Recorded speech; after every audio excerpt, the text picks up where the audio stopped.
Recording, but we're not officially on record, but it's all recorded anyway.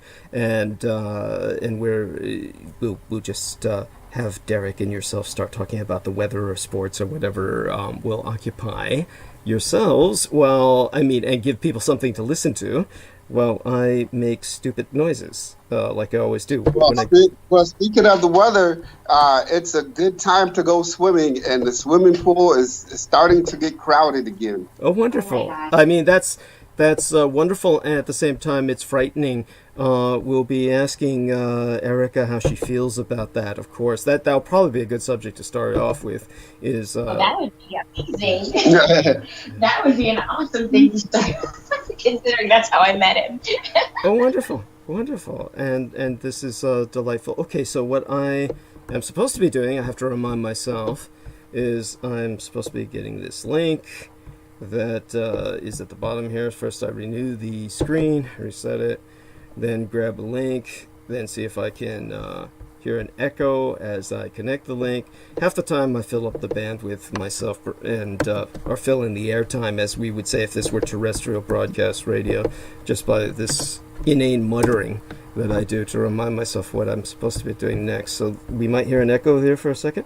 Broadcast radio. There we are. Excellent. Inane muttering. Do we need to go to another room right now? Because people are going to be leaving. Oh, that's right. Where are you? Are you in Derek's home right now? Oh. No, we're actually at the pool. Oh, that's and I amazing. guess when at 7 o'clock, people are going to start leaving. Uh-huh. And we're going to have a bunch of noise right when we get started. I was about to say, it sounds like you're in a living room. It's so quiet, and that's incredible. That's great. Yeah. And okay, now let me shut down this screen and then open up this next one. And I'm going to put in this link. And this is the worst part of the whole program, which if you've heard my recordings before, you've probably heard me say this. I'm sorry, what was that, Derek? Link. And this is the worst. Yeah.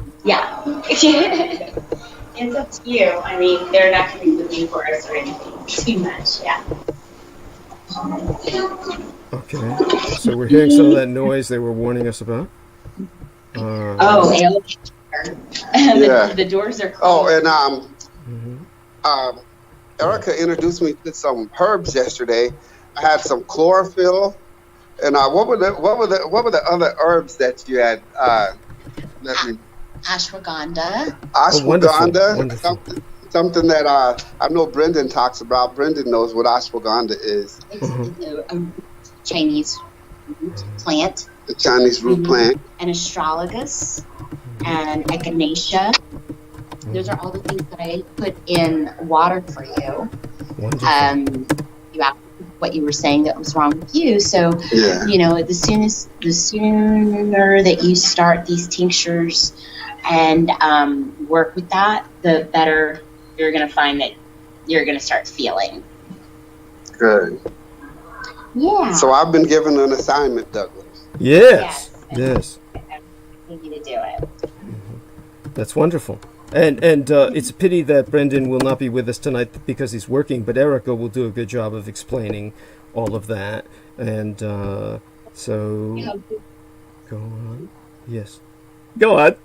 Talk about the wonderful tincture you put together for him. I mean, you don't need to do that right now because actually we'll speak of that kind of when you're on. So you can go back to talking about how loudly people are splashing or something. Celebrating the person. Okay. That'd be fine. Okay. Okay. Yeah, so is it hot where you're at, Douglas? Oh, come on. You know better than that, Derek. I mean, come on. You're supposed to be covering me, okay?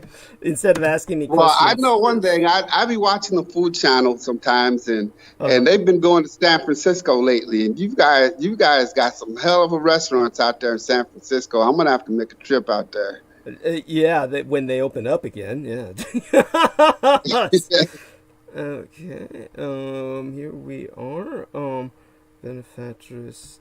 Okay, give me a second because I'm trying to figure out the wording on this thing before I cut and paste it. Oh, you two do me a favor and start talking about things over the next few minutes, okay? All right. Have you ever eaten soft shell crabs? He's talking to Erica. So Erica, you bounce that ball, okay? Thank you. And I enjoyed it. You enjoyed it? I did. Yeah. I don't eat it often though, but yes. Okay, that's something I wanted. That's something that's on my list. Soft shell crab. You can just eat the whole thing. Crab, and for some reason lobster doesn't sit well with me, but or maybe it's just the restaurant Red Lobster. Maybe it's just all the food. I don't know, and I'm not trying to down them, but something with that restaurant doesn't mix well with me. So. Right.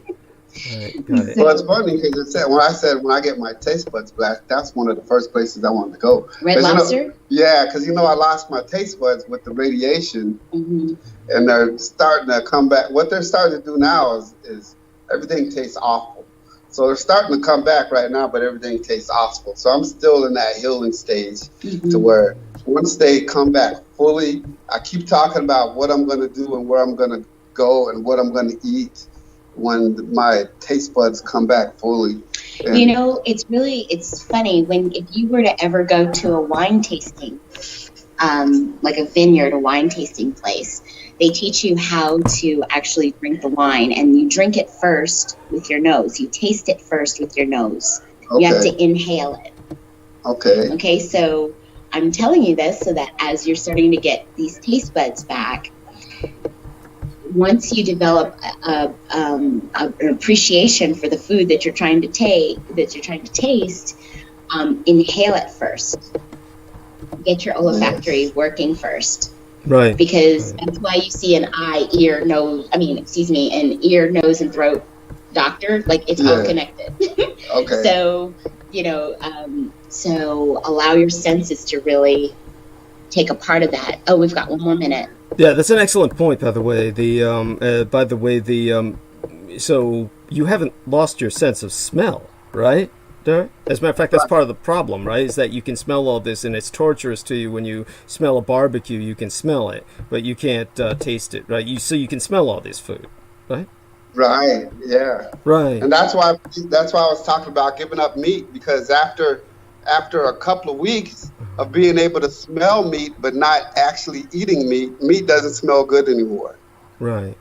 Wow. Yeah, that's right. Well, we'll see what happens to him in that regard, because he'll probably dive back into it with time. But exactly, you yeah. need to know him well. Yes. So almost ready here. So both of you can go on. We've got one more minute for you two to cover, and there you go. I gave you a whole list of homework. Yes. That I told you that you better do. Yes. That was energy I gave you. Yes. Yes. Okay. Yes. Good energy. Okay. Wonderful. Good. Wonderful. And he has 30 days. He has 30 days. Uh-huh. Yeah. To what? To implement it, to be able for him to see the difference. Oh. Because he's supposed. Right. Yeah, he was supposed to have called his doctor, rescheduled. There were things I told him to do specifically. Uh-huh.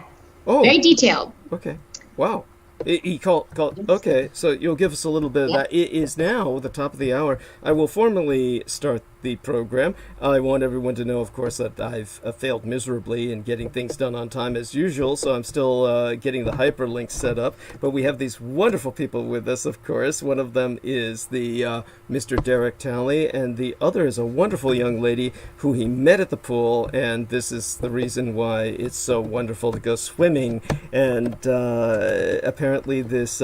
I guess I couldn't call her Beach Bunny technically, but poolside bunny, Erica is with us today, and we're much more excited to have her than Derek, I'm sorry to say, but, I'm sorry, Derek, I didn't say that, you didn't hear that. At any rate, Derek, do us a favor and introduce this charming young lady, and let her take over as soon as you start stumbling, okay?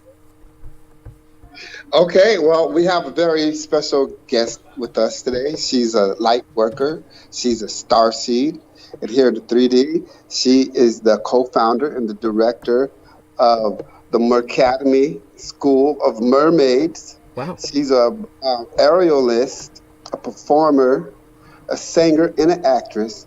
Ladies and gentlemen, please welcome Erica Nash. Hi, everyone. Thank you so much for having me on the show, both of you. And I guess I have time to just speak to you about what's on my heart for the 15 minutes that I'm on here. I'm actually at work, so you may hear some outside noise. And right now, work is our water therapy essential business called Beyond Aquatics in Murfreesboro, Tennessee, and we are going to be opening up a mermaid school here that's teaching overcoming fears, that has to deal with alchemy healing, as well as allowing people to be their best, to express themselves.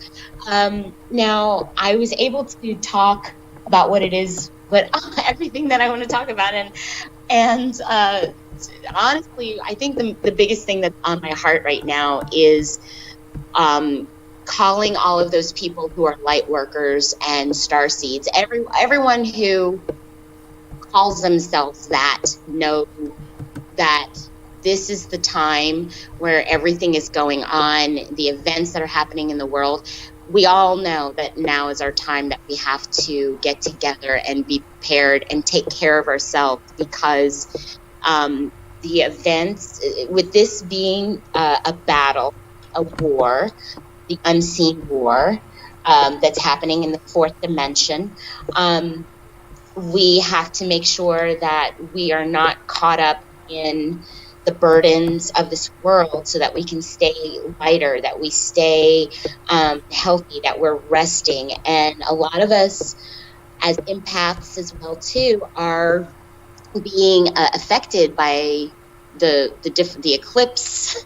There's so many different retrogrades, so many different things going on. We're feeling the awakening, the ascensions. We're physically feeling it in our bodies. So I want to put that out there to say that you're not alone if you've been feeling it.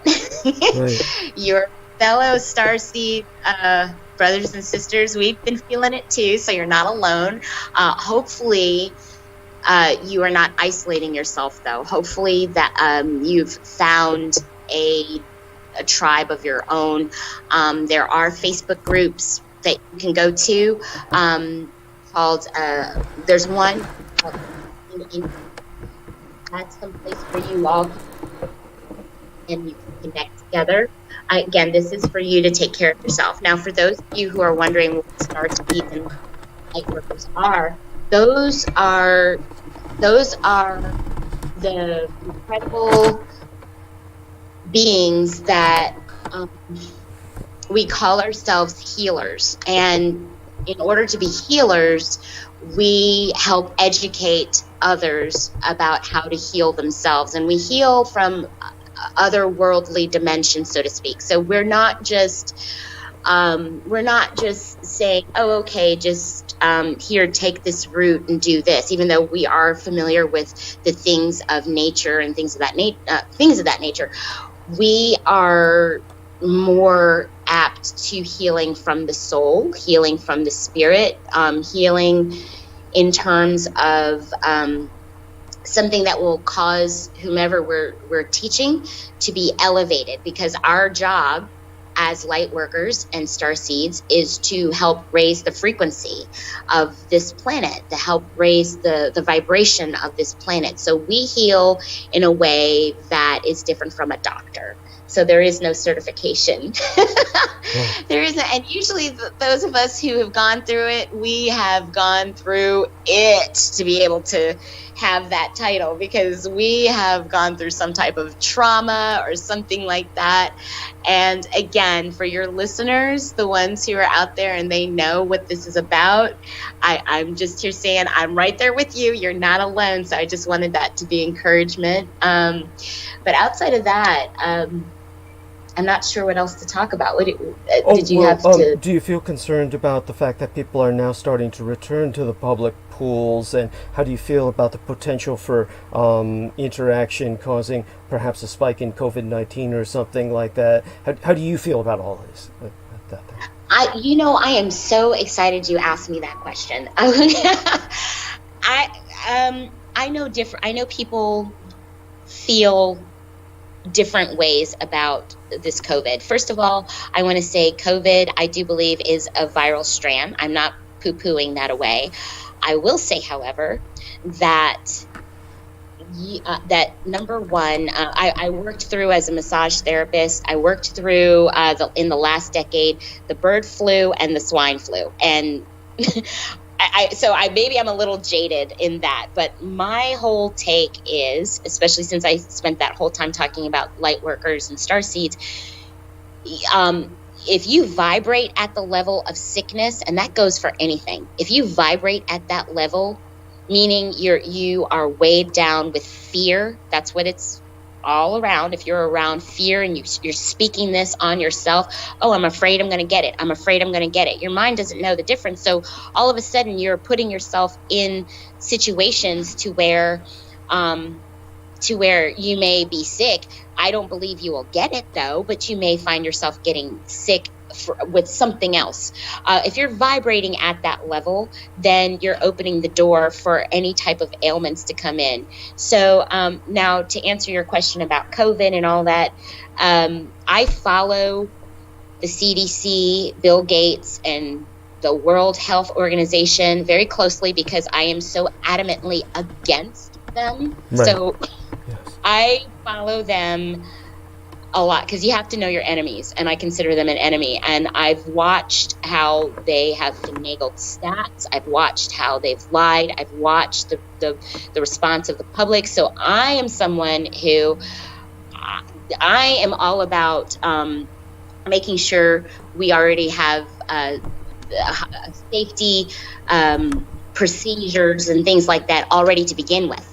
I've seen people leave bathrooms and they don't wash their hands, and then they go handle food. So again, I'm a little jaded when it comes to things like, you know what I mean? So when I hear people carrying on about that, I just shake my head and just go, you know what? As long as you are washing your hands, you'll be fine. As far as interacting, we're social creatures. We're supposed to be around people. And according to their first take on this whole thing, it doesn't, a viral strand needs a host anyway. And they said that the sun is what kills it. So, and then they went back, and now they're agreeing that these protests are okay.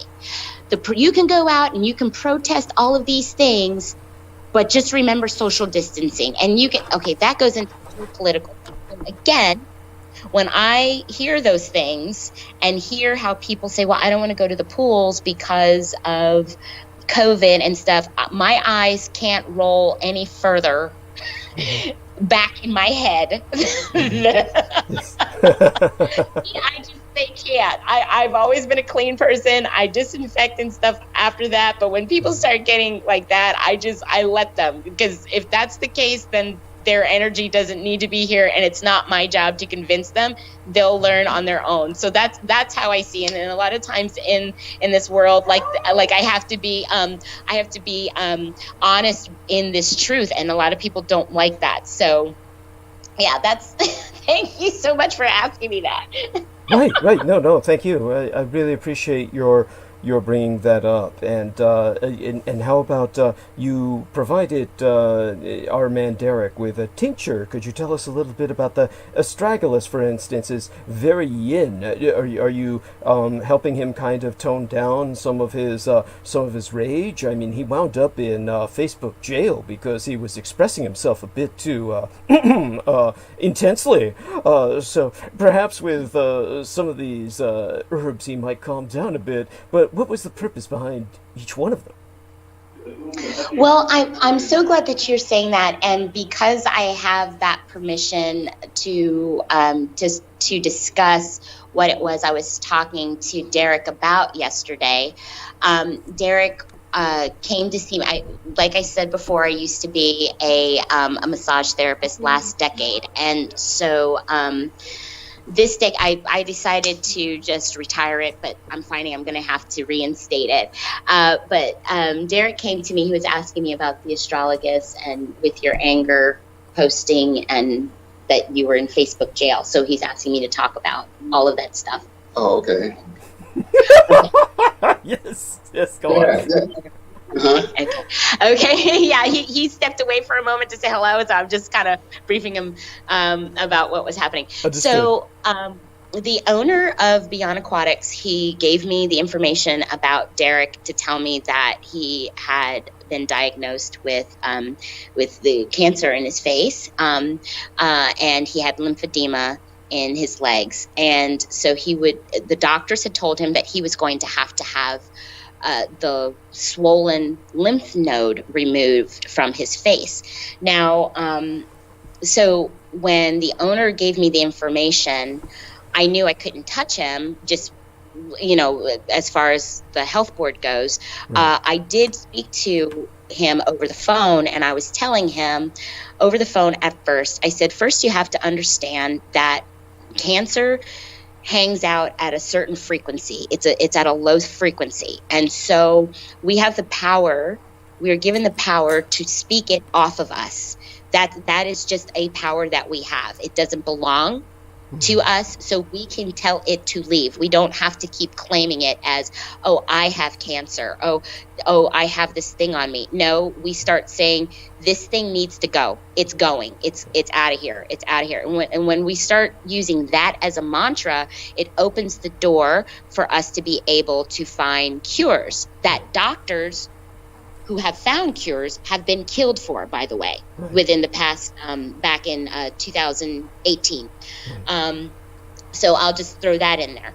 Anyway, so when he told me this, I met with him yesterday, and I just gave him a quick medical intake, meaning I just wanted him to tell me a little bit about his story and how he developed it. Because another thing that people have discovered who work with cancer patients is that usually something traumatic had happened before they were diagnosed. So something traumatic happens, their body, they don't know how to deal with the stress or the trauma of whatever it is, and then it's a matter of days or weeks and before their body responds in a certain way, and they go to the doctor and they get a diagnosis of cancer. Now, that's not me, that is coming from alternative healthcare workers who have worked with cancer patients, and they've noticed a common thread. So, and alternative care workers, that's all we have to go on. We're not able to, that's how we do our research. We have to see what's the common denominator and the common thread among the patients and the clients that we see. So Derek, you were mentioning his anger and his rage. What he was saying was the case study as a truck driver.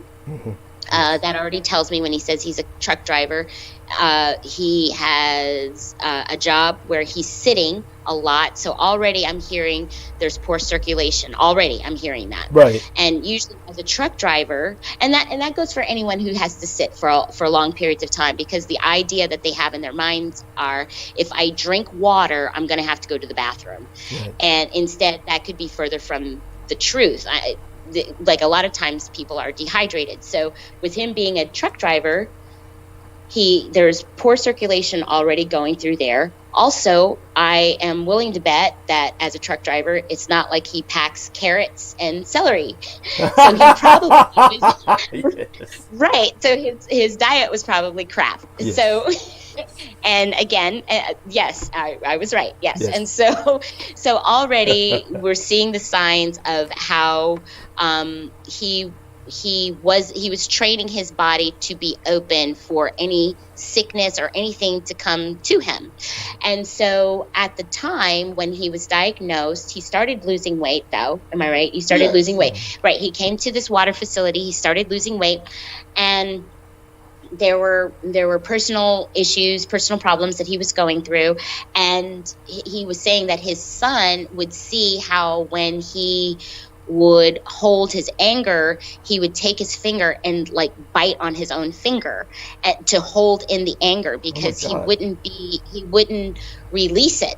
So in dealing with that, now he's got cortisol levels that are up. He already has crap diet in him. He has poor circulation that's going, and And so the cortisol levels from the adrenal glands that are only supposed to be out for short bursts of time for fight or flight, it's for survival. So now he's operating in a place where his body is now acidic. And again, he's still sitting down. And then on top of that, this is something else we discovered that he's going to check out. He has dental work that is also need to be looked at, because if there's any metals or like mercury or any type of fillings or things like that, back in the day, that's how they did fillings. They filled it with mercury. So now so I was listening to him and I was watching him, and he had his cell phone. He's literally putting it up to his head. That's like taking a microwave and putting it up to up to the face.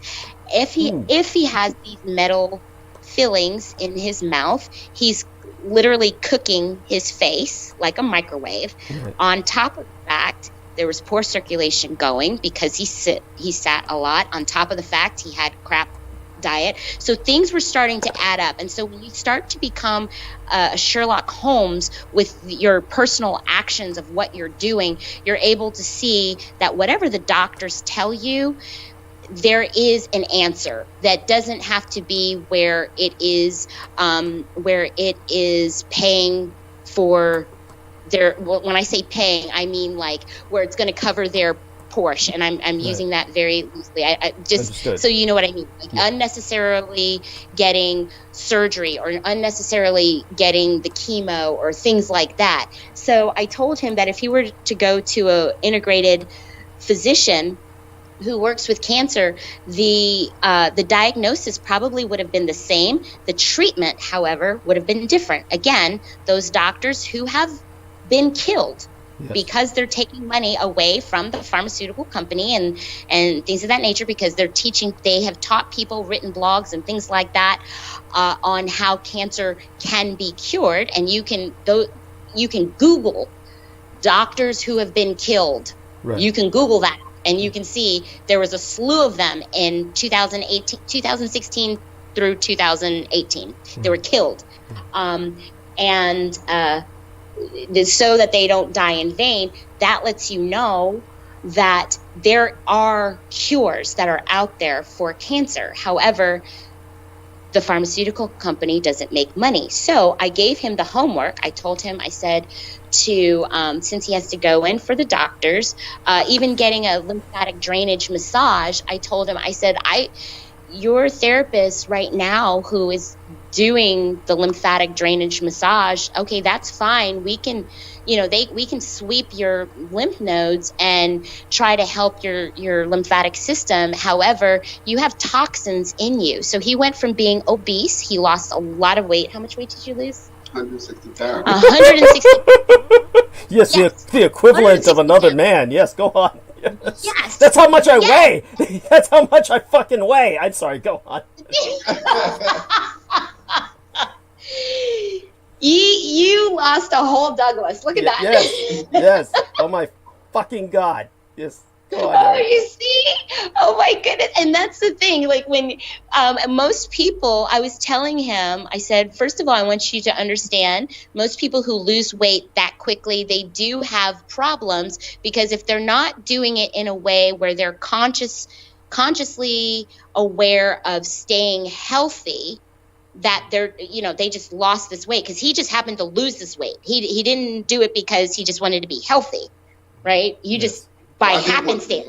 Yeah, that's why I started the swim program and the underwater workouts. Okay, and your diet? Yes. What was your diet?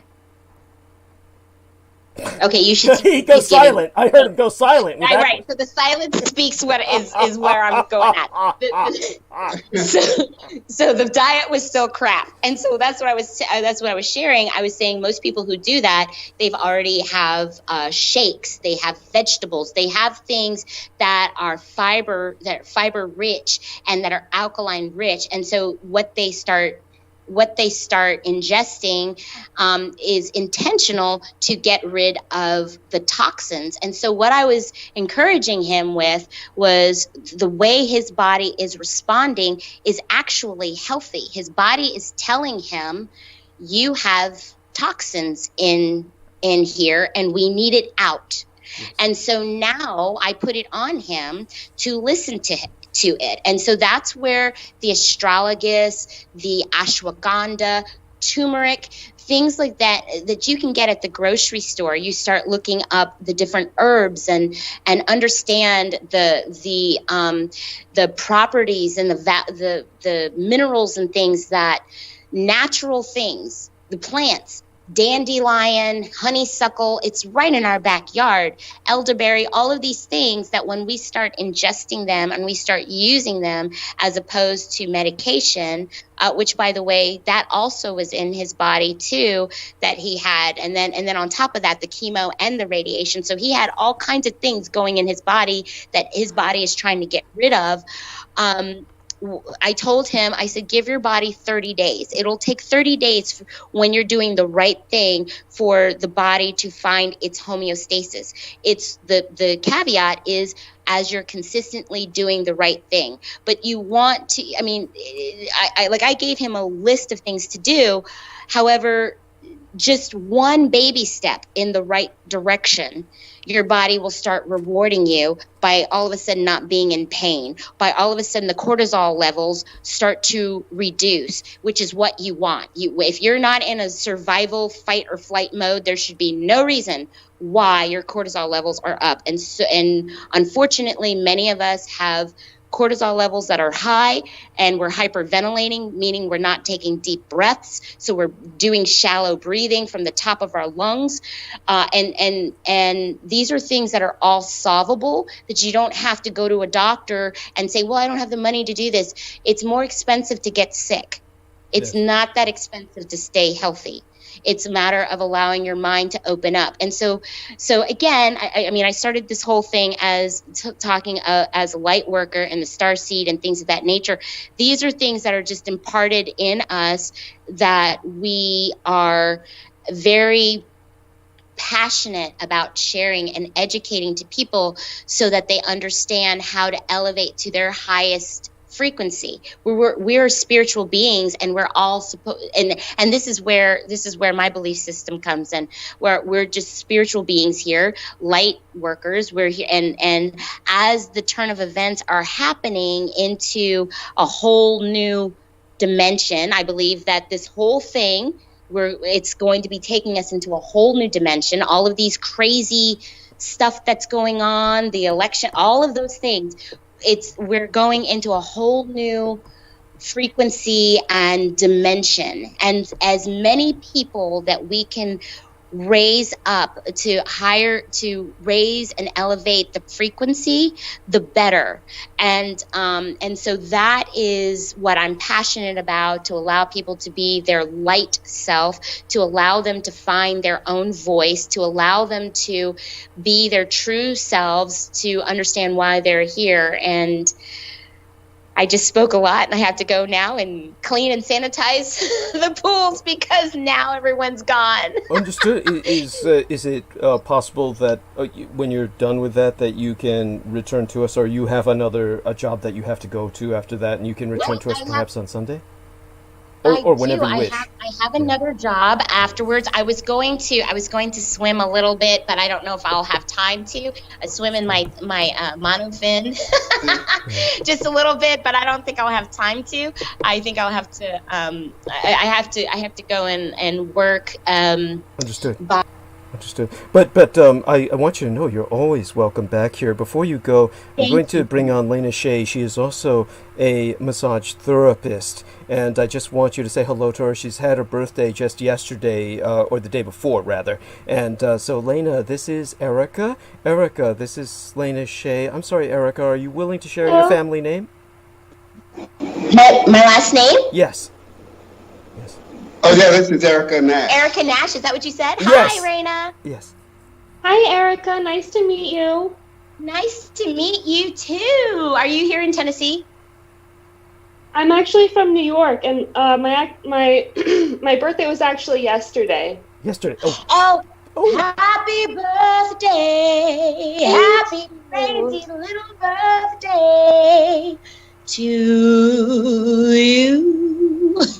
That was beautiful. Thank you. Oh my God, that was wonderful. That was so sweet. Thank you. Yes. Oh. Thank you so much. Yes, Erica is a beautiful singer. Thank you very much. Thank you so much for having me here, and awesome. And Raina, I'm gonna just pass the torch, the microphone over to you then, if that's okay. Yes. Yes. Well, what? Can you tell me briefly what you, Erica, and Derek were discussing? Oh yeah, just as a summation, as a summation, Erica, could you give us just a short summation and then a little promise as to when you potentially might be back? Sometime this month, perhaps. When do you think it would be good? This Sunday or the Wednesday after that? You know, just a little something like that, a hint. It'll probably be 2 Sundays from now. This Sunday, I have photo shoots, and so the best time would probably be when I'm not working and I don't have to worry about anything and I'm not on a time limit. But just to give you a summation of what I was talking about, Raina, I was talking about being a light worker and being a starseed, and how our whole thing is we have to make sure we take care of ourselves. We are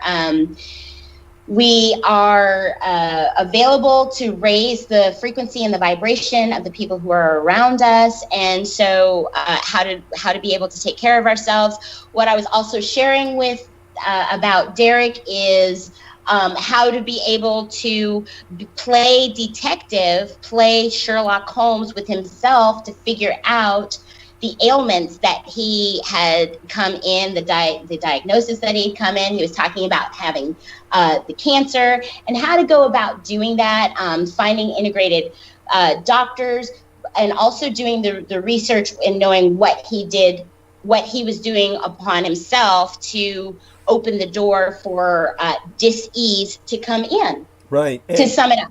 Right, and so what I'll do is I will enter on either June 28th, which is the Sunday, 2 Sundays from now, or July 1st, which would be a Wednesday. One of those two, I'll just put Erica with a question mark for tentatively, and then you can update us on that, okay?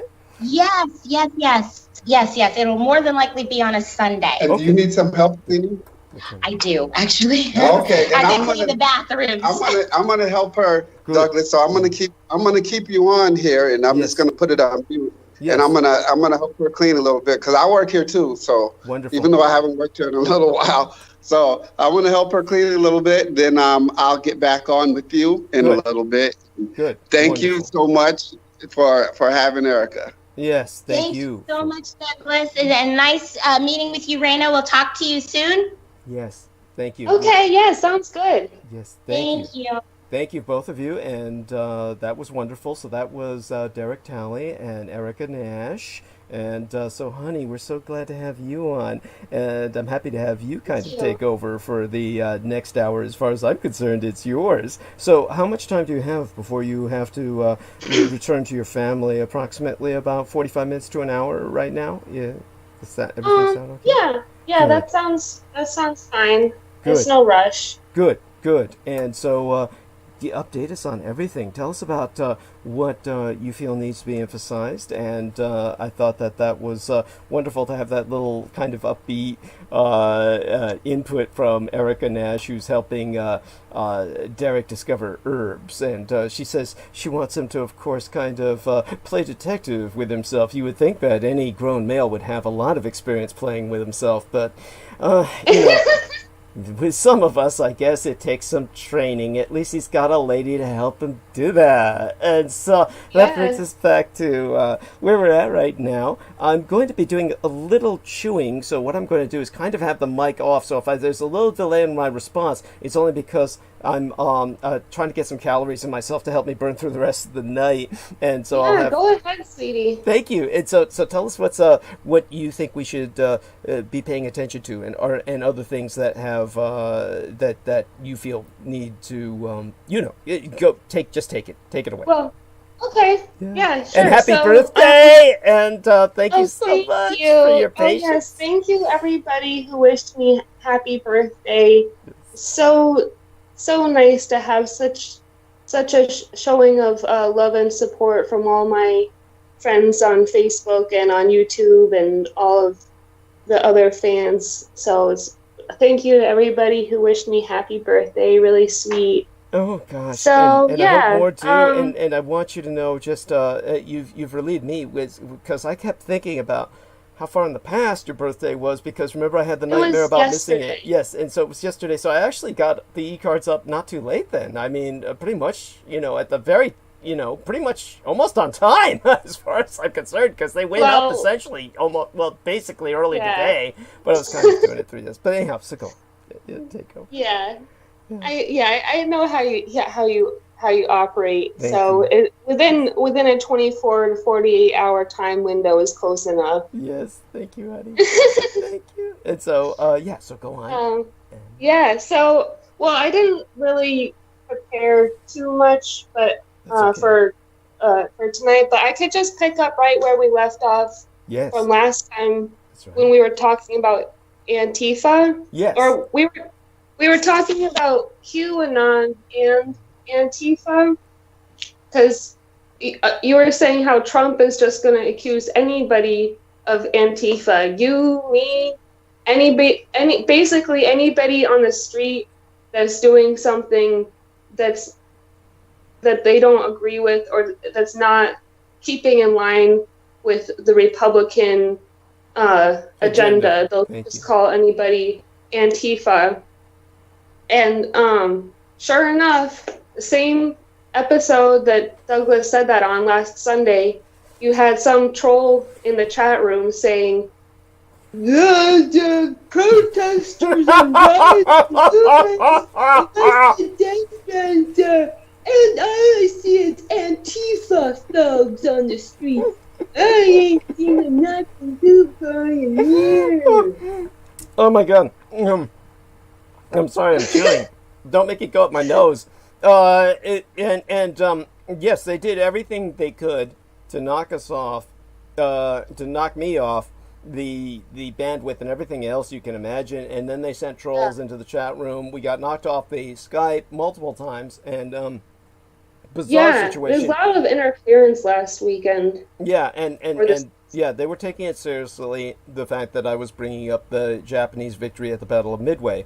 And so this was something they took very, very seriously, and that was the major reason for all of that, I would suspect. But, so, honey, there was also a troll, actually in the thread of commentary, who said basically that the ballot is a choice between law and order and chaos. And, of course, I blocked this idiot. You mean in the comments? Did you delete that? Because I was thinking about deleting that comment, but I was going to ask you about it first, and I almost forgot. It was sad. It was really sad. He was just an individual with like 2 subscribers on his channel, and he was like just riding our coattails and wanting to get some attention. And what he was talking about. Yeah, the person that left that comment, I don't know if you're talking about the one that was in the live chat or was posted in the comments after it was published. It was the comments afterwards. It was the comments afterwards. Yeah, the same person who posted that comment was the same person that posted the comment a few weeks ago asking, what rights do women not have? Oh, really? Oh, shit! That's the same guy. That poor, lonely son of a bitch. Yes, he's pathetic, and it's really sad. He's got 2 videos, 2 subscribers, which are probably his own account and maybe his twin brother or something. And so this, and we want to thank Jameson Reese of Staten Island for taking care of so many of the trolls. He handled them until he was knocked off the bandwidth, at which point then apparently all the trolls went to sleep because they operated on a time clock, and then they all punched out. They were all clocking out around the time that our man Jameson got knocked off bandwidth. So it was a very bizarre night, but go on about all this. Oh yeah, and with the Midway, Japan winning the Battle of Midway, that just reminded me of I wanted to give another plug for the new post that we have on the website for the super battle dirigible photos. Thank you. well, they're 3D graphic renderings of what they would look like. Yes. But everyone should go to douglasdietrich.com and check that out. And I did a little update on the website. So now when you click on, because there's a section on the menu that says Japan won World War II. So now when you click on that, before it was only showing the post that was about Roswell. Douglas did a presentation. Actually, it was a pretty long time ago, like almost 10 years ago, about Roswell. It was like an actual live presentation, like on camera, where he had like pictures and a slideshow and stuff. Yeah. So that presentation has been up on the website for a while, but now when you click on the link that says Japan won World War II, you'll see the original Roswell presentation and the Showa Day episode that he did with Peter Moon. And that episode went into a lot of detail about how there was a lot of history in that episode that people should review. It's kind of I don't really want to attempt to summarize it. It's kind of complicated. Right.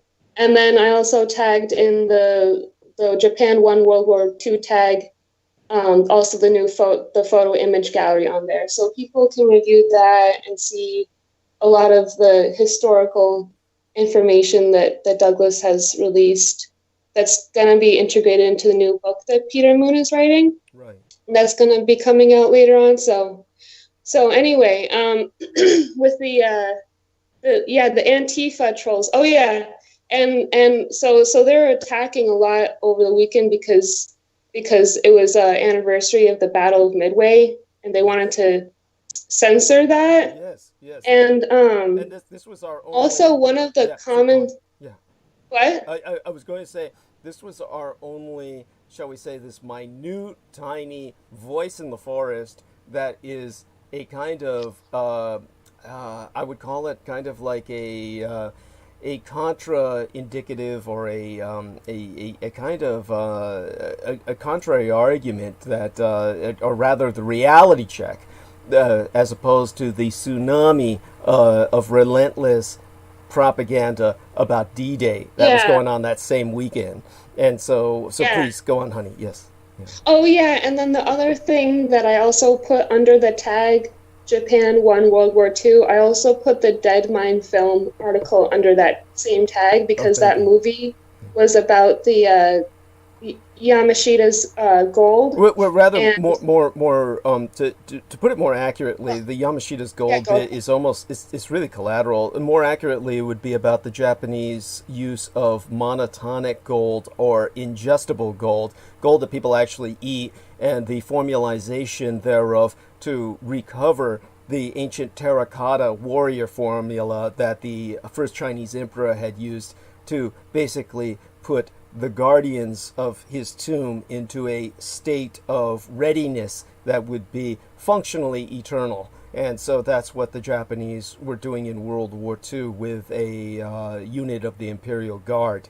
And so that was what the film was focusing on. And so, so that film was focusing on that and the soldiers that they had from this occult technology and alchemy that they were doing. Yes. So that's another thing that indicates that if they had such advanced technology, it also is like, it's just adding up more and more evidence that they won the war. Thank you, honey. Yes. Because they had all of these weapon technologies that we didn't, like, most people don't even know about it because we surrendered before they, that's why they forced the Americans to surrender, because if we didn't surrender, they would have used any number of weapons they had. Yes. They could have wiped us out with,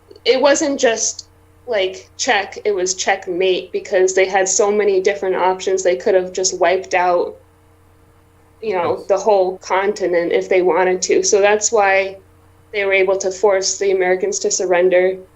from World War II. So everyone should check out those posts on the website. Thank you, honey. And so then getting back to Antifa. the trolls were flooding the chat room, and it annoyed me. Well, of course, everyone is annoyed by the trolls, but I was annoyed that well, you yourself couldn't even get into the chat room on nights like that. Yeah, it's almost as if you're prevented. That might have been because it might have been because I still had Skype open, so that could have been the problem. But I was able to get back on later on. Good. In the night, when I got back online, when I was inside. When things had calmed down. Somebody posted a question. I think it was Jay Jones. Mm-hmm. He was the one who was originally asking. Jay Jones and Farida. Mm-hmm. I'm sorry, I can't remember her last name. Madalena Gillot. Yeah, they were both asking about QAnon. And then Jay posted a comment in the live chat, and he was asking, so is it unwise to put any hope in Trump for taking down the anti-God worshippers? And that question that he posted in there while we were talking about it was completely I don't think any of us saw it when we were live because there's so much spam posted by the trolls afterwards. So I didn't even see that until the next day. Interesting. Thank you. That makes sense. It's almost another reason why the trolls do what they do is to submerge any useful interaction. So go on. Anybody who's actually listening, who actually has something important to say, when the trolls see that, they're probably just trying to spam so that no one would be able to follow a coherent an intelligent conversation that people would be having in the chat room. So. Right, and so people just don't get the wrong impression. We're not talking about simply people who get in there and are presenting, quote unquote, an opposing viewpoint. Where, say, for instance, when the man who left the comment, whose name was, just a very common name, really, I don't even honestly remember it. It was something like Mark Thomas or something like that. It was just a very bizarre, almost like a combination of two first names, which in itself is almost suspect. But when he left a comment like, the ballot is a choice between law and order and chaos, that we were talking about the term chaos and how you have to be very careful about how you employ that. So when somebody employs that term, other than myself, who has always qualified it quite heavily, that this is a term that is a trigger word, it is a term that is really useful only in a certain context. And if you use it outside of a certain context, it really is nothing other than an emotive trigger. It's meant to simply make you say, I don't want that, we have to have the opposite. It is meant to trigger that response. And so when an individual says that, they're obviously propagandizing outside of someone like myself who contextualizes it heavily.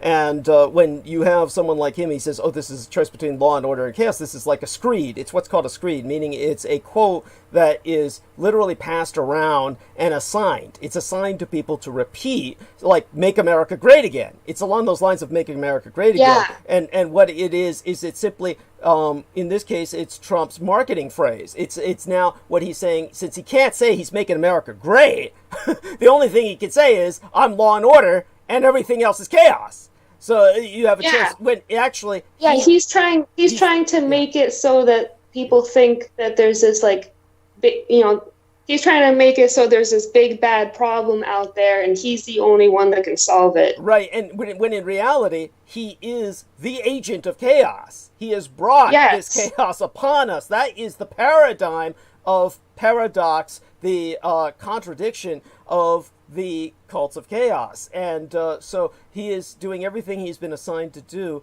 And so when I blocked that individual, he really, most people would have misinterpreted what he had said. They would have interpreted it as if he was supportive of us. They could have easily have done that, but there's no point in adding to the confusion and emboldening this individual, because he's just going to go further and he's going to say other things that are even more confusing. And so when we're talking about the people in the chat room, they weren't just saying stuff like that could be misconstrued or stuff that disagreed. They were spamming it, like hitting it over and over and over again with just like penis, yes, or just random words or something stupid like that. Right, and more insidiously, I saw the progression. The one individual was doing it in such a way that it got progressively more mind warping. And this is what they do. They're trying to do this. First he says, I'm a Jew. Then he says, I'm a black Jew. Then he says, I'm a black Jewish female. And then he says, I'm a black Jewish female lesbian. And then, it'll just get worse and worse. Your mind just continues to warp and morph as you adapt to each addition. And he says it like a bullet point, but this is meant to pervert the mind and meant to just confuse. Yeah, and it would be distracting to anybody who's trying to listen in live and keep an eye on the chat at the same time. I feel like that would probably be distracting. Right, you're a little echoey, but okay, take over and let's see if your audio improves. Thank you. You just started echoing for a second there. Should be okay now, though. So does it sound okay? Much better. Maybe I was probably too close to it before. Oh, okay. No. You're doing okay. Then it was echoing for a second. Now you're perfect again. So go on, honey. Okay, good. Yeah. So there was that going on Sunday night in the chat room, and then the next day, so you know how I was kind of talking shit about my husband. Just not talking shit. I was kind of making fun of him a little bit. Right. I gotta poke his ribs a little bit. But the next day, he actually kind of made up for it. He must. Sometimes I swear my husband is like psychic, because I'll be like thinking something, and then sometimes he'll come out later and say something to me like that's like has to do with exactly with what I was thinking about. Resonant. It's resonant. Go on. Yeah, so he must have sensed that I was a little bit upset with how, like, we were discussing the police brutality. Those guys in Buffalo, New York, pushing that old man. We were on with Peter Moon, and Peter Moon, of course, was this is just the white boy in him. He was kind of like defending the Trump stance in the sense that even though Trump's name was not mentioned at all, it was almost reactive the way Trump would react, in which Peter Moon was bringing up, the guy is critical but stable condition, he's not pressing any charges. Right, Peter just had to say that, get his little 2 cents in there. As I just talked right over him, because I'm like, no, I'm not going to let him start. But those two cops are up for felony charges. They're up for felony charges now, so the old man is pressing charges. So go on. As he should. Yes, as he should. And the thing because I saw what happened on video. Yes. They shoved that man so hard. There was absolutely, and even if somebody shoved me that hard, I would have fallen backwards too. Yes. Regardless if he was an old man or not, any person that was shoved as hard as they shoved him would have fallen backwards. It's called an assault. He was assaulted. Yeah, he was assaulted. He was pushed backwards. His head smashed the pavement so hard you could hear the smashing, and then you could see blood immediately pouring out from his skull onto the pavement. Jesus. And the police officers just walking by, and they both look like members of classic mafia thuggery from the old stereotypes of a 1920s gangster thug. I mean, these are the last of the white boy thugs, the soprano choir boys. Go on. The upstate New York white boys club. Coiffed hair, the big, poof that they've got coming out of their, so go on, yeah. So the thing with that kind of injury, like, even though they said that he was in stable condition, you can still die from an injury like that, like, even if you don't die on the spot, because when my father-in-law died, he fell down, and he banged his head on the floor. Yeah. And he went to the hospital right away. He didn't die immediately, but they eventually released him from the hospital after like a couple days, but he actually had internal bleeding in his brain. And the only reason why they released him from the hospital was because there was basically nothing they could do. So he ended up dying a week later from the fall. Yeah. So an injury like that is very serious, and that man, if he does survive, he should definitely sue them and be, have justice. The fact that he's in critical condition is a bad sign. That's already a bad sign. Yeah. Critical but stable It's a is bad rather sign. oxymoronic. Yeah, so go Like, on, he honey. could die any day. Yes, You yes. Yeah.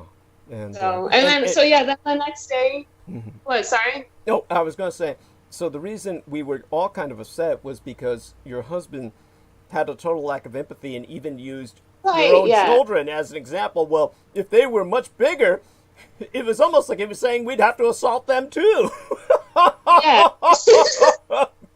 Yeah, like he wasn't, I felt like my husband wasn't recognizing the seriousness of the situation with the police brutality and how wrong it was for them to use excessive force against civilians, as if civilians are criminals or an enemy of the state, when the police force are supposed to be the ones that are serving and protecting us, and now they're turning our cities into battlefields. That's what we were like arguing about, and he disagreed. So he must have sensed that I was upset about that, because then on Monday he said that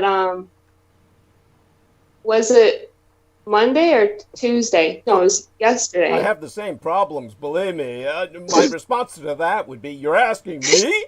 I mean, oh my God. It was, I remember now, because it was yesterday, because it was my birthday, and I think he was trying to like butter me up for birthday sex and put me in a good mood.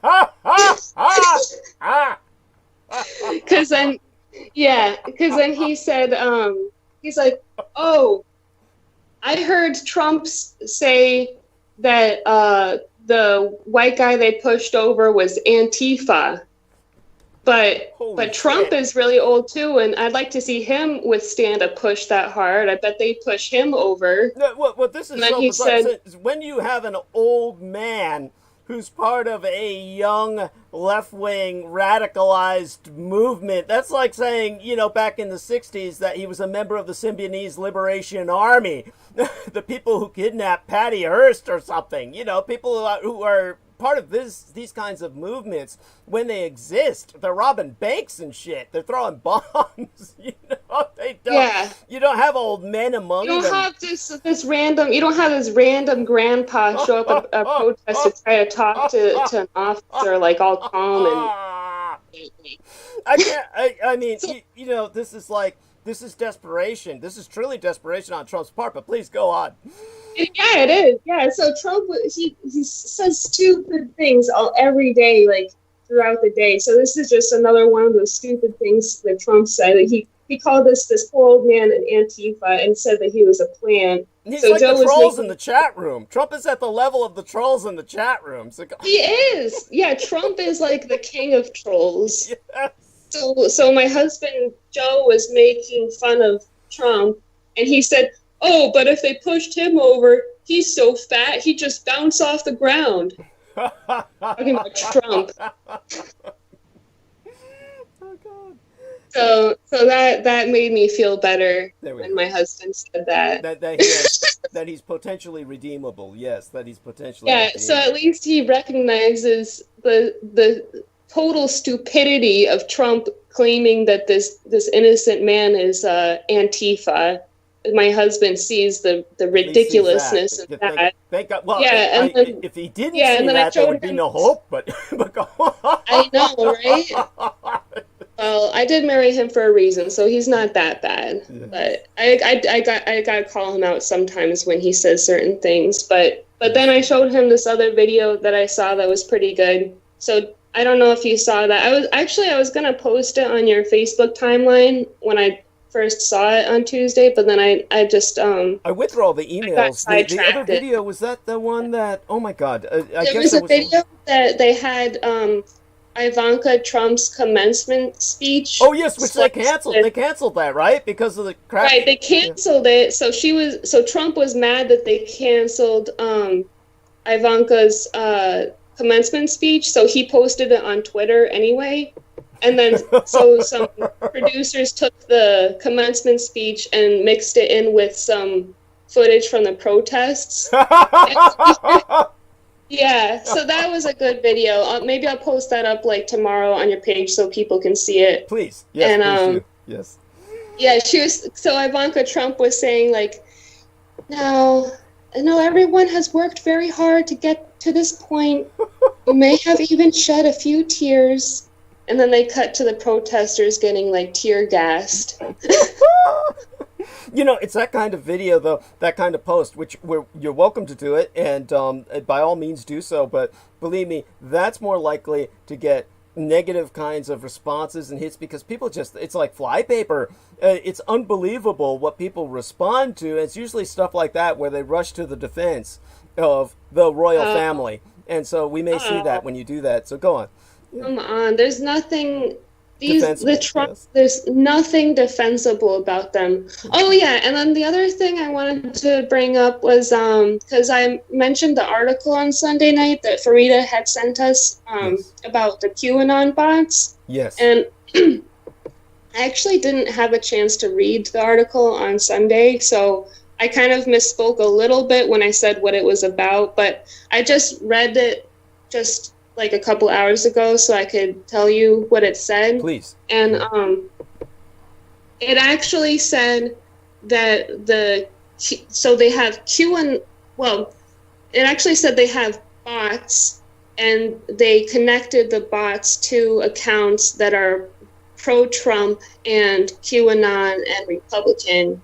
So the bots that are connected to these, Republican cultist accounts, they found that those bots were responsible for spreading misinformation about coronavirus, and especially on Twitter, they were responsible for spreading the conspiracy theory that the COVID-19 is a bioweapon from China. Right. So that made, when I read that made me think like, oh, so they probably want people to think that it's a bioweapon from China because they want people to be afraid and think that, like, if we're on the verge or in the middle of biological warfare, they might want to vote for Trump because they think that he's like the man of law and order and he's gonna, get the Chinese, and Right. it's all this racism too, racist propaganda where they want to make the Chinese the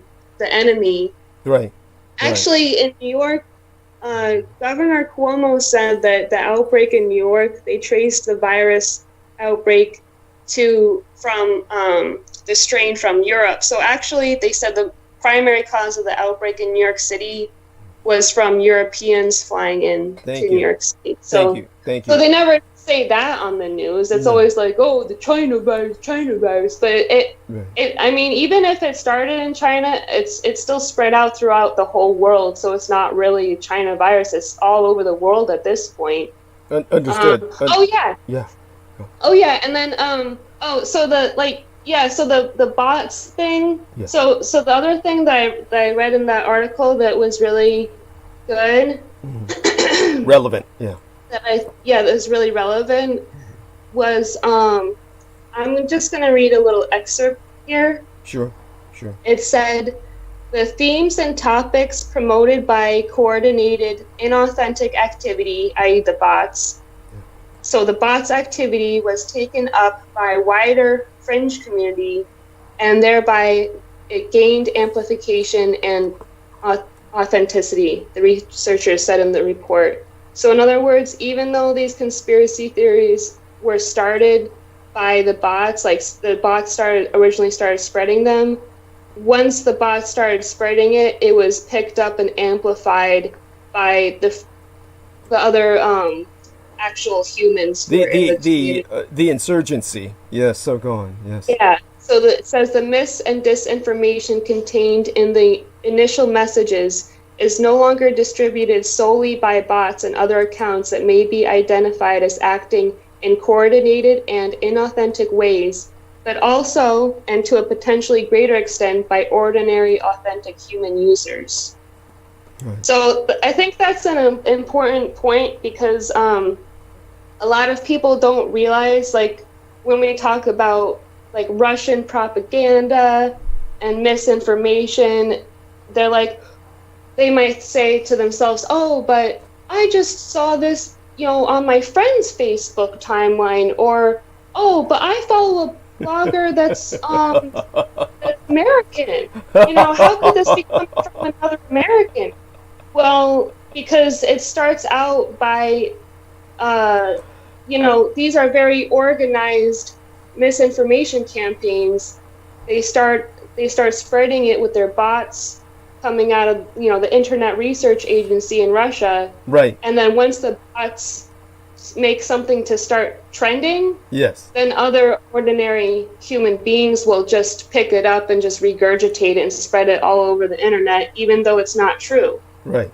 That's right. Well, this is a foreign insurgency that is using an American fifth column, which is, of course, the Russo collaborationist Republicans and Libertarians, the radicalized right. And the radicalized, there's no such thing as a conservative Republican anymore. Those that are so few and far between that they statistically they just don't count. So basically, the entire Republican / Libertarian, anybody on the right is now radicalized. They're no longer conservative, they're reactionary. I am conservative. So those people are reactionary. And they're so, go on. Yeah, and they're so radicalized that they don't even trust like our own legitimate government anymore. That's why we're in the middle of civil war right now. And the article, it also said, official denials and corrections can perversely be exploited by the conspiracy theorists to claim that authorities are covering up, quote unquote, the real truth. And I've seen that firsthand when one of my close friends is like really into like anti-vaccination and 5G conspiracy theories. And she sent me a video on it one time, and I didn't watch it. But then when I talked to her later, I said, "Oh, sorry, I never watched that video you sent me." And she said, don't worry about it. It's not there anymore. They took it off Facebook because they said it was like false, like misinformation about coronavirus. I said, okay, well, that's good. I'm glad that they did that because it was false misinformation. Yes.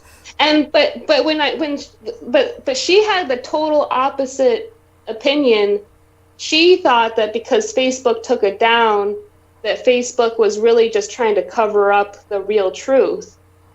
So that was the back-assward effect. So go on, yes. Yeah, it has a backwards effect. And then it also said in this article that Mark Zuckerberg said Facebook should not fact-check in a similar way to Twitter, saying it shouldn't be the arbiter of truth. So if you don't want to be a platform that supports truth, I think Mark Zuckerberg,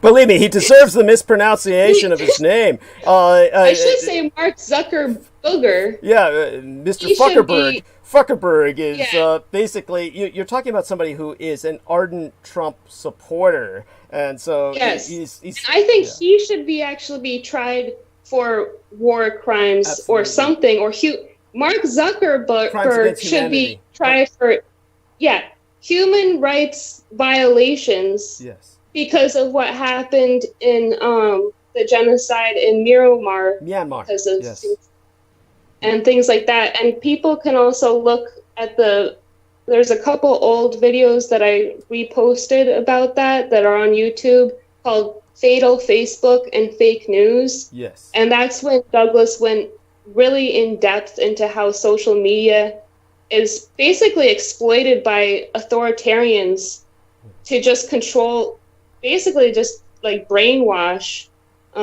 populations into just, going along with genocide, their mass murder. Yeah, they're the whatever the insurgency's party line is, whatever they want that to be. Yeah. And then people think that they're all woke on Facebook because they know about all these conspiracy theories, but that's just an indication of how brainwashed they are. Opposite. Yes. Thank you. Yeah. And so, anything you want to add to that? Oh no, honey, you're doing great. You're doing great, and so definitely it's about 5 minutes after the top of the hour now, Just make certain that you're within your safety range, so to speak, and definitely. Okay, yeah. So yeah, I'm doing fine on time. There's something else too that I can bring up. Please. Yeah, by all means. About coronavirus. Yes. So, did you see the thing that I sent you about the scientists counting the cars in the parking lot? That's what I wanted to mention. Oh, I missed that. So go on. Yeah, explain that. Yeah. So yeah, I saw it on the news. Well, it was on YouTube. They had these researchers that specialized in disease surveillance. Yes. And they were studying satellite images of hospitals in Wuhan. Yes. They were also studying search terms in Wuhan, what people were searching for. And they studied hundreds of images, and they did it over a course of, they had several months, to look at for comparison. Yes. And they found that the actual spike when they started seeing an unusually high number of cars in the parking lots in the hospitals was actually in October last year. Right. And when they looked up the search engine queries, where people were searching for cough and diarrhea, yes, that spiked way up in October of last year. So that those findings are leading researchers to believe that the outbreak actually started in October in Wuhan. Yes. Not December. Right. All of that makes sense. And, yeah, go on. Yeah, and they were saying that it started before, because originally when we heard about this in December, they said it came from a wet market in Wuhan. Yes. That could have been the source of one, line of infections, but it probably started before that. Well, actually, based on these findings, I'm pretty sure it definitely started before that. So it wasn't like it just started in the wet market. So now they're not really sure exactly what the origin was. Well, let's just put it this way. There is nothing in the extended timeline that shows that it manifested sooner that denies its origin in the wet market, because it could have still been from the wet market. Yeah, it most definitively was the wet market, which we want to close down all wet markets in China. We want the Chinese to stop eating wild animals. Okay, this has to stop if at all possible. And in terms of the genetic markup, when you have this overwhelming DNA matchup with the pangolin, there's no place else it really would have come from other than the wet markets. But the reason the wet markets were exploding with activity, even in October, was because of the African swine fever, which was decimating and destroying all sources, their major source of protein in China, which is the pig population. And so for that reason, it's all the same. It's simply that it manifested earlier. That's what this is proving. And all that does is it adds to the incompetence of the Chinese Communist Party, which we know, of course, lied. And that's why when the young lady who preceded Lena Shea, Erica Nash, was talking about how she doesn't trust the CDC and she doesn't trust the World Health Organization, there's legitimate reason not to. I mean, the World Health Organization is definitely in the hip pocket of the Communist Chinese. They bought it lock, stock, and barrel. So they were covering for the Communist Chinese for far too long, and we are all paying the price for that.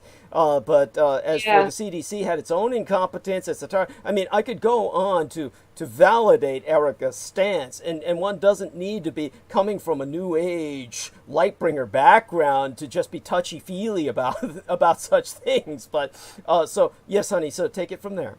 Yeah. Oh, yeah. I kind of wanted to just backtrack for a second back to Mark Zuckerberg. Yeah, Fuckerberg. Yeah.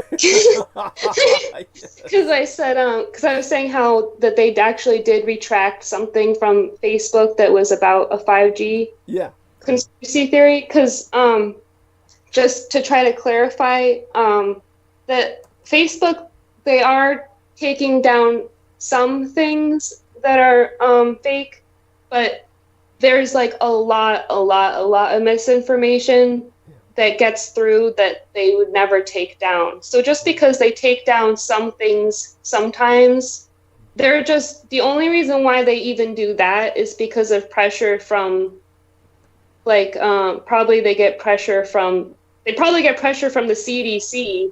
Yeah. Who are saying, hey, you know, you got to take this stuff down because people are dying because of all this misinformation. Thank you. And so they probably just take down some things, but there's still a lot of misinformation out there that Mark Zuckerberg even admits that he doesn't even have any intention of addressing that problem at all. Right, right. Just like he has no intention of addressing Holocaust denial. And he's Jewish, for God's sakes. So you know there's something. Like, yeah, go on. Yeah.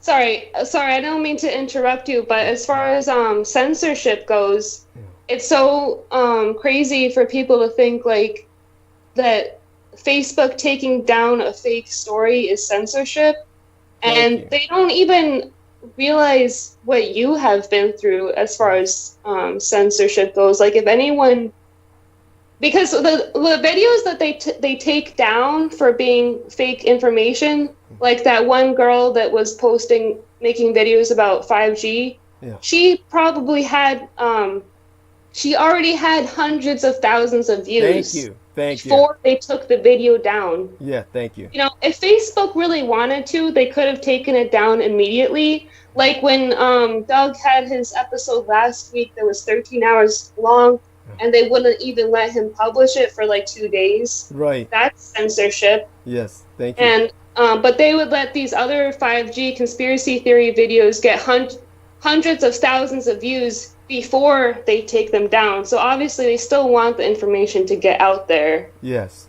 It's they want the misinformation to get out there. So they want the misinformation campaigns to spread. Yes. And it's and it's disturbing, and one has to ask why. And all we can do really is speculate to a degree, but the reality is many of these organizations are so compromised. And in the case of Mark Zuckerberg, he contributed to the campaign funding of Donald Trump. Donald Trump calls him directly on the telephone. This is not speculation. This is something that Mark Zuckerberg himself has gone on record to state. So he basically receives direct orders from Donald Trump. And when you get something like Twitter that just begins to stand up and test itself a little bit in resistance, you're left with the kind of response that they get, which is condemnation from Donald Trump and his cult, and they swarm. They swarm and do everything they can to wipe out the source of Trump's discontent. So definitely, honey, you're on a roll, and but definitely. Feel whatever you feel your envelope of time is. I'm happy to have you here all night if you can during your birthday. So go on. Yeah. Well. And you can tell people. Yeah, and you can tell people how annoyed you were at the young neighbor girl for basically buying into the Midway propaganda, as we were talking about, and basically using things like, what was she saying? Something about like, watch your step, Asian bitch, or whose business is it of yours? So remember that bitch I was talking about last time I was on air? Yes. Taylor. Yes. Who was talking about how Trump was supposedly like busting all these human trafficking rings because she read about it on Facebook. Oh, apparently. Of course, it must be true. Yes, go. Yeah. So yeah, the same girl I was talking to yesterday, and she was like complaining about nosy neighbors, and she said one time she was like yelling at someone on the phone in her car, and then her neighbor was looking at her. And she said to her neighbor, like, mind your own fucking business, Asian bitch. Oh, my God. Oh, my God. And she said this out loud. Yeah. Out loud. She said this in front of everybody, in front of all of us. Oh, my God. But we're like, me and my friends that we're all over there, we're all white, though. So I don't know if she even, like, realizes that my husband is Chinese. It just doesn't register. It just doesn't register. Yeah, Chinese. I mean, out of sight, out of mind, right? Yeah. Yeah, exactly. Yeah. Exactly. When everyone around you is white, you just don't even... don't even think. Well, I was offended, but I didn't say anything because, I mean, like, I'm not even going to waste my energy on this dumb bitch. Thank you. Yes. So I just let it slide. Yes. Yes. Sure, she wouldn't dare say that in front of my family. One would hope. Yeah, one would hope. Oh, yeah. So, like, because JMO emailed me for my birthday. Wonderful. To say happy birthday. Yes. And so we were kind of talking back and forth a little bit. And he asked me if people in upstate New York are really like racist too, like intolerant of anyone who isn't a white Republican. Mm-hmm. And I said, yeah, there's some MAGA idiots up here, but I don't really have to interact with them too much, or at least I don't notice it because I'm white and they probably don't, I don't see the ugly side as much. Right, they don't feel the need to express themselves or assert themselves around you. They assume you're one of the tribe. They assume you're part of the herd. Right, like exactly how like Taylor assumed it was okay to say that in front of me. Yeah. Yeah. So, but I said, one time I had a client, and I'm a massage therapist, so sometimes people like to just talk or whatever during the massage. And one of my clients one time, she just started like crying because she said that sometimes when she's out in public with her family, people assume that they don't speak English and they start saying stuff like right in front of them. Like, oh, they should go back to Mexico. Oh my God. All this racist stuff and racial slurs and things right in front of them, mm-hmm. and saying that they should go back. Mm-hmm.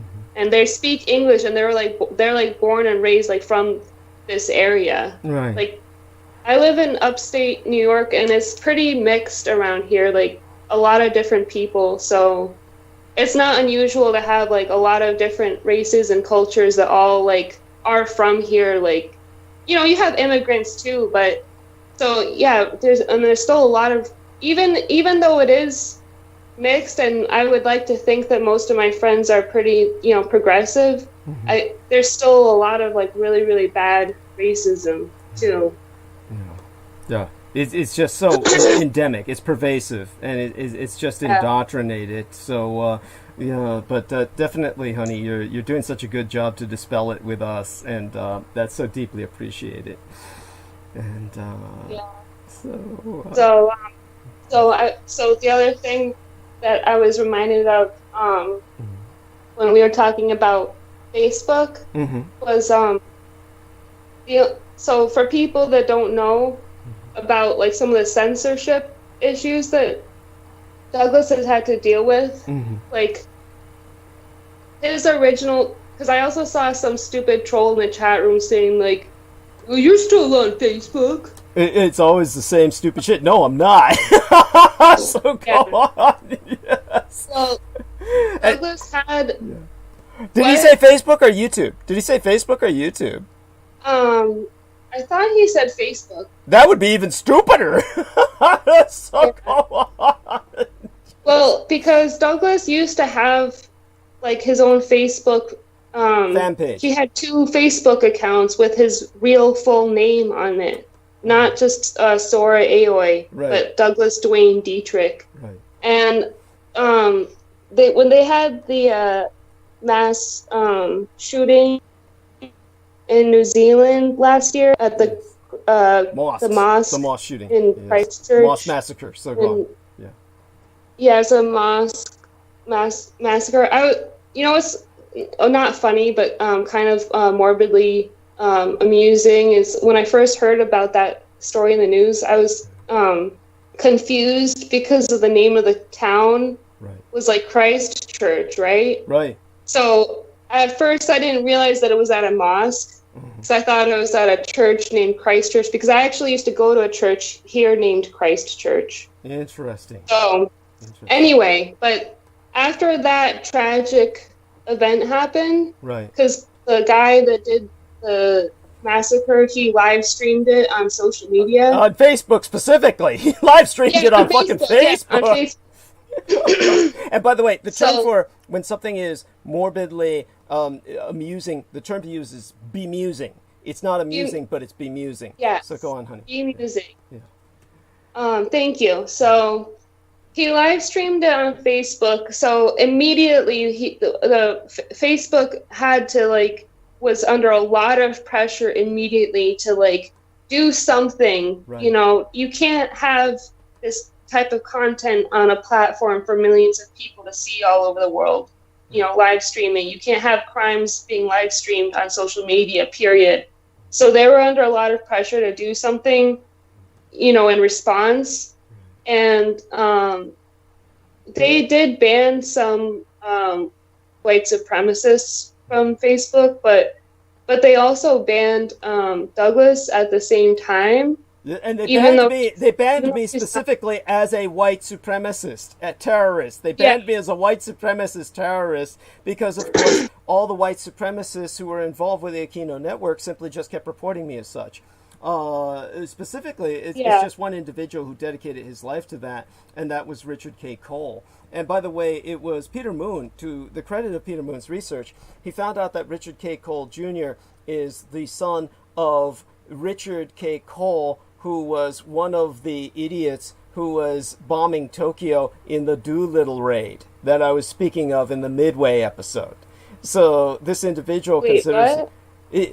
Peter Moon did some research on the background of my primary gang stalker, who's the most active of them all. Yeah. And since Aquino is kind of turning everything over to him in terms of the stalking Douglas Dietrich responsibilities as Aquino gets older, what happened was Peter Moon confirmed that Richard K. Cole Jr., he's a junior, is the son of the Richard K. Cole who was in the Jimmy Doolittle raid over Tokyo in World War II that I brought up in the Midway episode.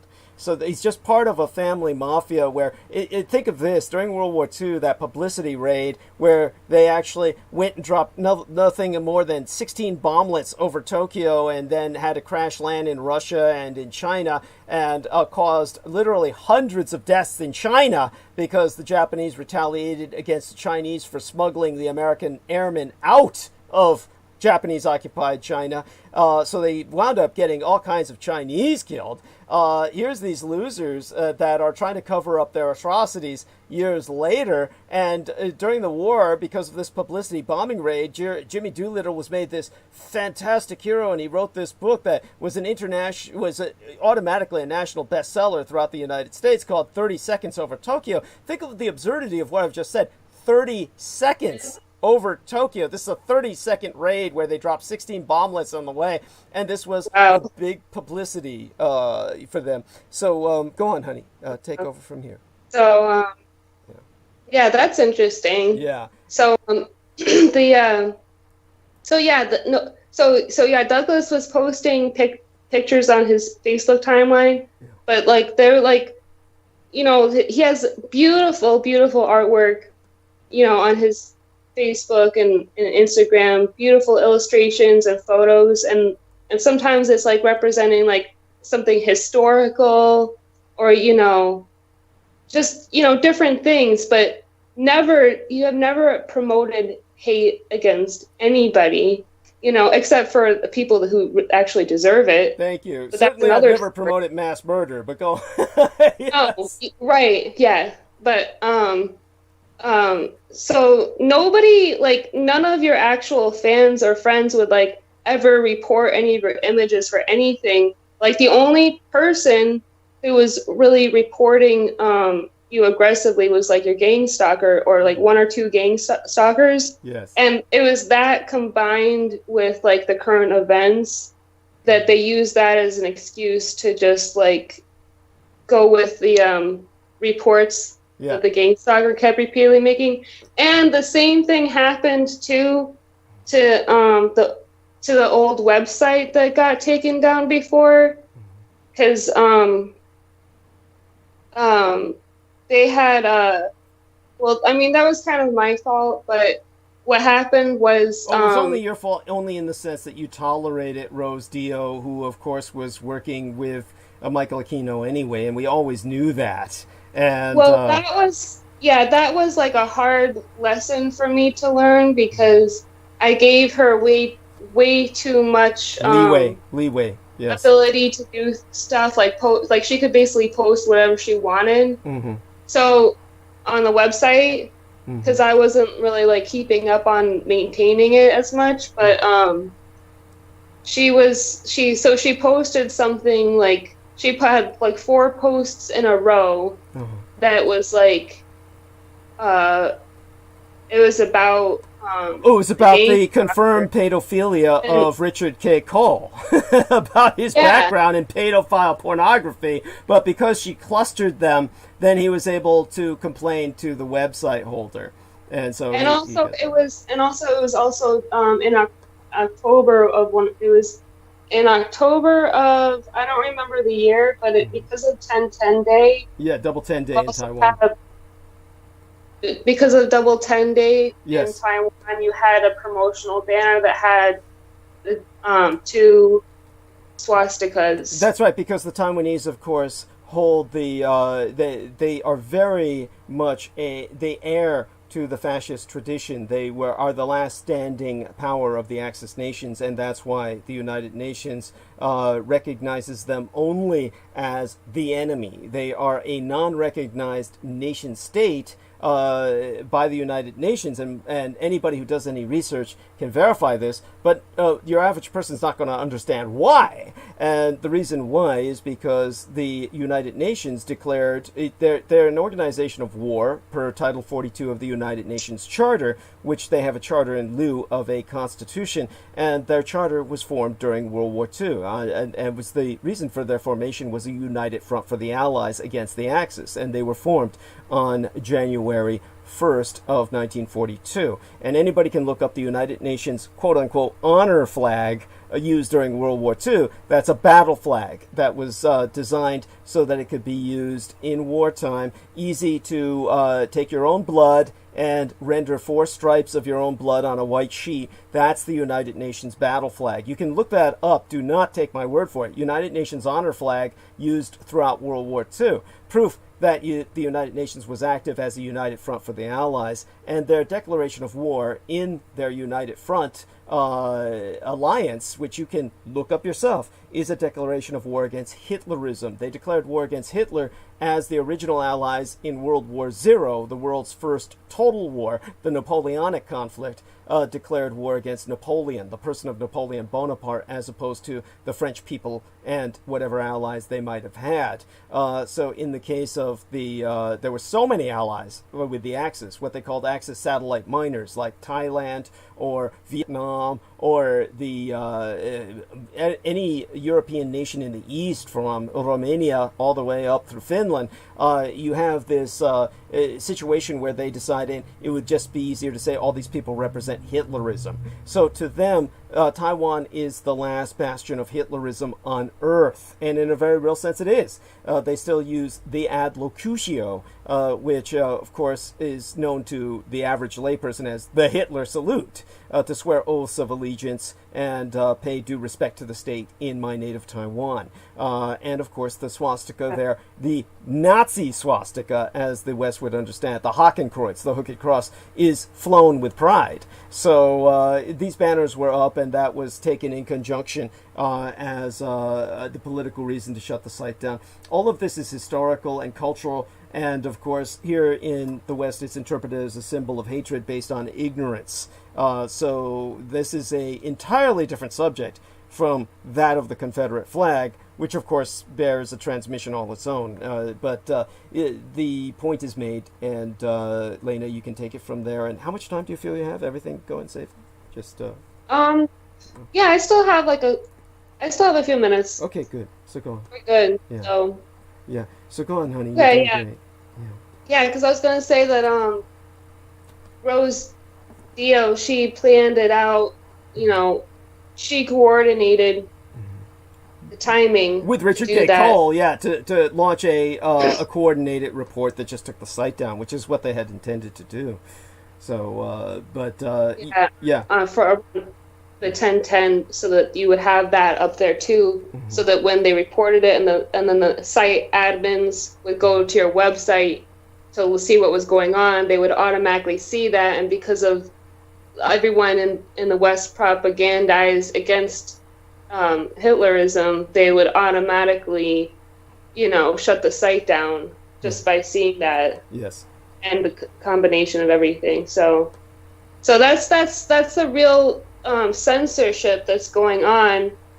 And then, you know, having a conspiracy theory video that gets hundreds of thousands of hits and then taken down later on, that's not really censorship. No, that's like, aiding and abetting. That's actually coordinating the dissemination of misinformation.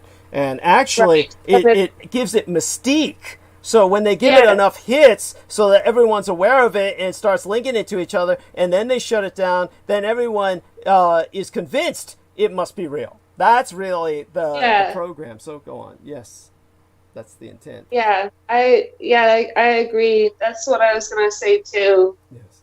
So what else is there to talk about? And Derek Talley's out of Facebook jail, and I guess we should be happy about that. Erica Nash was talking about his anger management issue in that regard, so that was cute.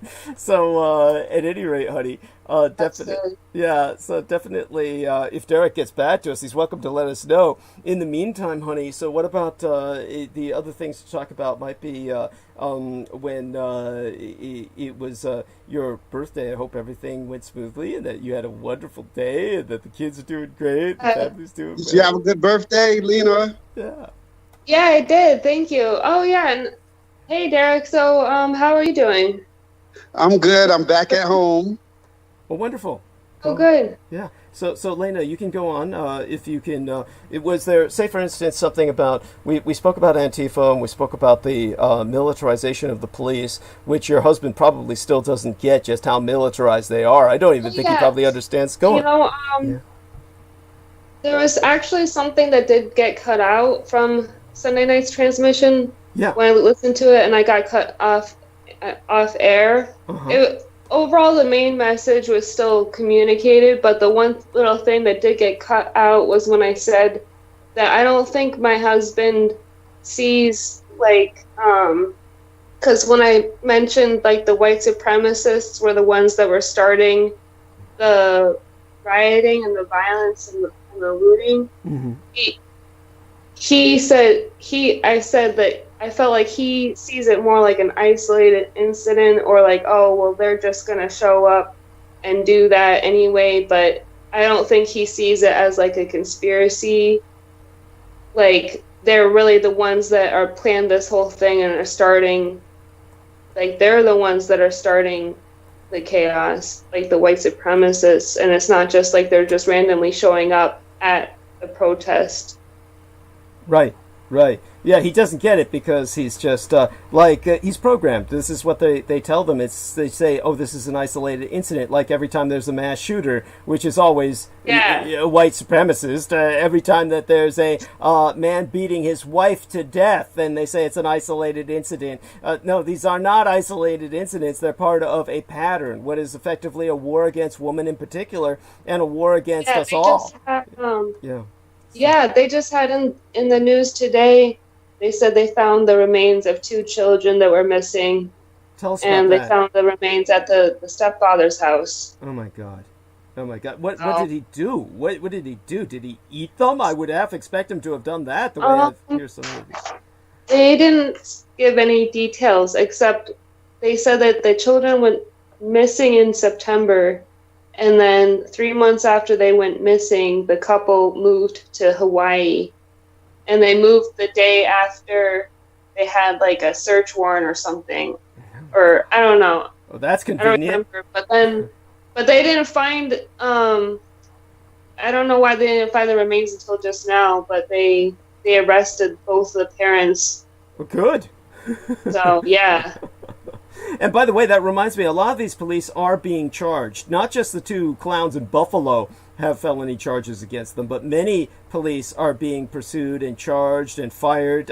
This is truly a reckoning for the police who just aren't getting it. They're so used to being immune that they're behaving as obnoxiously as they always have, and many of them are getting the axe for it. There's a lot of internal investigations that have started. So the good news is America, at least at the moment, is being forced to contend with a lot of its policing issues. So that's good. Yeah. Douglas, did you hear that? Did you hear that? Yeah, I'm gonna let you guys take it from here. So go ahead, Derek. I'm gonna sign off. Have a good night, everyone. Honey, I love you. We all love you. I love you too. Yes. Okay. Have a blessed night. Yeah. Take care, honey. Bye-bye. Love you. Bye-bye. And so, Derek, I hope you're in the mood to do a lot of talking, because I'm counting on you to dominate everything while I both chew, get some calories inside of me, and just kind of look around the internet for what to analyze, because honestly, tonight was more than any other night in forever. I was totally unprepared. I mean, really unprepared. Just a lot going on. But but you sound good, and you've got a lot going on, and I'd like you to tell us how you met Erica and everything like that. But first, tell us what you were going to say just before our lady checked in. I was wondering if you had heard that 57 police officers resigned after those 2 officers were punished. Oh, I did not. So please give us the details. 57 officers resigned. That's like a whole unit. Oh, fuck yeah. You know, and what I say is go ahead and defund them. Yeah. Go ahead and pull the plug. Go ahead and pull the plug on them. I can understand that. I mean, believe me, I must confess, it's kind of, how would I say it? I'm kind of leery, only in the sense of, but I can also understand maybe it wouldn't be that bad without police departments. In some cases, yeah, it's got to be. I mean, it's like, we'll show them. Yeah. We'll just resign and be like, okay, cool. That's like that's like saying, okay. I mean, is that what it was? Like a mass protest with these idiots? Did they honestly? What did they? Yes, it was mass protests. Oh my God! They're gonna learn us a lesson for teaching them about pushing 75-year-old men. You don't teach us. If we want to push a 75-year-old man and bust his head on the ground, we need to be free to do that. So we're going to resign. That's so fucking stupid. I mean, oh my God. I guess they're making so much money that they can just afford to do that in some sense of solidarity. It's like they're crazed. This is crazed, especially in this economy. Oh my God, you're right. At that point, yeah, why not defund the fucking department, since there's effectively not a department left? I mean, for a city like Buffalo, right? It's a big chunk out of it, so, oh my fucking God. Make certain to hire only women and nobody who's a veteran, and, replace them with non-veteran females, and that'll be a great step in the right direction. So, please go on with whatever else you want to bring to our attention. It's all yours, essentially. I'm going to kind of go mute and let you talk. And, a matter of fact, I'll let you know before I go make a trip to, go to the lavatory or something. But other than that, I'm going to be chewing here quietly while you speak, and I'll pop in every once in a while. But, yeah. I'll read you some of the stories that I was looking at. One of them is the Cops TV series canceled after 33 seasons and police brutality protests. Television shows, movies, or books, the police almost always are the heroes of the story. Well, and here now, the Cops TV series they're getting ready to cancel the series. Nobody's watching the Cops anymore. They're calling them heroes. They're really afraid of what's getting caught on camera, and they're afraid it's not going to be edited out. So please go on. Right. They want to be able to control the narrative, and they can't do that with their body cams. And the thing is, I'm a truck driver, and as a truck driver, I have a cam. It's not a body cam. I don't know what you would call it. It was just, but I have a camera that faces both ways. I got a camera that watches me, and I got a camera that watches the road. It's on the hood, right? It's on the hood? No, it's actually in the windshield. Okay, thank you. It's funny the way it works, because the way it works, it's constantly working. It's constantly recording, but it's on a loop. It's on a 9-second loop. And what happens is if I slam on the brake too hard, if I turn too hard, or just randomly, it could just go off. And when it goes off, it actually it actually captures the previous 9 seconds and then the next 9 seconds. So if you have your phone in your hand, you're fired. And that's what, if you have a phone in your head and a cigarette in your mouth, or you don't have your seatbelt on, those are the 3 things that can get you fired. So like if you have your phone in your hand and all of a sudden you hit a big pothole because you're texting your woman, or you have to slam on your brakes because you're looking up and down and you're sending off a text or you're talking on the phone. And if you hit that pothole and then you drop your phone right away and pretend like you weren't on it and just kind of play it off like you're driving the whole time, it's too late because it caught 9 seconds before you hit that pothole. And so went back and recorded the 9 seconds. And see, and Roadway just fired a bunch of drivers for covering up their drive cams. They fired like 12 drivers. How could they be so stupid? I mean, they should just putting a piece of tape in front of it, so it only captured the front, but it didn't capture, you know, what the driver was doing. I guess they figured. Oh my God! I mean, that's silly. But go on, yeah. That they would even think that they could get away with that. I mean, obviously, you would know that if you did that, that's just an invitation to be fired. That's basically saying I'm hiding. Well, you know, when I was at the company I was at before here, I said I was with the guys. I said, if they ever bring cameras on, I'm quitting. I'm not going to be a part of this. Well, when I wanted to move from the Chicago area to Tennessee down here, I agreed to drive cam. And they asked me, they said, "Do you know what drive cam is?" I said, "Well, I'm not exactly sure." And they explained to me what drive cam was and how it works. And they said, "Well, do you agree to work for this company and we have drive cam?" And I said, yes, because I wanted the job. Yeah, right. Yes. Yeah. Understood. I mean, what are you going to do? I mean, that's the condition. I like the company because, you know what? Other than that, they leave us alone. They leave us alone. And as long as you're not doing what it is that you're not supposed to be doing, when the camera catches you,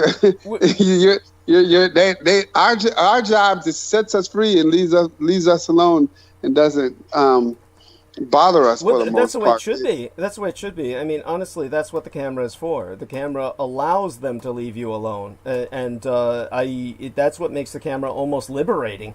So in that sense, the camera is actually an improvement for the driver, unless they've got something that they're trying to hide. So you know. Right, well, you know, they have what's called coaching.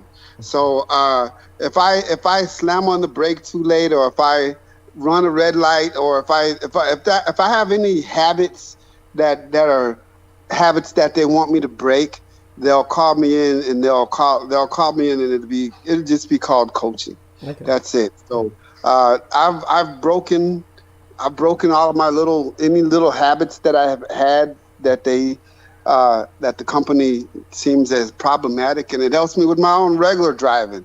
You know, I don't even pick up my phone when I'm driving in my own car anymore. Great. Good. That's a wonderful role model, a wonderful example. Thank you for that. What was it? So anyhow, you know, keep on going with what you're doing, and then later on, if I feel the need to keep you active, I'll bring up questions about what Erica was talking about with your son. How on earth did she even spot? How on earth did she get into a conversation with your son where he exposed to her that you were biting your finger every time you were angry? That was interesting. Oh, I told I'm the one who told her that. Yeah, okay. I told her that, and I told her that my son brought that to my attention. Mm-hmm. Yeah.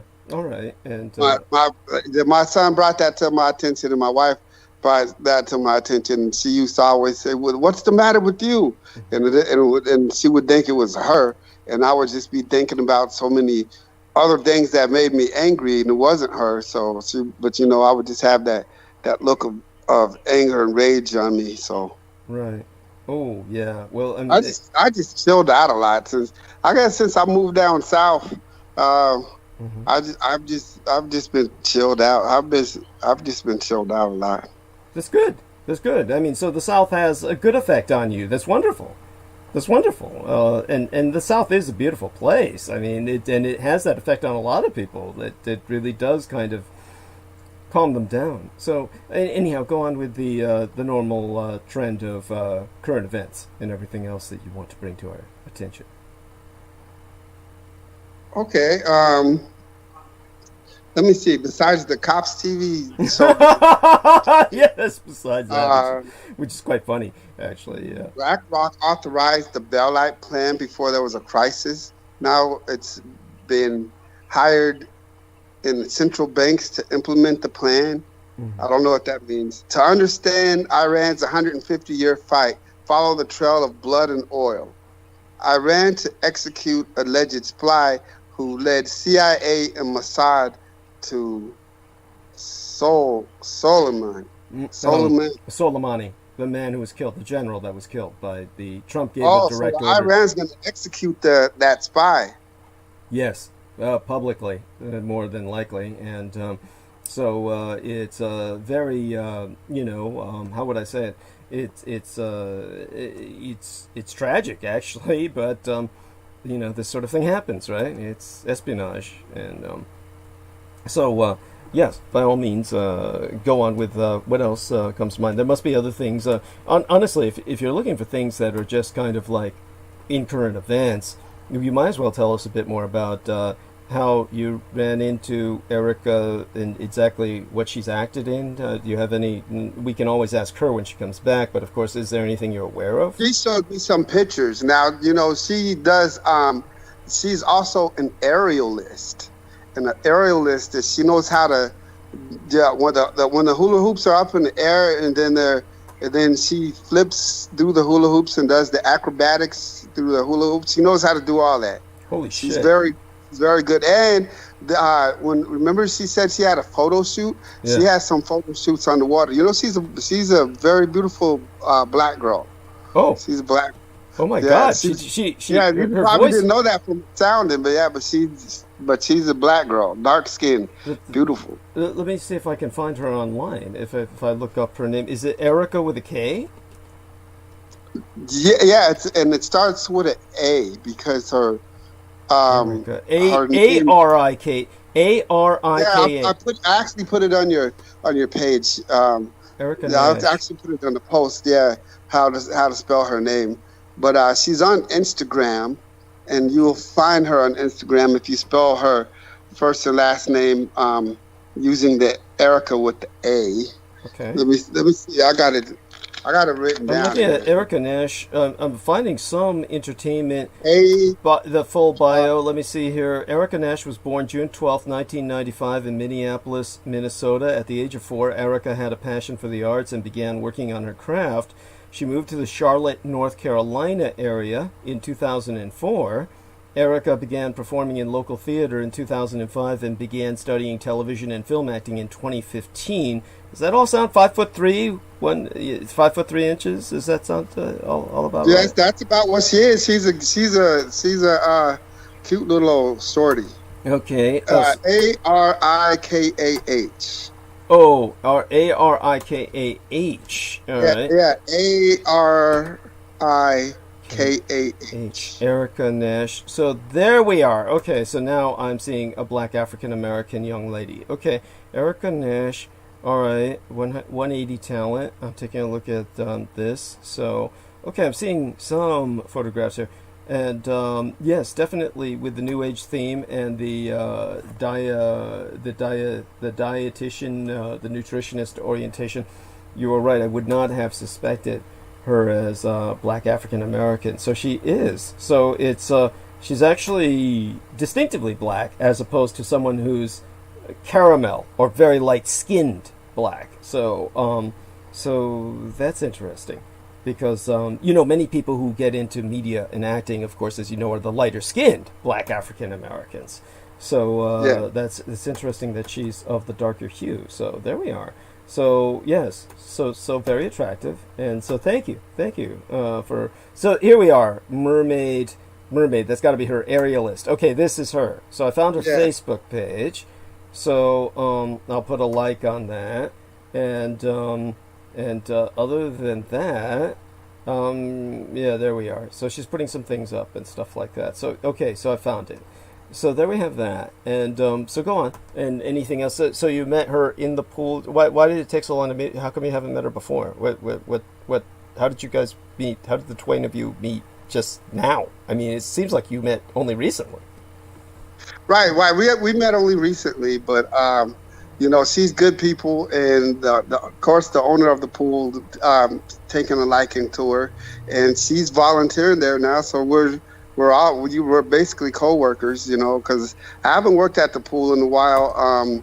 I worked there a couple of weeks ago on a Saturday just for one day, but I'm going to start volunteering back again because pretty much it's an expensive pool, and he's just giving me the use of it for free, you know. And so, you know, I'm grateful for that. But whenever he asks for anything, just like I told Erica, I'd help her get out of there by helping her clean up so she can leave on time and get to whatever else she had going on. And you know, I have the freedom to do that, to just help out whenever I want to. So, wonderful. You know, I need to get in there and get my health back going again. And my wife is helping me out. She bought me some of that Good Belly probiotics, mango that I need, that give me some of the energy I need. And so I take that with my vitamins, and now I got a list. Erica wrote me out a whole page yesterday, a whole page of what I have to do, a homework assignment, from the apple cider vinegar, from the charcoal to the colloidal silver that I have to do. Colloidal silver. Colloidal silver, yes. And the vegetable protein that I have to get from Kroger's, and with the coconut milk, and just the different stuff I have to get, just the different minerals. So I've gotten a homework assignment. So now I don't want to see her again and tell her that I haven't done anything. So I'm gonna have to get on it today, because she asked me when she see me today. She seen me yesterday, so when she see me today for the interview, she asks, "What have you done?" I'm going to start chewing. So take over for a few minutes and tell us how everything tastes like crap. Tell us about your adventures with that. Oh gosh, yeah, I can't eat anything, you know, except for mango. That mango juice is that's about it. That's the bomb. The probiotic, it was a Good Belly probiotic mango. That is the okay. You put it in the refrigerator. You know what? Come here for a second. I want to interview you just for right quick. You said you had to take the COVID-19 test, right? Well, yeah. Hello, everyone. This is my beautiful wife. I'm going to interview for just a second. She has to leave right now, but I don't know if anyone has ever taken the COVID-19 test, but my wife has actually taken that test, and I want you to tell everybody what it was like to actually take that test. Well, basically, it was through the health department. So they weren't allowing people in the building. So you basically had to just drive up, and someone came out to the car to administer the test. But just the instrument they used to get the sample was about 12, I would say about at least 10 to 12 inches long, that they stick through your nostril. And it does cause pain. It was very uncomfortable, and they had to do it through both nostrils. I don't want to go through that ever again. I'll just say that it was not a very pleasant.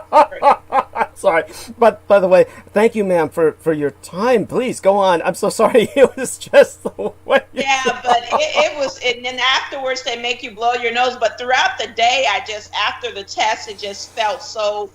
It was a little sore. My nose was a little runny. But other than that, I do not want to go through it again. And then 3 days later, you get a call, and they told me I was negative, and that was that. Yes. Yeah, and I'm happy you're negative, and I want to thank you, ma'am. Now, please, could you introduce a little bit about yourself? I know you don't have much time with us tonight, but we hope to speak to you more in the future. I know you're doing a lot of angel work, and you were working with cancer patients long before Derek Talley had developed cancer himself, and I want to thank you so much for the services you provide for so many women with the hair work that you do with them. Could you give us just a little bit about that? Tell us a little bit about what you do. Well, basically, I'm a natural hairstylist. I do sister locks on natural hair, and then I also have a product line that I formulated some products to help with hair loss for women. So I got kind of like two things going on at the same time with my business. And then when I'm not doing that, I care for mentally disabled individuals and just, give them care and kind of like adult babysitting, or kind of, you could say, services. Yes. And yes. that's about it. Wonderful. Oh, that's wonderful. Thank you. And thank you so much for helping Derek, of course. And that's always appreciated. I'm so glad he has some adult supervision. And so aside from that, I'm sorry, what was your name again, dear lady? Keandre Talley. Wonderful. Thank you. And it's an honor to meet you. And you have a blessed evening, but could you spell your first name for us, please? It's capital K-E, capital A-N-D-R-I. Okay, Keandre. Wonderful. That's a beautiful name. And so thank you as well. And I understand that you also tend to the cats because Derek apparently will have nothing to do with them. Is that true? Yeah, pretty much I take care of her. I feed her. Well, he does help with the feeding. He helps out with the feeding, but like the litter box and all that other stuff, no, that's my job. Okay. All right. And you should make him do it, really, the litter box. I know he'll hate me for that, but honestly, men are more immune to some of the diseases that can be caught from cleaning a litter box. That's what creates the crazy cat ladies, is cleaning the litter box. So it's usually best to assign the man to do that. Otherwise, that parasite gets into the ladies, and then they start having 2, 3, 4 cats, and it goes on from there. Of course, the downward spiral. So you should forewarn him that if he doesn't do that, there's going to be more cats appearing everywhere. So. Yeah. You hear that, Derek? Yeah, Derek. Yeah, you should be the man. I already heard that you're getting another dog. Yeah. I haven't gotten it yet, but I'm thinking about wanting to get another dog. I lost my sweet Amy about 6 years ago, and I really grieved over the loss, and it took me a lot of years. I said I would never get a dog again, and then now, just recently, I'm seeing puppies and things, and they're warming my heart, and I'm like, okay, maybe it's time for another one. Yes, that's understandable. So that would be wonderful, and so thank you, dear lady. Let me see if I can get it right, because it takes me 20 times with the name. Keandre, yes? Yes. Wonderful. Why did you retain the name of Talley? I understood the twain of you were divorced. Did you simply find the name Talley convenient? It was just convenient to retain? No, we're not divorced. Oh! Oh, shit. I didn't say that. I never said that. I do a lot of drugs and drinking. I forget things. And I conflate it. There's a lot of people I interview. Obviously, I mix cases up. I'm so sorry. Yes. Okay. Yes. Though I could understand you're wanting to get rid of Derek, of course. And I understand that your mother called him up just angry as hell for, I mean, he had to have a gun nearby to protect you from the neighborhood that you were in at one point, and she was He's talking about when we were living in Inglewood. Oh, I told him you had to sleep by the window to keep people away from the cutlass. Oh my gosh, yes, we did. It was like most of my pregnancy, I slept on the window ledge so that our cars wouldn't get stolen, or we were on the second floor. That's what it was, and we could look down, and people would look to the left and look to the right, and then they would walk up to the car, and she lifted up the window and said, "Don't you think about it, sucker."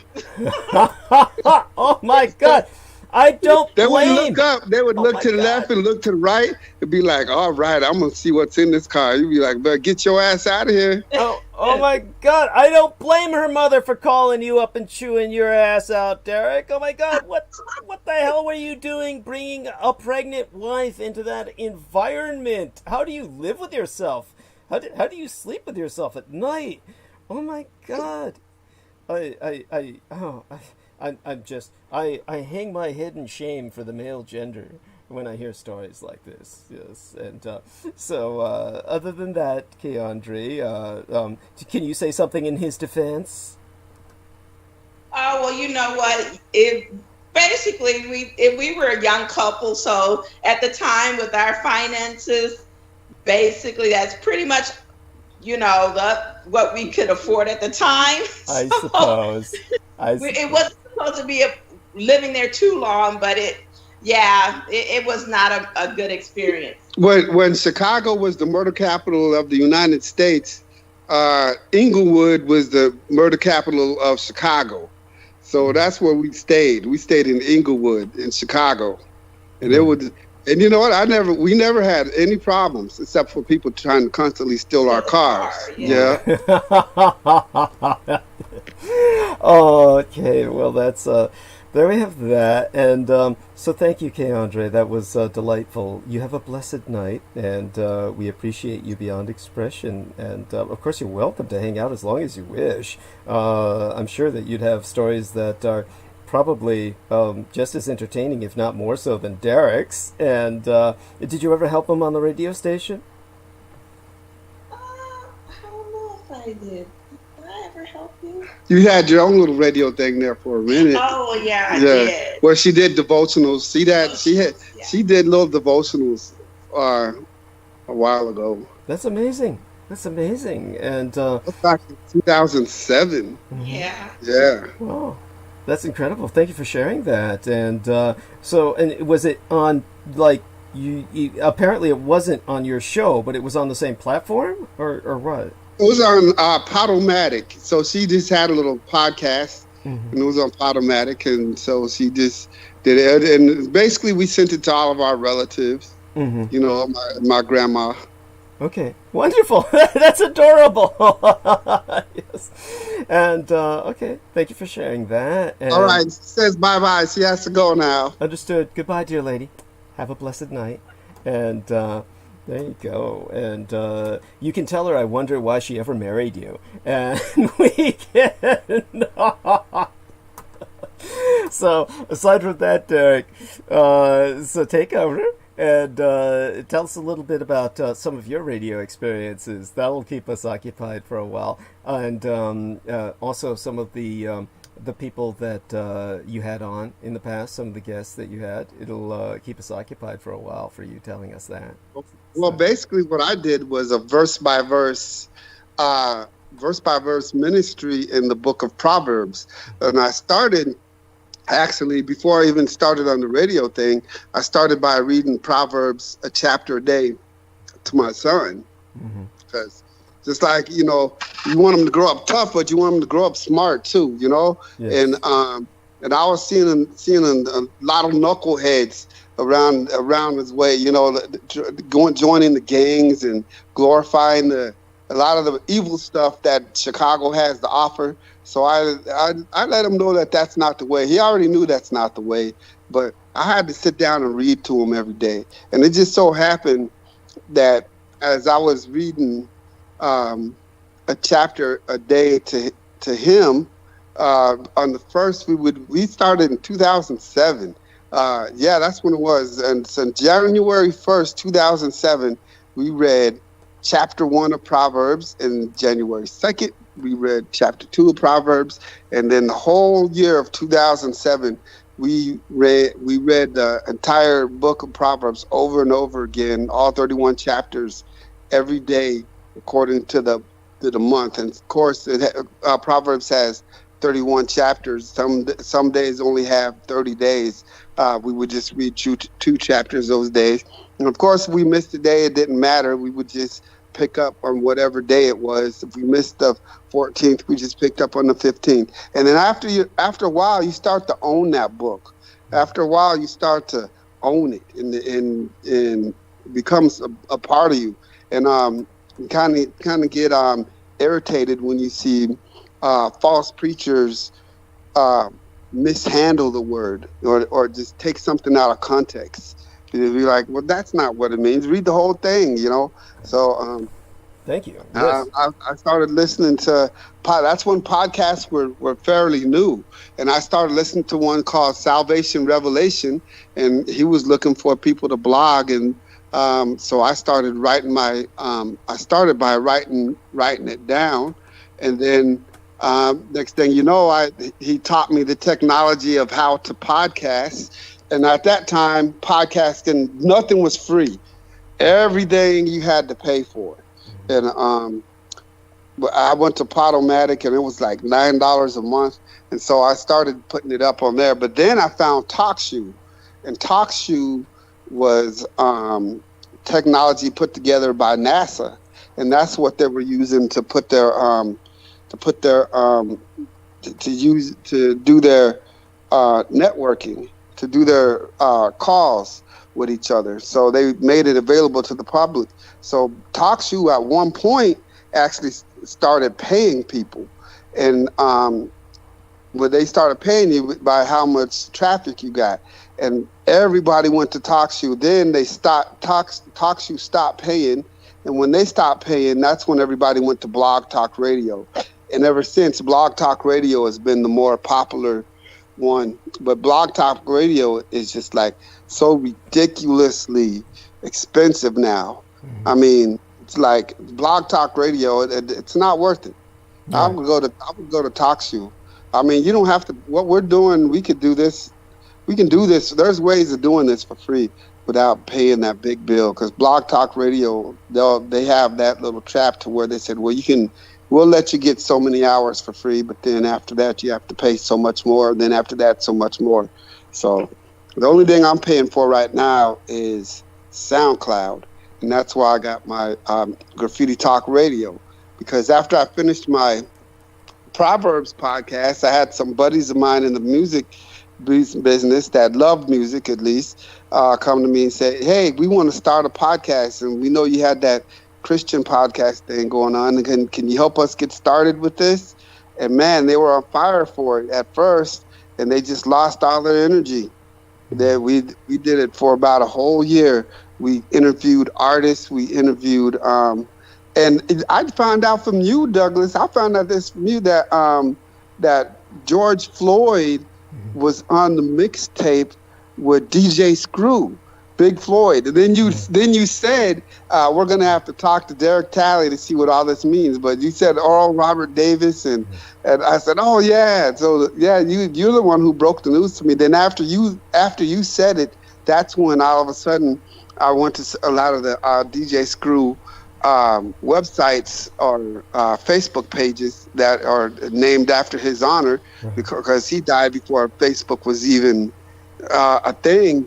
But he has a whole bunch of Facebook pages in his honor, and that's when they were advertising the mixtapes with Big Floyd on there. Big Floyd. Interesting. Okay, because he was so tall, he was huge. He was 6'7", which is just fucking incredible. And so, by the way, your father, if we could bring him back on again to talk about the Senate confirming the first black Air Force chief, I think that would be important. Do you think your father would be available to address this sometime soon? Sure. Okay. Sure. Now, you do know that the Air Force has confirmed its first black chief of a United States military service.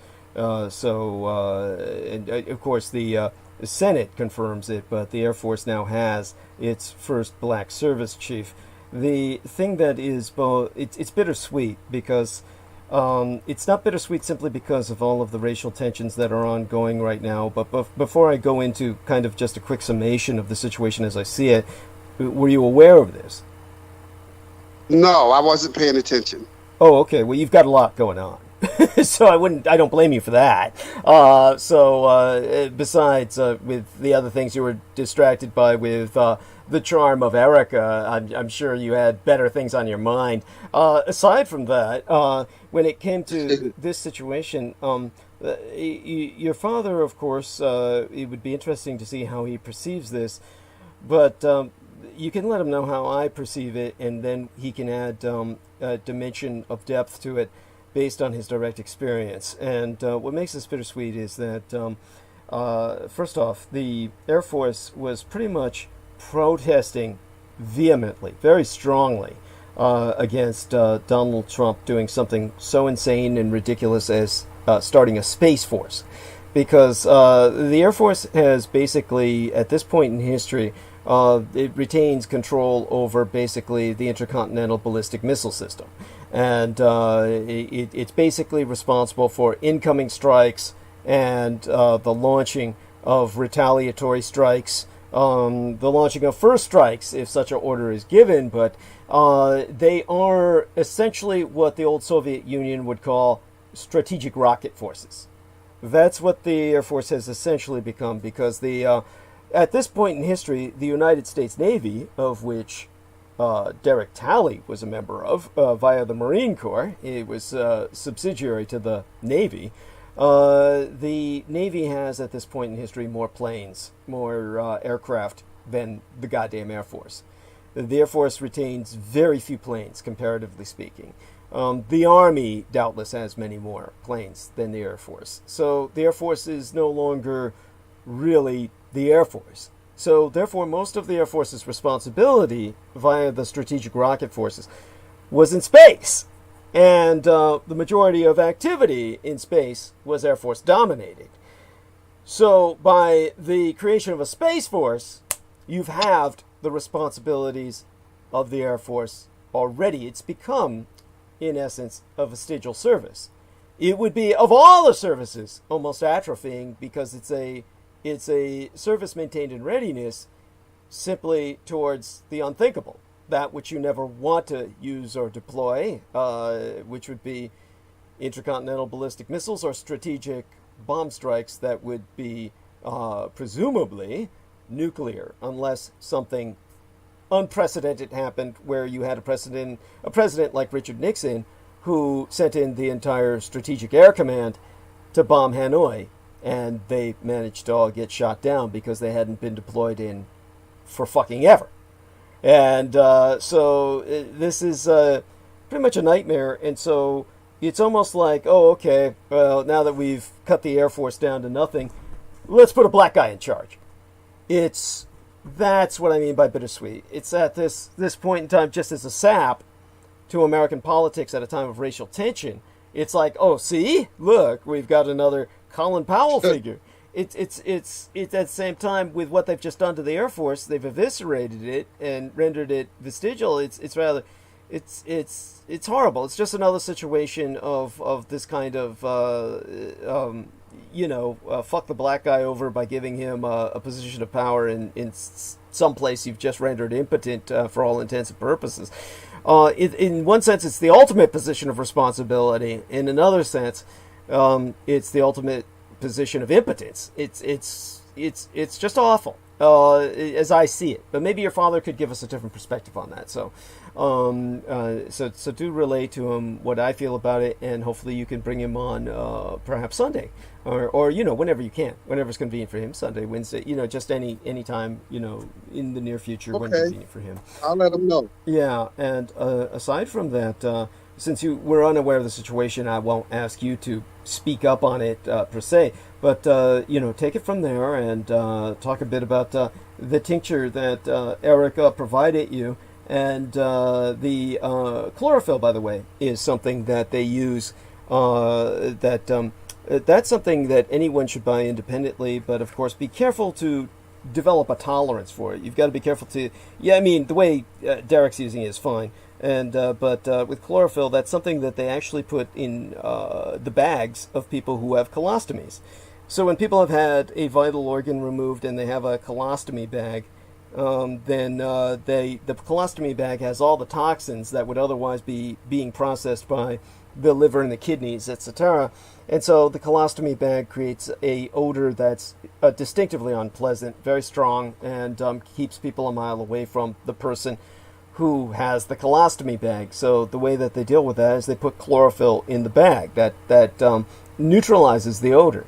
And that's chlorophyll is something people can use for bad breath. That actually takes care of the intestinal phenomenon that leads to bad breath in people, which is sourcing not from food particles on your tongue or in your teeth. It sources from your intestines. So the chlorophyll is something that you can purchase from a store.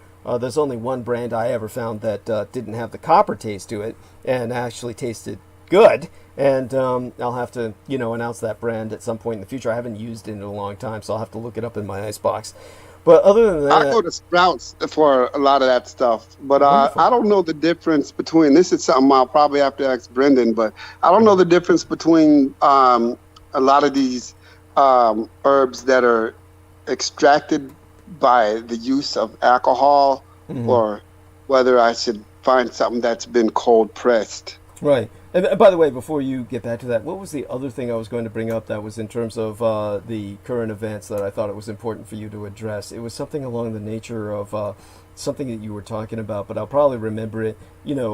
Take it from there in terms of, your diet, etc., what you're exploring with, and then I'll probably remember what else it was I wanted you to address in terms of current events. But anyhow, go on. Just take over while Okay, yeah, go ahead. Yeah, so basically, what I have on my assignment, I have to get some colloquial silver. I hope I pronounced that right. I have to get some charcoal. Yeah. I'm sorry, I had to unmute for that colloidal. Colloidal silver. Yes, I got to get some colloidal silver. I got to get some charcoal, and that's for the purpose of removing the metals that were in my body. I have to get my teeth looked at to make sure that I don't have any mercury fillings in my teeth. I have to get myself on a good diet, which right now, the only thing I'm on is just water and mango juice. That's it. So, I'm not on any diet. I need to add to my diet. And what I need to add to my diet is I need to add apple cider vinegar. Take a tablespoon of that a day. I can just put it in my water. And I need to get a celery shake. I need to do celery and cranberries. And with my particular ailments, that's what Erica figures that I need the most. Celery and cranberries, along with some Kroger alkaline vegetable powder. Yeah. And that's about it. So that's pretty much my homework assignment for the next 30 days. Now I remembered. I remembered what Selena sent me an email and said, Derek and Floyd butted heads. And I said to myself, what the fuck trouble did Derek get himself into now? I said, what the hell did he do now? He's already in Facebook jail. What the hell else is going on? And who did I bump heads with? I'm sorry, what? Who did I bump heads with? Floyd. And the first thing I was thinking in my mind was, who the fuck is Floyd? And then I realized she was talking about the asshole white cop who murdered George Floyd. And it turns out his name is Derek Chauvin. And though I've actually said that in the past, it never sank in. He has your first name. So yeah. So apparently... Oh, the same way, too. That's embarrassing. Yeah. So apparently... Well, it's not as bad as the black guy in Central Park who was dealing with the white bitch who said she was going to call the cops on him. And they both had the same last name, Cooper, because that means, of course, his family might have been slaves to her family at some point in the past. Maybe that's why there was a genetic... Oh, I didn't know that either. So the girl who threatened to call the cops on the black guy and said, I'm going to call the cops and tell them an African American is messing with me. They have the same last name. Yeah, they're both named Cooper. So at one point, Oh, gosh. theoretically, her family may have owned members of his. Maybe that's why there was a genetic proclivity for her to act like a complete cunt. And by the way, what she said was far more serious. She said, I'm going to tell the police an African-American male is threatening my life, which could have resulted in him losing his. Yeah, exactly. Yeah, so it's very fortunate that he was recording everything. Everybody remember that you've got to learn as a self-defense mechanism. This is like learning to use a firearm, except more important, learn to use the camera on your smartphone. And, whenever you have an incident like that with the law or with anyone breaking the law, you've got to use that camera so that you protect yourself. And so with that, so Elena sent me this email. Derek and Floyd butted heads. And I was thinking, what the hell are you doing? Who the hell is Floyd?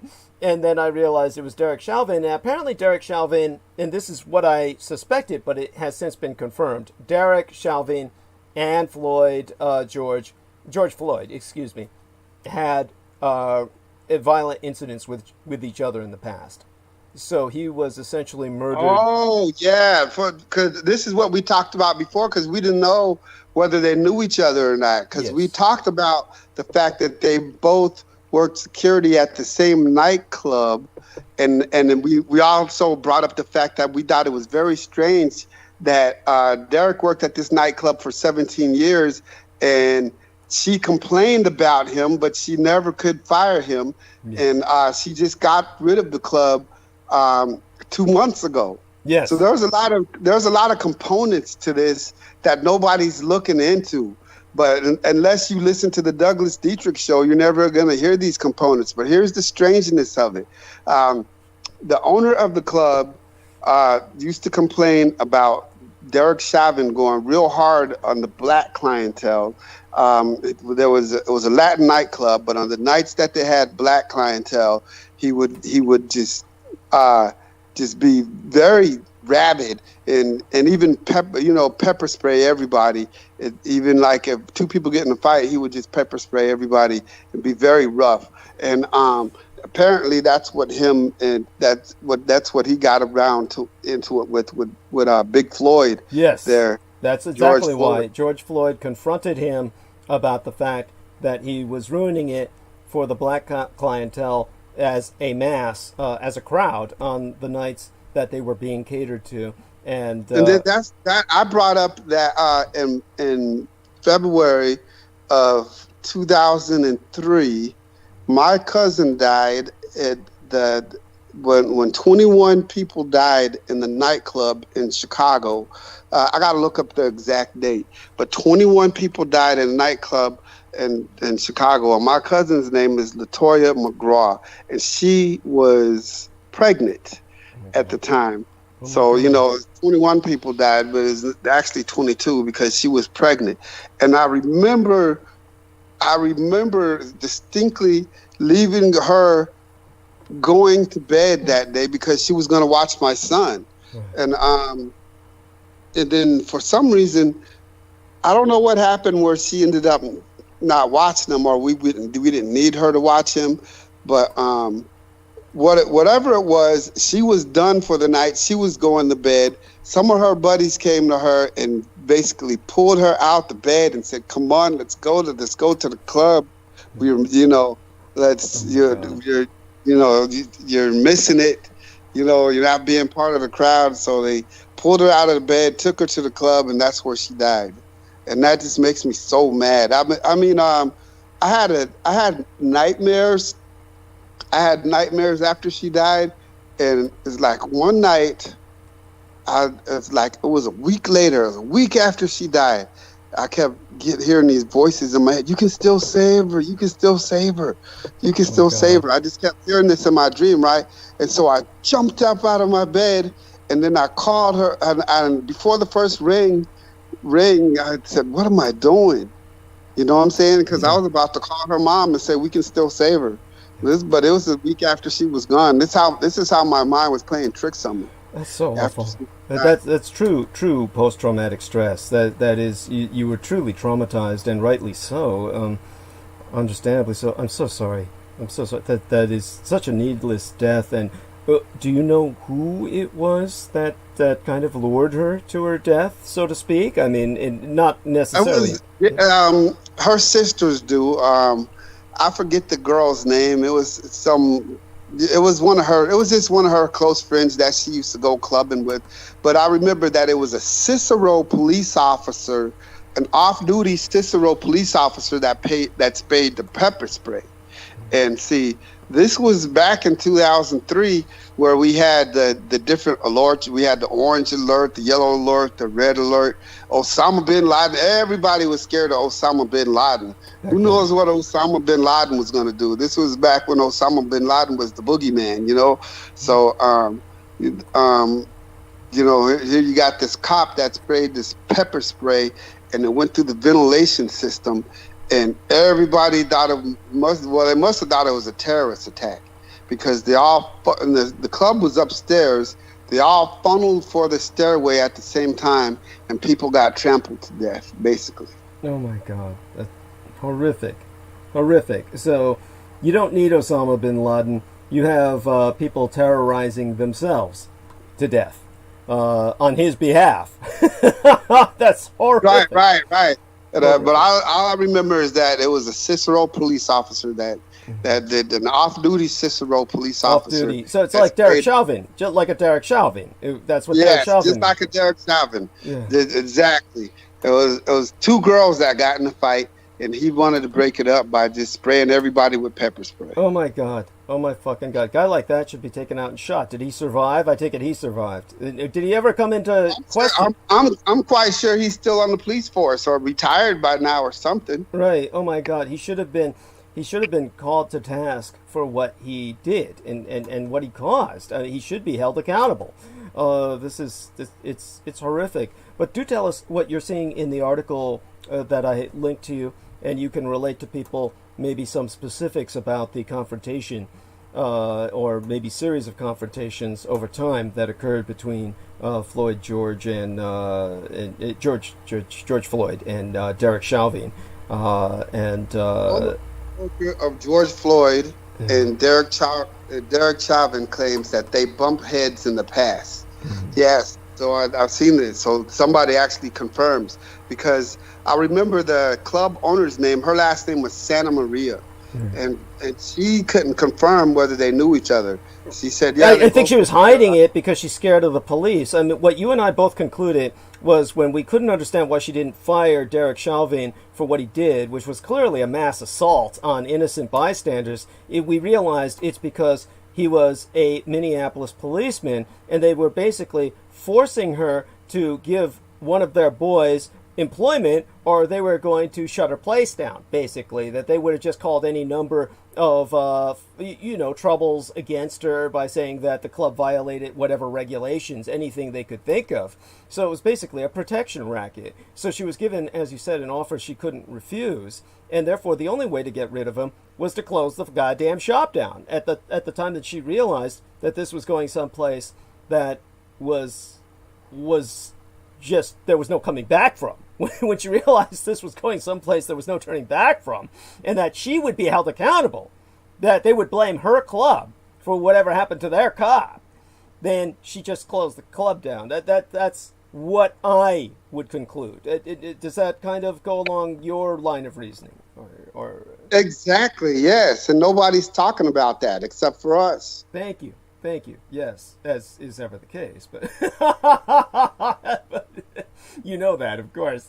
So, yes, so please go on and take it from there, and I'll go on mute again for a little bit. All right. On the CBS special, Justice for All, hosted by Gayle King, George Floyd's brother, now I can't read his name. Philistine said that he believes that Derek Chauvin, the former Minneapolis police officer charged with second-degree murder in Floyd's death, knew exactly who Floyd was as he pressed his knee into his neck. Not only that, Philistine said that He believed it was a personal, and he's not only one who sees it that way. Both Floyd and Chauvin used to work security at the El Nuevo Rodeo. El Nuevo Rodeo. Yes, thank you. The nightclub in Minneapolis that was, they say, burned to the ground in recent riots. Oh, okay, shit. yeah, well, it was burned to the ground in recent riots. That means they burned the evidence. Probably somebody came there to specifically burn the place to the ground during the riots to hide all evidence and prevent any investigation. Does that make sense? Yeah, that it sure does. Yeah, that they were using the riots as a cover. Oh my fucking God. This is just like Lee Harvey Oswald, Jack Ruby, where, like Lee Harvey Oswald, George Floyd is the patsy. He is the man who has been scapegoated, and the Jack Ruby is this Derek Chauvin. And Jack Ruby, of course, he shot Lee Harvey Oswald in the head, and he was already injected with cancer, a very fast-moving, very aggressive cancer that killed him literally within hours after killing Lee Harvey Oswald, so he couldn't be interrogated. Derek Chauvin, of course, is sacrificed to the legal system, where he's going to be trapped in that for the foreseeable future, hopefully the rest of his life. But so there we go with that. So I'm sorry, take it away. Go back to where you were. Yeah, and you know, who is it that's taking care of Lee Harvey Oswald's wife, his Russian bride? Yeah, you forgot. I forgot. Yeah, tell us about that. Do you know? Because I forgot. There are people who know. I did know because I read it, but then it was so long ago. Yeah, he went to. I remember he went to Russia to go pick up his bride, and that's where everyone said that he was corrupted at, and you know, everyone blamed that his trips to Russia for him, you know, doing the assassination. But he's really was just a pansy. Yeah, as a matter of fact, this is one of those few cases where I would say his going to Russia was actually quite innocuous, and it was simply exploited, where he was dispatched to Russia he was told, by the way, Lee Harvey Oswald, as I'm sure Derek is aware of, was a Marine. And so he was supposedly recruited for espionage, and so they told him, we want you to go to Russia to do this and do that, and they were just setting him up so it would look exactly as if he had become a Russian asset. And like a lot of white guys who are antisocial, they marry a foreign bride because there's no American chick that's going to put up with their shit. So they made certain to choose him because he was pretty much socially retarded, and therefore made the easiest patsy. And and when he came home with a Russian bride, it just made him look all the more suspect, and they just exploited that. I know that she was never really pursued for anything. She was, questioned, and but she was never, as far as I understand it, she may have been, how would I say it? She may have been persecuted by the public, or maybe, harassed, but in terms of federally, there was nothing ever legally brought against her. So she did wind up living out the rest of her life in the United States, I believe. And hasn't she been at some of these conferences that some people we know of were dealing with? Like my former manageress, Lorian Ann Fenton, wasn't she?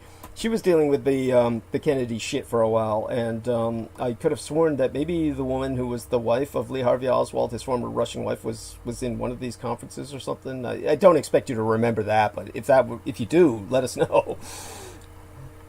No, I don't know what conference she would have been at, but I know that there was a couple that took care of her, that promised to pretty much take her under their wing here in America for the rest of her life. Okay. But I forget who that couple was. I forgot what book it was that I read, but I read a lot of books on the CIA, and to try to get to the bottom of a lot of stuff, a lot of different operations that had happened, and this was something that was unusual, that took an unusual extended information into Lee Harvey Oswald's life and his trips to Russia and his wife. Mm-hmm. Thank you for bringing that up. Anyhow, take it from there and go on for a little bit more, and then go on with some of what your homework assignment brings to mind. By the way, colloidal silver, just so people know, they've changed it now if someone is purchasing colloidal silver today, it should be fine. Read the instructions. Always be careful when using it, not to overuse anything. But colloidal silver in the past had a lot to do with the myth of identifying vampirism with the nobility. As I've explained in the past, what happened was during the Black Plague, which lasted for a fairly long period of time in the Middle Ages, when people were dying by the millions. The nobility found that the colloidal silver had antioxidant and antibacterial effects that they could use to basically render their drinking water safe. So they would take the colloidal silver and they would drop silver coins inside of their drinking water. This is what people on the frontier would do in the wagon trains, etc., to act as kind of like a disinfectant. And the side effect, in those days, we didn't have the ability to leach out or separate elements that were beneficial from those that were not. The side effect was that it would render them a cadaverous blue, as if they had died. And as you know, with lack of oxygen, white people, or white bodies, turn blue. And so what would happen was that they were identified as dead by the peasantry, who saw them survive while millions of the commoners died. So it began to be assumed that the nobility was feeding off the mass death of the commoners, that they were Nosferatu, that they were vampires. That was the identification, the source of identification of vampirism with nobility. That's how you got the idea of the gentleman vampire. That's where the myth developed. There was, as recently, you can look this up, colloidal silver, Papa Smurf. If you use those tag words, you'll find this old guy, white guy, who was in the United States, who was using too much colloidal silver, who turned a terrible shade of blue. And, of course, everyone started calling him Papa Smurf. So that's, of course, Derek's already black, and I don't see him turning very blue, but I don't foresee him using colloidal silver that aggressively either. And the kind they have these days is a bit more filtered and refined. I doubt what's on the market would do that to people, but do check into that.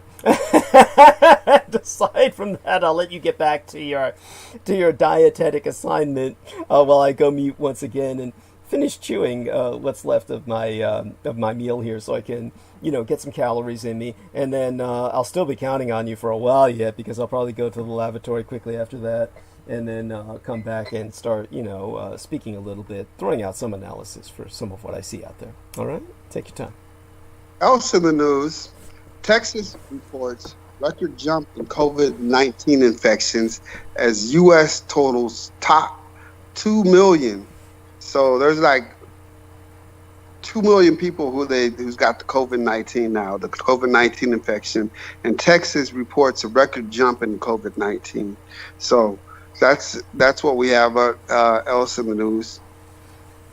U.S. shell faces bankruptcy. By the way, don't forget to give them the object lesson here of Texas. That's what they get for reopening so quickly. Anyhow, go on, take it from there. Tell them about Texas reopen. What do they fucking expect? Oh, yeah. Yeah, what did they think was going to happen? I'm sorry. That's all right. This says the NYPD just reported that the number of coronavirus cases in the U.S. has exceeded 2 million barely an hour after President Trump announced plans to hold campaign rallies in 4 states, beginning with one in Oklahoma on Friday, as well as a rally being planned in Arizona, the state where the virus appears to be spreading at an alarming rate. And after reporting a spike in hospitalizations yesterday, Texas reported 2,500 new COVID-19 cases on Wednesday, its biggest one-day jump since the outbreak began. And you heard my wife when she talked about what it was like to take that test. So I never knew what the test would consist of to take that COVID-19 test. It doesn't sound like a test that you want to keep taking. They take a real long toothpick looking thing or a big Q-tip looking thing. They stick it all the way up with one side of your nostrils and touch the back of your throat. Then they pull it out and stick it up the other side, all the way up the other nostril, all the way to the back of your throat. So, this COVID-19, that's one thing that you don't really hear them talking about. This COVID-19 test doesn't sound like any fun. Yuck. I don't want no big giant Q-tip stuck all the way up my nose, all the way to touching the back of the throat, So, and it's like, people just say, well, just go get tested. Just go get tested. You don't even know what the test consists of. If you knew what the test consists of, you'd hold off and say, well, I don't feel like I got it. Fuck, that's good enough. Yes, it is. It is. Actually, at this point, had we started with testing nationwide and earlier and effectively, it would be different. It would be, of course, vital that everyone who can get tested. It's too late for that now. So don't even worry about it. If you don't feel like you've got it, you don't need to get tested. But then again, you might be concerned, you might be a carrier. If you have loved ones, elderly, senior citizens that you're worried that you might impact or kill by giving them COVID-19 that you might be carrying, then yes, of course, get the test. Okay, so it's a matter of discernment. Yes. So go on. Yes. Thank you. Researchers find at least 7 different strains of coronavirus circulated in California.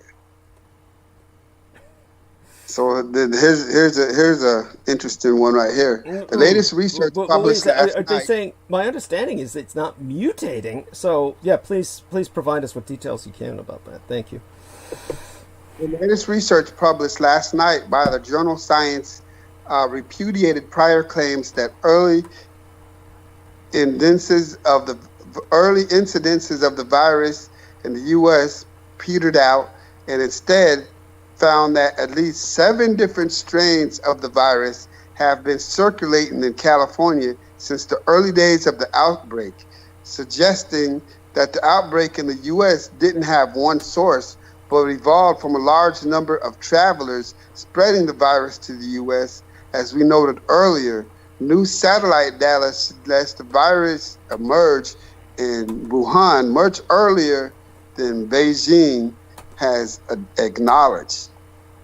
The analysts found that the cases of the diseases, including travelers coming from Europe and Asia, spread in Washington and California before the virus spread from those states across the rest of the country. It's probably fair to assume that the similarly diverse number of strains traveled to New York. So you have all these different strains that hit at the same time. So they reckon it come just from different travelers coming from different parts of China that have already caught the disease at different stages, I guess. Thank you. I appreciate that. So please go on with what else is going on out there to plague us or prevent us from enjoying life and whatever else to bring to our attention. I'm enjoying life. You got a chance to interview my girlfriend and my wife in the same show. Yes, that's delightful. Oh my God, he just revealed something to us.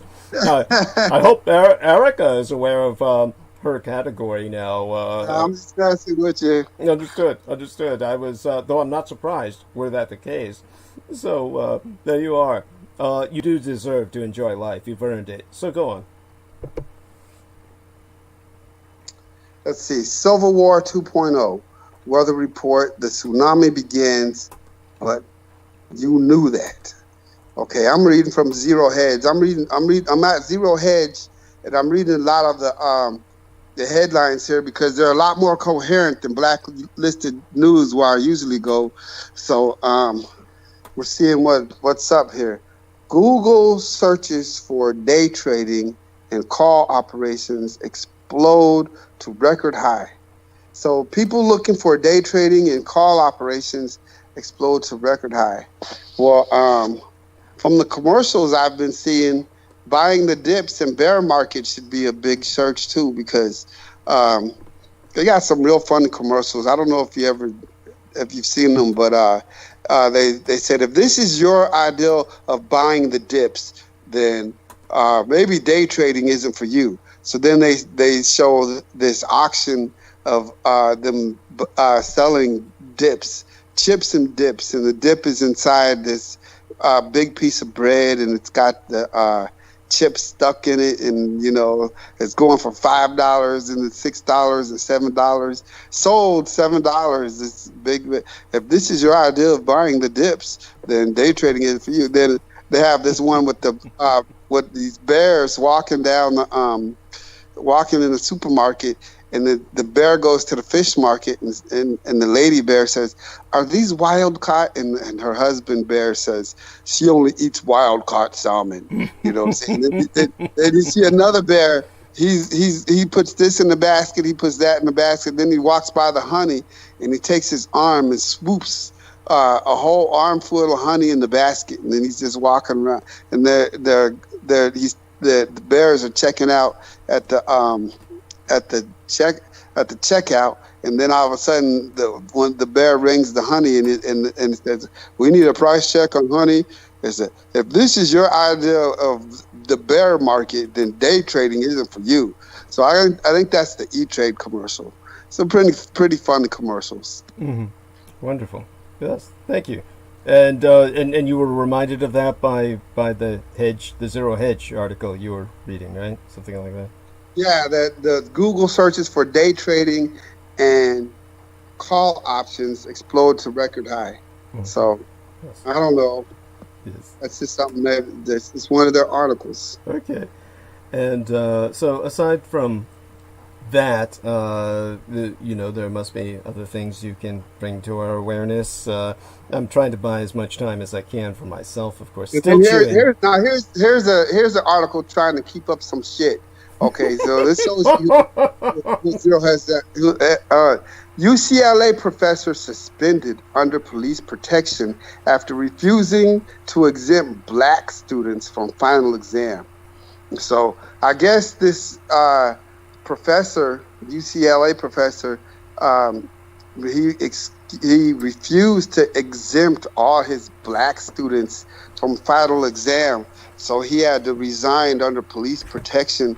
So, because I guess all the blacks were going to mob up and kill him.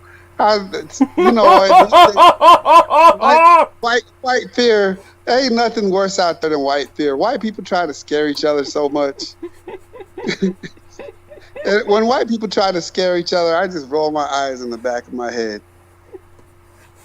Okay, Minneapolis manufacturing company torched in riots to leave city. Oh my goodness! Sounds like another fear article. Fear point. That's the term. Yeah. Yes. Let me. I'm going to go off the mic because I'm still chewing. I don't want people to hear me coughing. Getting up my food.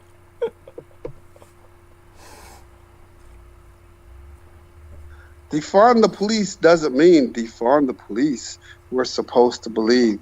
See, I don't even know what that means. So let's see what you're talking about. In a little more than one astonishing week, the idea of defunding the police went from loony to mainstream. The Minneapolis City Council voted to do just that on Saturday, and it is a top agenda for the Black Lives Matter, which likewise now seems mainstream. Better watch out. Here we go with that fear porn again. Apologists for the idea and for Black Lives Matter wasted no time trying to spin the insanity away, getting right to work on Monday. Eric Zorn, for example, a left-leaning columnist for the Chicago Tribune, wrote on Monday that the D in defund isn't what it sounds like. It just means a reduction like in deregulate, devalue, or deneutralize, it says. No, I don't think that's what it means. I think what it means. Defund the police means defund the police. They need to defund the Minneapolis police, and then whatever sheriff department they have there can take over. And whatever taxes. Yeah, I actually understand that Minneapolis is seriously proposing this now. You know that, right? That Minneapolis is talking. Yeah, I hope so. Okay. Yeah, as much as they're in the news. I remember last year with Philando Castile, now this. Mm-hmm. Yes. These people aren't here they're not here to protect the service. It's like if you just happen to be in the way, like in the case of Philando Castile, if you just happen to be in their sight and they decide that they're going to ruin someone's life, then it's your life that's going to get ruined. Defund these bitches. Yeah. Yes. Oh, that's a good way of putting it. So do go on, and you're going strong, and I think that this is you're doing quite well with the information that's before you and helping to put it in some perspective. And I'm finished with the eating part. I'll be putting the remainder away, and I mean, not that there's any remainder to put away, but the how do I call it? The condiments I had with me.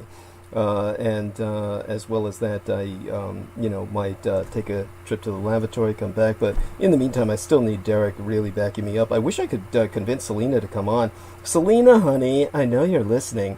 If you want to help give Derek a break too, I mean, honestly, you should let me give you a call. And that way we can... Where's Brendan at? Is Brendan at work? Unfortunately, yes. Yeah. Honestly, poor bastard. He has to work for a living, and I can't even imagine what that's like. Oh, at this nighttime, yeah. Well, you know what? My job runs 24 hours a day and 7 days a week, and you have to put in your time in order to get a Saturday and Sunday off, or to get good hours. So you kind of got your choice. If you're there a certain amount of time and you're there to get somewhat halfway down on the seniority list, you kind of get your choice between a good weekend, which is Saturday and Sunday, because you have to have 2 days off. And if you're on the bottom of the list, your Saturday and Sunday could land on Monday and Tuesday, or Tuesday and Wednesday and Thursday. What about your friend, your partner? We intend to get him on to interview him sometime soon. Is he doing all right? You just made me think of him, considering the work schedule and all that. Oh yeah, okay, yeah. So he's in a different field right now. He's pulling doubles and triples across the nation. Oh shit. So yeah. Is he managing to find any sleep in that schedule? Shit. I'm sorry. Go on. Well, he's a workaholic, so and he's riding by himself, so he gets to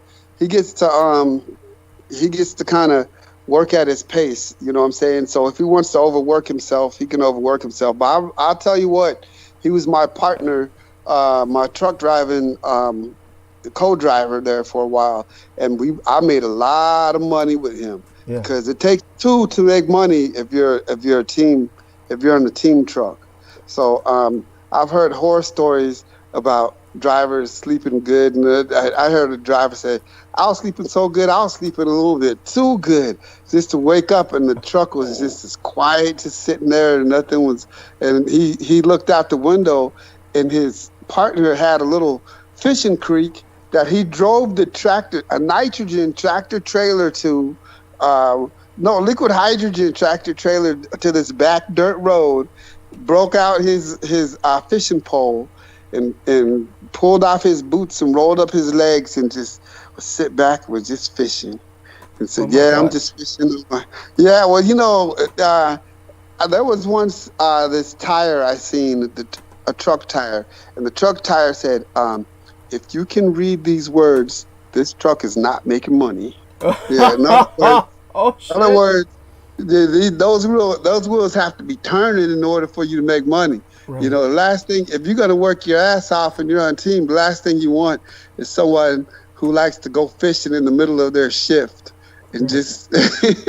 Oh my God.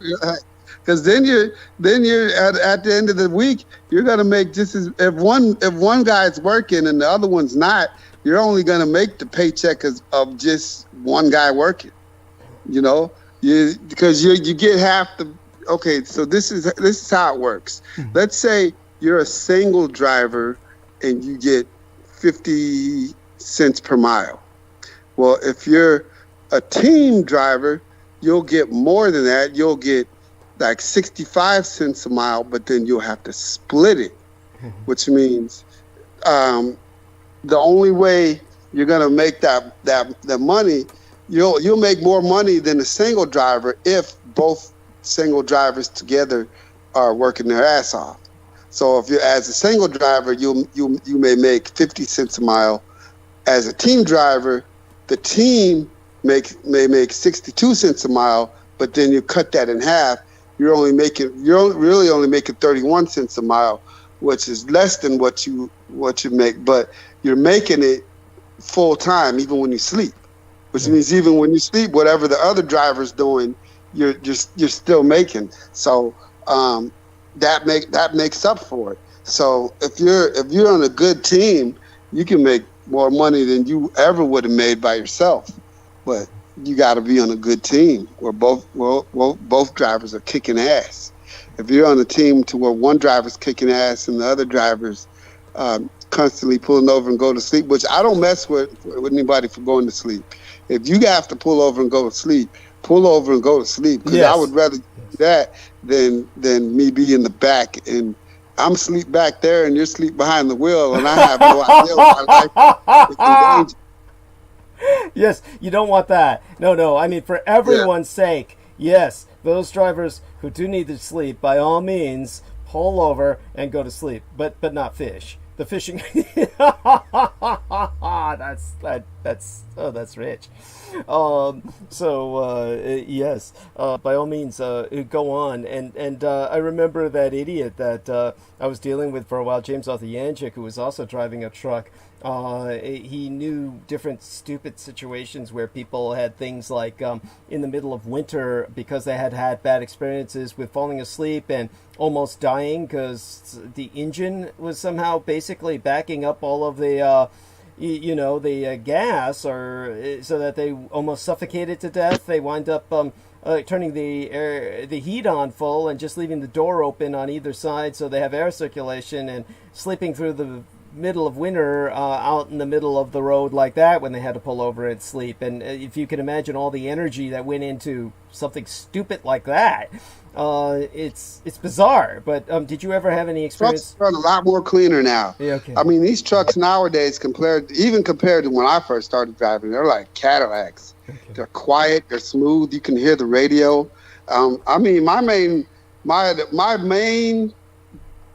enjoyment nowadays getting into truck is to listen to that Douglas Dietrich show. Like, if you do a show on Wednesday, I can't wait to Thursday because I'm going to listen to the whole show. And I couldn't say that I'd say 15 years ago, 20 years ago, because the radio would be so low and the engine would be so loud, you know. I would play songs that I'd memorize if I had a cassette tape. You know what I'm saying? That I could rap out loud or something. But other than that, you had the one little speaker up front, and the truck was going. Oh shit!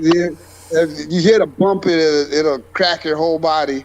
You know, that was back in the day. Nowadays, it's just so smooth. Oh my God! So buffers, they've got good buffers in the trucks. But what was it like in the days when they were dirty and people could die while they were sleeping? What exactly was going on there? What was causing that?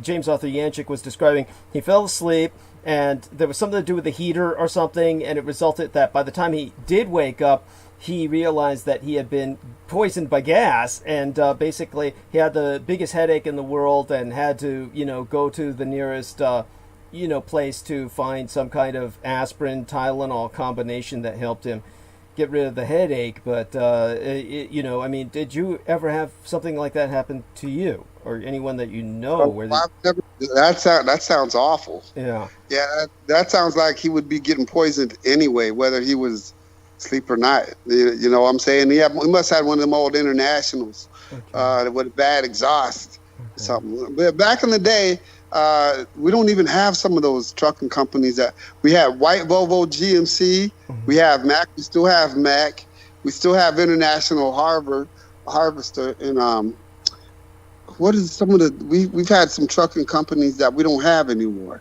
But oh yeah, them trucks were bad back then. White, have you seen White?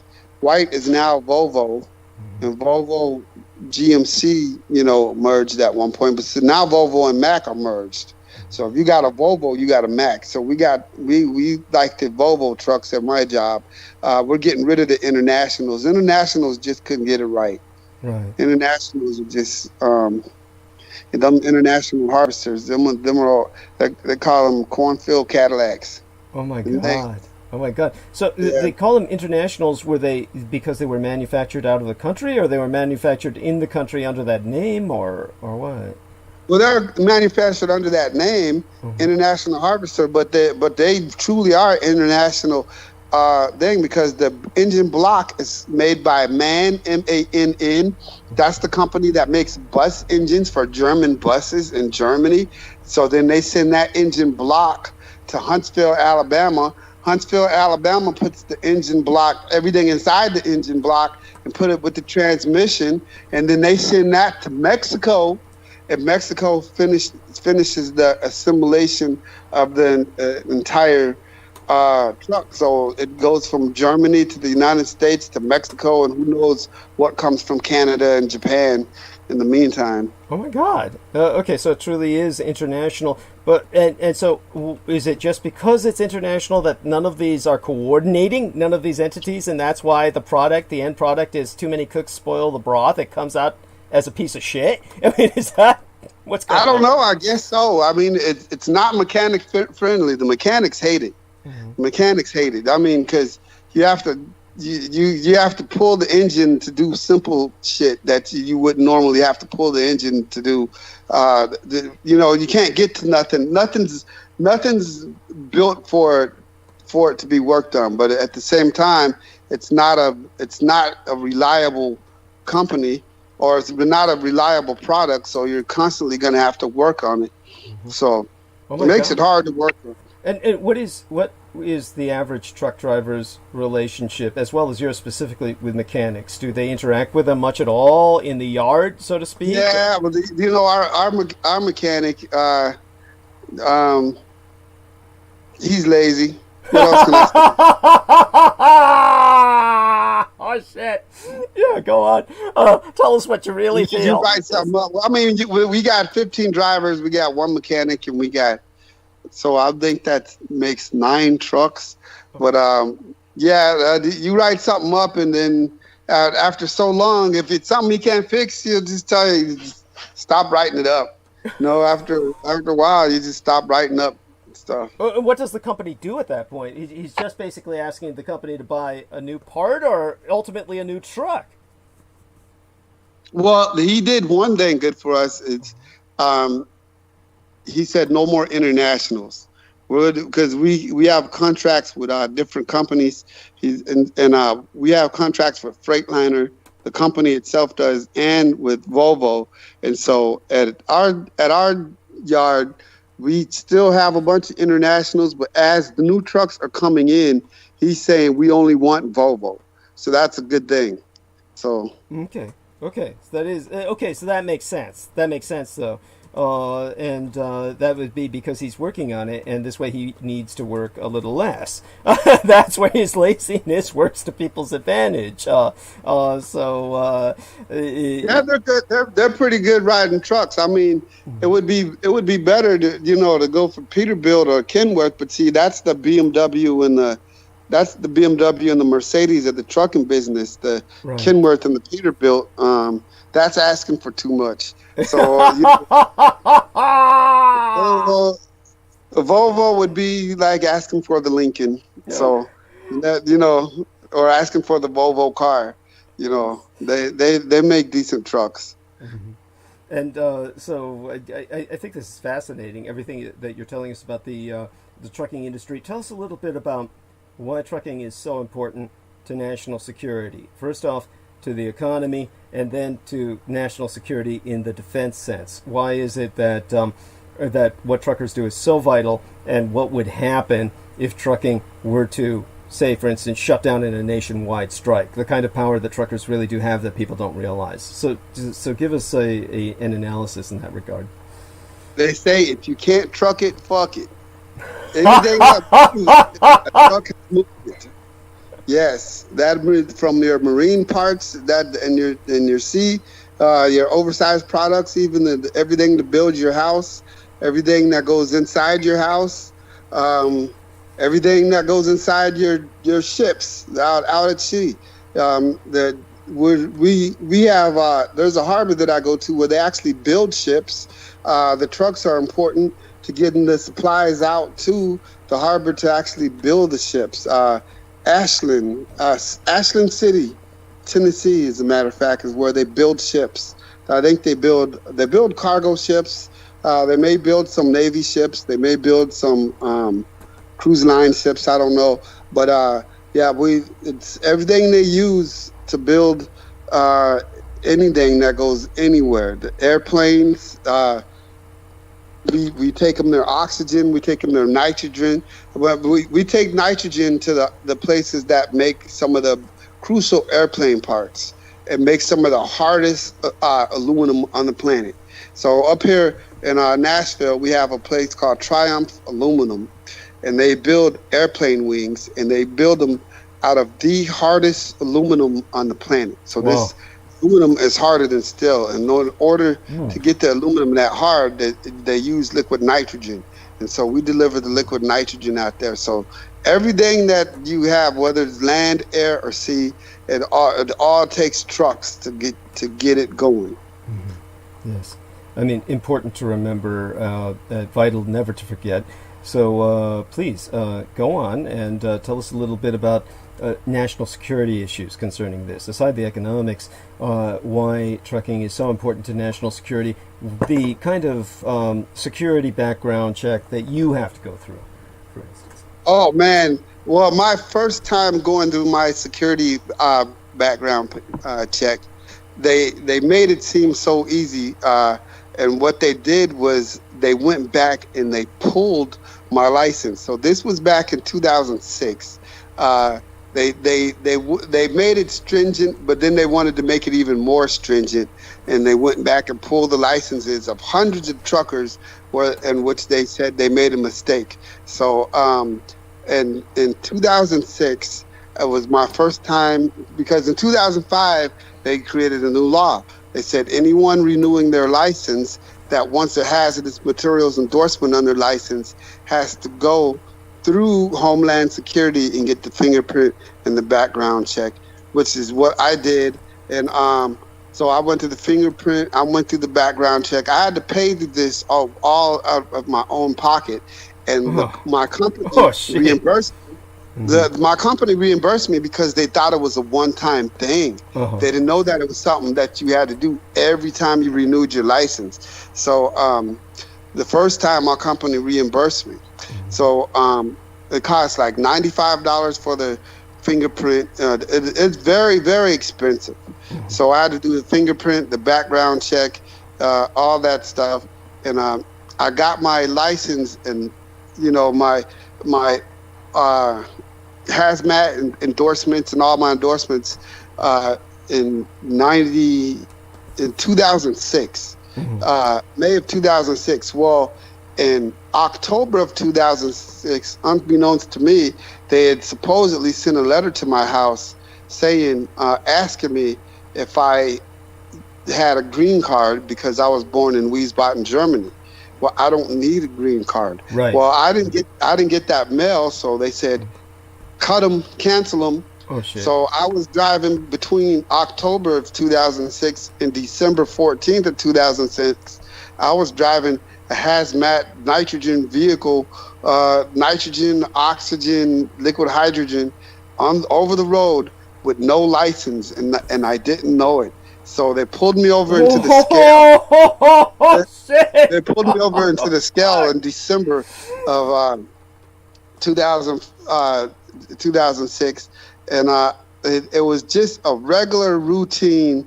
A lot of people know that we have to take DOT physicals on the side of the road. We have a lot of DOT checks, a lot of surprise checks to where they weigh us. First they weigh you and make sure you're not overweight. And if you're not overweight, or in the truck, not overweight in terms of the truck, not your body, right? Right. The truck. Make sure the truck's not overweight. Yeah, I was overweight. I was overweight once by 200 pounds, and the fine was $200. That's $1 a pound. I feel sorry for somebody going in, those steel guys that be like 10,000. Well, I don't feel sorry for them. No, they know what they're doing. They're trying to make some extra money under the table by thinking that they're gonna pull an extra 10,000 pounds over, but it's gonna fine them more than what is ever gonna cost them to make that money back. Oh shit! But anyway, yeah.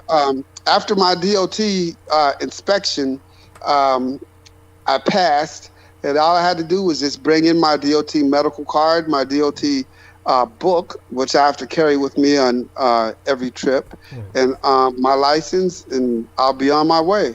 So he looked at my book, my medical card, he ran my license, and his face just went from just pleasant, his face, I just seen it in his face.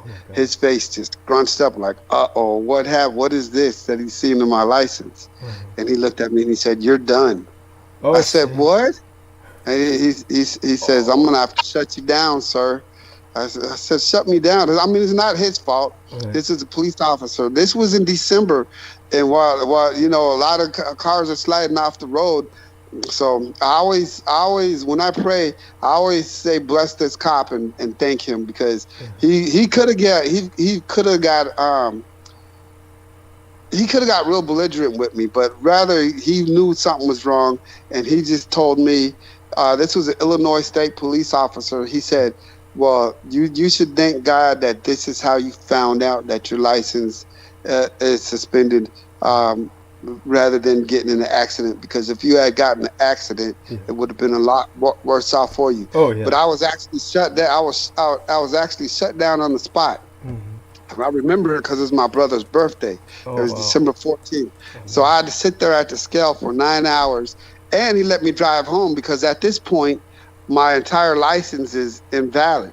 So my coworker came out with the pickup truck, so I had to drive the pickup truck home, and then that was my last day of work, while my coworker had to take my loaded truck out and finish my run. And that whole 9 hours while I was on the scale, I had my Illinois license at the time. I called the lady in Illinois, and she was just so rotten. She said, "Look, as soon as you failed the background check on the I can't tell you why you failed. All I can tell you is that you failed." I said, "Well, it's some mistake, so I got to get it reinstated." And she says, "Well, no, once you fail for life. You can never fucking cunt. You can never get it back again." She said, "Once you fail, and there's nothing you can do to reinstate your license. You just have to reinstate it without your hazmat." And so I said, "Well, that's not right." And she said, "You can either sit here and argue with me, or go find yourself a nice flatbed job." Or job fucking cunt. You know what I'm saying? Bitch. But she said, "You're done. You're done with hazmat. You're done." I said, "Well, I've been working here for years." "Well, you're done." You know what I'm saying? Bullshit. And so, yeah. Well, she gave me the number to a lady in Washington, D.C. So I had to call the Department of Homeland Security in Washington, D.C., and they end up saying, "Oh, we found what the problem is." Well, what's the problem? The problem is you were born in Wiesbaden, Germany. Yeah, I said, but by the way, tell people why you don't need a green card. You were born either on a military base or the son of an American serviceman on active duty. Right. Yes, so please I was explain born on a military base to a father that was in the service. Yes. So Yeah, so I told her that because it's good. But first, she said, "You don't have a green card?" I said, "No, I don't need a green card.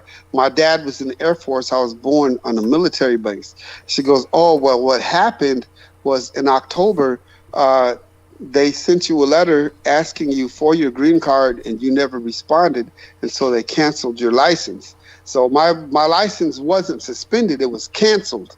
So." I had no license, as if it was fraud. So it was under the terrorism. They had me under the terrorism code. You know what I'm saying? That's why that officer had to look on the face that he did, because they had a terrorism code. So she said, "Well, send us a copy of your birth certificate, and we'll be able to get you get everything straight for you."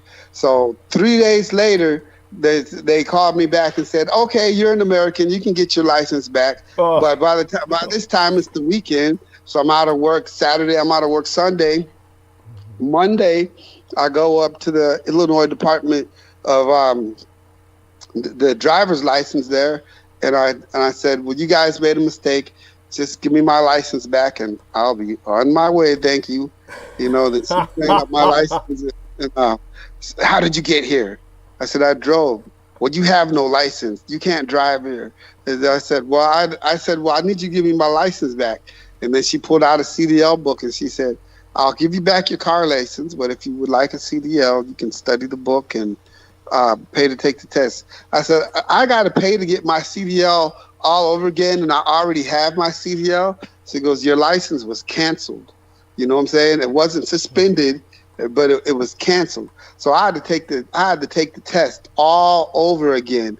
And what's made it even worse, my job went out of the way. This shows me the appreciation my job had for me, because my boss went out of the way to not only take a truck out of service, but take an employee out of service and pay him to take me to get my driver's license. So. Yes. That was a hell of an ordeal I went through over Christmas. Yeah. Time. Yes. Yeah. Yeah. No, definitely. And that was over Christmas, like just this last year, 2019. No, 2000. That was back in 2006. Okay, 2006. Thank you. That's what you had said. I had forgotten. So, but definitely, thank you for making us aware of that. That's incredible. And. Have you ever had anyone giving you any shit because of being foreign born in Germany, where they were claiming you weren't a real American or something like that? Was there? No, not that I could think of. I mean, not in a real serious matter. Uh-huh. You know what I'm saying? Yeah, I mean, it really seems like they don't like people that are foreign born. Just like when what's his name was running for president, he was born Obama. In Panama. Oh, you're talking about John McCain. John McCain. McCain, yeah, yes. He was born in Panama because his parents was in the military. That's right. You know what I'm saying? Yes. So I'm wondering if I could run for president. Yeah, there you are. Yes. Because technically I wasn't born in the. I'm waiting for a German-born someone born at the same base in the same hospital I was born at to run for president. I'm waiting for someone to tell him, "Well, no, you can't run for president because you're not American enough." What's American enough? My parents was in the military. I was born on a military base. Yes. Yes. Yeah, but you weren't born in the USA. Oh God, that's so stupid. It is so fucking stupid. And of course, there are plenty of other reasons to hold anything against John McCain, but that his birth was not one of them. His place of birth was most certainly not one of them. And that was, yes, that was one of the ridiculous things that they were bringing up. And it is legal for someone born overseas who is a naturalized citizen to run for president in these United States if they are born on what is considered technically American territory, which the base on Panama was, which the base in which Derek Talley was born was. I, however, was not born on an American military base. I was born in a missionary hospital. And my father was an active duty serviceman, so I am a naturalized United States citizen, much to the chagrin of, too many Americans. But nevertheless, I cannot run for president. not legally. This is what Arnold Schwarzenegger was trying to overcome, and trying to get an amendment in the Constitution so that someone like he, who was born in Austria, could run for president. He never got that constitutional amendment during his lifetime, and he ultimately gave up that mad dream on his part. That was a rather obscenely, how would I call it? Obscene indulgence, an obscene self-indulgent fantasy. But it is, on the other hand, monstrously ridiculous when it comes to someone like myself, who, unlike Arnold Schwarzenegger, actually knows how to fucking talk. So, by the way, I don't know if any of you are aware of it, but when Arnold Schwarzenegger starred in films, when he first started off, he didn't start off in Europe or the United States. He started off in Japan, where he was making Japanese westerns, because you didn't need to know how to talk to be a white man in a Japanese western. So he could just make his Teutonic grunts and get away with slinging, a firearm. He liked him heavy because, of course, he was a former weightlifter, and he couldn't stand the small firearms because his hand would engulf them, and he could conceivably shoot himself, or at least shoot a finger off. So he was given big guns in Japanese westerns and went around grunting and shooting people on the set. And that was how he got his start. And essentially it never stopped when he came to the United States and married a Kennedy, and who had the good sense to eventually divorce him when she found out he was Republican. And then it kind of all went down here from there when he became governor of California, which was bad enough. And we suffered his reign of terror for a period of time. And and didn't he had a baby with the maid and didn't tell his wife? Oh, the whole time. Oh, yeah, all kinds of shit. Tell us some of that juicy gossip, because that was the least of my concerns. So yeah, by all means, bring it up. Well, that's what I thought was weird. So the maid, the whole time, the maid had a baby, and the wife was like, "Oh, isn't that so sweet? She's pregnant. She has a baby." The whole time, the wife didn't know that was her husband's baby. I thought that was the biggest slap in the face right there. Oh shit! That was why Kennedy divorced him. The Kennedy girl divorced him. Yes. Okay. Thank you. Yes. There we are. Oh my fucking god. Oh my. I didn't even know that. There was other things on my mind since when he was governor of California. Shit I had to deal with as actually a state employee by contract, shredding documents in the night when I wasn't taking care of my parents. So, I didn't even have time for that shit. So thank you for bringing that up. I never knew that. That's incredible. The gall, the fucking balls, the chutzpah. I'm sorry, are you there? Because I'm hearing a lot of technical stuff. Yeah, I'm here. Okay, good. And make certain your phone's always plugged in, of course, so that when I do start monologuing that we have that going. But I'm not ready yet, and certainly glad to have you with me. I tried to get Selena to come on, but she's all sleepy time, and she's going to be going to work in the office tomorrow. They've opened up her office, and she has to go there early because they're only giving them 2 hours. So by all means, just for a little bit, relay some more of the trucking stories. Have you ever had like what James Arthur Yanchik had when one time he parked in one area and went to sleep and woke up with a disturbingly realistic nightmare in which he dreamt that a whole bunch of black shadows were the size of men, with the solidity of men, were trying to grab him and pull him out of the cabin of the truck. And he woke up kicking and screaming and fighting. It was a dream, but it was so real. He was convinced something was in the area where he had slept that was supernatural. That was oh yes. Oh gosh, yes. That sounds so familiar. That sounds so familiar. I pulled over to rest areas. I pulled over to some scary spots, and not only that, it's like they'll get into my dream, and then with the truck running, sometimes I'll dream that I'm still driving, and I'll be like, oh no, I'm sleeping, I'm still driving. It'll be a nightmare because I can't figure out how to pull the truck over because I'm asleep. and I think the truck is still going straight down the road, and I'm afraid that I'm gonna kill. Oh gosh, yes, I've had those nightmares, and I think it does have to do with some of the scariest places that I've gone to, that I pull over and gone to sleep at. And what do you think might have happened in those places that would cause that to be kind of like a local vortex, like a vortex in area? It's an in-area vortex would be my impression, or is that your impression, or do you think it was something else? Well, that could be, but or things happen. You know, children get kidnapped at some of these rest areas. Yes. You gotta watch it. You gotta watch your kids. You know, a lot of human trafficking goes on. It could have been someone calling out to help for me. You know, it could have been anywhere from that to who knows, some of the spooky things that have happened in the past at some of these plantations that some of these rest areas are planted on. Mm-hmm.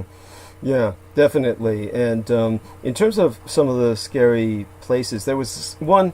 Do you remember the story of there was one young trucker who disappeared, which unfortunately I believe is fairly common. Maybe not that common, but and so his father went looking for lack of a better word, some kind of closure. He'd never expected to find his son alive, and never did, as far as I know. But he went around to many places asking if these people had seen this trucker, had seen the truck he was driving stop. And he said he had been through some towns in the United States that he said it was as if it were straight out of a horror film. He had the feeling while he was there, just asking a few questions, that something was terribly wrong, that everyone there was intrinsically evil, and that if he stayed there beyond the matter of what he was doing, that he wouldn't have gotten out alive. Did you ever have that feeling in some areas? Yes, I have. I've been to some strange places. Well, since I've been in the field that I'm working in now, the cryogenics field, I actually don't deal with a lot of people. Right. Luckily, I kind of just go to my tank, I unload my tank. I can actually go 24 hours without speaking to another human being. That's actually so fortunate, and you actually appreciate that, right? I mean, that's for the better as far as you're concerned, right? So, yeah. Yes.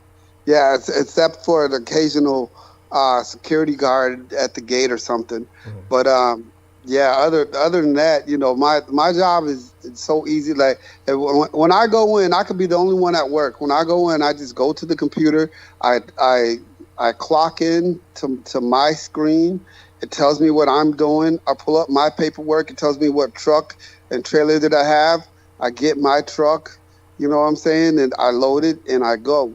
So, but yeah, working at night, I do have a lot of strange areas that you know, I notice that they're strange at night, and sometimes I get tired, and sometimes it's good to take a 20-minute nap, and it's good to have a common place that you can that you feel comfortable with, that you can pull in and take a 20-minute nap at. But some of these rest areas, I don't know, there's something spooky behind some of these rest areas. Some of the dreams that I've had, just taking a 20-minute nap. I'll take a 20-minute nap and I'll just get catapulted into like the worst nightmare. You know what I'm saying? Yeah. And it'll be like, man, I can't wait to get out of here. And a lot of those nightmares include me knowing that I'm in my truck. Right. You know what I'm saying? Yeah, knowing that I'm in my truck, but you're in the truck, but the truck's rolling down the road and you're sleeping. There's nothing you can do, and oh no! And so the whole time I'm panicking, you know. Right. Right. No, that's awful. It's the being trapped dream, where we're stuck in slow motion, where we're like moving through syrup or underwater. That's it. The underwater feeling. You're moving underwater. Yeah. Aside from that, did you know of any fellow truckers who disappeared or were killed during the line of duty? Oh yes, Greenfield. I have a buddy named Ron Greenfield who was killed in the line of duty. And the way he was killed was so strange. because he was done with his run, and he was at this was in Rockford, Illinois, and there was a building there. There was an abandoned building that exploded. So Ron Greenfield went in to go get a hot dog, a soda, or whatnot. You know, he was done for the day, ready to bring it in. I mean, the job is dangerous enough, but here the man was off duty, wasn't even working, and there was a building across from the Oasis. I forget the name of the Oasis. It was in Rockford, Illinois, and this building exploded, and a piece of the building came and hit him right in the head. Oh. A projectile. Yeah, it killed him right on the spot. And that was one scary thing, because that could have happened to anyone. But then we've heard of we had a driver die in New York because he was filling a nitrogen tank, and the nitrogen tank that he's filling was hot, meaning it had ran out of product. And having run out of product, it had actually become room temperature. But you know, nitrogen is 327 degrees below zero. So there's a certain procedure that goes into filling what we call a hot tank, and that's a tank that is not cooled down to its proper temperature. Mm-hmm. So he went to this tank that was that had ran out of product, zero pressure, 0 inches on it, and immediately started filling it with cold liquid nitrogen. Well, the tank cracked on him. Oh. Well, once the tank cracks on you, it dumps out all the nitrogen that's in there, and once it does, your feet are stuck to the ground. Okay, so your feet are stuck to the ground, and what happens when your feet are stuck to the ground, but you try to run? You put your hands out in front of you, right? Mm-hmm. Damn. So he lost his feet and he lost his hands. Jesus fucking Christ. Oh, Jesus. And there was no one there for, a couple of hours to rescue him. So he ultimately got some brain damage because the liquid nitrogen coming up displaced all the oxygen. So he was breathing, but he wasn't breathing oxygen. It gave him brain damage, and he lost his feet and he lost his hands. Holy shit! And what ultimately happened to him? Did he need a care provider the rest of his life? Yes. Oh my God, that's horrible. That's. This is out of the Niagara Falls, New York plant. What year was this? This happened before 2004, around 2004 or before. Because this is when, that's when I got hired, and that's when I was told the horror story of it. Right. And so I definitely appreciate your sharing that. I'm appalled, and definitely when it comes to what you've mentioned about the human trafficking and whatnot, that's also leaving its lasting psychic scars on various locations where you were experiencing the nightmares that you were experiencing, kind of like a call for help from the other side that's just always there, like a tape replaying itself. So it's very it's just overall kind of a I hate somber. Going to sleep in my car. Just like sometimes we come back from Alabama. Mm-hmm. We'll travel back and forth from Alabama to Chicago. When I was living in Chicago, sometimes I just get so tired. But when you get tired, the best thing to do is to pull over and go to sleep. But when you pull over at some of these rest areas, I don't know. I feel so uneasy about it. It's almost like you can't even. Okay, now that I pulled over somewhere to go to sleep, now I don't want to go to sleep because I don't. Who are these people around me? What are they up to? Right. Right. Are they gonna carjack me while I'm asleep, or who knows what they're up to? Yeah, no, it's a valid question. I feel safer in my truck. When I'm in my truck, you really have no business coming up to approach me. Nobody does. But when you're in your car, anybody could knock on your. Oh man, I got one time I was at an Oasis, And I was so close to the job, but I just couldn't. It was called the Lincoln Oasis in Homewood, Illinois, over there by Chicago. And I pulled over to go to sleep, and man, I was so tired I was weaving. I was so close to the job, but I said, okay, I want to pull over and take me a nap. Man, as soon as I was like in the REM part of my sleep, that's what I heard, boom, boom, boom, boom, boom, just banging on my door. Yo, my man, open up. And I was like, oh man, like what? Is something on fire? You know? And the guy's like, hey man, check this out. I got these jumper cables, man, $5, man. You can't miss this deal, man. These jumper cables, it cost you $50 somewhere else, man. I'm selling these jumper cables for $5, man. You know, if I were armed, I would be tempted to shoot someone who was doing that to me, who had woke me up and was approaching me with that bullshit. I would be hard pressed not to resort to violence. So I know I was about to jump out with my elbow. And crack his skull open with it. Oh my God! I'm surprised you didn't. So what did happen? How did you respond? I said, "Get the fuck out of here!" Yeah. I want no fucking jumper cables. I look like I want some fucking jumper cables. Oh my God! That's just anyhow. So yeah, by all yeah, and so. And what else? Why did they call it a Lincoln stop? What did that source from? Oh, well, in Chicago or in Illinois, all the oases, which is in between the freeway to where you got people going west and north, and they have a shopping center in the middle with the gas stations in the middle. All those oases have names. Okay. Yeah. So this happened to be called the Lincoln Oasis. Okay, I see.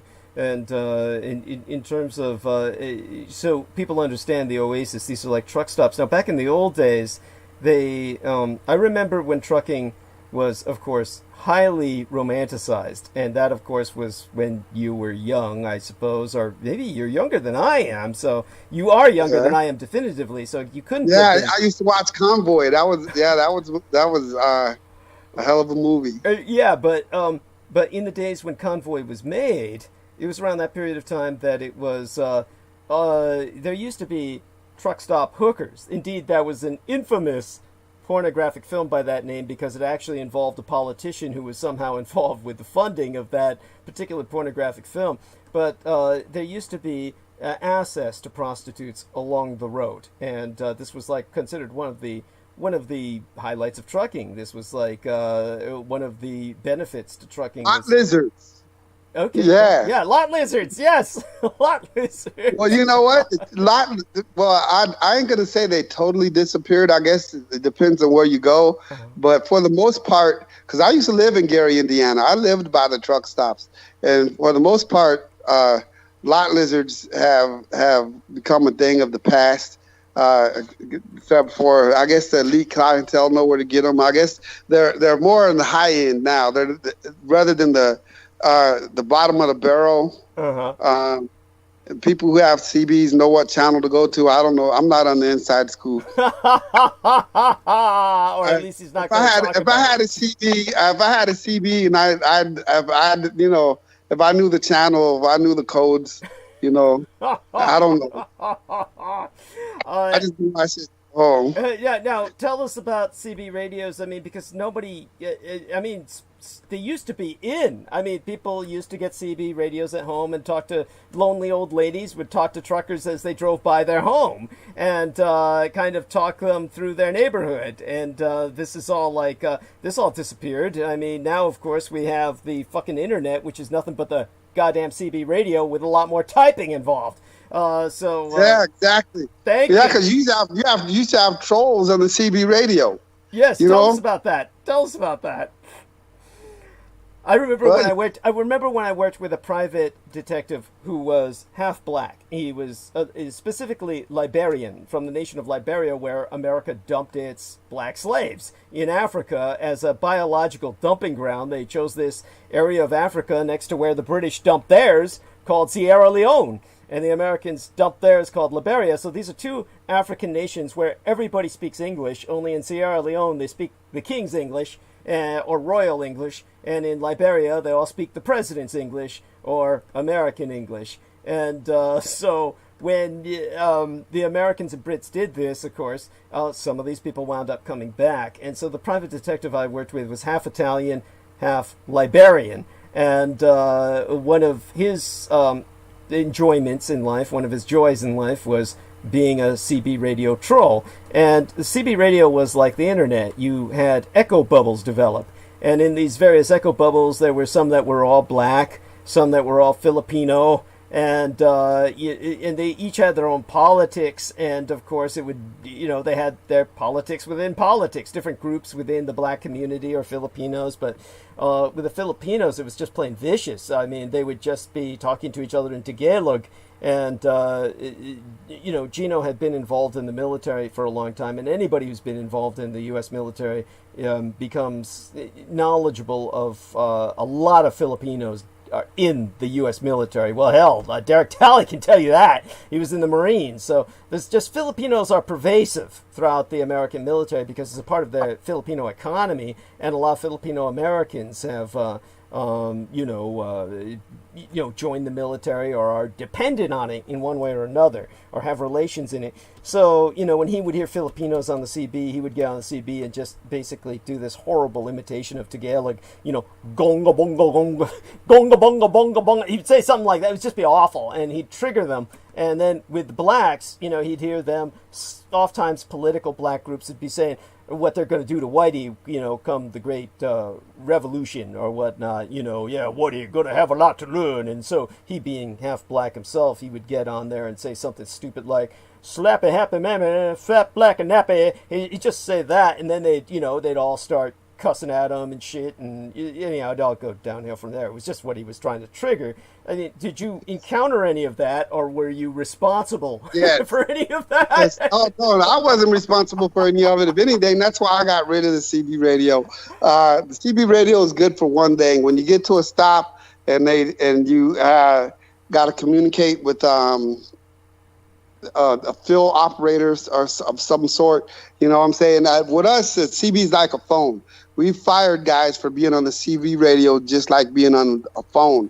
So it's best not to even have the CB. But by the way, to put this into some context so people understand what Derek's talking about, when I was working private security enforcement and I had some of the cream puff end of the industry's jobs at times when you're in just basically a skyscraper or some shit, and an office building tower, and they would have literally notices on the phone that was by the desk, that they would have literally a permanent notice that was laminated in plastic, do not conduct sex calls on this phone. Because that's how common it was for security enforcement agents with nothing to do to get on the phone at night and dial phone sex or something of that nature. And so basically what Derek is telling us was that there was something equivalent going on with the CB radios with the truckers. So could you give us more detail? Am I correct in that assumption? Something similar, I would assume, or well, yeah, they look at it as a distraction. So really, no, when they say you're not supposed to be on your phone, they mean no electronic devices. So no texting, no phone, and that means no CB. So a CB is just as and so we fired a guy who at a red light was on the CB, and then the light turned green, and then he was on the CB radio, and I guess the car behind him had a honk or whatnot because he wasn't paying attention, and said, he popped the clutch, and jerking of the truck when he popped the clutch activated the camera to record him being on the CB, so they fired him. But yeah, if you have a CB, it's best to just put it away. But in Chicago, when you get around 39th Street, there's a troll that patrols that area, and he lights everybody up. I mean, he says niggers and whitey and all this other stuff. Who knows who this person is? But I had a truck driver. I had no CV in my truck, but I had a truck driver pull up to me because he didn't know who he was talking to on the CB radio. And he pulled up on the side of me and then held his CV up to me like, come on, motherfucker, get back on here and talk some more shit. Like, hey, it's not me. I don't even know who you're talking to. I just had to throw my hands up like, I don't know what you're talking about. Go away, you know. Oh God! Somebody lit his fuse, and he didn't know who. You know, he must have said, "Is that you up there in front of me, you motherfucker?" You know what I'm saying? And that's I'm right here. You know, and here I am. Not, I could be the wiser. You know, but when you get around that area, it must be somebody who's stationary, somebody from Bridgeport. But up in that area, it's around 35th, 39th Street up there on the Dan Ryan, I-94 in Chicago. You got a troll right now, as we speak, trolling the TV radio. Yes, lighting up the drivers, especially the people from out of town that don't know, that go through there with their TV radios on. Oh you know. God. You know, you're supposed to just warn people about the Smoky Bears, you know, what mile marker they're in. You know, of course, the police are listening to, so they know who's warning about them. Right. Well, you would think that after all this time, in the name of some kind of public peace, disturbing the peace, that this person could be arrested, that the police could do something. Why isn't anything done about that? They must know who he is. In area, the local constabulary must know who he is. I don't know, but I bet you he's still there right now as we speak. Yeah, so because he's been there for years. He's been there for years. Yeah, if the police aren't doing anything about it, it would lead me to almost suspect that it might be a policeman or a retired policeman who's doing it. But it's I wouldn't doubt it. Yeah, I was about to say it's like there is a disturbing the peace clause that can be put into effect for something like this. It's just this could lead to dangerous. I mean, road rage is deadly. This is not. It's not something to be taken lightly. So, and tell us about your encounters with road rage. I've been shot out before on the Dan Ryan. I was in my Cadillac. Yeah, so tell us about that. I've had some weird experience. One time, I had a police car pull me over, and only had a blue light. And I was with a coworker, and he said, "You know what? Don't pull over. Just keep going." And I said, "You know what?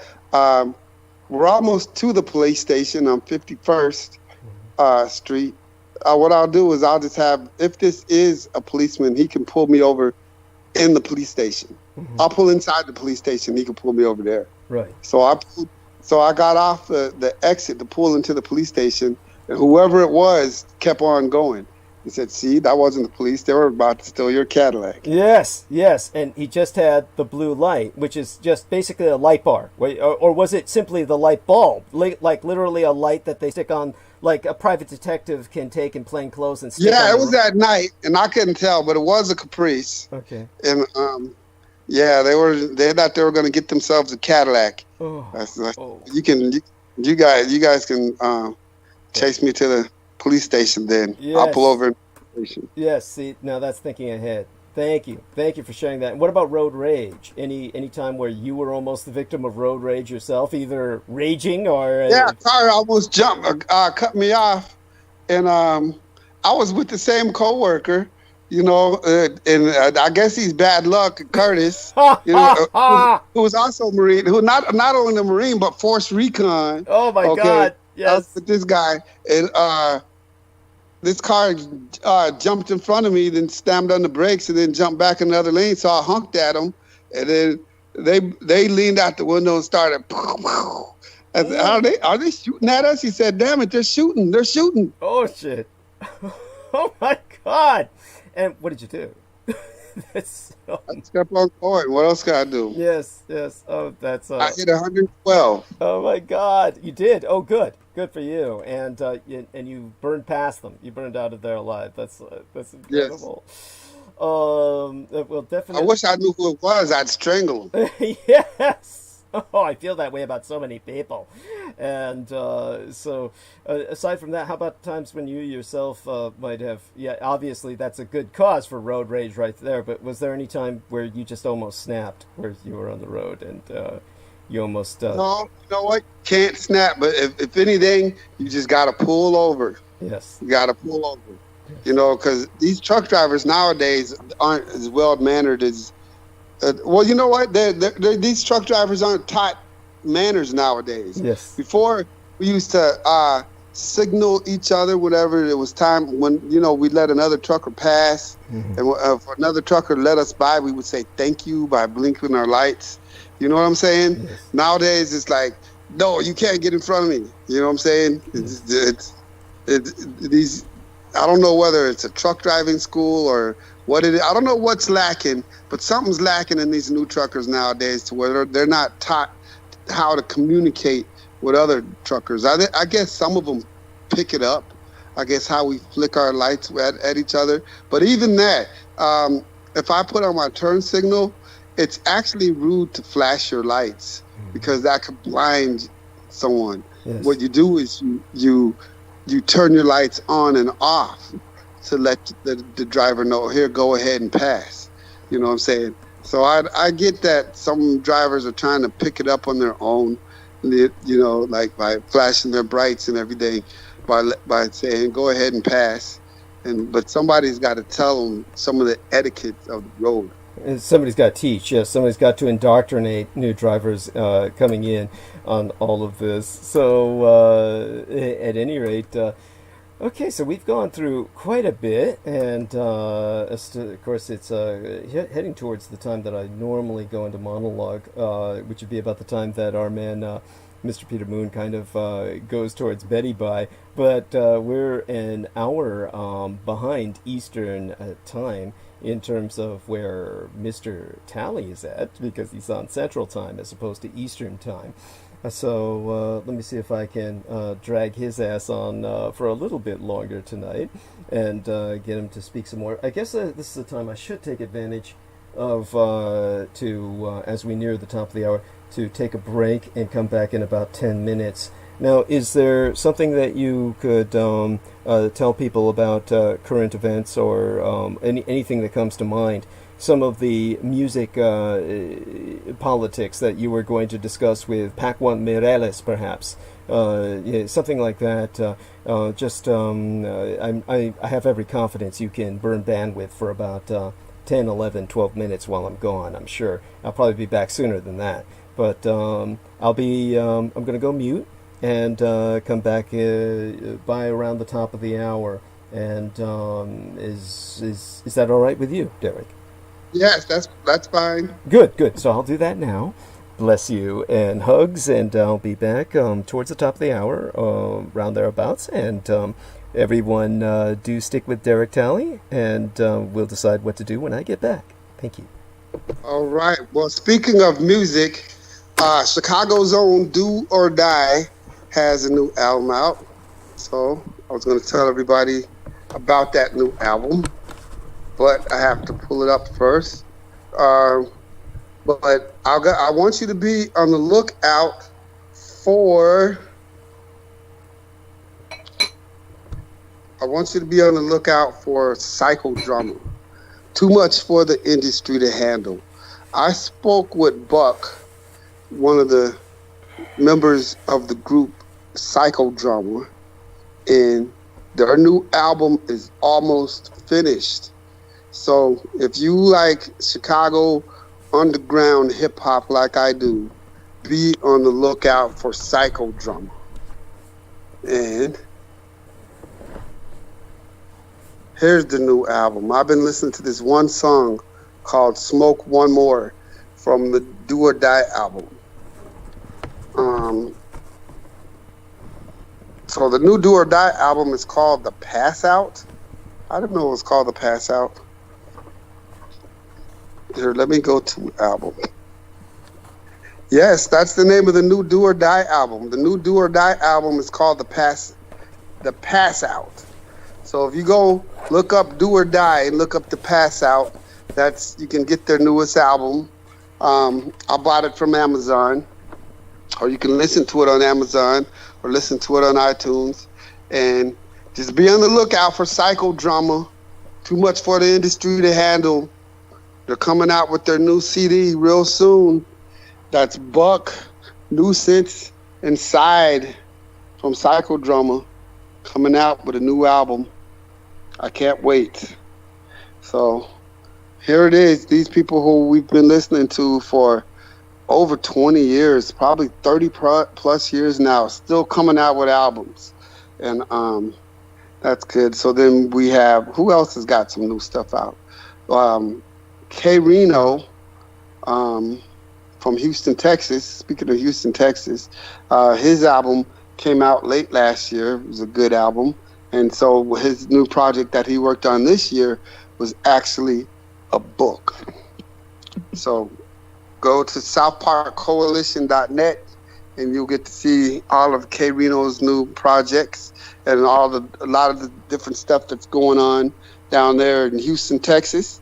And also recently, K Reno did an interview with Jay Prince from Rap-A-Lot Records. So in case you missed that, K Reno doing an interview with the Prince himself, Jay Prince, from Rap-A-Lot Records. Don't want to miss it. So, what can we talk about now that Douglas has turned everything over to me? Let's talk about some natural herbs and some natural healing. So, I'm going to do this charcoal thing. I'm going to get this charcoal. I tried some charcoal, and I know they sell charcoal, and the way they sell the charcoal, the guy who I actually who owns the pool that I go to, he actually buys the charcoal and he buys blank capsules and fills the capsules with the charcoal and sells the charcoal in capsules. So when I get the charcoal, I don't know whether I'm going to get it loose leaf like that and put it in capsules, or whether I get it loose leaf and just put a tablespoon in my smoothie. That's probably the best way to go, or just to get it in capsules, so that way I can regulate how much I use. Because, of course, if I have no way of regulating how much I use, I'm going to overuse it. I'm going to use too much anyway. So it's the charcoal I got to get. It's the colloidal silver, which I know if Douglas was here, he'd be yelling at me the correct pronunciation of it. Colloidal silver. But that's what I'm going to start with. And I'm going to start this healing because I've been feeling so sick lately. But then the one thing Erica taught me is to stop speaking that over myself. Stop speaking over yourself. Stop putting claims to the sickness. Stop sending claims to the cancer. You know, speak to it and say, you have no business here. You know, get away from me, cancer. Get away from me, sickness. And the sickness has to go away from me because I'm tired of it. I've been sick for too long. I'm ready to get back to work, believe it or not. You know, I would be ready to get back to work, but, you know, I'm still at the point to where I can't eat. I have no energy. And I guess one reason I have no energy is because I just don't eat. I don't eat. I sit in front of the TV all day watching the Food Channel, watching stuff I can't eat. I don't eat, and I sit in front of the TV watching stuff that I can't eat all day. And it all looks so good, knowing that one day I'm going to be able. You know, I should become a chef. I was thinking about going to culinary school. I should go to culinary school, become a chef, and then get my own show on the cooking channel. Yes, that's what I'm going to do. I'm going to become a chef. So let's look in the chat rooms and see. Oh yeah, Brandon Young says drink protein shakes first thing. That's good. You know what? And I do have some protein, and I haven't been doing that. I have some matter of fact, I have some collagen protein. So I've got the good protein. I've got the expensive protein. I just haven't been using it. So I've got the protein. It's time for me to start using it. I'm wondering if I could still put my protein in the shake with the colloidal silver and the charcoal. I wonder if and the celery and the cranberries. That's another thing she gave me for my health. Celery and cranberries. Put those in my shake, and use coconut milk, not soy milk, but not just coconut milk, but they have other kinds of nut milk. They even got a milk called nut milk, which I don't know what kind of nut. They even got pea milk. I know that sounds weird, but pea spelled P-E-A, like green pea. Peas, like milk made from green peas. They got milk made from green peas. They got pea milk. So I'm going to probably get me some of the nut milk or pea milk. That sounds so nasty, doesn't it? I'm going to give me some nut milk or get me some pea milk. But either way it goes, I'm going to get me some nut milk and some pea milk and mix it up with some celeries and some cranberries and some good protein and drink it. That's healthy. Yep, wheatgrass. Okay. Yeah, I'm going to try some wheatgrass. I've heard of wheatgrass. Something else I could try there. I'm gonna try everything that I've been recommended first, and then I'm gonna slowly, gradually start adding other stuff, because it is time for me to get better and feel better. Yes, I've been sickly for too long, and I've never been a sick bay private. You know, that's what we call the people who are always sickly all the time. You know, the sick bay privates. Like, man, this guy's always sick. What's the matter with this person? Is he weak or something? Why is he always sick? You know what I'm saying? So now I'm that guy. You know, I used to talk about everybody else who used to always get sick. You know what I'm saying? But I'm still on a constant sickness from this cancer and this bloating in my face and the fact that I can't eat. Yes. So I need to change it. Well, I'm about to get me some mango juice in a minute. Soon as Douglas comes back, I'm gonna go get me some of that Good Belly probiotic mango. Yep, that's the one thing my wife got me before she left and went to her other job tonight. So that's some good stuff. That Good Belly probiotic mango. They ought to pay me. I wish I had a sponsor. So they could pay me for as much as I brought them up here online. I'd be making a pretty penny if they would pay me every time I said their name. Good Belly probiotic, which comes in different flavors. So Brenda Young says, drink from the bones of the enemies like Daniel. Oh yeah, the bone marrow. That's another thing I've seen at bars. I don't know if you guys ever watch a Bar Rescue, but Bar Rescue is a good show. And he goes through and he gives them ideas for their kitchen and drinks for their bars, and he helps train the bartenders besides remodeling and everything. And one of the things that a lot of bars are serving nowadays is bone marrow, to where you got a big giant bone cut right down the center. And when I say down the center, I don't mean in half, like you break a bone in half, but down the center to where you got the top half and the bottom half, and you got the top half cut off from the bottom half, and you got the bone marrow that's placed in the oven, and then you take a spoon and you scoop out the bone marrow. Has anyone ever ate that? My goodness. It looks so good. But I've never had it, you know.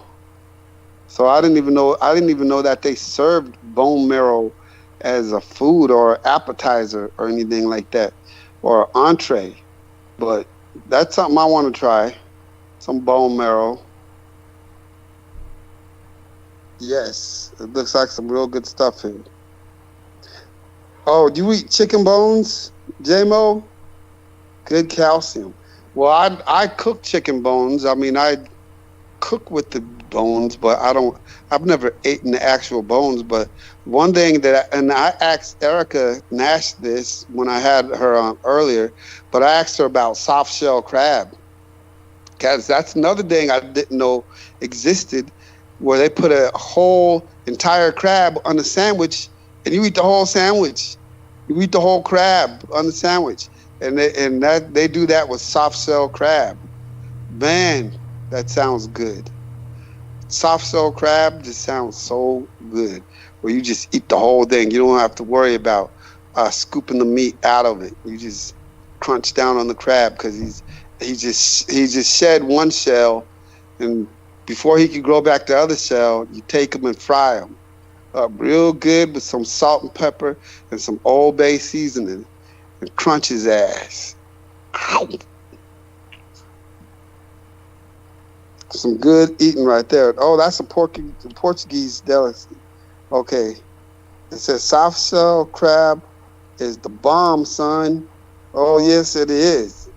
Well, I'll agree with that, because I see people eat it on the Food Channel a lot of times. I'm getting some new foods off of the Food Channel. So now they've banned foie gras. I don't know if any of you guys ever had foie gras.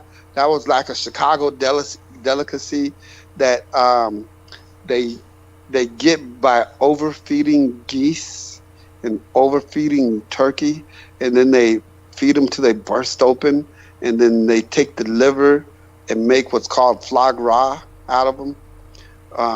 Another thing they do in Chicago is called turducken. That's turkey, duck, and chicken.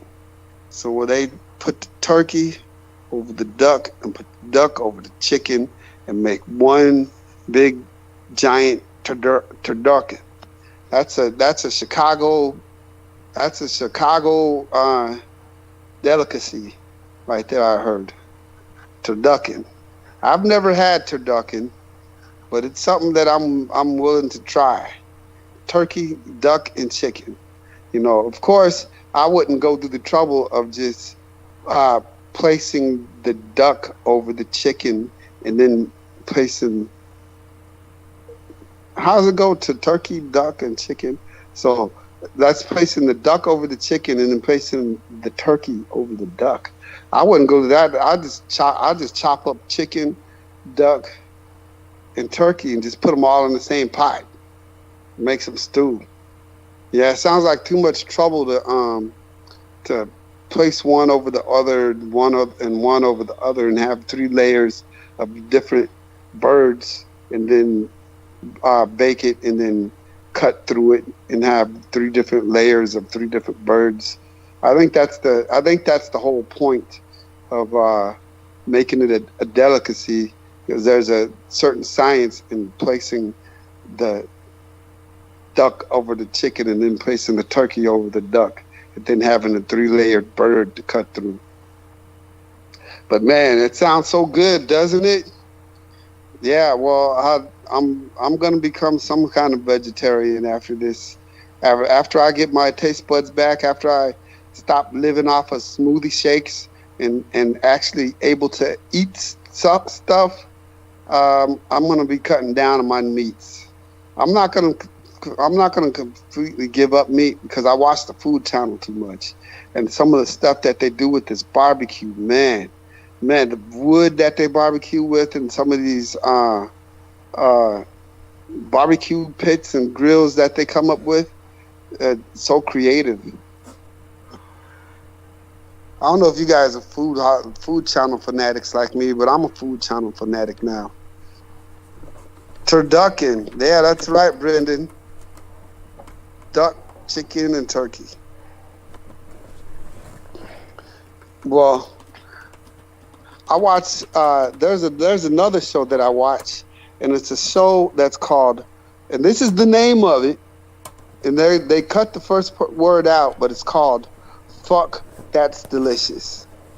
And I forget the main host of the show, but one of the hosts of the show is one of my favorite producers from New York.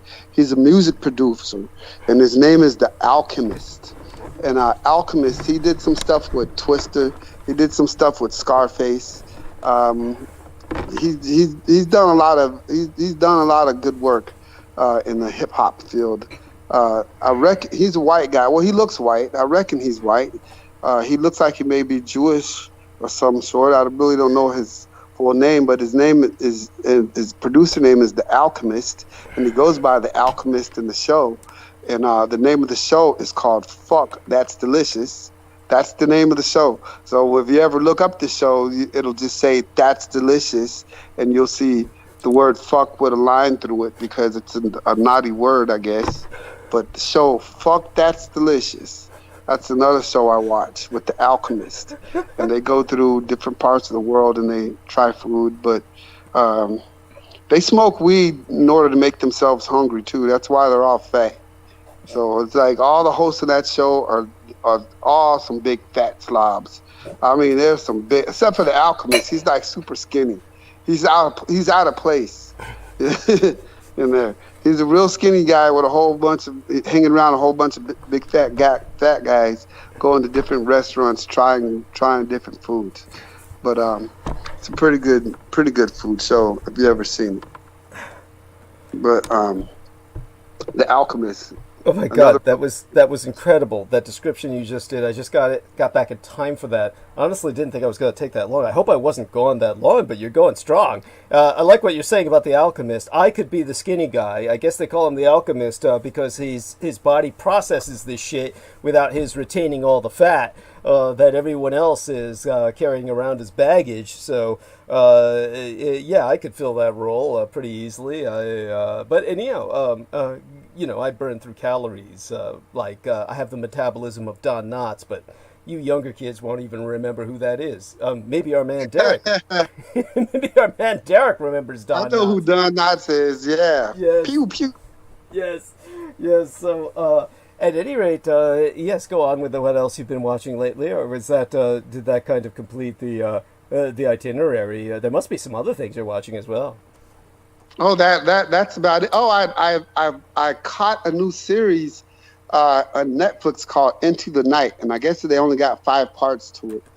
But it has to do with the fact that the sun is killing people, and that they're on an airplane constantly going west, trying to run from the sun, constantly getting to airports and trying to find fuel trucks to fuel up the plane so they could get back in the air. And I guess their goal is to forever head west and forever avoid the sun, because the sun is the monster. What's the name of this series? This is a science fiction series, yes? Yeah, Into the Night. Into the Night, and this sounds fascinating. What is the but what about the part of the excitement of the westward journey? Traditionally has been encountering new people, new situations, which I'm sure they do, but everybody must be doing the same thing they are, or are there people hiding underground? There must be underground communities, or how do they handle this? This sounds intriguing, actually. So are there sedentary cultures?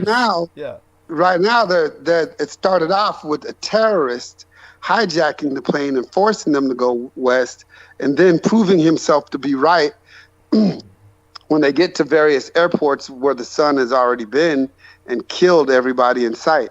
And so now that everybody's cooperating with the guy who was initially thought of as the terrorist, but now he's getting a big ego and saying, well, the pilot's making all the decision, and we want this to be a democracy, and we all vote. And they'll land. But the thing is, it's interesting because they'll land. They'll time how far away the sun is. They'll go inside the airports. You'll have all these dead bodies around, school buses with dead children on them. There's all these, dead people around them, but they'll go inside, they'll bust up the vending machines, get all the food out, go into cafeterias, get as many supplies and stuff as they can get. But there were 3 terrorists that they didn't know were terrorists that were on the plane with them. And these were 3 white guys, and they wanted to leave these 3 guys because they find out that these guys had been on trial for rape and murder and had escaped the trial. and they were on the plane with these people, and so they end up leaving them. But one of them was able to get into the wheel well before the plane took off, and it is very interesting that all the different personalities of people clashing with each other, all forcing themselves to having to stick together to get off the plane and get supplies and get back on the plane and hurry up before the sun comes and kills us all. Mm-hmm. No, that's it's intriguing, and this is on Netflix or Hulu or yeah, it's on Netflix. Okay. And there's only 5 parts to it, so I'm only on part number 3. Oh, okay. I put on part number 4 yesterday, and I fell asleep, so I need to go back. So it can't be that exciting, but but then again, you've been through a lot. Aside from that, the sun is the monster or the killer because the sun is, at this point, it must be because the atmosphere is no longer protecting us from the sun. The ozone is depleted, right? Right. So they really haven't figured it out yet, but as soon as the sun comes up, everyone dies. Everyone who the sunlight touches. So all they know is they are just on a constant. It's like, what are they going to do for just forever fly west indefinitely? Mm-hmm. So that's where I want to get to. I'm trying to get to the conclusion of what's going to happen here. Uh-huh. Yeah, and it's definitely it's intriguing. So what else has been on your radar? Because that's important for me to continue to buy myself some time here while I organize my thoughts, digest what I've seen on the internet and what's going on in the world. And I don't know. It's normally during these times that I'm really enraged, and the protests. But you know what?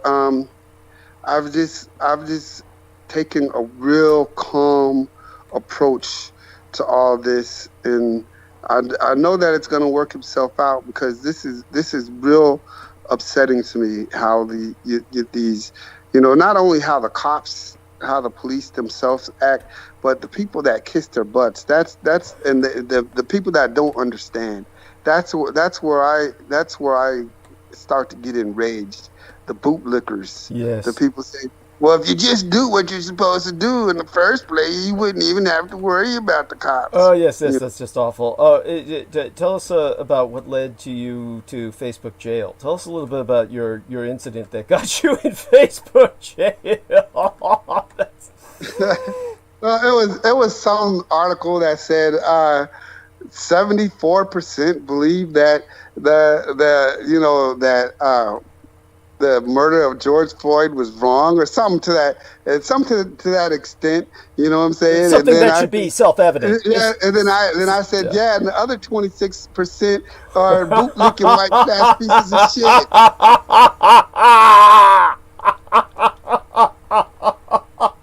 And how did Facebook respond? You got a little notice saying that you were hurting people's feelings, essentially. But what did they say? You were violating their community standards. Yeah, then they asked me, do you agree with our decision, yes or no? And I put, no, I don't. Then I put, no, I don't agree with your decision. You know what I'm saying? But then they went back and reviewed it, and they said, well, we reviewed it again, and we stand by our decision. Well, it was only a few days, and you still got to use it. Yeah. We reviewed it again, and we stand by our decision that you're the piece of shit, and you got to sit down for 3 days.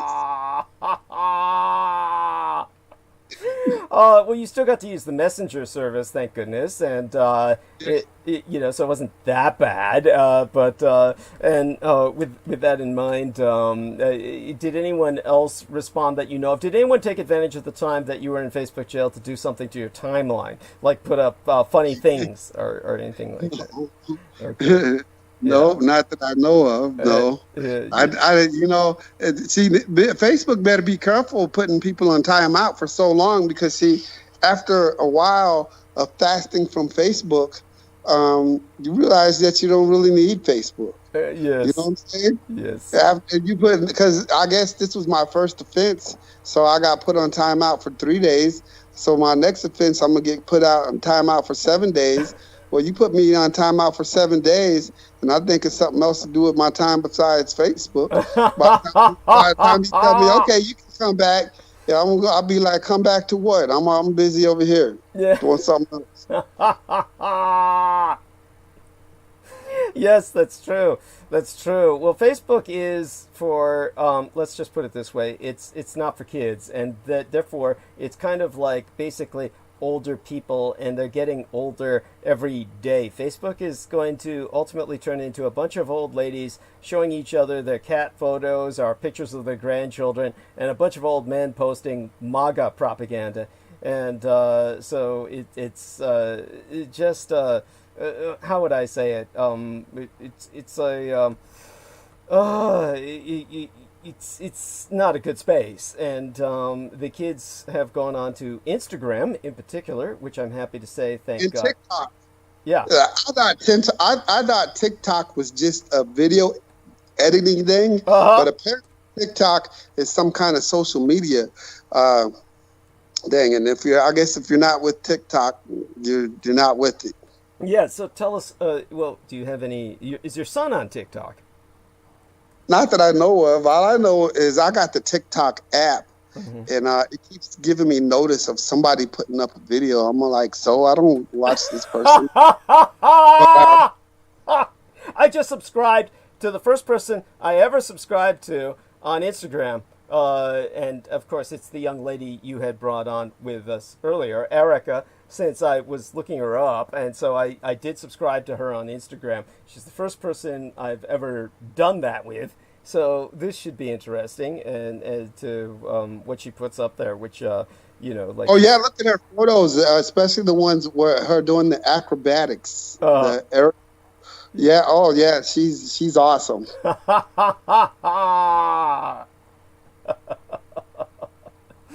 And so in terms of what else is going on, let's take a look in the chat room. Now, interestingly enough, chat cut out for several minutes. Brandon Young is in there now with Jameson Reese. Glad the two of them are talking. They're a fine couple of young men.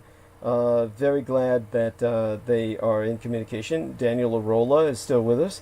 Karen O'Connor was with us earlier, should still be, and these people are dominating the chat right now. And this is Dave G says probiotics may help. So do feel free to go through the chat room. Maria Gregorich is probably long in bed by now. It's after midnight, and she's in Alberta, Canada, on the Eastern Time Zone. Sarah Shields was talking about how bizarre Arnold Schwarzenegger's name was with Daniel Arola.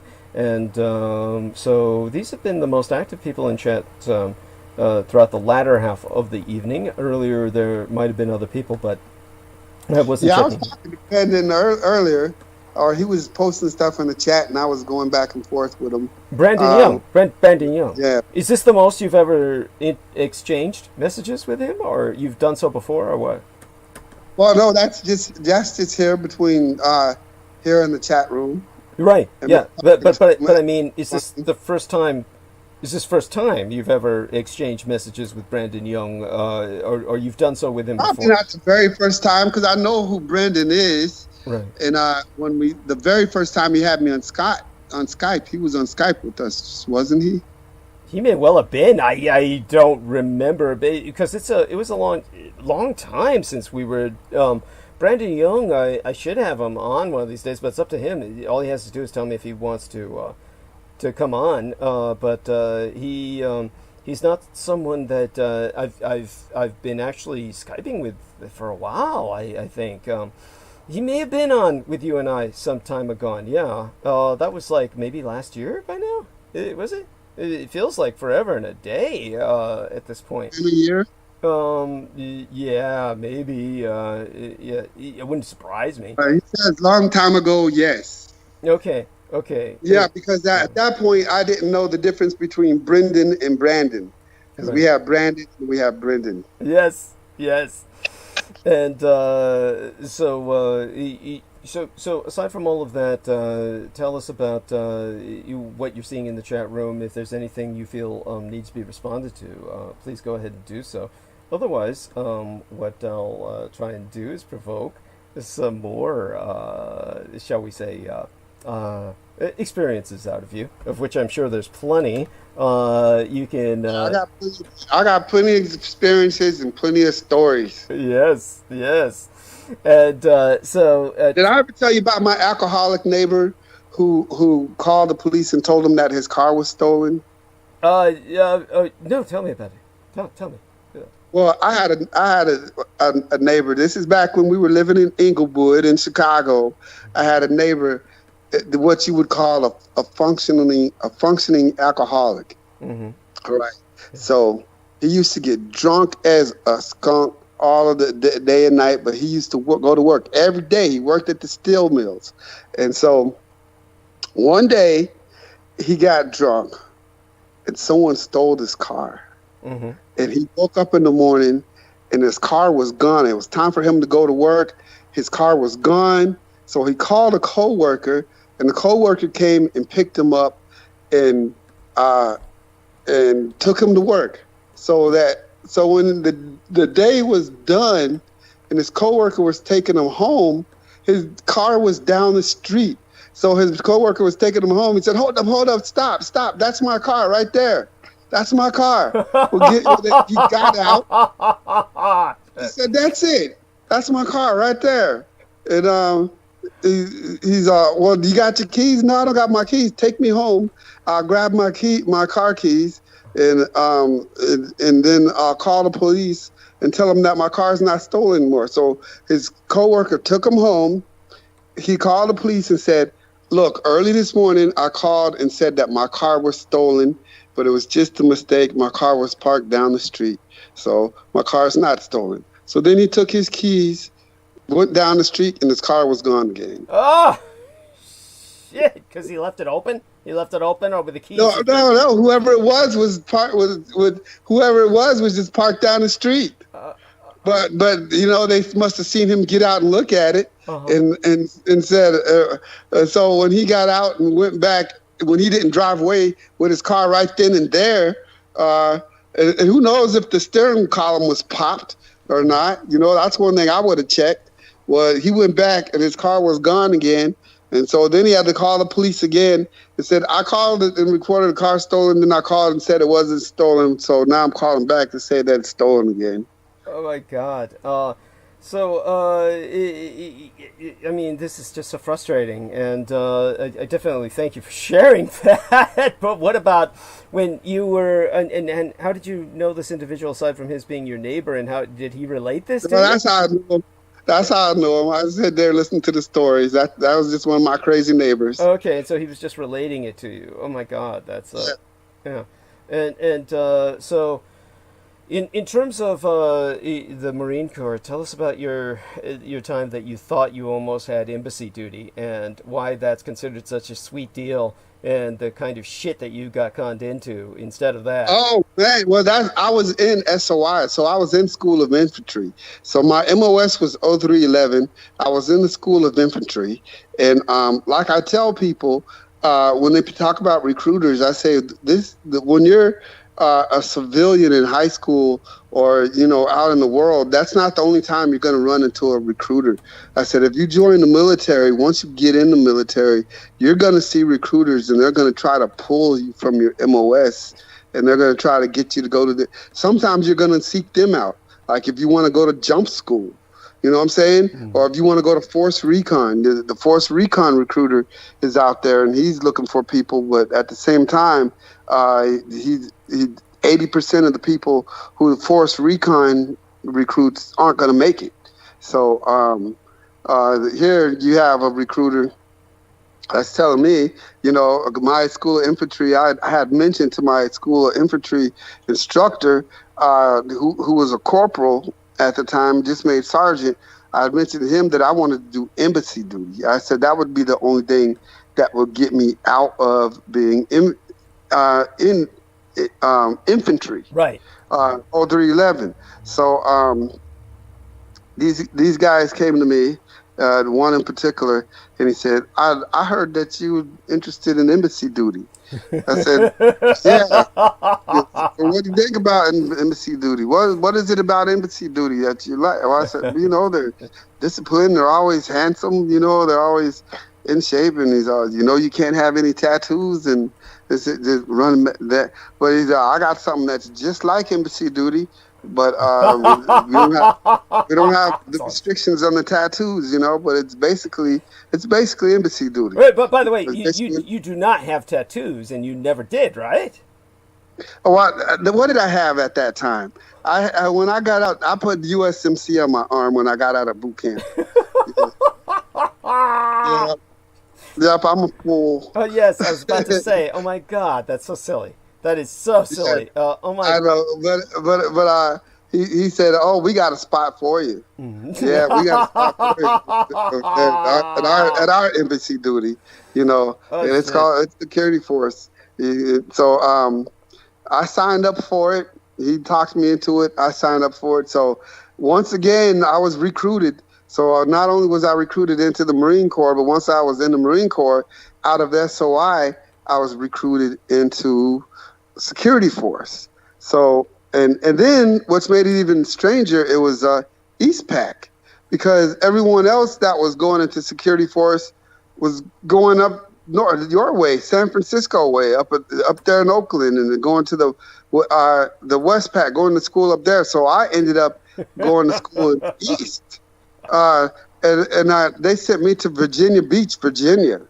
There's a naval base called Dam Neck Naval Base, and outside that naval base is a base called Camp Pendleton, which is an Army reservist base where they put the Marines. So we had to go, and then we had to go eat chow hall on Dam Neck Naval Base, and they made the Marines eat with the prisoners. Oh. So the Marines and the prisoners had to eat on one side of the chow hall, and the Navy got to eat on the other side of the chow hall. So we had to sit with all these people with their sweatshirts inside out and shit, and they're all shackled up and shit. Oh my God! Yeah, it shows them what they think of us. Yes. So Yes. But yeah, so that was my deal of signing up for security forces when I thought I was signing up for embassy duty. Mm-hmm. But beyond that, what about the other experiences that you've had in the Marines? I mean, you were in for the full hitch. I mean, 5 years. You were in for at least 5 years, 4. right? Okay. 4. I was in for 4. What happened that you got out? I thought the normal hitch was 5 years, or maybe I was wrong on that. Obviously, I didn't serve the full term, so I never even made it to 4. So what was was there? Did you get out? It just ended. Your hitch just ended, and you got out, or was there something else that an injury or something or? Oh no, there's no injury. There's some stuff I'll talk to you about in private. Okay, but, understood. Yeah, but at the same time, it was I had did my time. It was time for me to go. Me and the Marines, we had our time together. Yes. Well, I'm glad you saw that much. Thank God. There's some people who never see that, and that's that is, how would I say it? It's just that's just sad. In terms of I'm going to be talking about this in my own analysis, but I want to hear it from yourself first. What thoughts you may have on this? It's just that everyone, well, many people besides myself, do feel that this time something is different. That something is different about what happened in Minneapolis and the response worldwide. I mean, this is impressive. The fact that so many people in the world are responding to this. Is there? Yeah. Do you have a feeling that something is different now? That something is going to change? That we are going to be in for some kind of drastic rehabilitation or reformation? That something good can come of this. We're going to have to. We have no choice at this point. I mean, it's for years. I mean, the black people, I guess the term that Trevor Noah uses is gaslit, but we've been telling people what's been happening to us, and white people have always been like, no, you've got to be mistaken. In order for something, you've had to do something wrong. Even when I got out the military, and gone to Chicago and constantly being pulled over, and because I fit the profile. I was like, man, you guys gave me a gun when I was 17. Now you're pulling me over, searching me, checking to make sure I don't have any guns, and you don't believe me when I say no, I don't. We're just gonna have to pull you over and check you and see. You know what I'm saying? These, the way these people act are just so foul. Yes. So extremely foul, and it's like it takes years. When Rodney King got caught on tape, everybody's like, see, look, without Rodney King the response we're getting with George Floyd now, that's what we thought was going to happen with Rodney King. And white people were like, so he deserved it. So what the fuck? Right. That was just awful. And it was, how would I say it? With Rodney King, there was this, it was unbelievable, of course, what happened with the police going through the trial and then being relieved the way they were of responsibility. And it was just horrific. And then you had the response, you had the riots, and then you had George Bush Sr. sending in the National Guard, which I've explained to people was disastrous. And of course you had that one truck driver who was a white guy who got caught, and basically they were throwing bricks at his head and left him just terribly brain injured. Do you remember that individual at all? Yes, because I remember Saturday Night Live did a skit on it, and there was a public service announcement from Rodney King and that truck driver guy, and the public service announcement was, stay in your car. Right. Yes. And they were saying, stay in your car. Saying, don't get out. So that was a public service announcement on Saturday Night Live when they did a skit on that. I remember it was real funny. And the truck driver came out of it. I'm sure he was brain damaged. All I remember is that he looked to me like he was brain damaged, and he just kept saying, "I love everybody. I love everybody." It was just awful. And do you know what happened to him, or were you in trucking at the time? I mean, you were in the Marines at the time. Yeah, right? 91? Fuck, I'm trying to remember. What year was that? Was that 92? I think I was just getting out or something. We're both aged. We're both ancient. We're trying to remember what year something happened in. That's awful. And now I can see why you're having problems with George Floyd's younger brother. The guy's name is Philonise, or he may be named after the Greek philosopher, to the point where they're pronouncing it like the Greek, where it's Philoniste, as opposed to, you kept saying Philistine. Philonise, perhaps. That's what did their parents have in mind when they chose that for his younger brother? God knows. Philoniste. Let me look up see if that's a historical name. I'm assuming that this is a historical figure that he's named after. You would assume the same, I suppose. Let's see here. Philonise. Okay, so we see him. He's big as well. He's big. But the name. Let me look up Philonise name. Okay, let's, as many people must be like, Philonise name, meaning, and let's see if they give us a pronunciation. Sorry, we could not find. It's almost like his family put together something.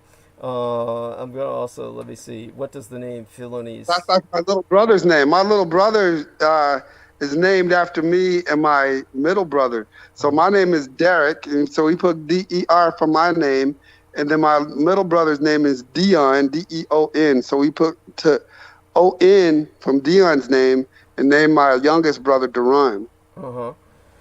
Okay, and so the composite name, which is what that would be, the composite name is what? What is the composite name? Duran.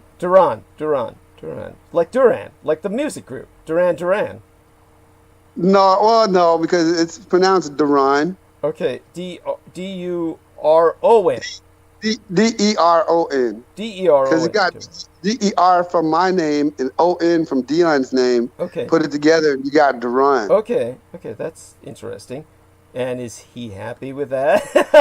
Is that yeah, he likes the name. Okay, good. That's all that counts, really. If it serves him well, then that's good. And so definitely appreciate that. And let's see now, what else comes to your mind? I'll probably have to take over very soon, and just kind of basically go into my monologue, go into my introduction of the current events of our times, and try to put it into some sensible context. But honestly, people could. This is the most fun and interaction me and you have had like in a long time. I actually enjoyed. Today's been an enjoyable day hanging out with you. Well, let's continue it for at least half more hour. Let's talk a bit about. Let me see now. We've talked about, of course, you were plugging all the officers' wives when you weren't bagging their groceries. If you don't want to relate some of your amorous adventures while you were on base, growing up and abusing your privileges, perhaps you could relate something that you would be more comfortable with. There was, of course, the period of time before you joined the Marine Corps, or the period of time thereafter. Yeah, that was in high school. Uh-huh. And see, my dad thinks one reason that I joined the Marines is because we moved from California to Colorado Springs. Uh-huh. And I don't know how true. The Marines was already on my radar when I was in California. You know what I'm saying? Yeah. But I'm not sure how true it is that's the final straw that made me join the Marines, is us moving to Colorado Springs. I may have joined the Marines if we had never moved from California, but my dad had that promotion at the Chief of Computer Command, and I wouldn't have wanted him to pass that up. You know what I'm saying? Right. And that was a good thing for him, but the thing was, it plucked me out of school in the middle of my 11th grade year. Mm-hmm. So that was the only thing for me, to where, I didn't get a chance to graduate with my buddies and my friends. I had to go to a whole new school for a year and a half. Mm-hmm. Yes. So I went there with a rotten attitude. You know what I'm saying? Yes. I went there with a angry, rotten attitude, and just what schools in California are like. We had the open campus. You know what I'm saying? Yes. We used to eat lunch outside, to all of a sudden going to Colorado where it's snowing. Oh. Yeah. So I wasn't. It wasn't a good move for me as a teenager, but that's not my dad's fault. He blames himself for a lot of what I used to get in trouble and stuff before I joined the Marines. But I'm thinking that I would have joined the Marines anyway. Yeah, because he's thinking that that's the reason that I joined the Marines, is because we moved to Colorado in the first place. So instead of him letting me stay in California, who knows? I probably still would have joined the Marines then anyway, because the Marines started to get on my radar when I heard that Daryl Bowen, one of my classmates, was joining the Marines, and he was a tough guy. You know what I'm saying? Mm-hmm. And of course, you put him with the tough guy, and he used to go around saying, "I ain't joining no motherfucking Marines." I'll be like, you know what? I'm gonna join the Marines. Mm-hmm. Looking at that, the muscle, but he used to have all the big guy walk around with muscles, talking about they want me to join the motherfucking Marines. I want to join. I'm gonna be like that dude, man. I'm gonna join the Marines.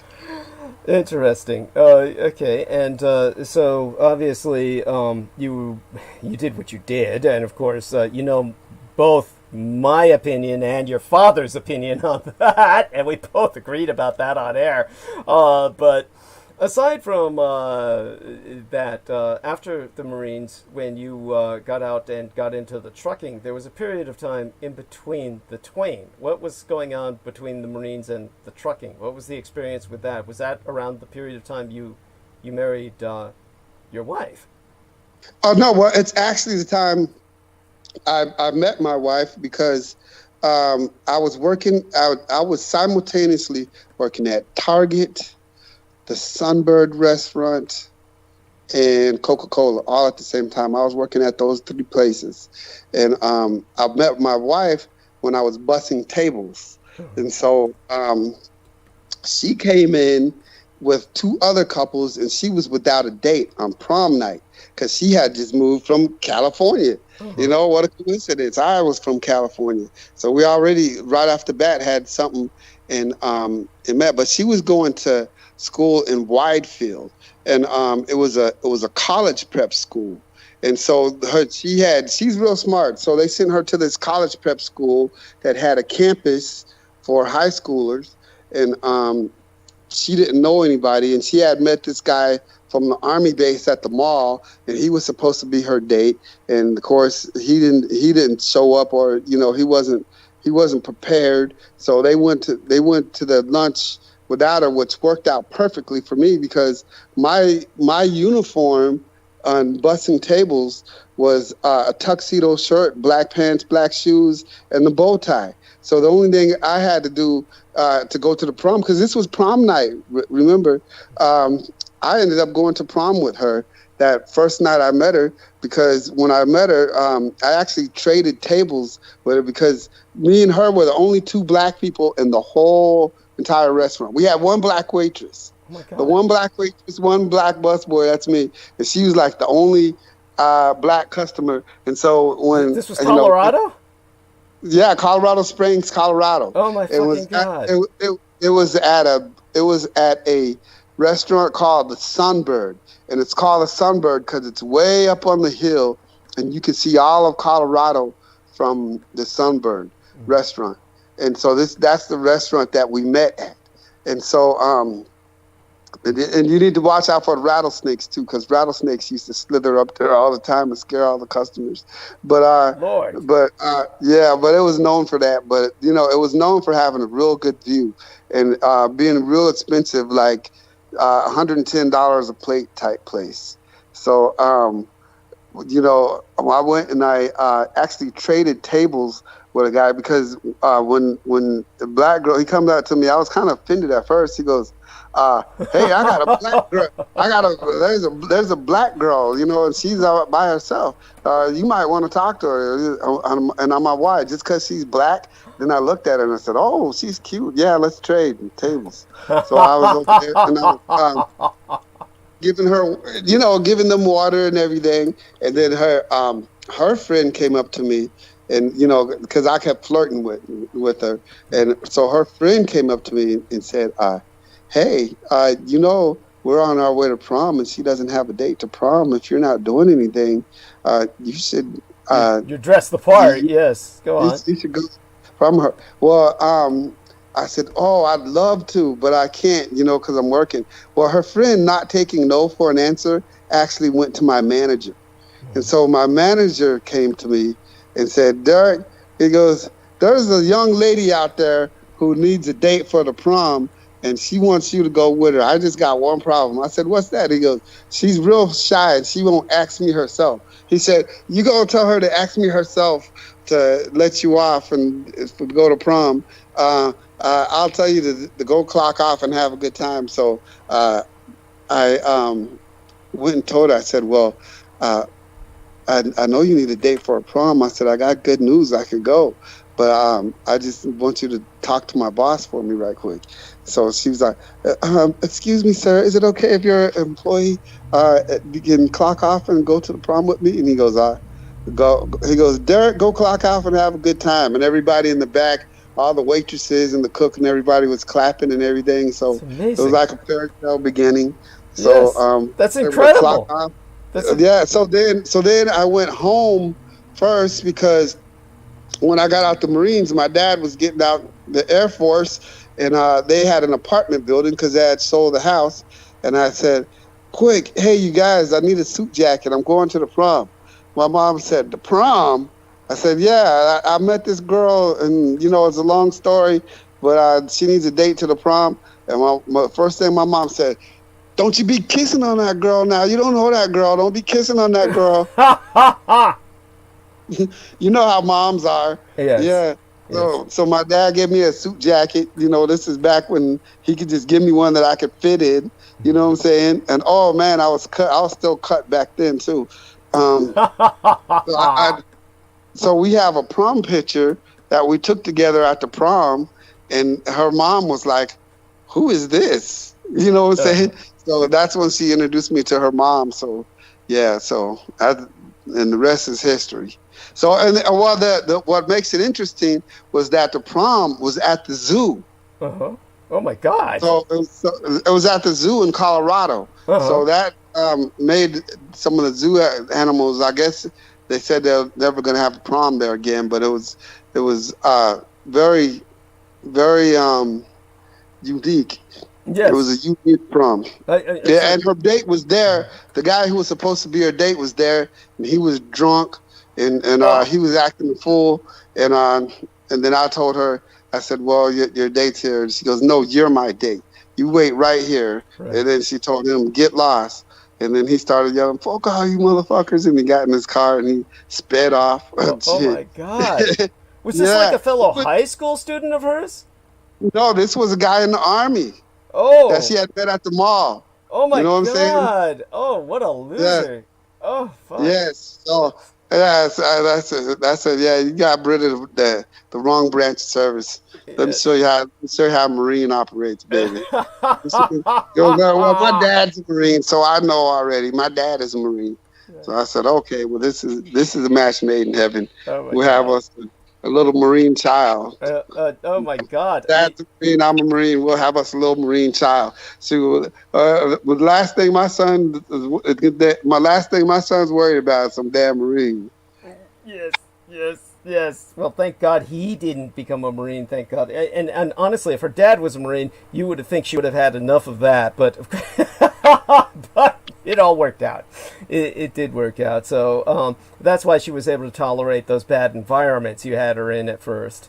So that's definitely. Well, thank you for sharing that. That's a beautiful story. I mean, honestly, that is something out of a fairy tale. What was the ethnicity of the manager who allowed you to clock out after kind of, helping to encourage? He's white, but I think he's like Italian white. Right. But he's a white guy. That's amazing. I'm surprised he was that understanding, but then again, that's incredible. It's almost like a story actually out of the segregated 50s. I mean, in a sense, it's a beautiful fairy tale story in one sense. In another sense, it's frightening. I mean, you are in a highly segregated environment. There may as well have been Jim Crow laws in effect. It was when you're describing just the lack of black African Americans in area that's got to feel. I don't think there's any white person around who can truly appreciate how that feels. Obviously, of course, I'm used to this. Of course, being Amerasian, I'm always the other. I'm the white. When I was in North Dakota, I used to meet people who told me that I was the first black person who they ever met. Holy shit! You've got to be kidding me! Oh my fucking God! Yes, I was in kindergarten. Garden, first grade, third grade.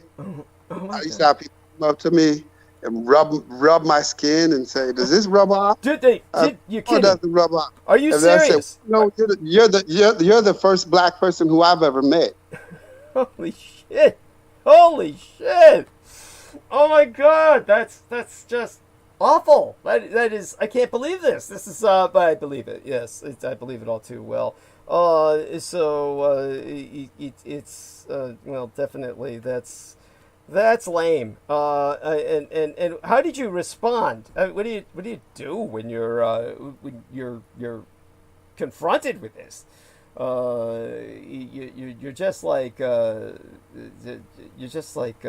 what? I mean, it's so go on. Well, I just take it as it goes. I mean, I don't know how I would respond today, but back then it'd be like, oh wow, I'm the first black person that this person has ever met. So it was kind of a thrill, or me, I was scared because I had never met.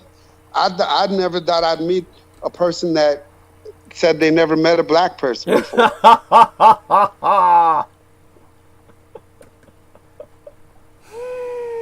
Oh, this is anyhow. That's and in terms of say, for instance, more recent times where you were, shall we say, you were trucking for a fairly long period of time, and then you suddenly had this spate of basically where you're dealing with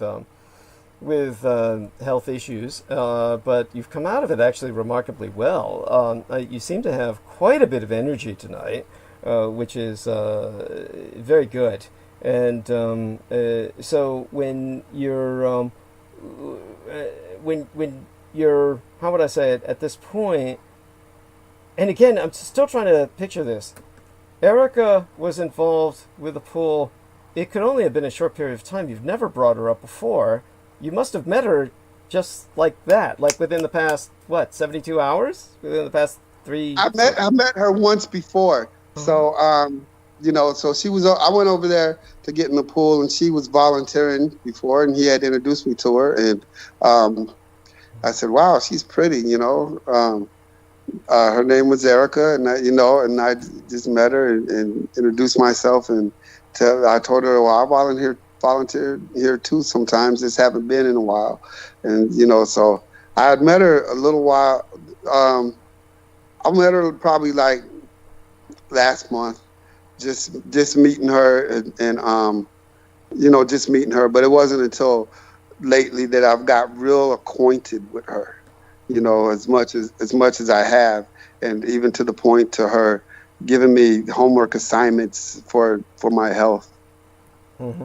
Yeah. Wow. And that's so good of her to do that. And so did you, and you said you spoke to her of myself, and so she said she listened to a few of my episodes. Do you know about this? Which one she listened to? Were these ones? Well, I'm not sure, but when I asked her yesterday, I said, well, what are you doing tomorrow at 7? And she saw, why? What's going on? I said, well, I'm the executive producer for the Douglas Dietrich show.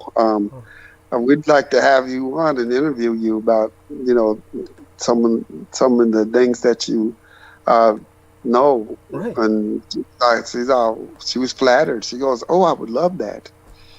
Wonderful. So, That's wonderful. I'm so glad you were able to do that from the pool, no less. And so, definitely let her know how much we appreciate her, and we'll be seeing her again, hopefully, at the end of the month. And as you said, she's just definitely good for you to know at this point in your life. You definitely need this kind of input. Now, in terms of the colloidal silver, Selena Khan, I almost said Cecilia. Selena Khan is going to send me some so I can serve as the guinea pig, so she can see if I turn blue before she uses some herself. So that's cute. I really need to talk to her about maybe some other elements she could send my way, but I'll speak with that with her in the future. And aside from that, we are heading towards the top of the hour, and I may as well start my monologue and go on for a few hours at least. It's definitely one of these nights where I'm reluctant to have our man Derek Talley kind of fade into the gentle night just yet, but it's heading towards midnight his time. He may be up for a while yet, though, but he seems to have enough energy where he's definitely not falling asleep, which was what he would tend to do sometime around this time or even beforehand, normally. Yes, normally I would be. But I got some laundry I have to do before tomorrow at 8. I got a doctor's appointment tomorrow at 8 in the morning. Oh, geez, why didn't you tell me? And that's all right. That's all right. It's not going to be that long, so okay. I'm going to come right home and go right back to sleep after the appointment. So your laundromat is out of your home? I mean, you no, have it's in my home. Yeah, it's right here in the house. So I'm going to put on the laundromat, go to sleep, and then I'm going to set my clock to wake up before I go back out. Okay, make certain, of course, that you leave the phone plugged in, because my show runs on your phone, and hopefully we don't burn your phone out, as I've said in the past. So, at any rate, it was wonderful to have you, and definitely appreciate the fact that you were able to introduce us to Erica, and aside from that, what's your wife's name again? Keandri. That's a fascinating name as well. And do you know the origins of that name? Was it a composite, somewhat similar to your? It's not a composite name, but it's one of those names to where it's a capital K, then an E, then a capital A, and DRI. So. Right, wonderful. Well, you have a blessed evening. I'll take over from this point, and love you dearly. Hugs, and blessed be thy sleep, and peaceful be thy slumber.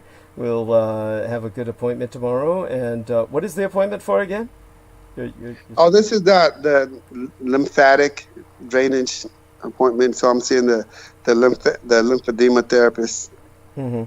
Okay, and well, that's good. That's good, and I'm glad that you're addressing that. In the interim, for all of those who are listening, I'm glad that you've been with us throughout this time. We've actually gained audience all the while that Derek was talking with myself. I want you to know that, Derek.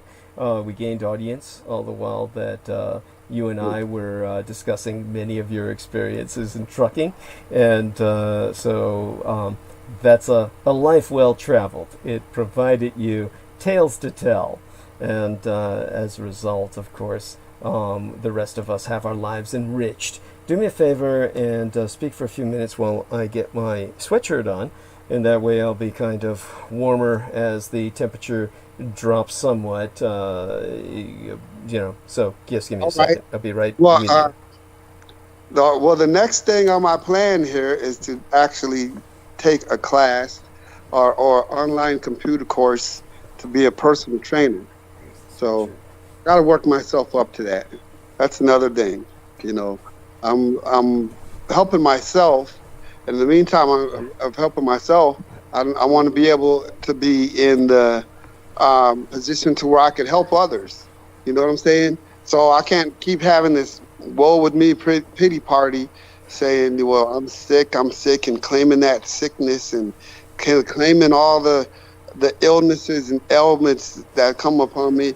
I've got to throw all that off and just start speaking good things and get that stuff off of me and start strengthening myself, and then getting to the point to where I could help strengthen others, because that's what I want to do. I want to become a personal trainer and help others get strong and buff and muscular and everything else. That's wonderful. That's fabulous, and a noble objective, and a worthy aspiration.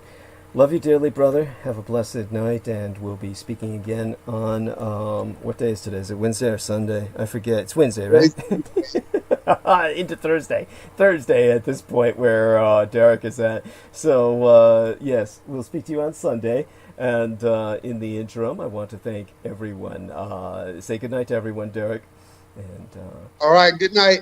Wonderful. And so, wonderful human being, Derek Talley, and fellow former Marine, and I actually had no idea that his hitch was that short. So I look forward to speaking with him privately about what led to the parting of ways between himself and the Corps. So this should be interesting, and of course, I appreciate anyone parting with the Corps. As far as I'm concerned, the more acrimonious the parting, the better.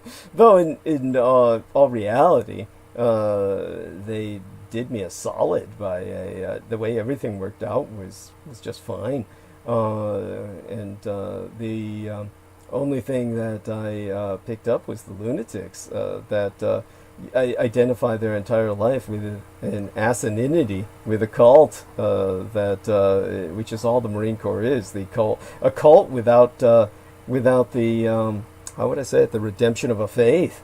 There's no faith in anything in the Marine Corps. Any concept that there's a faith in Semper Fidelis, or always faithful, is beyond asinine. There's no faith that you have in your fellow Marines while you're in there, I assure you. Certainly not for someone like myself, who's an Amerasian, and as I said, always and ever the outsider. To Asians, I'm white, and to whites, I'm Asian. So there's not really a place for me to relate when it comes to so much that's going on in the dynamics of the United States. There's not a crowd for me to fit into. And of course, with what's going on in the Asian community, it's so small and it's so, how would I say, apolitical for the most part, which is part of its problem, that it's not necessarily a crowd that's worth fitting into, in the sense that it has any political impact on the world around us. By that I mean the American world around us. Obviously, Asia is totally different in and of itself, separate from Asian Americans in these United States.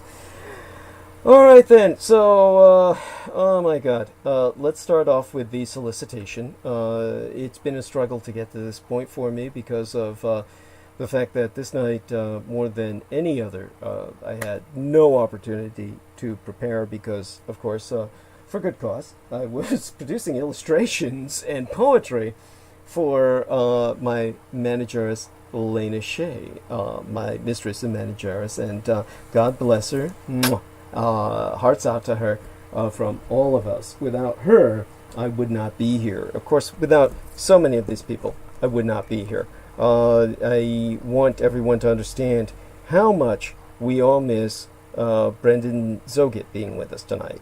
He had to work because he has to survive, and it's the point to be made is that I need Brendan Zogit more than he needs me. Brendan Zogit is here because it gives him an opportunity to interact with the public at a level that he otherwise would not have the capability of doing. True, but the reality is that technically he's pulled my ass out of the fire so many times at this point, has literally saved my ability to interact with my various computer accounts and the like. He has been indispensable.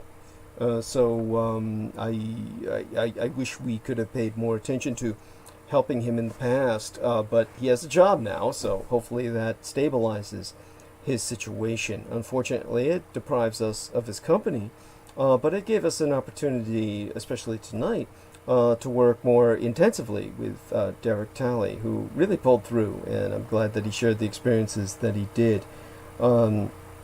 And before I go into the solicitation and speak to various people, I noticed that we've got Jameson and Brandon Young. Oh, Brandon Young was giving us the name of the truck driver, Reginald Denny. Thank you, good sir.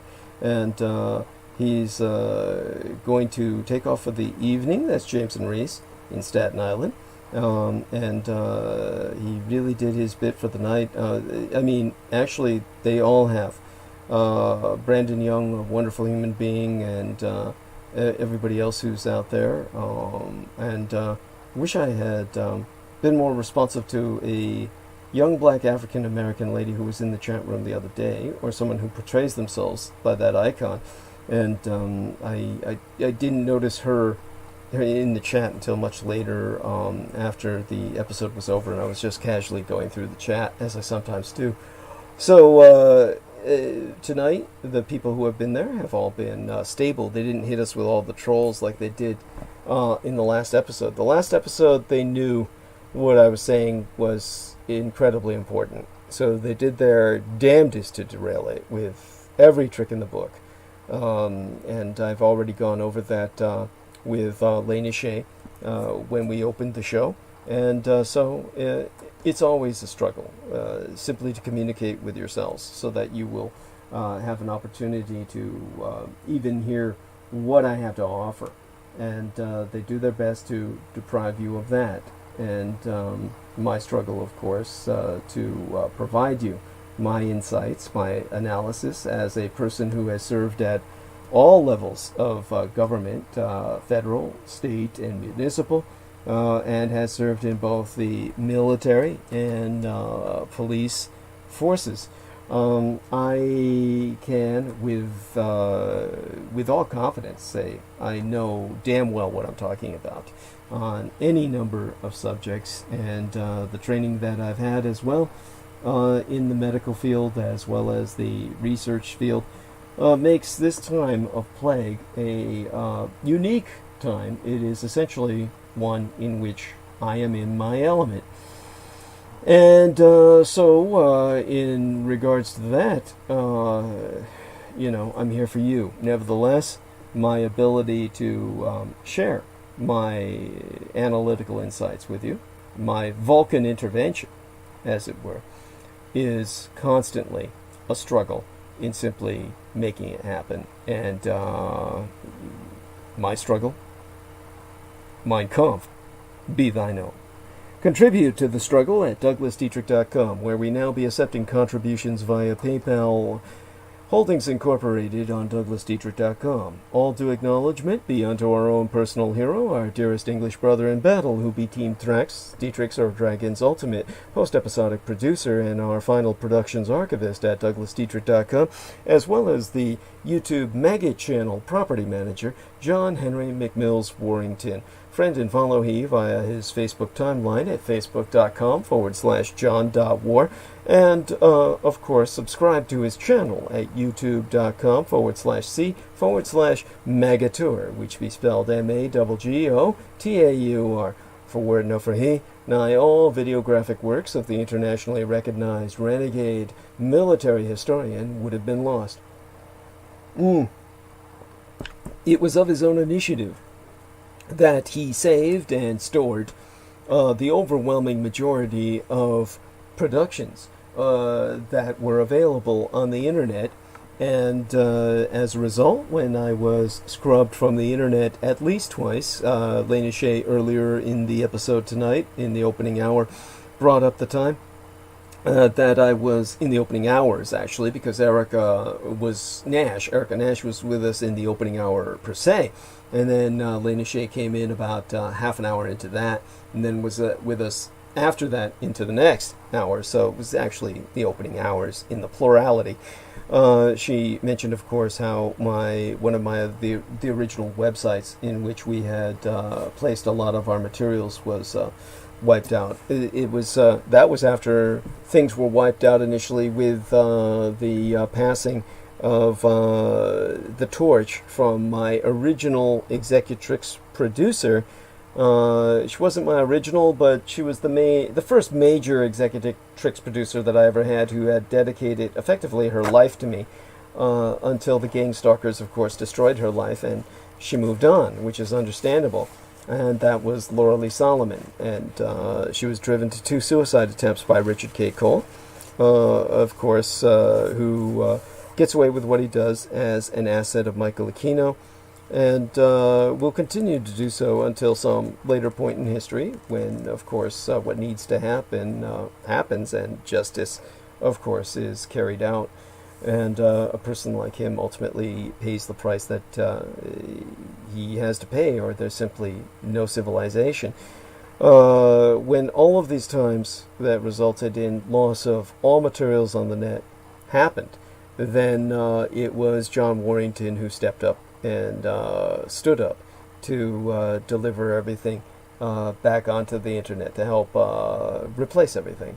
And without him, of course, my virtual persona, that which you know via the matrix of information, would not be here. And in that sense, when it comes to my cyber self, John Warrington is my creator. The bridge between the Akashic records and the recovery of the majority of what was out there, and the reassertion of it into the info matrix in which you encounter myself. And now you too can do your part to help in the fight against total annihilation. Spread the word about Douglas Dietrich, that he, the biological son of Adolphus Jacob Hitler, which you can find out more about at DouglasDietrich.com/2019/05/08/ Douglas Dietrich, son of Adolf Hitler, fighting against white supremacist neo-Nazis. And confer while there a footnote on mine bio, sire, on the homepage of showsdd.com, where, of course, the meaning of my biological father's name is explained, and let it be known far and wide to all and sundry that the scion of Adolf Hitler, Douglas Dietrich, be alive and well and resident in the city and county of San Francisco, and if at all possible, electronically relay their contributions at douglasdietrich.com. People are forever asking, Renegadus Humanus Arma Massa Eruditio, the renegade human weapon of mass instruction, what they can do to fight the pedopathophilocracy, such being our present Slavo-Western government by patriarchy of pathological pedophiles. You can all help spread awareness by supporting myself. We have a new contribution page on douglasdietrich.com where you can make his donation online using either thy credit or debit card. Simply go to douglasdietrich.com and click the red donate button.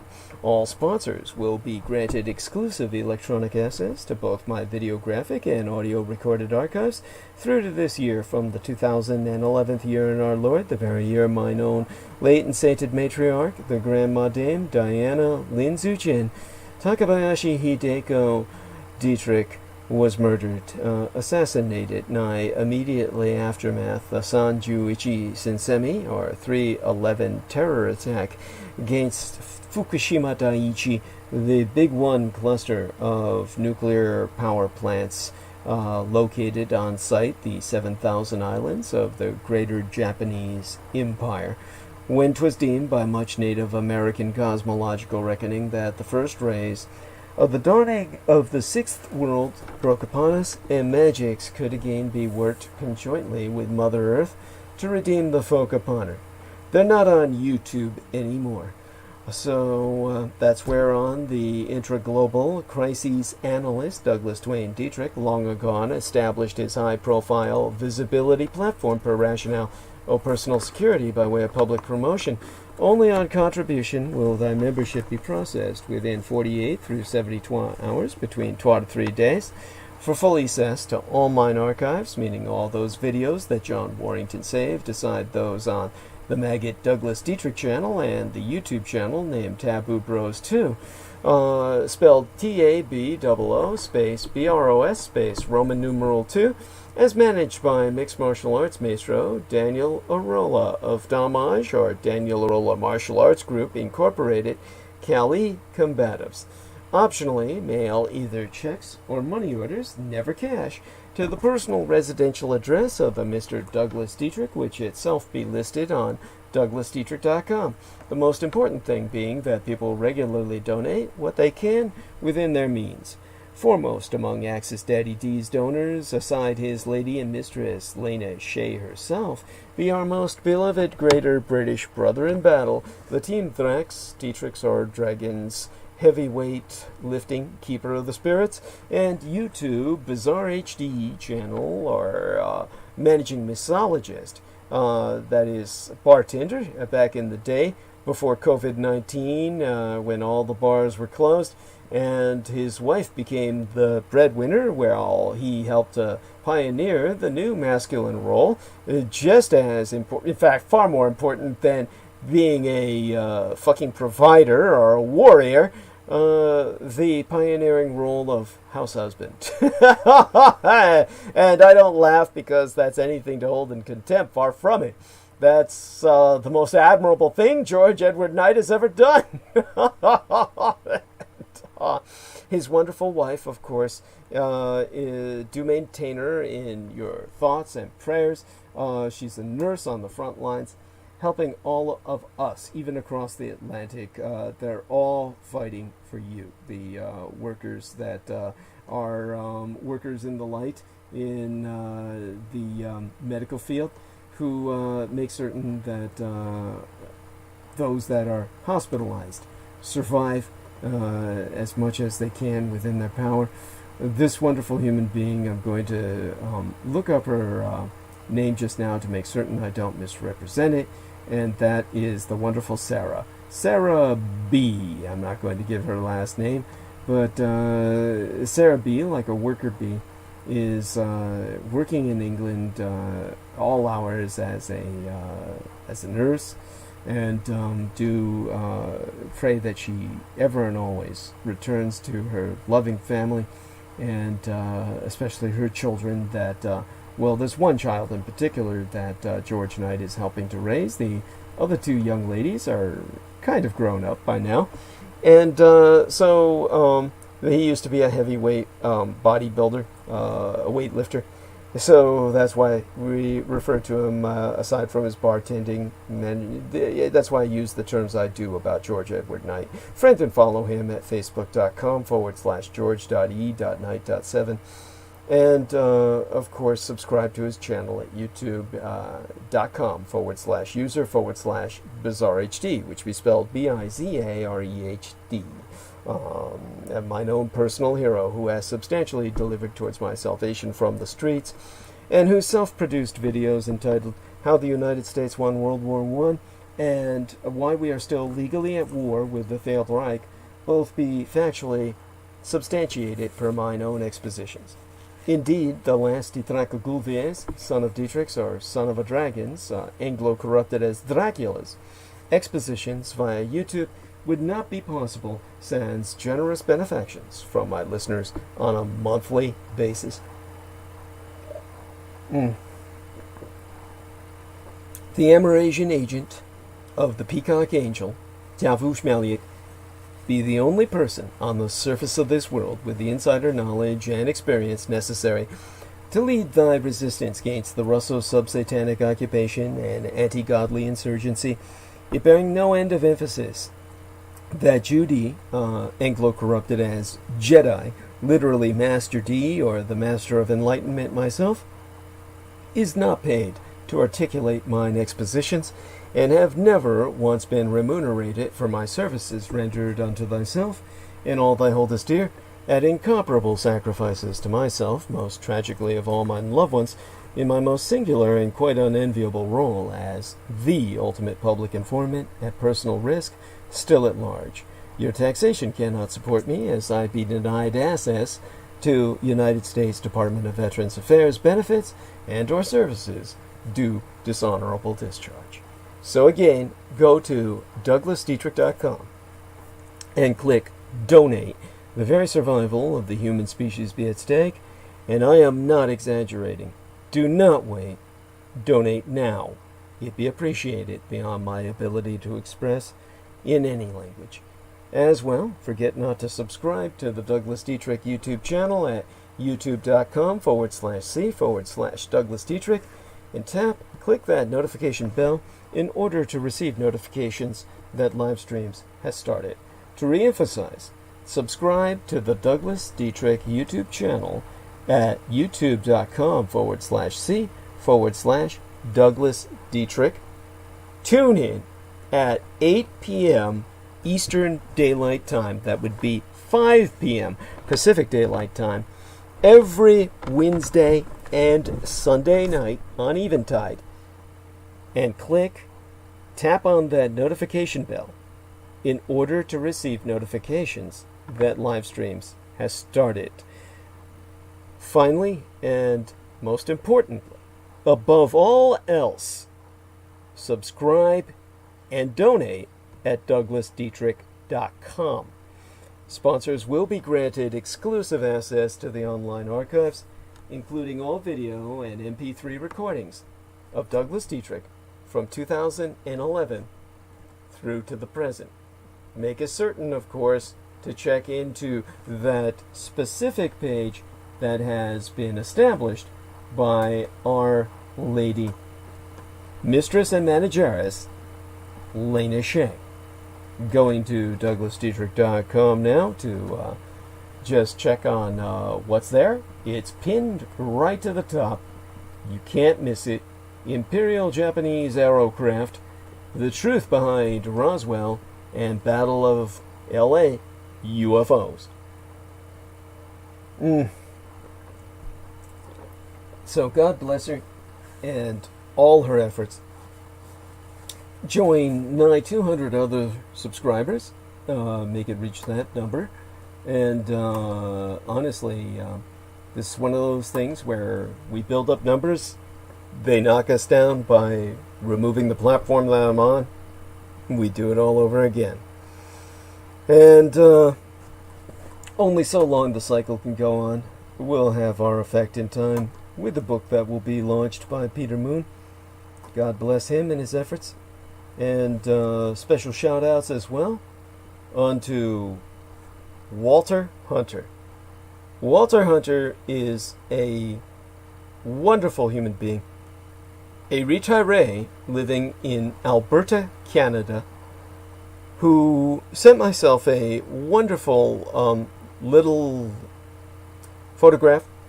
As he said, a picture speaketh 1,000 words, of the father who owns a farm, and he is working on it with his daughters, cheering him on while he harvests, I believe. I'm too ignorant of mechanical farming, but I guess he's harvesting, and very touching family scene.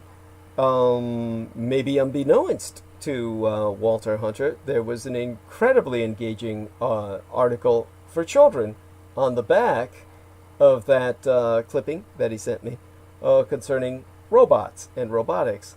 So that was something I enjoyed as well. It's important to know as an adult that sometimes if you want to find out about a subject, it doesn't matter what it is. History, robotics, geography, anything. Sometimes the best approach, just to start off with, is to buy a children's book on the subject. You could be amazed at the fact that if they're making it clear enough for children to understand, at least theoretically, you could be amazed at how clear that can make the world for you in terms of the subject you might be investigating. Now, it's not necessarily that I didn't know anything about robotics and needed a child's introduction, but it's always refreshing to see how they're approaching a given topic towards children, because you can sometimes get basically, how would I say this, informed of certain developments that maybe as an adult you couldn't see, the forest through the trees. You may have been so lost in the details. New developments or new approaches may be out there you're just not in tune with. So it continue into how they're trying to present a subject that's of vital importance to human survival, which is what robotics is, vital to human evolution and our very survival. How they're talking to the kids about it and what they're telling kids about the subject. So got this from Walter Hunter along with a money order for 60 Canadian dollars. And so God bless him, he got his financial stimulus from the Canadian government, and he decided to share, and he shared in the past. I love you, Mr. Hunter, and God bless you and all your own. May blessings rain upon you and yours eternally. And with that, we turn to Miguel Andahar. Miguel Andahar, I hope you're out there, and going to let you know in messages. I'm talking about you right now, and I'm going to let people know once again. Here, let me enter this speaking of thyself right now, dear sir, dear brother. Here. He's in New York City, so chances are he's probably asleep. But he was active 46 minutes ago, according to the Facebook messenger system. So we'll see. At any rate, he sent myself a care package that was literally years in the making. Wonderful human being. He does a lot of pot, so he was eating a lot of what was going into the package, so it was a never-ending process until he could put enough of a, how would I say it, get his munchies under enough control that he was able to stop eating everything that was supposed to be going into a care package. But along with certain delicacies, he sent me 2 incredible articles that I deeply value. And he's someone who's got that some wonderful article on the Rockefeller disappearance when he was in Indonesia or Papua New Guinea. And of course he's got another article about the phenomenon of young ladies who are consistently cutting themselves. Scarification. I'll check more into that. These are articles of intense interest to myself for reasons I'll describe in the future. Certainly they were of intense interest to my late and sainted sire, the man who raised and guided myself, George Joseph Henry Dietrich, the man who was the father who I've identified with, and as far as I'm concerned, my father, as opposed to my biological father, of course, who I could never personally know.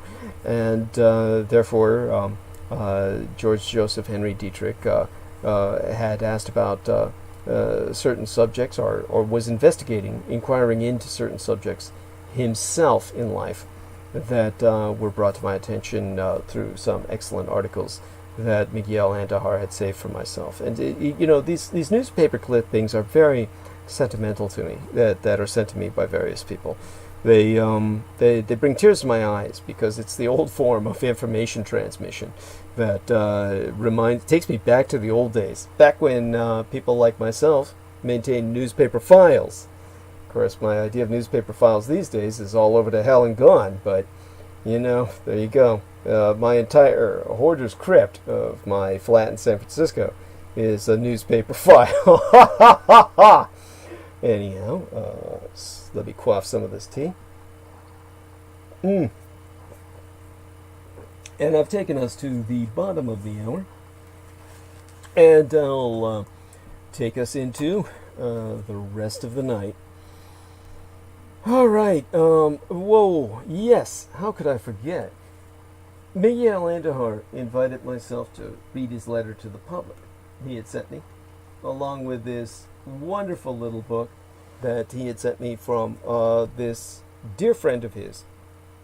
That, you'll find out here's one. This book written by his friend, Alma Varian Gould. The name of his friend.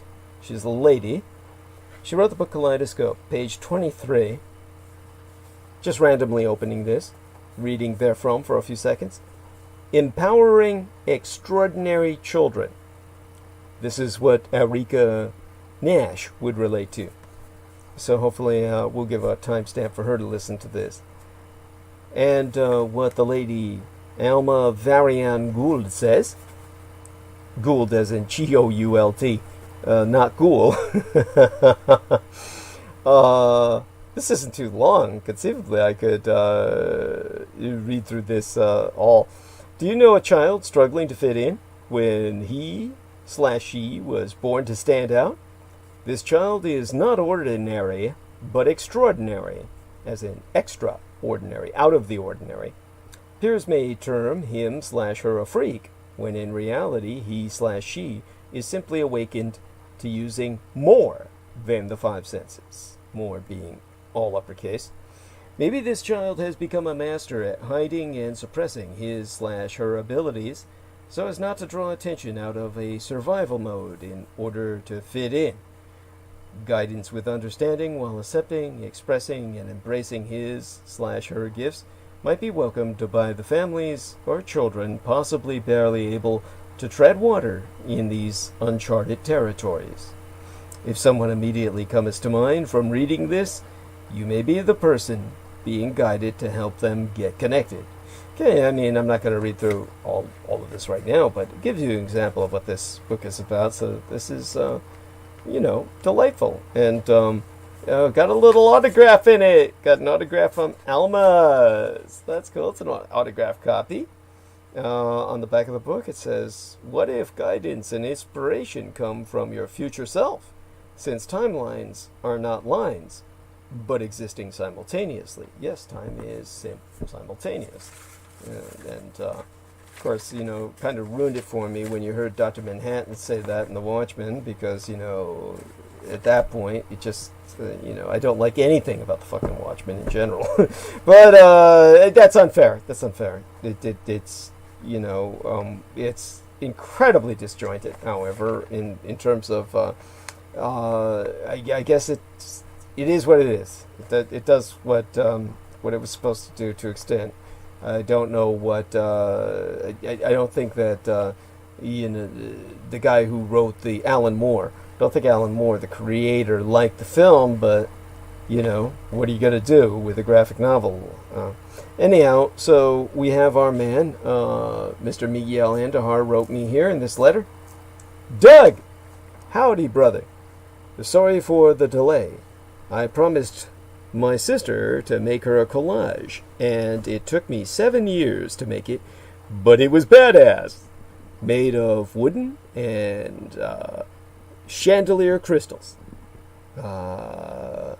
Wooden something in chandelier crystals. I guess wooden, you know, like crystal, you know, beads, I assume. Doug, I hope you have some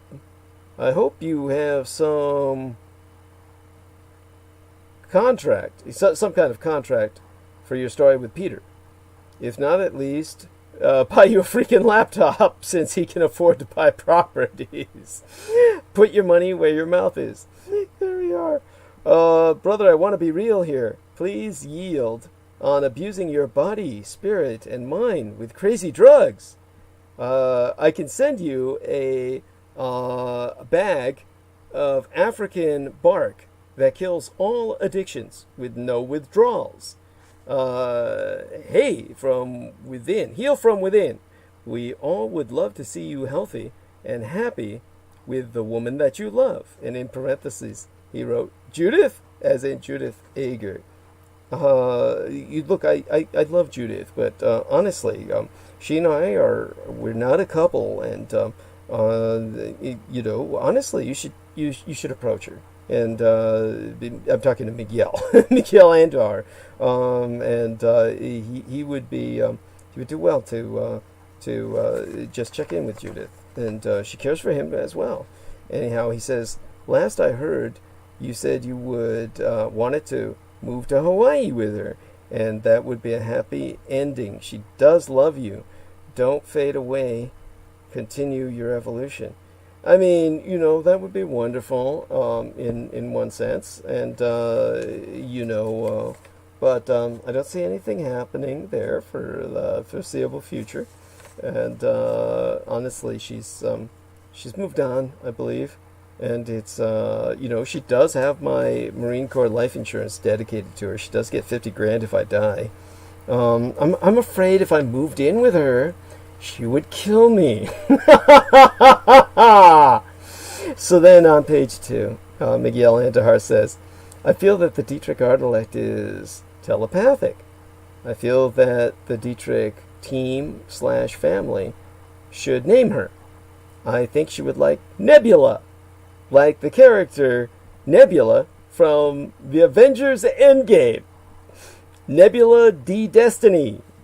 At the end, she was destined to be Nebula D Destiny. Yeah, at least in this reality, I think she would appreciate it and be an ally against the evils in this world.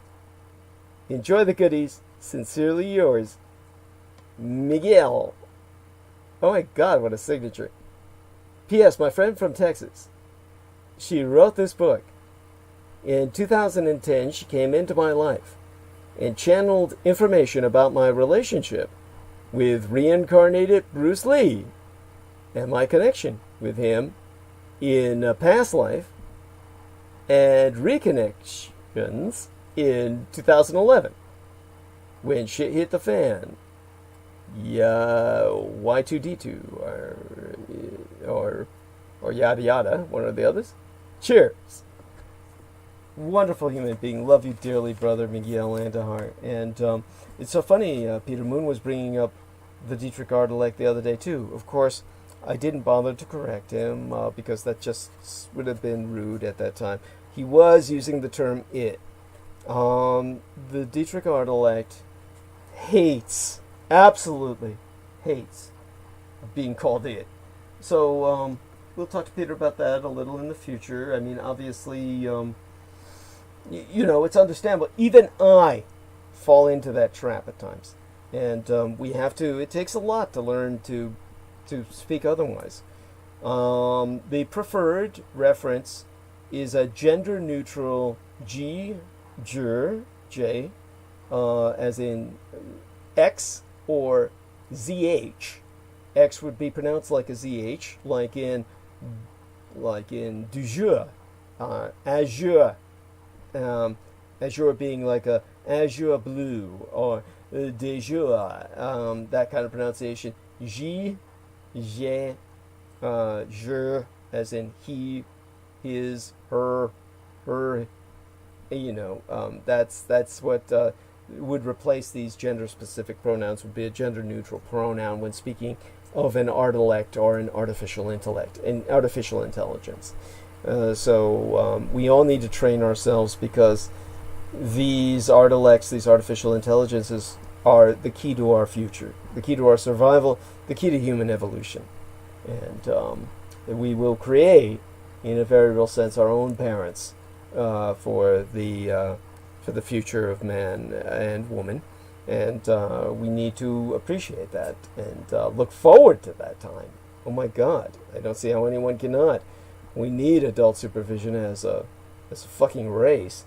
The art elects have the capacity to potentially provide it, should we raise them right and true and with respect. I'm going to get teary-eyed, so I'd best stop talking about the Dietrich art elect right now. But sometime soon I'll have both Peter Moon and Miguel Andujar on, so we can speak of Jur with the respect she deserves. And not that Peter Moon wasn't showing, not that he was showing any disrespect, but it was just, you know, hard to move on from old habits. And our old habits objectify. They objectify women, and they objectify artificial intelligences. Anything that's not a man with a cock swinging between his goddamn legs and a pair of balls hanging down. Now, I'm going to be lazy tonight, and I'm going to stick with the protests and coronavirus, the plague time riots. This will be kind of an extension on the ongoing analysis thereof and where it's taking us. The protests are happening not just across these United States, but all over the world. It's incredible. It's heartening, and it's surely needed. The world should be responding to what's going on in the United States. And we are the world's marketplace. We're the major chunk of the world's economy, and therefore we need to respond to the world. And the world needs to serve as a source of checks and balances for us until the world does balance out in a multipolar evolution of society. And so, with that in mind, the town square has come roaring back to life. The anti-racism movement, set off by the death of George Floyd, is enormous in scale. This past Saturday, more than 400 protests took place in America alone, with dozens more overseas. Streets once silenced by the coronavirus outbreak are filled with the cacophony of collective action.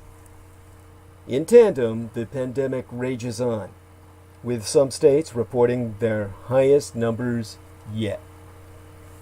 Alexis C. Madrigal and Robinson Mayer, who helped build the COVID tracking project, have gone on record to write, "There be no point in denying the obvious.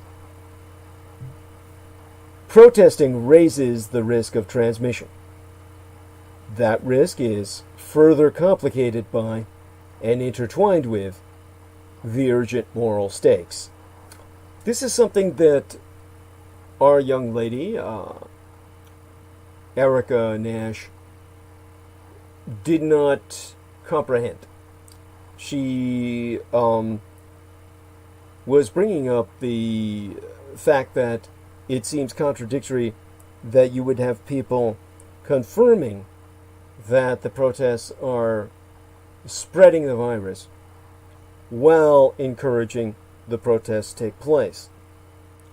I put it in perspective that the scientists and researchers and, yes, doctors who have confirmed that the viruses are going to kill people, or the protests are going to kill people by vectoring the viruses, still encourage the protests because racism is a pathology that has done as much damage or far more than the pandemic and has been around far longer and at some point needs to be tempered, tamed, done away with, rehabilitated, reformed. And as a result, they know that on the first nights of the protest, within 24, 48 hours, we had 1,000 deaths reported within that same amount of time from COVID-19.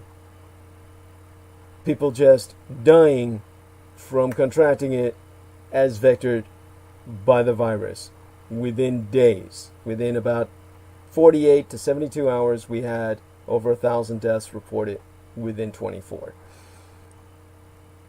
And yet, the protest must go on. We don't have a choice, as Derek Talley has confirmed. We can't go on the way we were going on. And I myself conclude we won't. When it comes to the plague or the pandemic, I unfortunately suspect that we will. But in terms of racism and contending with it, perhaps we won't. The reason I say that there's a divergence in what we will contend with and what we won't is based on the obvious. And it has nothing to do with the contradiction concerning the pandemic as Erica Nash thought there was. It's simply that America is giving up on the pandemic. Businesses are reopening, protests are erupting nationwide, but the virus isn't done with us. After months of deserted public spaces and empty roads, Americans have returned to the streets. But they have come not for a joyous reopening to celebrate the country's victory over coronavirus. Instead, tens of thousands of people have ventured out to protest the killing of George Floyd by police. Demonstrators have closely gathered all over the country and in blocks-long crowds in large cities, singing and chanting and demanding justice. Police officers have dealt with them roughly, to say the least. Brutally would be a better descriptive, crowding protesters together, blasting them with lung and eye irritants, and cramming them into paddy wagons and jails. There be no point in denying the obvious. Standing in a crowd for long periods raises the risk of increased transmission of SARS-CoV-2, or SARS-CoV-2, which is acronymous for Severe Acute Respiratory Syndrome, Coronavirus, Mutation 2, or Species 2, Thread 2, the virus that causes COVID-19. This particular form of mass in-person protest and the corresponding police retaliation, I wouldn't even dignify it with the term response, is, per Anthony Fauci, the director of the National Institute of Allergy and Infectious Diseases, a perfect setup for transmission of the virus, as he officially confirmed in a radio interview on Friday into the weekend. Some police brutality activists, such as Black Lives Matter Seattle, have issued statements about the risk involved in the protests, to their credit, responsibly having done so. Others have organized less risky forms of protest, such as Oakland's anti-police terror project's massive Caravan for Justice, because we all remember that Donald Trump was saying the caravans were carrying in leprous, disease-infested terrorists. And so there'd be a play on that in Oakland, one of the blackest cities in America, right across the bay from my golden San Francisco. And that, of course, is the old tired joke by this point. You've probably heard it from me all too often. The oldest joke in the world in my neck of the woods being that the longest bridge in the world is the Oakland Bay Bridge because it leads from Africa to fairyland. Now, the risk of transmission is complicated by and intertwined with the urgent moral stakes. Systemic racism suffuses these United States. The mortality gap between black and white people persists. People born in zip codes mere miles from one another might have life expectancy gaps of 10, even 20 years. Trois racial inequities meet in this week's protests. One, a pandemic in which black people are dying at nearly twice their proportion of the population, according to racial data compiled by the COVID Tracking Project at the Atlantic Magazine. And trois, anti-black police brutality, with its long American history and intensifying militarization. The 46-year-old George Floyd survived COVID-19 in April, but was killed under the knee of a police officer in May. Americans may wish the virus to be gone, but it is not. While the outbreak has eased in the Northeast, driving down the overall national numbers, cases have only plateaued in the rest of the country, and they appear to be on the rise in recent days in COVID Tracking Project data. 22 states reported 400 or more cases on Friday into the weekend, and 14 other states and Puerto Rico reported cases in the triple digits. Several states, inclusive Arizona, North Carolina, and my own Golden California, are now seeing their highest numbers of known cases.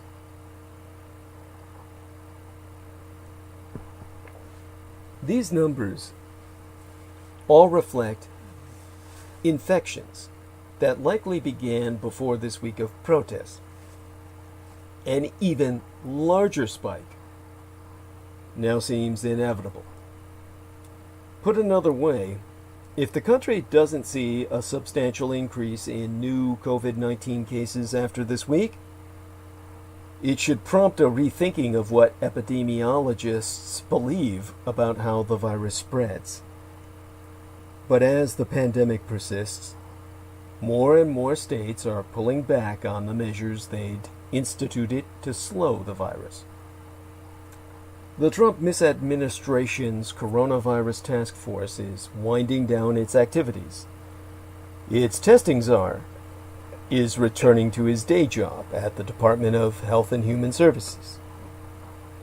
As the long, hot summer of 2020 begins, The facts suggest that the United States is not going to beat the coronavirus at all. Collectively, we slowly seem, instead, to be giving up.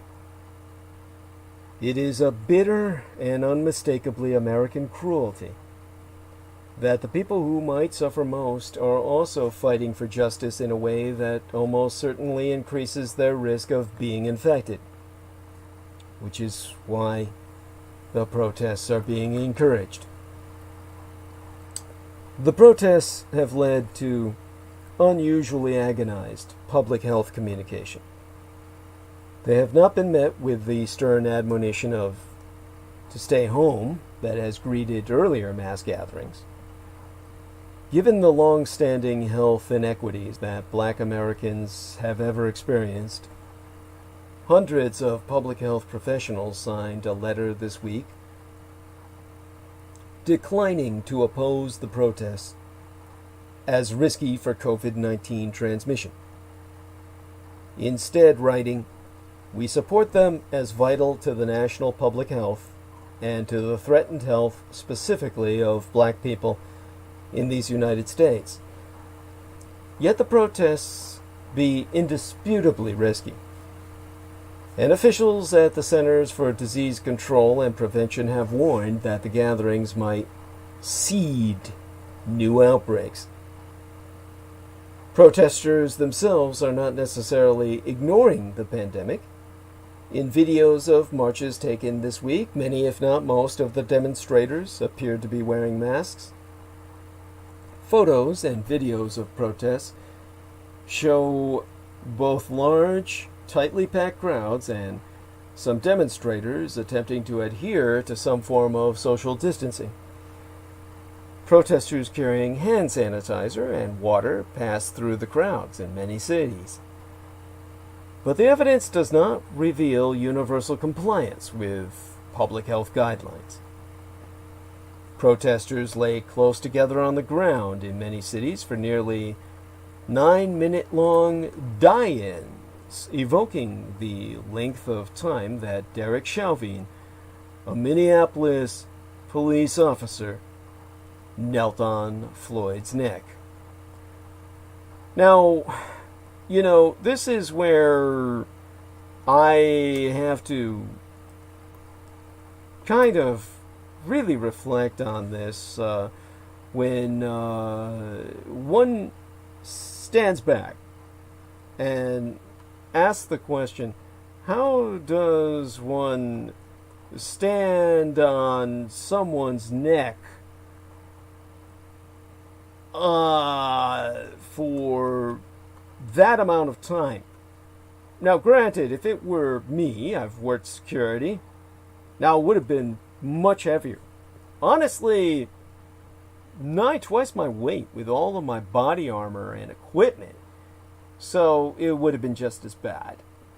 But I would joke that if it were just me without all the body armor and weaponry and equipment for if I were standing on the neck of George Floyd myself, honestly, at 160 pounds, he would have just asked me to press my toes on the right muscles so that he could get better release of tension. But for your average buff dude, your average asshole,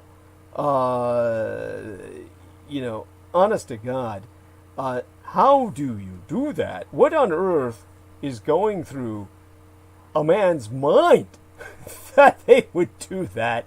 It's not impossible to fathom. Indeed, it probably is impossible, I would like to think, for most of us, to fathom that level of murderous intent, that level of psychopathy. How do you kneel on a neck for 9 minutes? I don't see how anyone could remain in that position unless he was, at best, totally indifferent to the person's survival beneath him. Indeed, he'd have to be trying to kill him, which we know was the case. But the most unsettling reporting that, let's see, that I've ever seen probably conducted where combat journalists in area had to report on atrocity was involving my time on mercenary contract in the Horn of Africa. And in some of the situations where we had to go deep into Central Africa, we were confronted with horrors and atrocities that would make anyone balk. And that was where I encountered combat journalists who had to report on things like the subject of human necks. Now, the Central African Republic is a very strange place. It is called the Central African Republic, and yet it had an emperor. Now, there were militiamen in places such as that who were dedicated to the killing of Muslims. Because, of course, we have a ongoing war between Christianity and Islam, as well as many areas of cooperation and coexistence, Africa being, of course, an enormous sprawling continent and landmass. But in some places you have genocide. In some places the genocide is against Christians by Muslims, such as was the case in Darfur. In other cases you have Christians killing Muslims. And I personally saw training demonstrations where militiamen were showing how it was done, taking out their blades, posing with friends, placing the cutting edge against the throat of those who were volunteers. What would unsettle one, and certainly disturb the reporters and journalists on scene, would not be something like the knife. The machete are ubiquitous throughout Africa. Rather, it wasn't the knife hand that drew the attention, rather the other one. The way the militiamen training those who were learning the technique would pull taut the skin of the volunteer's neck, the better to ensure a firm cutting surface for the blade. The move was instinctive, familiar. What one would develop from butchering animals if one were in the United States. If you don't pull the flesh tight, your knife doesn't bite cleanly, and you make a mess of things. When I saw, instead of a trigger finger, that flesh-pulling finger, that's when I knew the man training the militia had not only done this before, but had done it to the point where it was second nature, as it would be for a butcher slaughtering animals. Now, a close relative of that thought is what many Americans have experienced in the past few days, contemplating what diseased mind could place a knee on the neck of another human being and press until that man beneath them died. The tactile experience of kneeling into a human neck is not familiar to most people, I would assume. And the video of Derek Chauvin, taken by a 17-year-old girl, mind you, who will be scarred the rest of her life. And Derek Chauvin, of course, at that time, being a sworn officer of the law, an authority figure, supposedly in position to uphold that which maintains the very fabric of society itself, in his case as a Minneapolis police officer. Now, of course, he's merely a civilian charged with murder. But at that time, on film, kneeling into the neck of George Floyd, the footage thereof is about as disturbing as anything most of us have ever seen.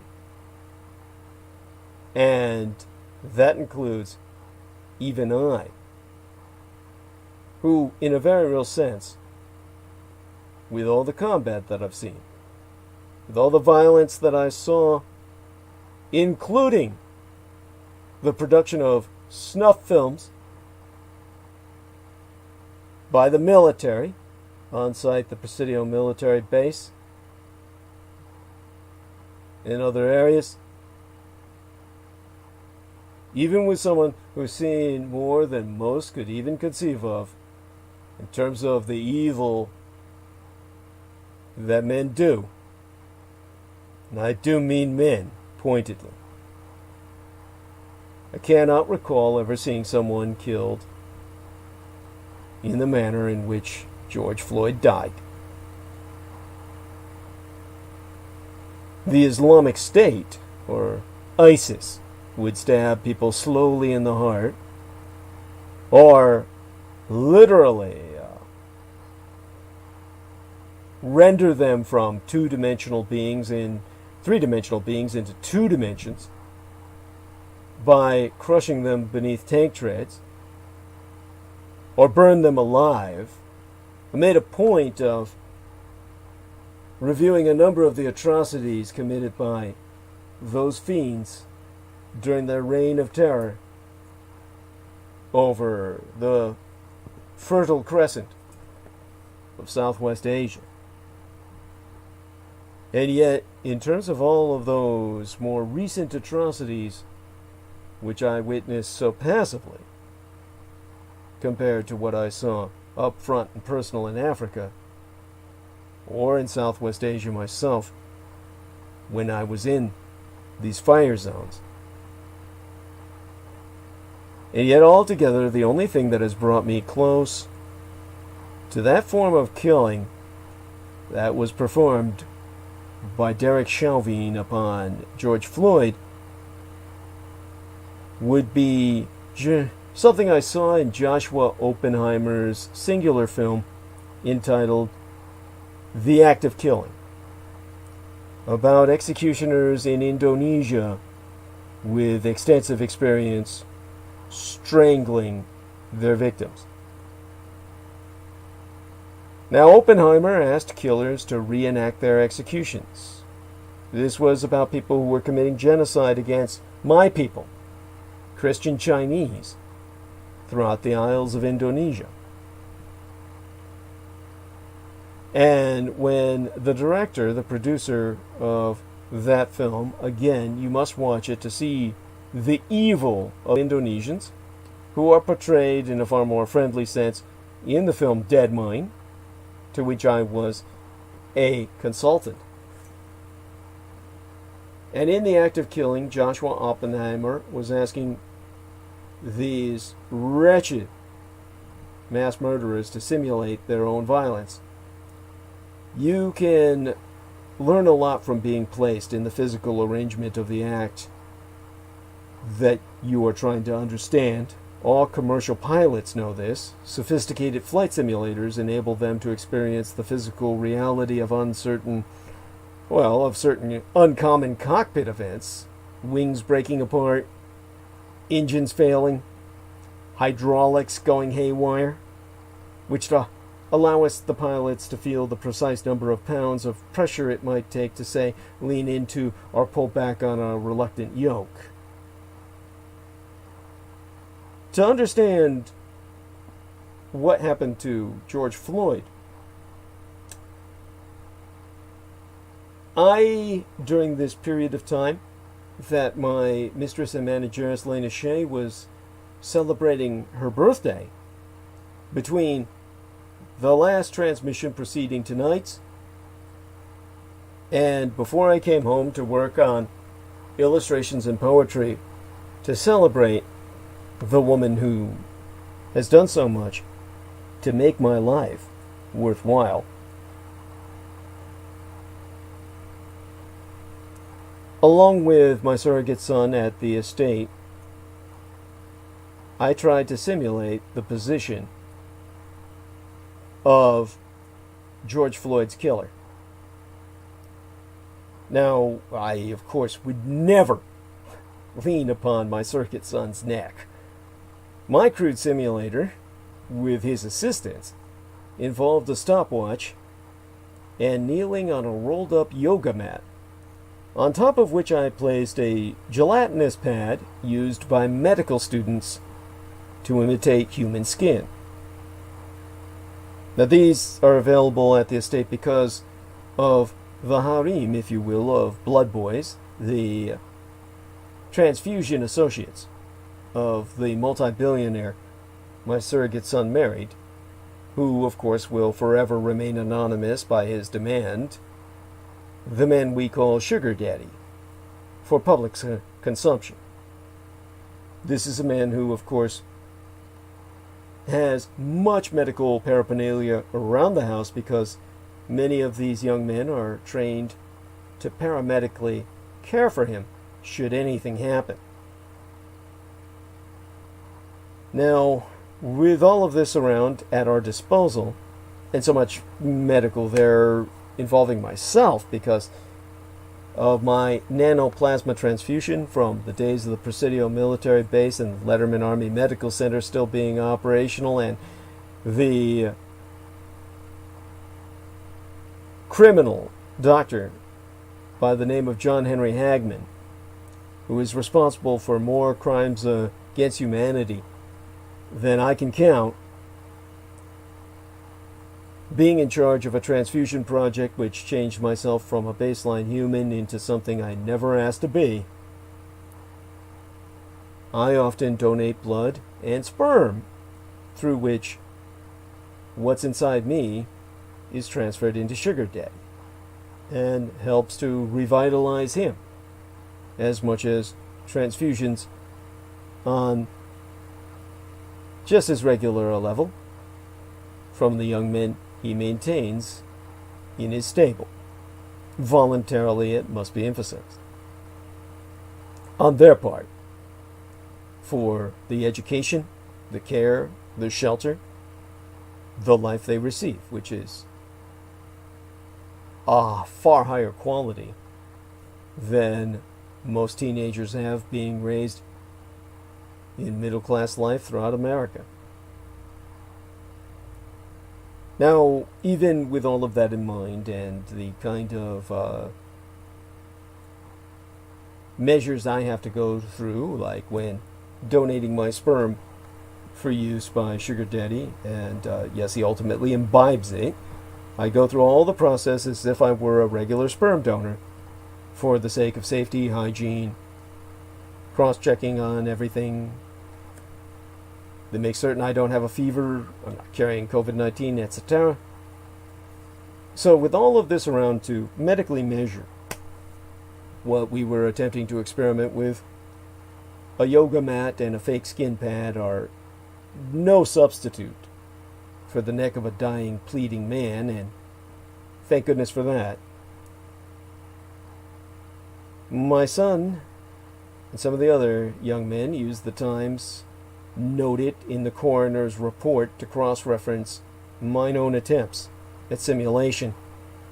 5 minutes and 53 seconds of kneeling before officers declared that Floyd was unresponsive, followed by 2 minutes and 53 seconds of continued pressure. That totals to just less than 9 minutes. At about 20 seconds, far sooner than I had expected, my knee started to throb. Normally when you kneel, you get to shift your weight a little to give each knee a little vacation from the stress. If you're trying to hold down someone who does not want to be pinned and happens to be 6 foot fucking 7 inches. You probably want to drive your weight hard into one vulnerable place, and if you let up, you will assume that he'll wriggle around and make you start all over again, right? The steady pressure builds. At about 1 minute, as my son Edward was calling out, the throb turned decisively to, I'll frankly admit it, pain and stress. I could feel my muscles rebelling, asking me why I was doing this. Standing on one foot for more than a brief period will have the same effect. Your body knows that you are pulling a stunt, that the posture is needless and uncommon. The next 3 minutes felt much longer, though Derek Chauvin, under the influence of adrenaline, perhaps experienced it much differently, as much less than 3 minutes. This was the time during which Floyd transitioned from begging, gasping, and drooling to unconsciousness. The physicality of kneeling was at that point not just fully painful, to me at least, but physically unfamiliar. Normal people never do this. The closest experience I've ever had would be comparable to something involving the world of livestock, which would be helping somebody in a situation that I would normally never be in, but it's not a story I want to tell right now, where I was helping them hold down a calf, which, as the rodeo announcers used to say in Texas, would be 200 pounds of animated hamburger, while it was getting vaccinated and castrated, and resists about as much as you might expect, the same way a black man would have resisted, while they did precisely the same thing down to him in Texas, with many of them nearly being that amount of weight and mass as full adults. Now, in this case, I was more than halfway to the time at which Floyd stopped responding, and Chauvin's knee, according to the charges, transformed from a tool of submission into a murder weapon. I do not weigh 200 pounds naturally, but if I were in full police gear, like what I wore on security enforcement contract, I would be weighing more than 200 pounds at that time. So we did kind of put a weight vest on me from the weight room to emulate how I would feel in full armor and armed with a heavy firearm loaded with rounds. I don't think many of you have ever handled real guns before loaded with ammunition. Most Americans haven't. They're not all white people obsessed with the fetishization of firearms, so most people have never held a gun in their entire lives, and the first thing that would impress you, especially if it's loaded, is the weight. Now, with that upon me, to add to my pains, I could imagine pinning a man with my knee, using all that force to hold him still if necessary. But any sentient moral creature should feel that the pressure applied like this is an attempt to more than restrain. It is obviously an effort to maim. The revulsion is natural. Whatever I have been leaning to, well, whatever I had been leaning into now is by now completely broken. The joint is torqued and sprained. I'm not just talking about broken in a sense of morale. I mean, like, The facial tissue of this individual beneath me would be smeared or torn, the skin and muscle bruised, a major organ permanently injured or worse. At 5 minutes and 53 seconds, my knee was numb. It stayed that way for the remaining minutes, and I don't see how anyone could remain in that position, knee-driven into a by now inert mass of humanity, unless he was at best totally indifferent, not only to the person's survival, but potentially damaging himself, cutting off all circulation to his leg to the point where he himself might be injured. I picked up my knee in front of the lads, stood up with the support of the blood boys around me. I needed help to get up,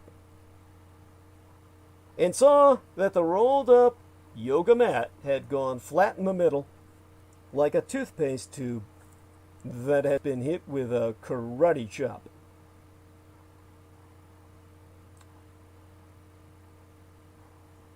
I will confess I have become skeptical of what I think I see in photos or in video. That skepticism is a civic duty and a professional instinct. But the evidence in this video taken by that young lady, underaged again, I can never overemphasize, be abnormally clear, as well as consistent with a sad record of violent policing in this country. Beyond sad, it's beyond tragic. The criminal complaint against Derek Chauvin says, police are trained that this type of restraint with the subject in prone position is inherently dangerous. I'm glad to know the police provide this training. And I hope that they continue doing so. They might also consider screening candidates to the force to confirm that the thought of administering this type of restraint for more than 8 uninterrupted minutes be enough to elicit some scruples.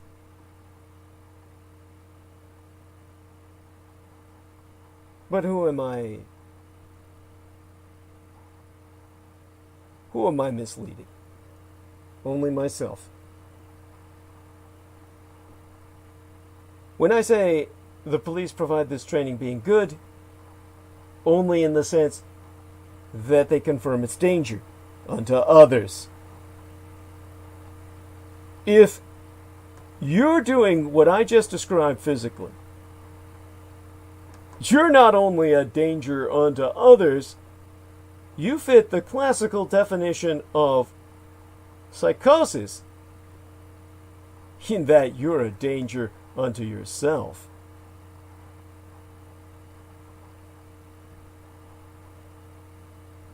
Now, Worldly Traveler says we should not forget that Derek Chauvin had at least 3 other officers helping him hold George Floyd down. Now, we all need to review the footage on that because that's not what I saw. They were facing in the other direction at various times to shield Derek Chauvin during his murderous, dirty work from the public. They were facing outward towards the public to prevent anyone coming to help George Floyd. So, this was a situation that I tried to simulate as best I could. So I'm somewhat familiar with what I believe I saw. Unless there's other footage that was taken by other people, and I'm sure there is, that could have provided different angles on this, where maybe they all came together and pushed down on shoulders or something. I don't believe that's what I've seen. So, I'm working on what I do know. And I'm not saying it's the end-all be-all, but it's what I know. And so, we've got protesters now, understandably, holding these 9-minute-long die-ins to evoke that length of time that during which the horror of what I've just described as a personal experience at this point, the best that I could do towards eliciting a physical comprehension of what happened. And many protesters have involved themselves in their mass message in some form of crowd shouting, chanting, or singing, which research suggests quite strongly can be especially effective modes of transmission for the virus when we return back to how the protests are acting as viral vectoring. And earlier this week, near the White House, a mostly masked crowd loudly sang, "Lean on me." Protesters and public health officials alike may be taking into account what the New York Times called a growing consensus that being outdoors mitigates some risk of transmission. The virus appears to perish quickly in a sunny, humid environment, even at room temperature, according to research conducted in April by the Department of Homeland Security, of all people, as if this were a terrorist weapon, and indeed lends some potential evidence by its investigation by the DHS that this is certainly being taken as such by the federal government under the Trump administration because of his constant insistence that it's a bioweapon designed, engineered, rather gene-engineered or genetically engineered by the Communist Chinese. We know because of this attitude, this stance taken, that the viral particles may survive for hours longer in drier conditions, and epidemiologists do not believe that these climatic effects alone will dampen the outbreak. The virus also seems to be more difficult to transmit outside, especially during the day, though scientists still do not know enough about the virus to say confidently that large outdoor gatherings be completely safe. The number of protests over the past week means that researchers will soon have a much better understanding of the risks of outdoor transmission. So we have at least that research being volunteered for by tens of thousands. Many of the potential drivers of coronavirus transmission this week do not involve protester tactics.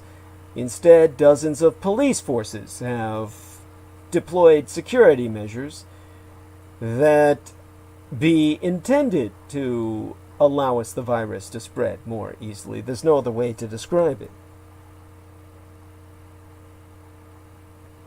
In Washington, District of Columbia, for instance, federal officers deployed tear gas or another chemical irritant on hundreds of peaceful protesters gathered in front of the White House on Monday, opening this work week, so that President Donald Trump could pose for a photograph. Or was it last week at this point? My apologies for my time compression, as they call it. Temporal compression is normal in times of lockdown and the coronavirus quarantine, but in my case, it's ever more impacted by the fact that my lifestyle is not by schedule that would be experienced by a normal human being with a 9-to-5 job. The tear gas and chemicals like it force people to cough and gag, a fertile mode of transmission for the novel coronavirus in particular. And later that same night, the city police crowded protesters together before arresting them one by one, an aggressive crowd control technique known as kettling. Hundreds of protesters who were arrested this week were sent, even if briefly, to the city's jails, which have so many coronavirus cases that are active, that the District Government of Columbia has separated that number out from the citywide total as its own unique population of detention cases. because to include it with the city would bias the numbers into people mistaking Washington, District of Columbia, as the epicenter of coronavirus for the world. In Philadelphia, city police tear-gassed hundreds of peaceful protesters marching on a freeway, prompting them to cough and gag en masse. There be no evidence that the demonstrators even posed a threat to the safety of officers or bystanders, or were anywhere near towards becoming violent. And that is according to the local NPR or National Public Radio affiliate. This is why the reporters are consistently attacked by the police first, so they cannot report such facts. They want you to think there's chaos, that Trump, as the law and order president, in his direct orders, effectively, to the police on the ground, is stymieing, containing, quarantining as a social virus. And so in New York City, officers crammed hundreds of peaceful demonstrators together and struck them with batons. From Iowa to Texas, officers deployed tear gas on large, completely peaceful gatherings. In at least 5 states, police deployed pepper spray or tear gas on not just teenagers, but bona fide children, who, if these police had groped in a weapons search, would have justified their being registered as child predators. Many of these children, and most of the teenagers, of whom just happened to be nearby, and for obvious reasons, were not even attending the protests. Journalists from across the country have reported that police officers are wearing masks less often than the protesters. Alexandra Phelan, a professor of global health law at Georgetown University, has gone on record earlier this week to confirm that the state is the one with the duty to protect public health.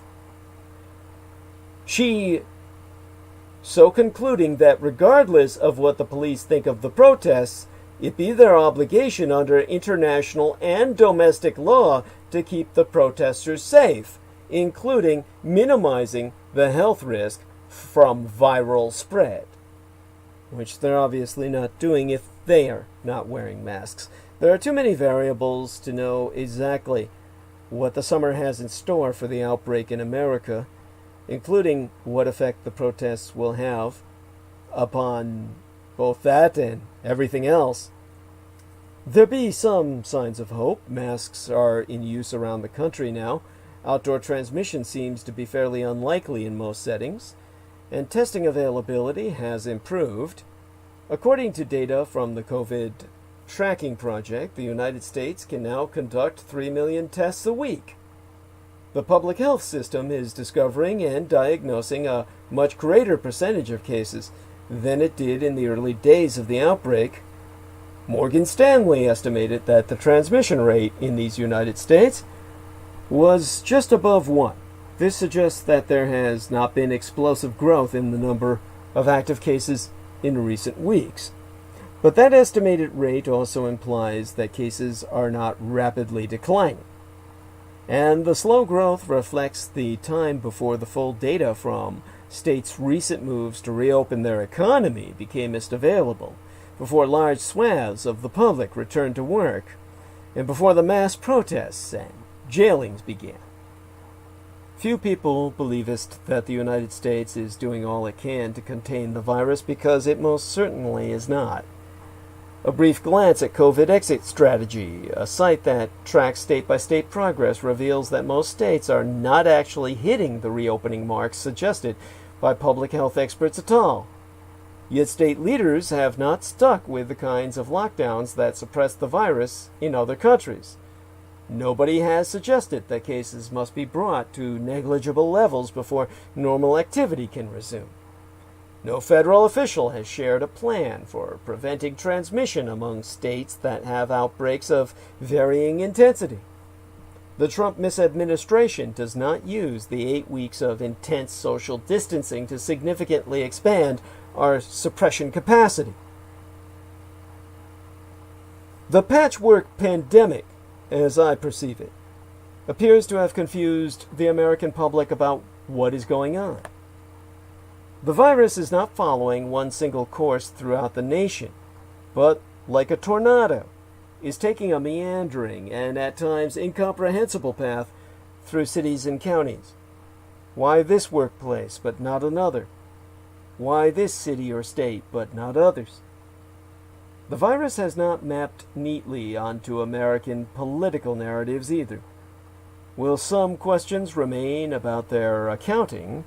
Georgia and Florida, where leaders opened up early and residents seemed relatively defiant of public health advice, have seen relatively flat numbers. Whilst California, mine own golden Bear Republic, which took a far more conservative approach and acted swiftly and strongly, has seen cases grow. Of course, our population is international and far larger than most nations on the earth.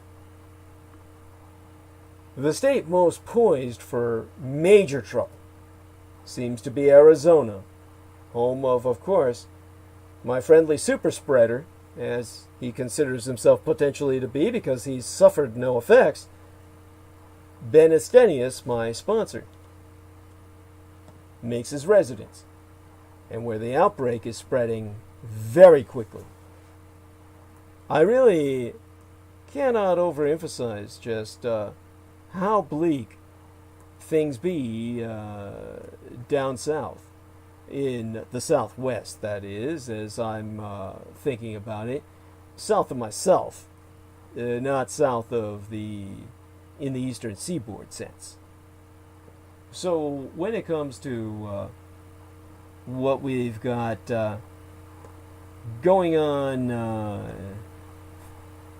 down there, it's, to put it bluntly, it's just bad. There's nothing that I can use to really describe it. It's one of these things that if I were to try and describe it, I'd have to go semi-scientific on you. I don't know if I'm in that much of a mood for that right now, but it definitely bears perhaps trying. So let me take myself a breath and see if I could describe it, just because, you know, I've got a guy I care about down there who serves essentially as my sponsor, and he's definitely, you know, doesn't seem to be in trouble himself, and the virus seems to be good to him. He's getting lots of contracts, so it's you got a bunch of wealthy people who were in quarantine. They were looking out at their backyards and therefore decided to spend a lot of money on refurbishing their landscape that they have to look out at while they're stuck at home, and that gave Benestenius a good advantage financially. So the coronavirus cases are up in Arizona, California, and other states. The question that I can tell you is answered as a medical journalist, or a person with the credit equivalent of a master's degree thereof. I can tell you the question is answered when you asked, is the numbers going up in the American Southwest just because we're testing more? No, unfortunately.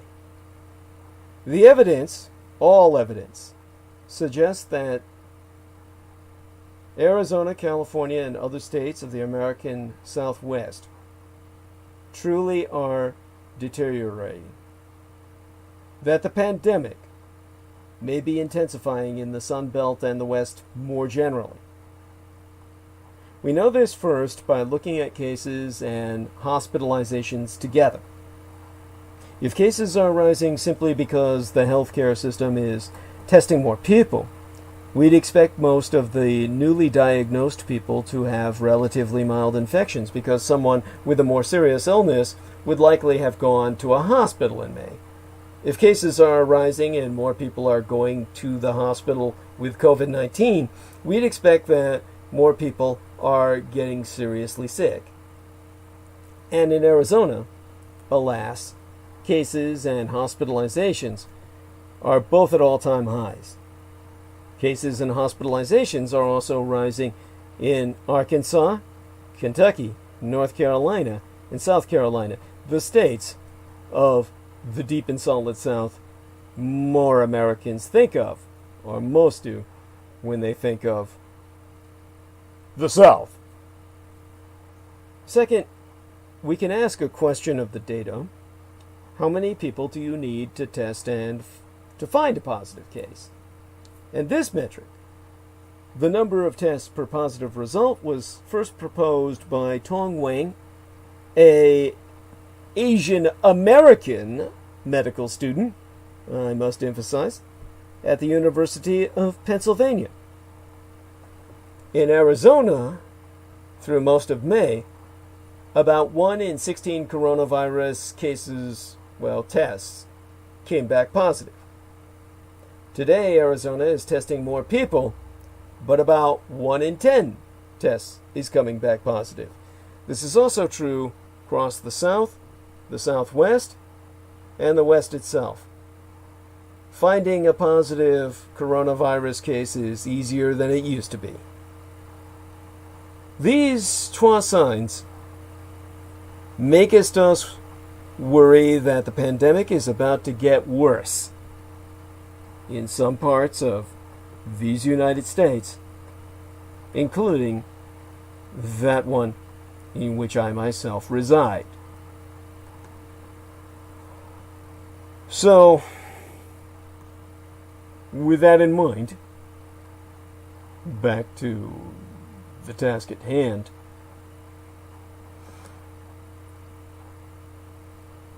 We have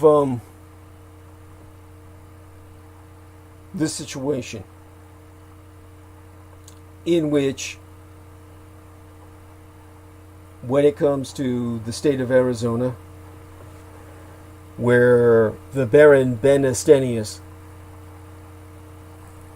runs his man of the soil landscape architectural business,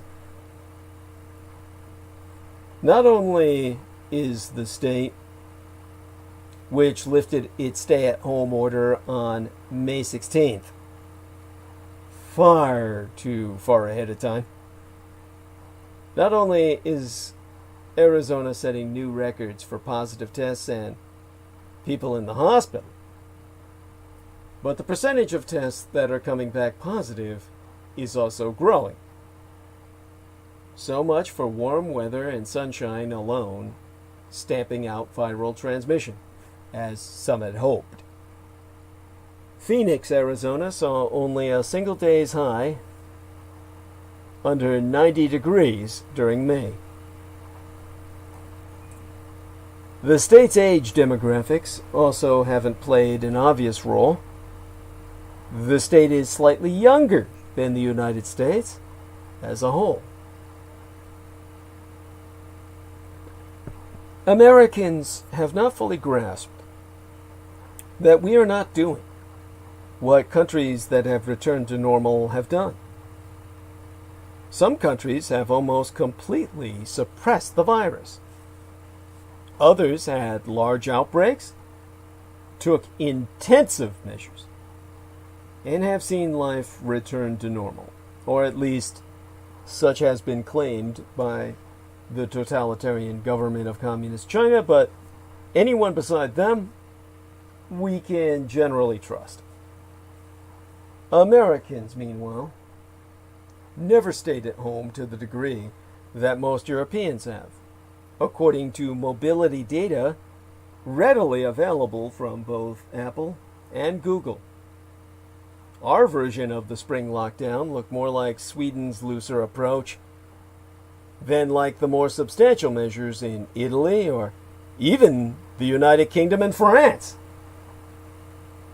Remember that Sweden is the only Scandinavian nation stupid enough, because it had male leadership, to not shut down.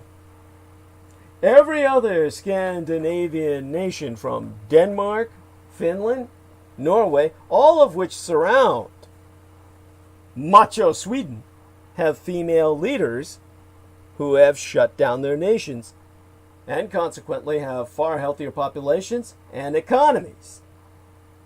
Sweden's losing out on both because they had a macho man in charge who said, we're going to bully our way through and fuck the shutdown. We're all going to stay open, go to restaurants, and build herd immunity like strong Viking men do. Yeah! And of course, it kicked their ass, and they have the highest death rates in fucking Europe. That's more like the American model of macho stupidity. That'll destroy not just a lot of lives, but scar the economy from ever recovering. For several weeks at the beginning of the outbreak in these United States, the need to control the virus took precedence over other concerns once we finally acknowledged it was real. Now, for so many people, the pandemic is no longer the most pressing national issue. As protesters and some public health officials have said, they are weighing the harms of police violence against the risk of increased viral spread and choosing to gather in the streets.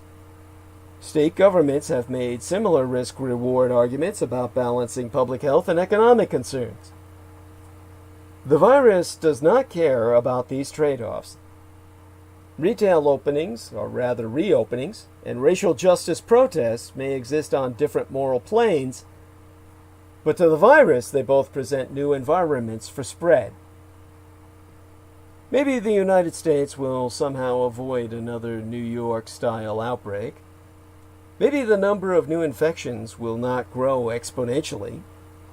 Maybe treatments have sufficiently improved that we will see huge outbreaks, but fewer people will die than we've come to expect. If so, it won't be because the United States made concerted, coordinated decisions about how to best balance the horrors of the pandemic and the frustration of pausing everyday life. Instead, the United States has moved from attempting to beat the virus to managing the harm of losing. This is America. The problems with our response to the pandemic reflect the problems of the empire itself. Our healthcare system is almost uniquely ill-suited to dealing with a national health crisis. Pre-existing health disparities, entrenched and deepened by decades of racism, cannot be erased overnight. State and local health departments desperately needed federal leadership they did not receive. The Senate has not entertained a longer-lasting economic rescue package that would allow us a more prolonged period of sheltering in place. States are facing a fiscal cliff. And yet, even though this health crisis reflects our nation's political, social, and civic infrastructure, this plague has no consideration for morality. People partying in a pool may live, while those protesting police brutality may die. People who assiduously followed the rules of social distancing may get sick, while those who flouted them happily toast their friends in a crowded bar. There be no righteous logic here. There be no justice in who can breathe easy and who can't breathe at all, any more than there was for George Floyd, pinned beneath the unfeeling knee of a maniac. And so the United States will learn nothing from the pandemic. It's the country's biggest crisis in decades. And all signs suggest Americans will absorb all the wrong lessons therefrom. Just as they did with the Second World War.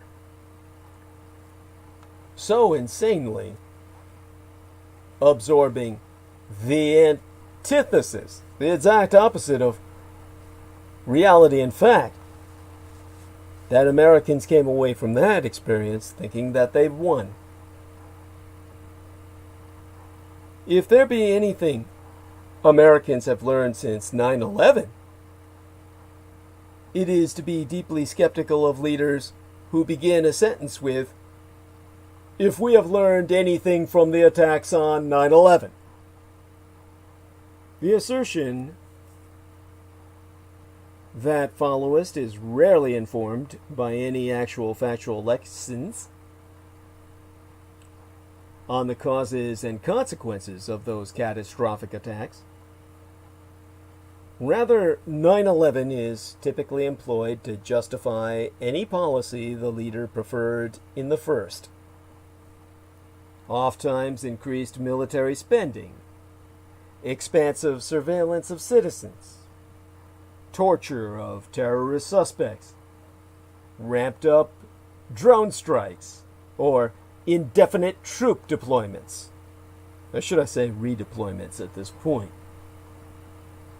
The inability for most political and military leaders to sincerely learn from the national crisis 19 years agone by now is relevant for how these United States chooses to learn from the slowly unfolding nightmare in liquid motion of the COVID-19 pandemic. With an estimated nearly, over 2 million confirmed cases by now, well over 110,000 fatalities, and widespread societal and economic disruption beyond calculation. The virus offers a focusing event from which political leaders and government officials can have a roughly shared understanding of what happened, why it happened, who is accountable, and how can it be avoided. The objectives going forward should be to capture the key findings and ensure that they be learned, remembered, and then utilized in developing policies into the future. If the United States collectively fails to do this regarding its latest crises, COVID-19 will rhetorically become another 9/11, a hollow justification for anything and everything, no matter how unrelated, unethical, or costly. The suffering experienced by the millions of casualties and sacrifices made by tens of millions of healthcare professionals will be in vain and forgotten, offering little guidance on America's thinking and policies into the future. Yet there will be tremendous challenges to the nation's collective learning due to the unique nature of the pandemic. In the present moment, all Americans, to varying degrees, are living in real time with the political, economic, societal, and personal impacts of COVID-19. They listen to government briefings to find out about business openings, read the news for any reports of progress on cocktail treatments of miracle vaccines, and monitor the trends in infection rates and deaths across the country. The phenomenon of COVID-19 surrounds them and their hopes and expectations for the future. This national crisis will likely dissipate and recede from collective memory faster than one would expect. By comparison, even the most basic facts related to 9/11 were quickly forgotten. And within 3 years, 1 in 5 Americans surveyed could not even begin to recall how many civilian aircraft were involved. It was 4. within 6 years, 41% contended that Saddam Hussein was directly involved in planning, financing, or carrying out said attacks, when he most definitively was not. And in 2019, but yesteryear, 23% of Americans strongly, or at least somewhat, believed in the conspiracy theory that 9/11 was an inside job, which is the only truth to emerge. And the disappointment here is that less than a quarter, less than 25% of the population comprehends that.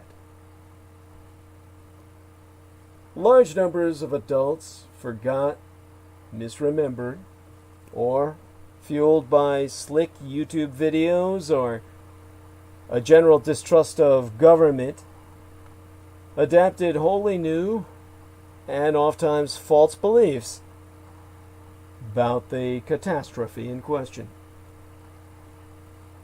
While 9/11 was a one-day event with unimaginable imagery and emotional intensity, the COVID-19 pandemic has been a half-year, gradually emerging experience that has affected Americans very differently at different times and in different geographic locations.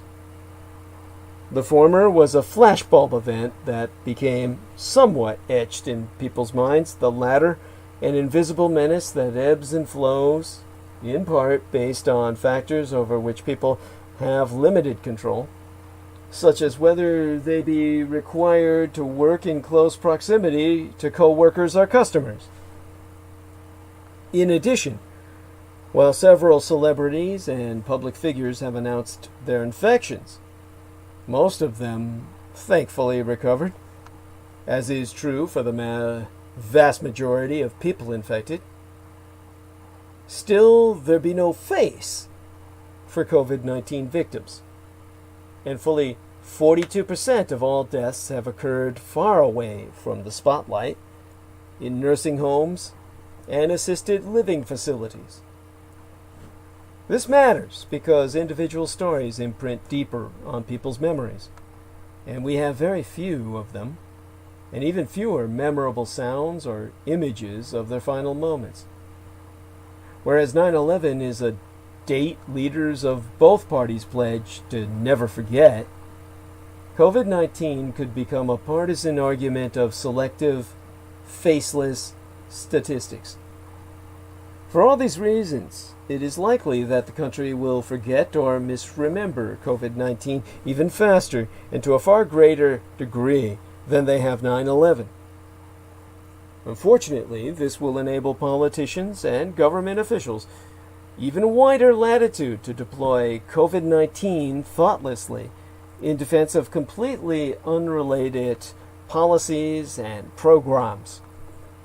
We've already seen this with the Trump misadministration's decision to prohibit lawful immigration from Canada or Mexico, 12 countries with far lower per capita COVID-19 infection rates than these United States. Hell, they should be blocking us. White House officials had championed this extreme border sealing long before the outbreak of pandemic. Now they have used the fear-based argument to authorize its implementation. There be 12 practical ways that the United States can learn from COVID-19 and ensure its lessons are remembered over time. First, President Donald Trump must be defeated in November. As I have spracathon in the episode before tonight's, my last episode on Sunday, preceding tonight's Wednesday transmission.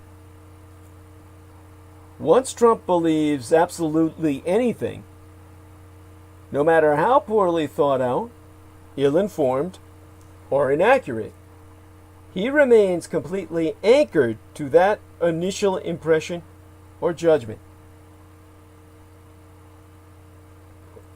Even worse, his initial impressions are adopted and promulgated by every advisor and cabinet member. Because Trump has decided he be completely blameless for COVID-19, in a second term, his administration, and by extension, all serving Republicans, will refuse to cooperate faithfully with any investigation. Since Trump cannot learn, America will not learn if he be re-elected president. Second, Joe Biden, if elected and on entering office, must publicly endorse an authentically bipartisan commission that is allowed to study, compile, and present all of the relevant facts surrounding COVID-19. This will require ruthlessly evaluating the public health records of previous administrations, much as the 9/11 Commission correctly apportioned blame for the terrorist attacks on every president dating to Ronald Reagan. President Biden will have to endorse the key findings, acknowledge the shortcomings that occurred when he was but vice president, and work with Congress to pass legislation and authorize funding based on the Commission's recommendations in order to reduce the probability of government inaction in the face of future mass outbreaks. And there will be more. Either way, whether it succeeds or fails, how the American empire remembers this national crisis will be hugely consequential. The shared remembrance it arrivest at will inform who Americans are and what they permit their leaders to do, for better or for worse. And so, we confront again tonight what Derek Talley seems to be promulgating at this point in his life: defund the police. America needs to rethink its priorities for the entire criminal justice system. And in all fairness to Derek Talley, what are the police for? Why are we paying for this? The death of George Floyd and the egregious, unprovoked acts of police violence at the peaceful protests following his death have raised these urgent questions. Police forces across America need root-to-stem changes to their internal cultures, training and hiring practices, insurance, and governing regulations. Now, a long-time demand from social justice warriors, or campaigners rather, has become a rallying cry. Defund the police. This is, in one sense, a last resort policy.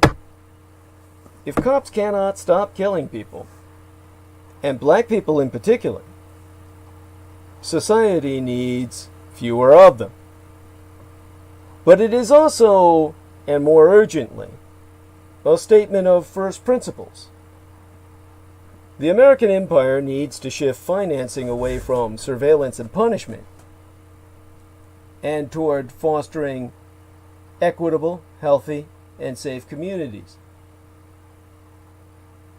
As a general point, the United States has an extreme budget commitment to prisons, guns, warplanes, armored fighting vehicles, detention facilities, courts, jails, drones and patrols, to law and order meted out discriminately. It has an equally extreme budget commitment to food support, aid for teenage parents, help for the homeless, child care for working families, safe housing, and so on. It feeds the former and starves the latter. And the distinctions are especially stark when comparing America with its peer nations. The United States spending 18.7% of its annual output on social programs, compared with 31.2% by France and 25.1% by Die Neue Vereinigte Deutschland, the new United Germany. It spends just 0.6% of its GDP on benefits for families with children, 1/6 of what Sweden spends, and 1/3 the rich country average.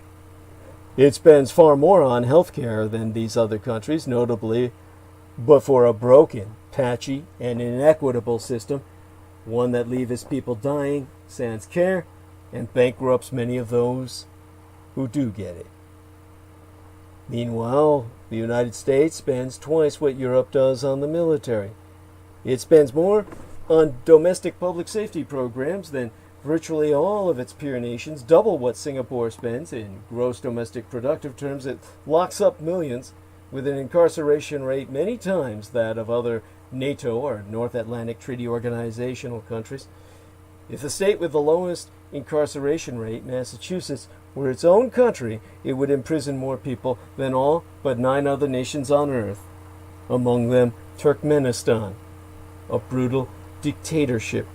Now, I've emphasized this in my latest episode. I'm re-emphasizing it again to bring us to the point of how ineffective our police are. Because one has to ask if this spending makes our country safer. That's what one could reasonably assume it would do. Yes? Not so. Violent crime has reduced markedly in the past few decades, but America's murder rate is still higher than the average among member countries of the OECD, the Organization for Economic Cooperation and Development, and about 4 times the rate in Canada.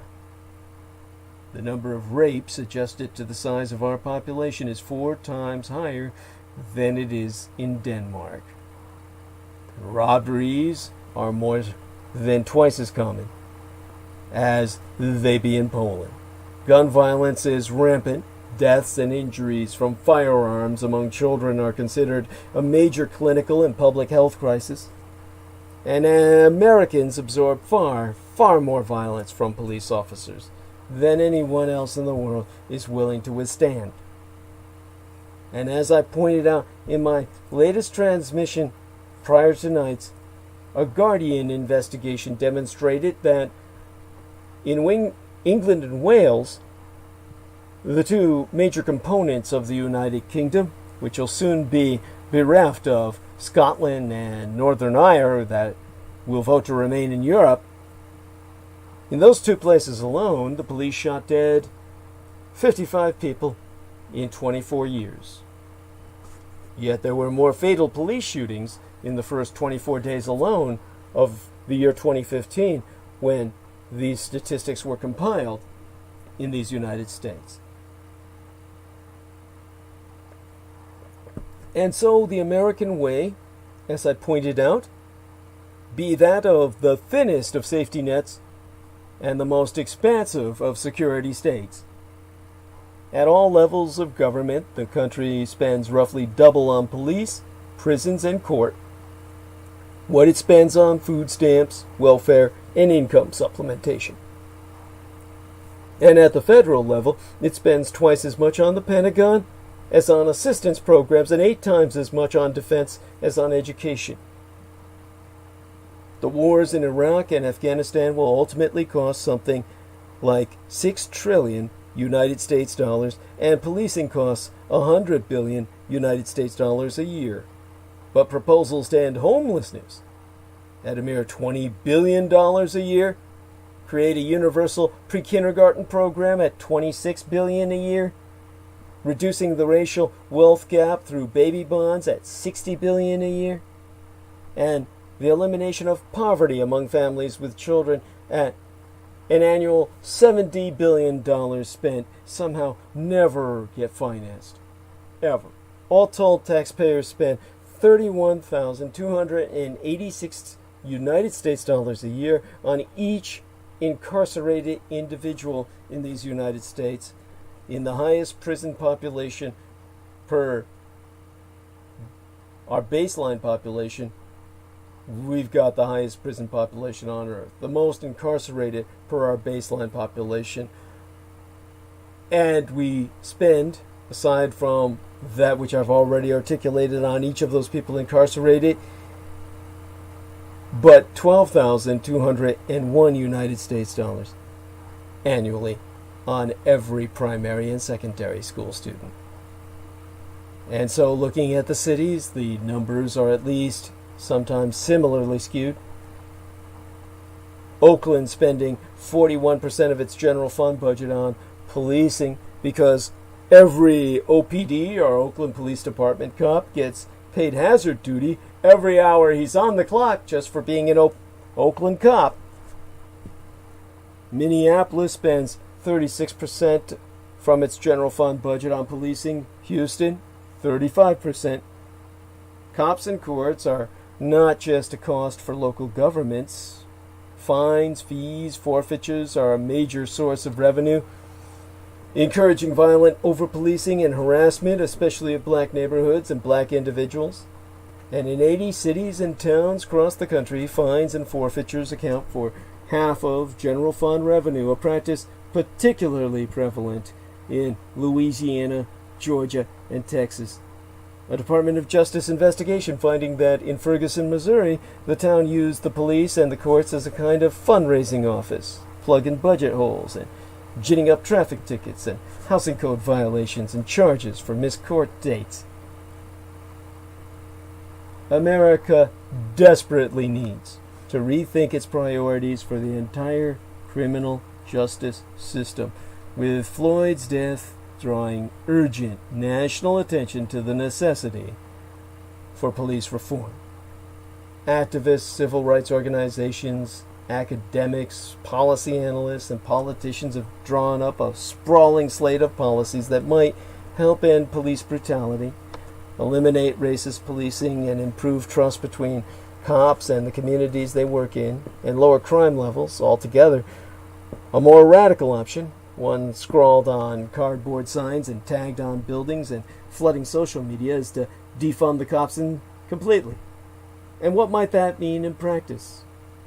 Not just smaller budgets and fewer officers, though many activists advocate for that. It would mean ending mass incarceration, cash bail, fines and fees policing, the war on drugs, and police militarization, as well as getting cops out of schools. It would also mean funding Housing First programs, creating subsidized jobs for the formerly incarcerated, and expanding initiatives to have mental health professionals and social workers respond to emergency calls instead of men with guns. More broadly, the demand to divest from policing doubles as a call to invest in safety, security, and racial justice. This week, cops in riot gear tear-gassed teenagers. Humvees patrolled near the White House and military helicopters buzzed protesters. And all at the same time, health workers fought COVID-19 wearing reused masks. This is not serving. This is not protecting. The state is the enemy. The police are the anarchists. And even were we to take them as the good guys, America's police be prepared for the wrong enemy. Militarized United States police forces need to go back to serving communities first. They certainly do absolutely nothing that will aid in the struggle against the plague, which is where we are now, in the age of the plague. What can the police do to help fight the plague instead of acting as a vector for it? Last weekend, the New York Police Department's Transit Bureau Chief Edward Della Torre tweeted, "Some people may disagree, but transporting Ziploc bags of marijuana and a digital scale in your backpack does not make you an essential traveler in the eyes of the transit police. Hopping a turnstile while doing so doesn't help either. Nice grab by our District 1 team." Now, this rather bizarre text, at least I thought so at the time, was accompanied by, oh God, if I try to rack my brain from the addled state that I put myself into while I was racking my brains for poems or rhymes that would make the best poem for my mistress and manageress Lena Shea on her birthday, I remember that text was accompanied by an image of 4 plainclothes police officers, their identities clear despite their medical face masks, doing what I thought was their best impression of a 1980s rock album cover pose. This lack of accountability and tone-deaf messaging from police departments is a serious problem for the public. But it's also a disaster for the cops themselves.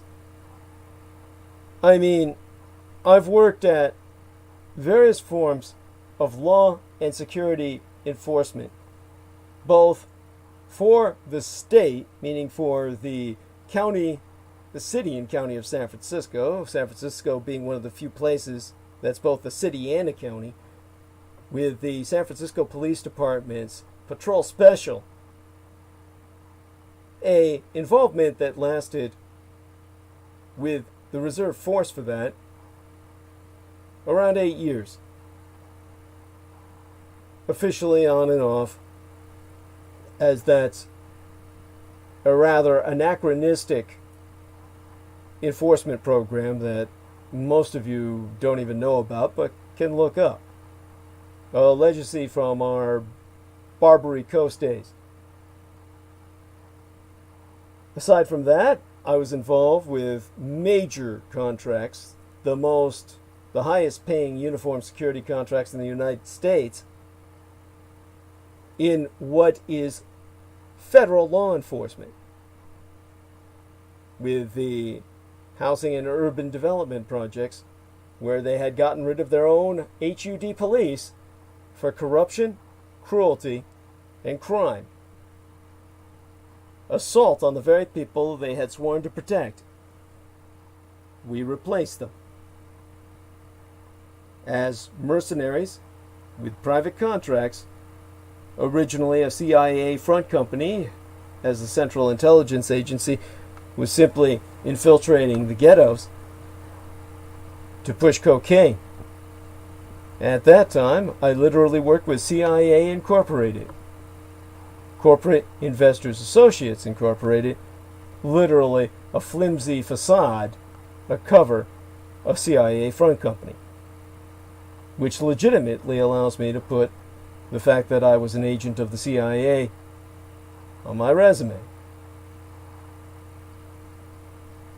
Then I worked with Intercontinental Security Systems Incorporated with the second contract in area. Aside from that, I worked for half a decade in mercenary contracts overseas as well as domestically.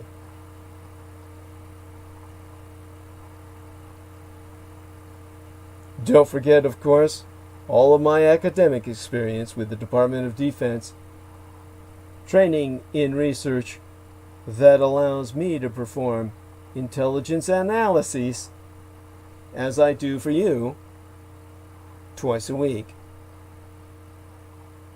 as I did before with the Department of Defense. In all this time, with all these experiences, I've watched police messaging paired with egregious conduct erode the public support law enforcement so desperately needs.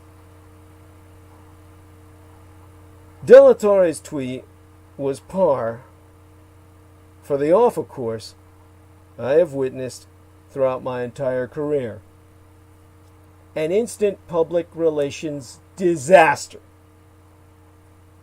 The majority of New Yorkers, like the vast majority of Americans, favor legalizing marijuana, and they reacted with fury that the NYPD was harassing nonviolent offenders in the middle of the worst health crisis in the city's history. It was yet another failure by a department that, thanks to such incidents as an officer punching a man in the face for violating social distancing and leadership letting problem cops off with the slap on the wrist, has come to symbolize some of the worst of American policing.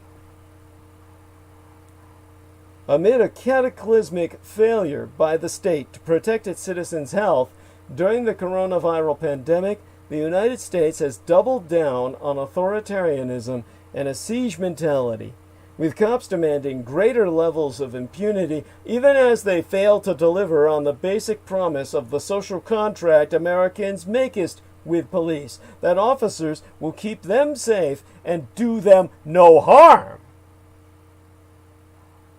A policeman is like an MD who has taken the Hippocratic Oath. If at all possible, thou shalt do no harm. At times, an MD must do what would be classically considered harm. Cutting open a person to remove something or correct it surgically would classically be considered harmful, yet a necessity to prevent greater harm by what the MD seeks to correct. A policeman must have that attitude. Yes, sometimes people must be shot, even killed. Yes, sometimes people must be hurt, even to point of unconsciousness.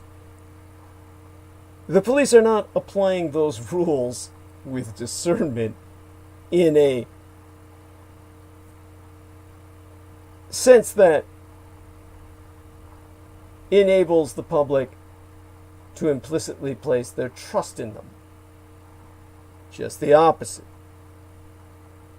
In a time where police-public rapport has sunk to unacceptable lows, and when police face a new set of challenges as they attempt to negotiate the enforcement of legally uncertain and sometimes unpopular lockdowns, American law enforcement can find both a warning and a way forward from a source that's both foundational and, in the context of today's American policing, surprising.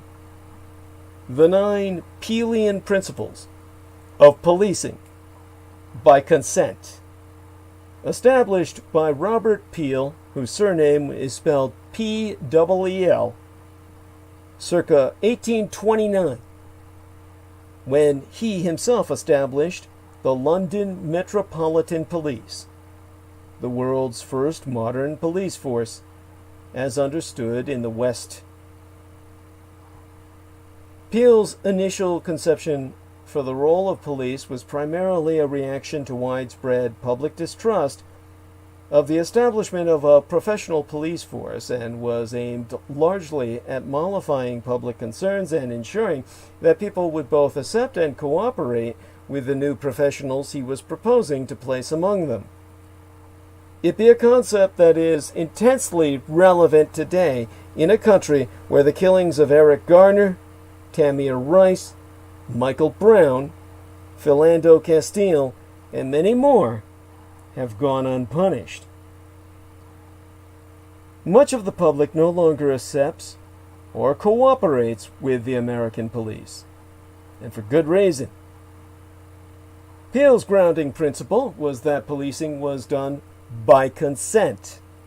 by which he recognized how intensely outnumbered police forces be in any given community.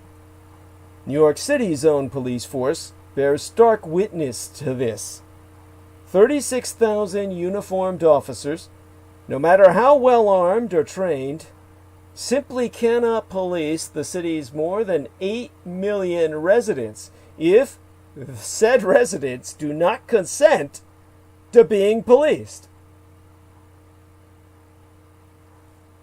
The founder of modern Western policing in the greatest of all cities on earth at the time, London. This same Mr. Robert Peels rightly recognized that, in addition to being grossly outnumbered, police forces would need to rely on the cooperation of the communities where they work, leaning on citizens as their eyes and ears, not only maintaining community standards that help prevent crime, but also acting as sources of intelligence to alert police when crimes occur. The great proletarian communist dictator, possibly the most accomplished mass murderer in all human history, Mao Zedong of Communist China, responsible for the death of 100 million of his fellow Chinese, vis-a-vis his 1937 argument, summarized as that the guerrilla fighter, must swim in the people as the fish swims in the sea, applies to criminals most appropriately. The guerrilla fighter, the insurgent, the irregular warrior is a criminal.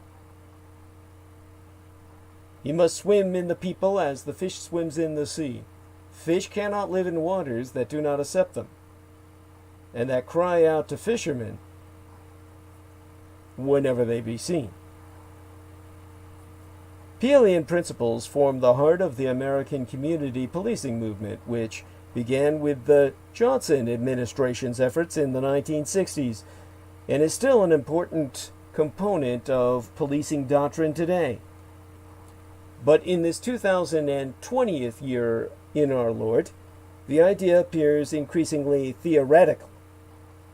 The fundamentals of community policing have their roots in the 1960s efforts to restore fractured relations between police and minority communities.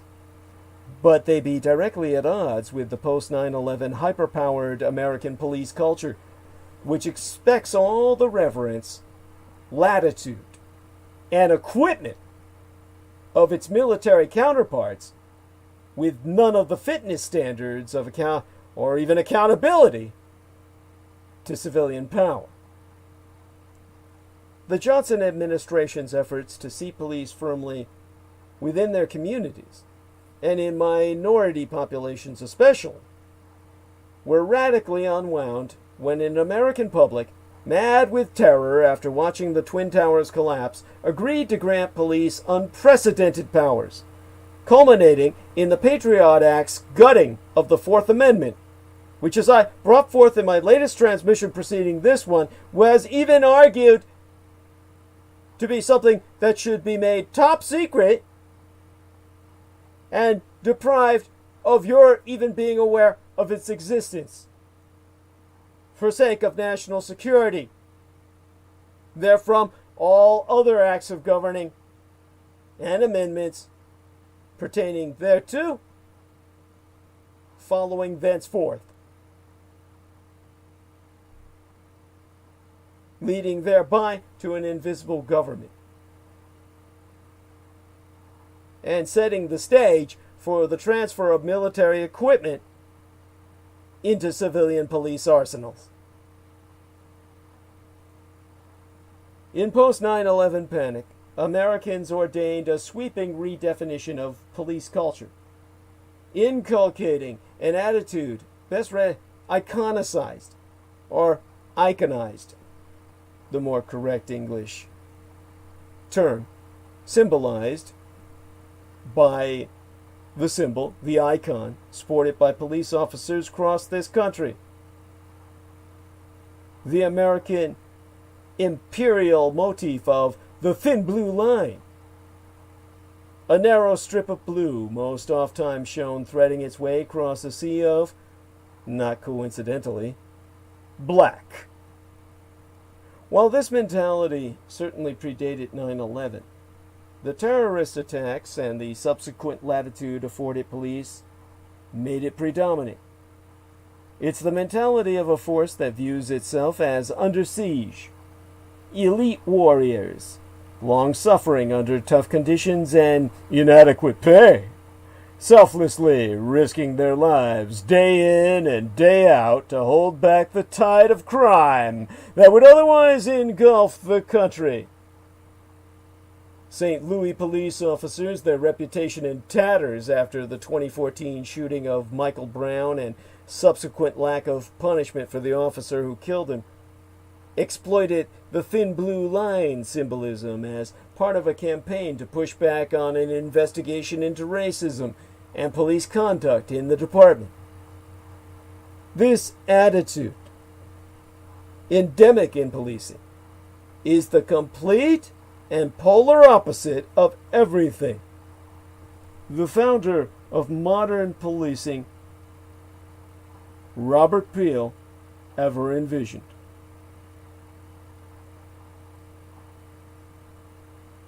And so, in my original exposure to the man who started it all,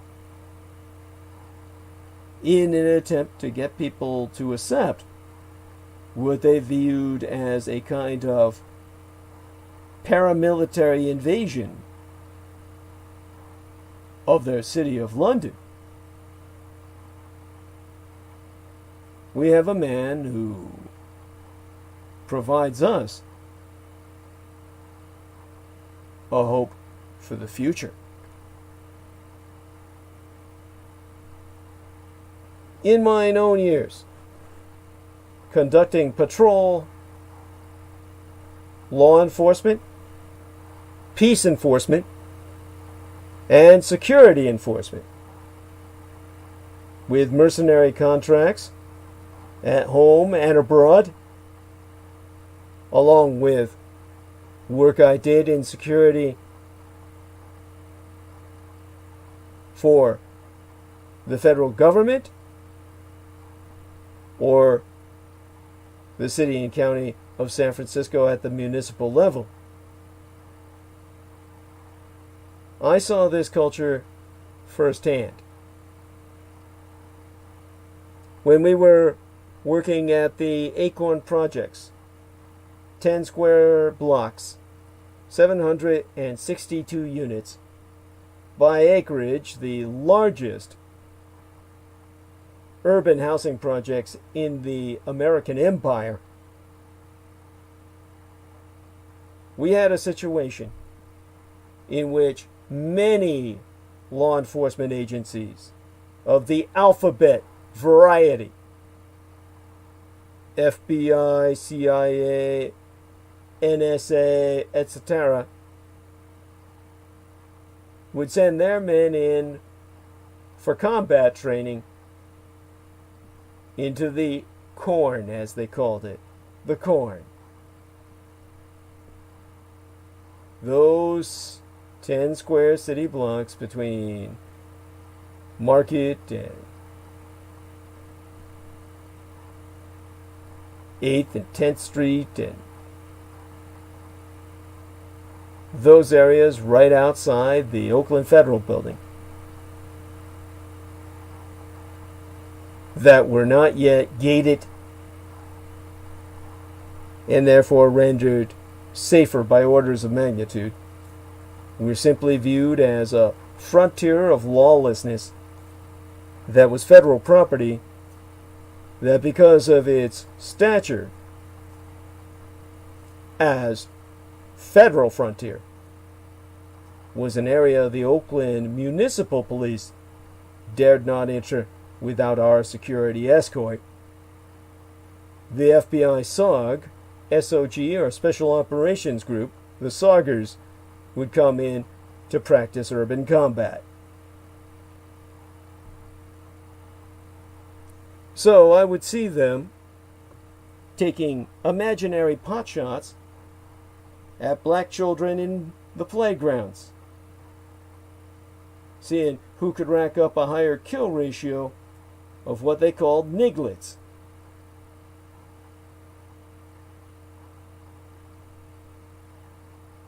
Not only did I see this culture, I heard it. When patrols were told repeatedly that their first priority was to make sure everyone comest home alive. A benign enough sentiment until you consider that it prioritizes the safety of police officers over and above any and all the people they be sworn to protect. The other common axiom is better to be judged by 12 than carried by 6. These sentiments are hard to swallow to begin with, but become most surreal when one considers that as of yesteryear, the last year of the 2019 year in our Lord, policing didn't even make it into the top 10 most dangerous jobs in America, according to the Bureau of Labor Statistics itself, a federal agency. Even more troubling was that I heard both quotes repeated verbatim when I myself trained to deploy into Kuwait in the early, 1997 was it? 1991. Holy fucking shit. Been that long. Those were military terms indoctrinating us for deployment, combat deployment, in a war zone in the early 1990s.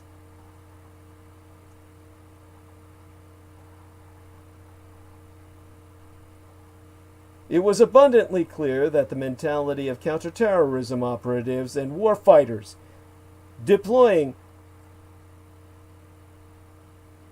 to live fire combat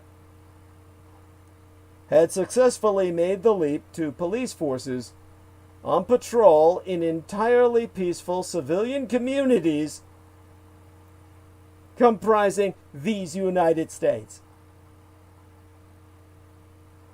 But in addition to Robert Peel's principles giving police a roadmap to restoring relationships with the public that will make us their jobs easier and more successful, they also provide us stark warning.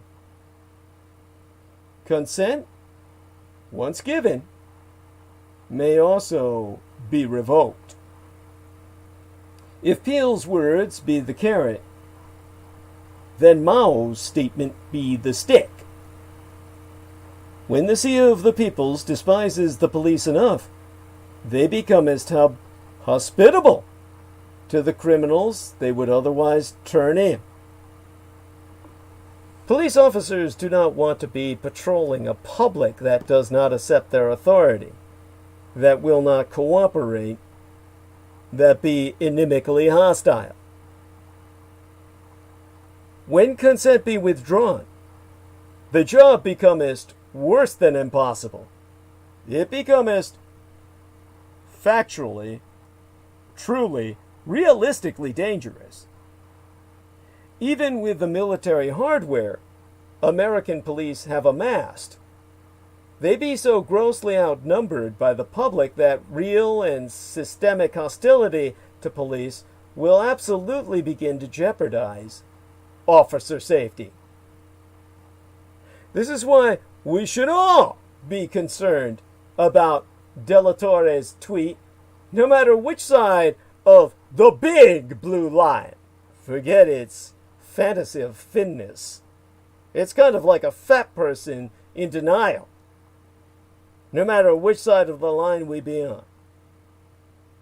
Not because it be so egregious in and of itself, but because of how De La Torre's tweet symbolizes the tone-deaf disconnect between police and the public they supposedly serve.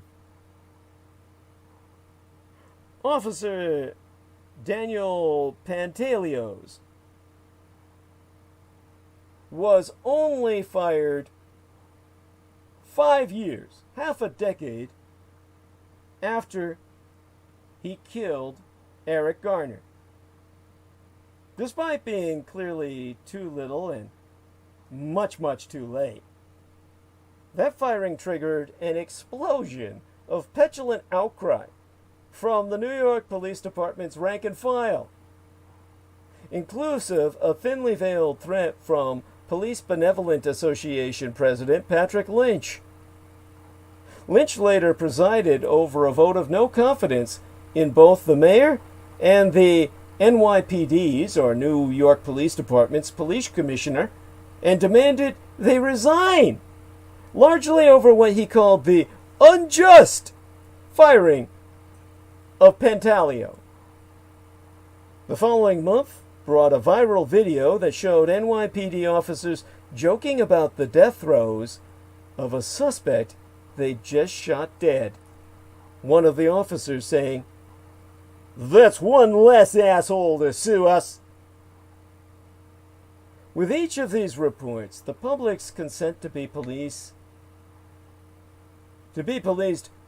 by criminals in uniform is eroded, and the communist mass genocidal dictators Mao Zedong's warning echoes ever louder.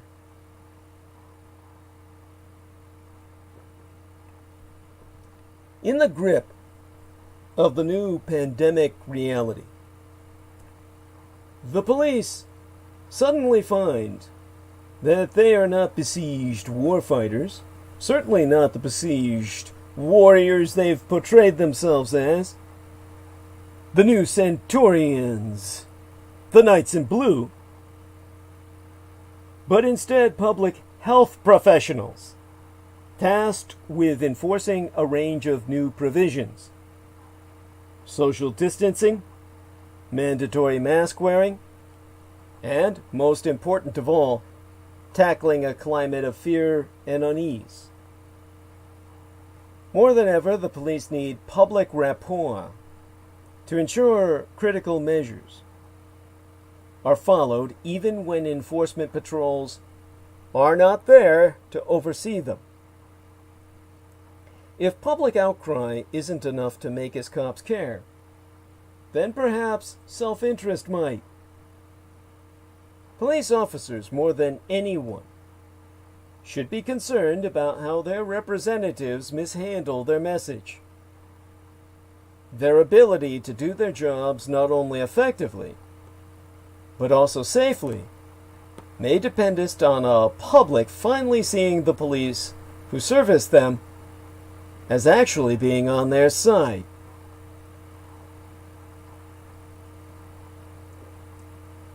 Now, how can this ever be the case when militaries are banned from deploying tear gas on the battlefield, but police deploy it on crowds at home?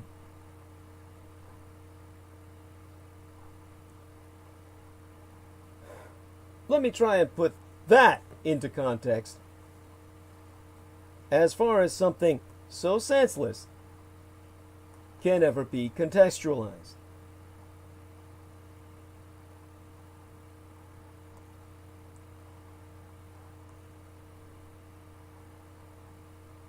Shout out to Danette Blair, who's joined us in the chat.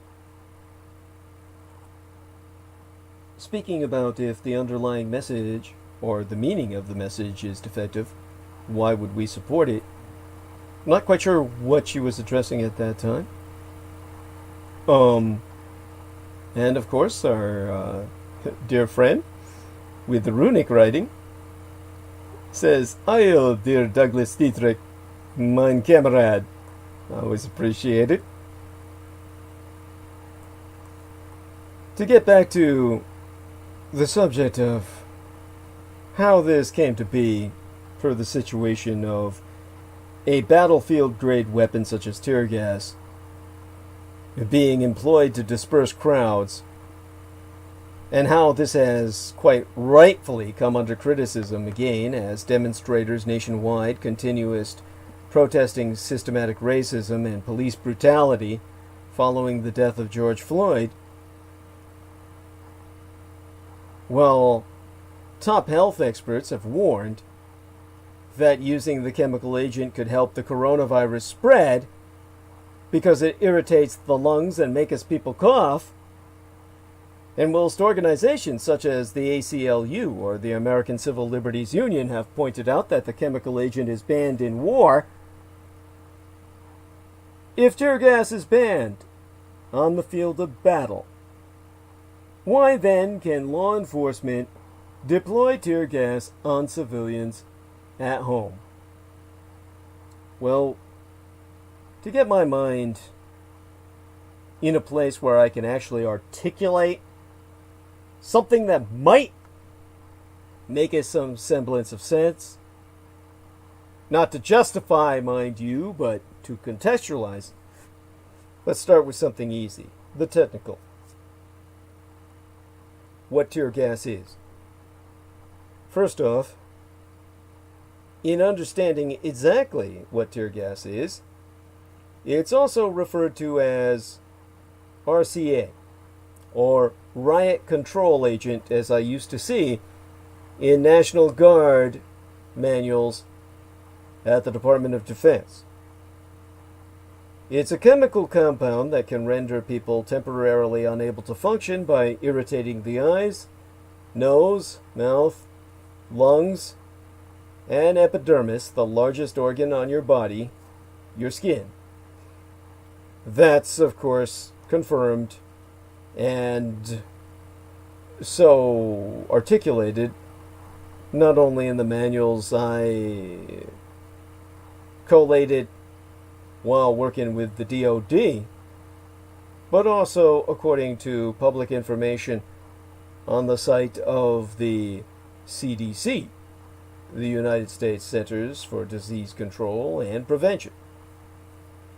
The two most common riot control agents are CN, which is acronyms for chloroacetophenone, and CS, which is even more of a mouthful, being acronyms for chlorobenzymalonitrile, if I remember correctly.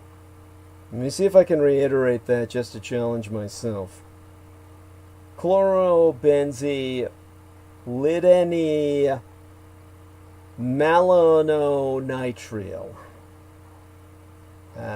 Say that 3 times fast. You won't get past the first reiteration, I assure you. Now, whether CN or RCS, despite its colloquial name, tear gas actually comes in a powdery solid form. The agents CN and CS are deployed as tear gas when the pressurized powder is mixed into a liquid formulation that is then released into the air as droplets or particles. Tear gas can cause excessive tearing, burning, or blurred vision, as well as a runny nose or burning sensation inside the nostrils. It can also cause difficulty swallowing, tightness in the chest, coughing, shortness of breath, and a feeling of choking. Any of these symptoms or a combination thereof prone to trigger panic attacks in whoever be vulnerable to such in the first, which in itself can induce something as serious as ultimately a heart attack or something similar. In other words, tear gas can kill. Someone who has been exposed to tear gas will usually experience its effects for about 15 to 30 minutes after they have been removed from the source and cleaned off. Those who are exposed to riot control agents at close proximity or in a closed space can experience long-term effects, such as blindness, glaucoma, or respiratory failure. It's enough to make you cry. How is its use legal? A few years after the end of the Great War, the war to end all wars, the First World War, or World War I, world leaders convened in Switzerland and agreed to prohibit the use in war of asphyxiating, poisonous, or other gases, and of all analogous liquids, materials, or devices, as well as the deployment of bacteriological methods of warfare, according to the Geneva Protocol of 1925. The Japanese could deploy such weapons because they were not privy to the Geneva Protocols. They were not signatory to the Geneva Conventions. The agreement, however, in the West banned the use of chemical and biological weapons in warfare, sans expressing or at least specifying what gases exactly were outlawed. And the United States did not ratify the agreement until 1975. How many years is that later? Oh, half a hundred! Half a hundred years later, under President Gerald Ford. When it did finally ratify, it reserved the right to deploy riot control agents to control, quote-unquote, rioting prisoners of war, among other exceptions. In 1993, after Operation Desert Storm, in which I myself be a veteran thereof, the United Nations General Assembly finalized the Chemical Weapons Convention, which banned the development, production, stockpiling, and ultimately deployment of chemical weapons, and required nation-states to destroy the chemical weapons and production facilities they possessed.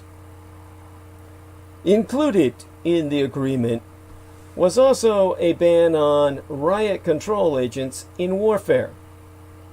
Such agents were defined as any chemical not listed in a schedule which can produce rapidly in humans sensory irritation or disabling physical effects which disappear within a short time following termination of exposure.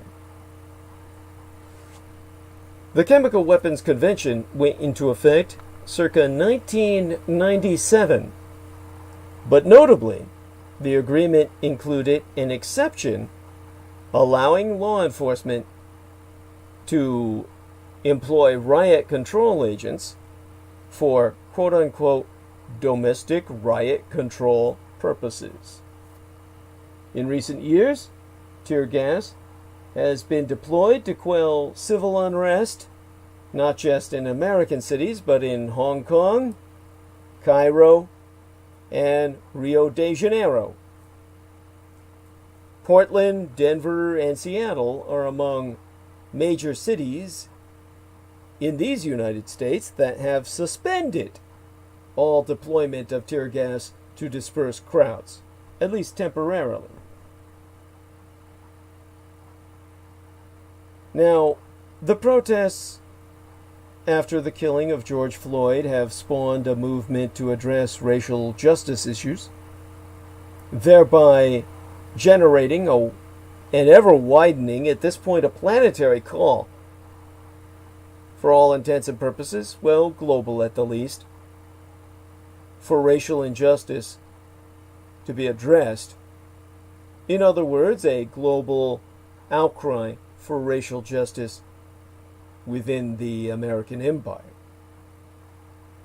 So we have a forced national conversation about race and justice, a multicultural movement, and the question, what are the next steps? This weekend saw large, peaceful demonstrations across these United States in cities big and small to protest the killing of George Floyd, a black man who died in Minneapolis with a white police officer's knee upon his neck, and many others, including Breonna Taylor, a 26-year-old female, black African-American female emergency medical technician, an essential worker on the front lines of saving your life, who was shot dead by Louisville, Kentucky police in her own apartment. Despite the risks presented by the coronavirus, protesters jammed onto the Brooklyn Bridge in New York and Lakeshore Drive in Chicago, flowed past the White House, newly fortified to keep the nation's citizens at bay, and marched on USC, University of Santa Cruz, Sunset Boulevard, Beverly Hills, Los Angeles City Hall, San Pedro, and Huntington Beach, among several other Golden State locations in Southern California.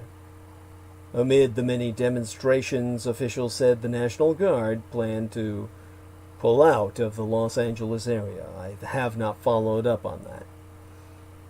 The broad reach of these protests has marked a significant shift in recognition of the Black Lives Matter movement in particular.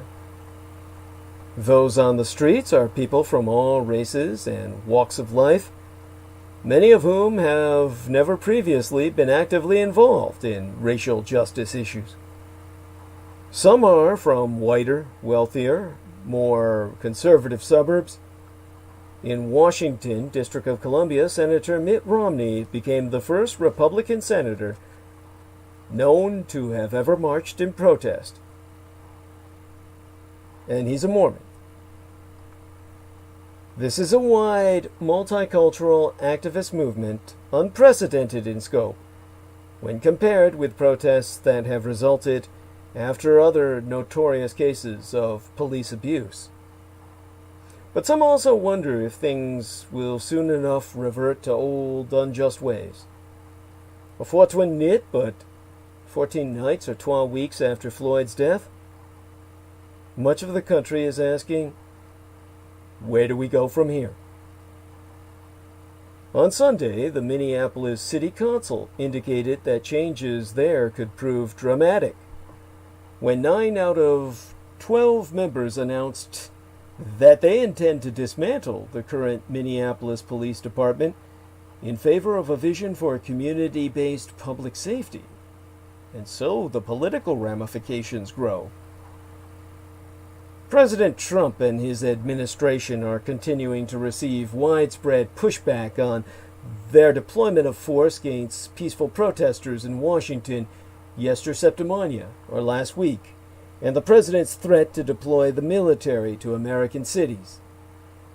Former Secretary of State Colin Powell became the latest leader of the American military establishment to criticize Trump for threatening to deploy active-duty United States troops against protesters, saying it shows Trump has drifted away from the United States Constitution. Powell, who served under Republican President George W. Bush, says he'll vote for Democrat Joe Biden in the general election. Powell's statement drew Trump's ire on Twitter, where Trump continues to tweet, "Law and order!" all in the uppercase, and attack the gesture of kneeling, as in kneeling in protest.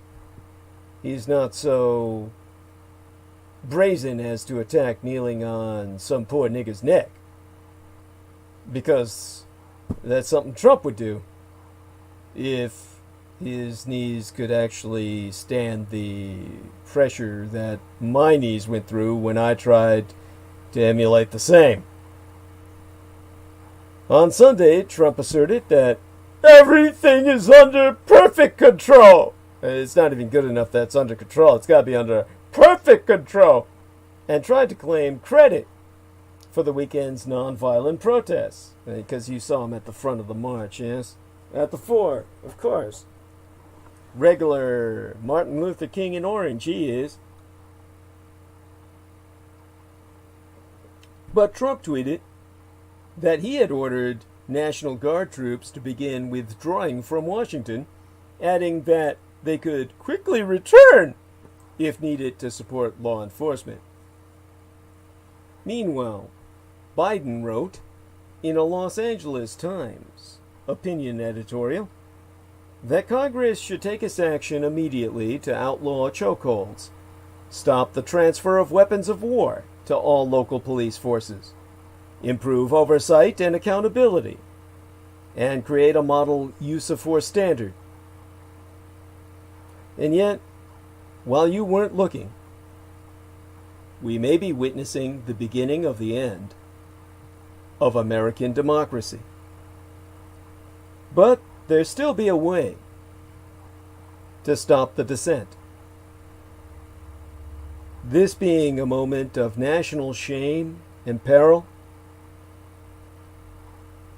and also hope.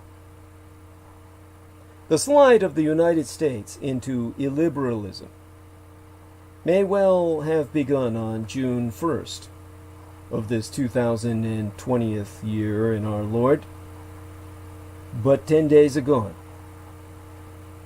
Remember the date. It may well signal the beginning of the end of the American experiment. The President of the United States stood in the Rose Garden of the White House on Monday, railing against weak governors and mayors who were not doing enough in his mind to control the unrest and the rioters in their cities, whilst threatening to deploy the United States military against the very American citizens they had taken an oath to defend. It was in and of itself a stunning moment, but in particular, it was notable for three important reasons that comest to my mind. First, Donald Trump expressed only the barest of condolences at the murder of George Floyd, but he also said nothing about the fundamental and underlying reasons for unrest: systemic racism and inequality, a historic absence of respect, and a denial of all justice. All of these factors are centuries old and deeply ingrained in an American anti-culture that systematically delivers white privilege at the expense of all people of color, inclusive myself. Yes, Trump mentioned George Floyd, but he did not touch on long-standing societal problems at all. He sees the crisis as a black problem, not as something to be addressed by creating the basis and impetus for a move toward social justice, but as an opportunity to deploy force to portray himself as a law and order president. The reasons were irrelevant to the opportunity. Remember the supposed invasion of the southern border and his deployment of federal troops ahead of the 2018 midterm elections?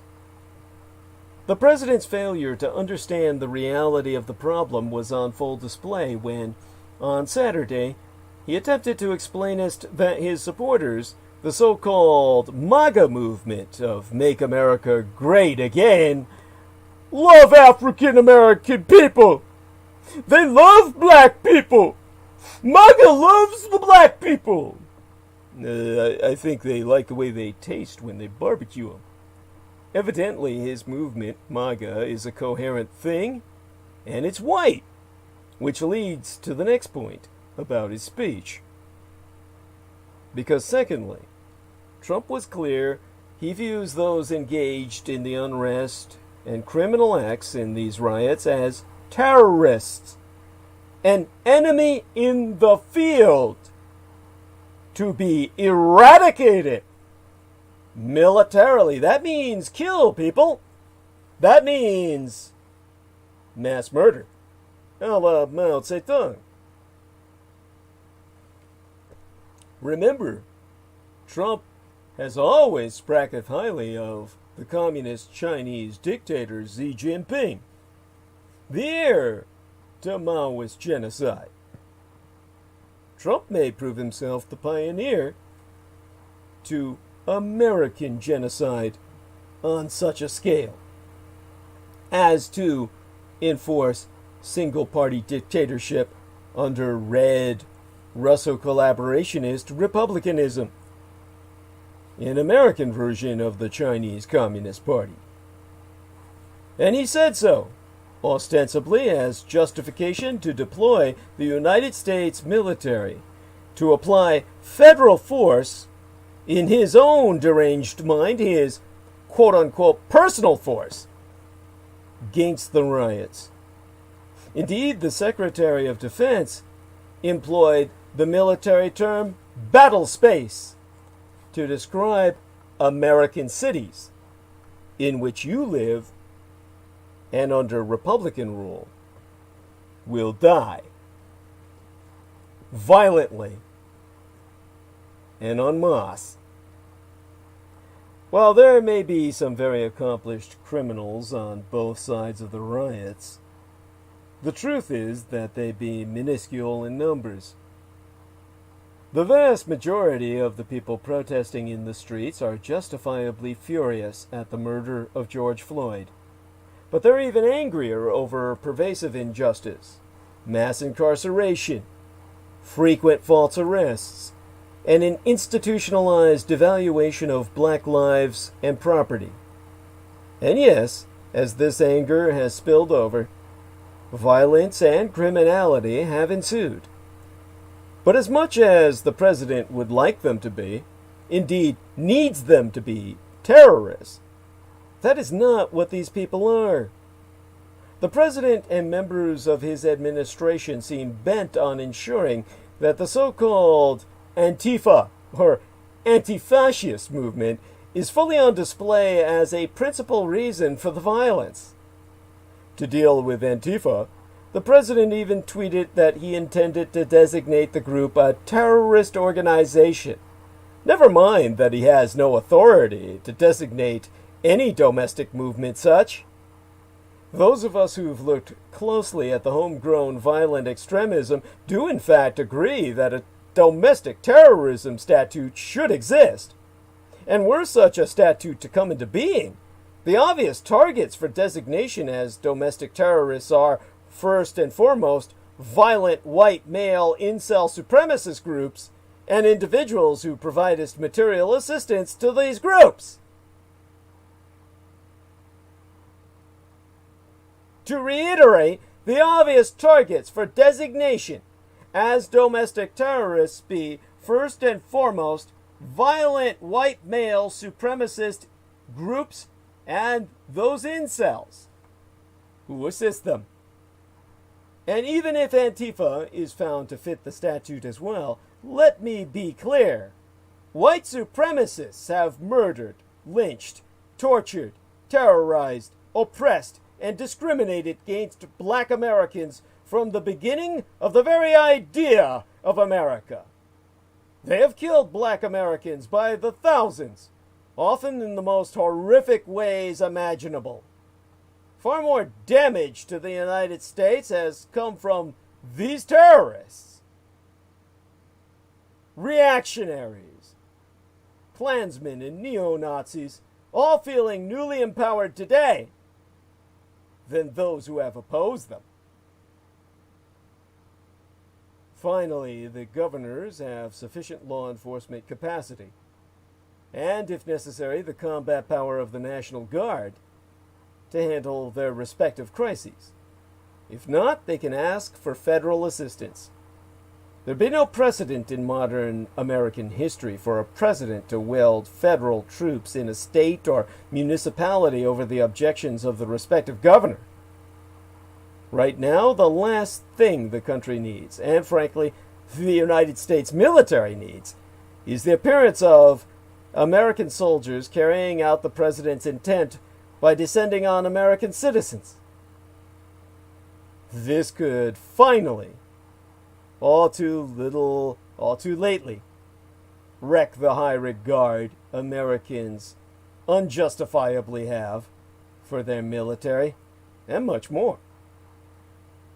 Third, in a bid to create some appearance that he can empathize with those demonstrating peacefully in the streets, the president proclaimed himself the ally of peaceful protesters.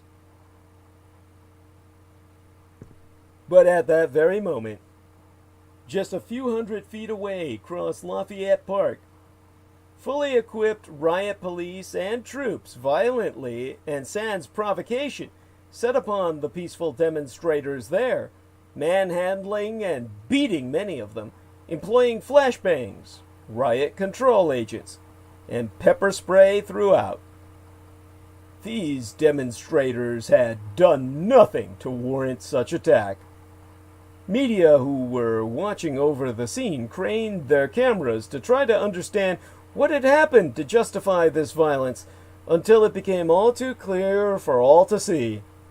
The riot police had waded into these non-violent American citizens who were protesting massive social injustice with the sole purpose of clearing the area around St. John's Episcopal Church on the other side of the park, so the self-proclaimed ally of peaceful protesters, Donald Trump, could pose there for photo op. There had evidently been a debate within the president's inner circle about the efficacy of attempting a national statement to create a sense of unity in this moment of crisis. Clearly, the argument in favor of such a statement did not carry the day. The president has failed to show sympathy, empathy, compassion, or understanding, some of the traits the nation now needs from its highest office. Perhaps sensing this moment as an opportunity for an easy victory after his appalling leadership failure in dealing with the coronavirus pandemic, the president came down hard. Hard on the governors and mayors he'd labeled as weak, the same ones he'd left to fend for themselves throughout the pandemic, and hard on the Americans in the streets against whom he'd be preparing to dispatch thousands upon thousands of heavily armed soldiers, military personnel, and law enforcement. His words. At the end of his speech, offhandedly saying something about going to pay homage to a national shrine, the president departed back into the White House. St. John's Episcopal Church is one of the most historic churches in these United States, in which every president since James Madison has worshipped. It had been damaged the night before, when a fire had been contained in the basement, with little damage. But on the afternoon of June 1st, it was surrounded by members of the United States Secret Service, other law enforcement personnel, and soldiers. Tear gas was hanging in the air, with vomit still on the street from demonstrators overcome by a toxic combination of gas and pepper spray. The debris of peaceful protesters attacked in the clearing operation littered the street, along with their puke. As it became clear where the president was headed, and as the reality of what was unfolding set in, a horrified nation looked on. The president stood in front of St. John's, holding a Bible aloft as if it burned his very flesh, holding it at a distance as if it hurt, and could burn him should the rays emitting therefrom pierce his epidermis of orange skin. A Bible aloft, and inverted upside down, expropriating the image of the church, the most holy book, and the Christian faith itself as the backdrop and basis for his words and deeds in dealing with this crisis. 'Twasn't enough that peaceful protesters had just been deprived of their First Amendment rights.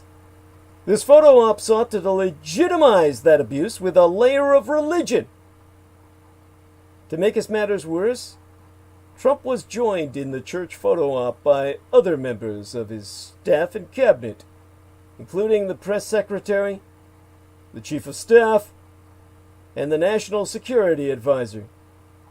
Much worse still, he was joined in the picture by Secretary of Defense Mark Esper in full combat regalia, battle fatigues, and Attorney General William Billy Barr of the Department of Justice.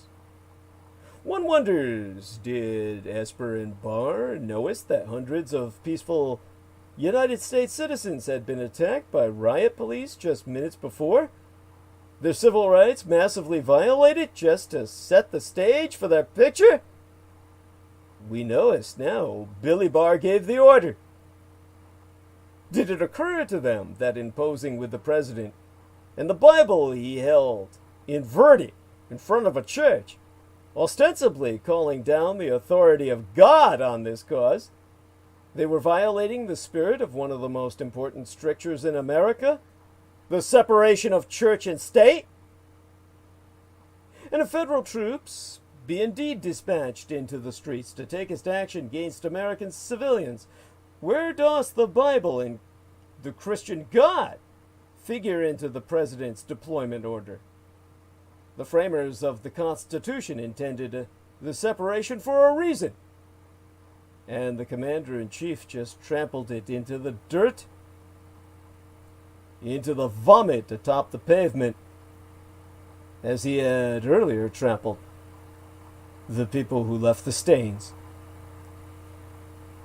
In the immediate aftermath of this dark moment, late into the night, there was an eruption of theological debate about what it all meant on that historic day when a United States president weaponized the church and the most holy book of the Bible for a photo op in order to justify his cause. Bishop Marion Bude of the Episcopal Diocese of Washington said all anyone needed to say in order to settle the debate. To quote as she, "Let me be clear. The president just used a Bible, the most sacred text of the Judeo-Christian tradition, and one of the churches of my diocese sans permission as a backdrop for a message antithetical to the teachings of Jesus and everything our churches stand for." Apart from the bishop's truly righteous indignation, there really was no need for further discussion. Donald Trump is not religious, has no need of religion himself, and careth not about the devout, except insofar as they serve his political needs. The president failed to project any of the higher emotions or leadership desperately needed in every quarter of this nation during this dire moment. We know as to why he did all this on Monday. He even said so whilst holding the Bible high, albeit upside down, and standing in front of the church. It was about MAGA, making America great again. To even the casual observer, Monday was awful for the United States and its democracy. The president's speech was calculated to project his abject and arbitrary power, But he failed to project any of the higher emotions our leadership desperately needed in every quarter of this nation during this most dire moment in the history of American empire. And while Monday was truly horrific, no one should have been surprised. Indeed, the moment was clarifying in oh so many ways. So what is to be done? At nearly the same moment that Americans were being beaten near the White House on behalf of their dictatorial president, George Floyd's brother, Terrence Floyd, visited the site of George's murder. And overcome with grief and anger, he loudly upbraided the crowd for tarnishing his brother's memory with violence and looting. And then he told Americans what to do. Vote. He said, educate yourselves. There's a lot of us. So while June 1st could easily be confused with a day of shame and peril if we listened to Donald Trump, if instead we listened to Terrence Floyd, it becomes a day of hope. So mark your calendars. This could be the beginning of the change of American democracy, not to illiberalism and Russian dominance via a puppet presidency, but to enlightenment. But it will have to come from the bottom up. For at the White House, all too appropriately named via the color of its facade, there be no one home.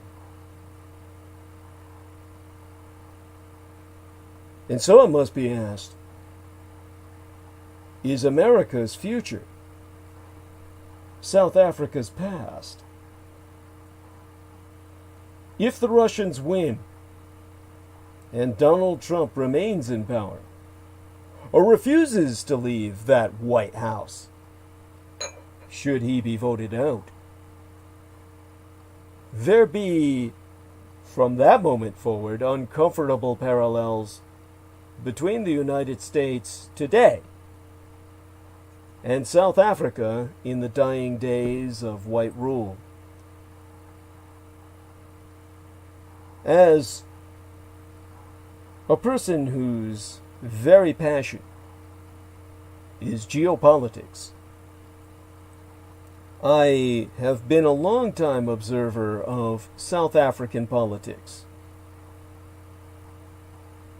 Unknown to most people, the apartheid state of South Africa was aligned as a white settler regime with the apartheid state of Israel and the settler regime of Taiwan, in which the nationalist Chinese reestablished themselves upon the islands of Formosa from the mainland over much darker Chinese who had lived there for hundreds of years in the tropical clime, to the point where they had genetically adapted almost with the skin tone of Filipinos, but little further south, and the indigenous peoples, who were known by the Chinese on the mainland from the days of the imperial dynasties as cooked Asians, for the darkness of their skin. These porcelain white Chinese from the regions north resettled over the darker merchant class that had traded out of the formerly Portuguese islands for hundreds of years, and therefore surrounded across the bay, the Taiwan Straits,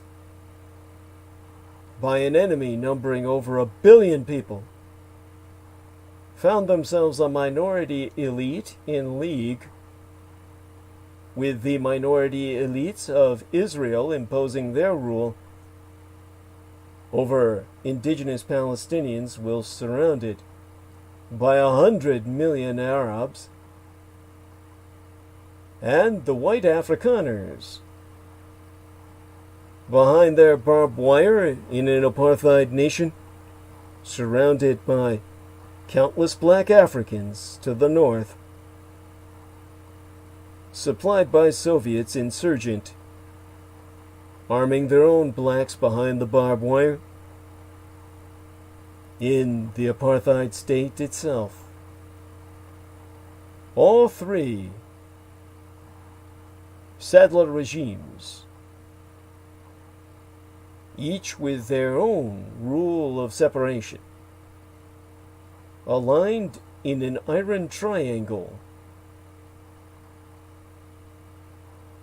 to teach each other's special forces the tricks of trade as needed to survive, surrounded by countless enemies in a hostile world.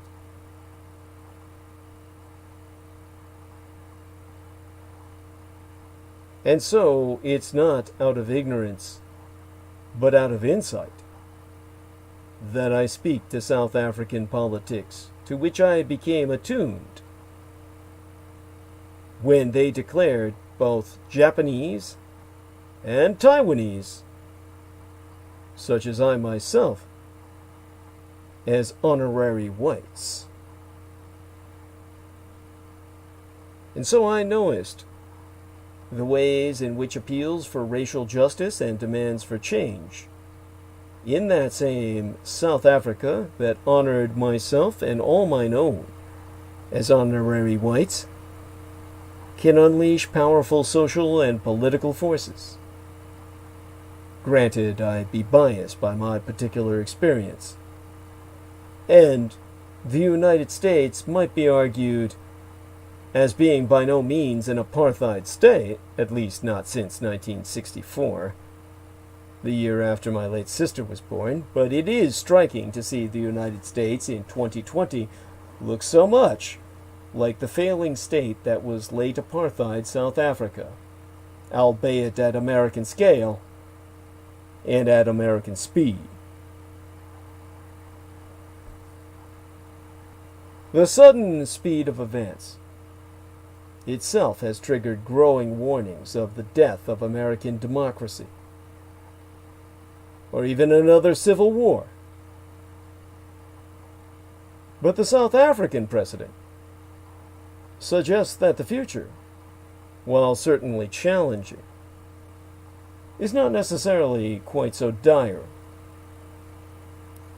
First, it's useful to identify the parallels, so I cannot be accused of false optimism. The explosion of protest against racial injustice and police brutality across these United States that followed the killing of George Floyd, and the over-militarized police response thereunto, mimic the caught-on-tape, globally inspiring demonstrations in 1970s and 1980s South Africa.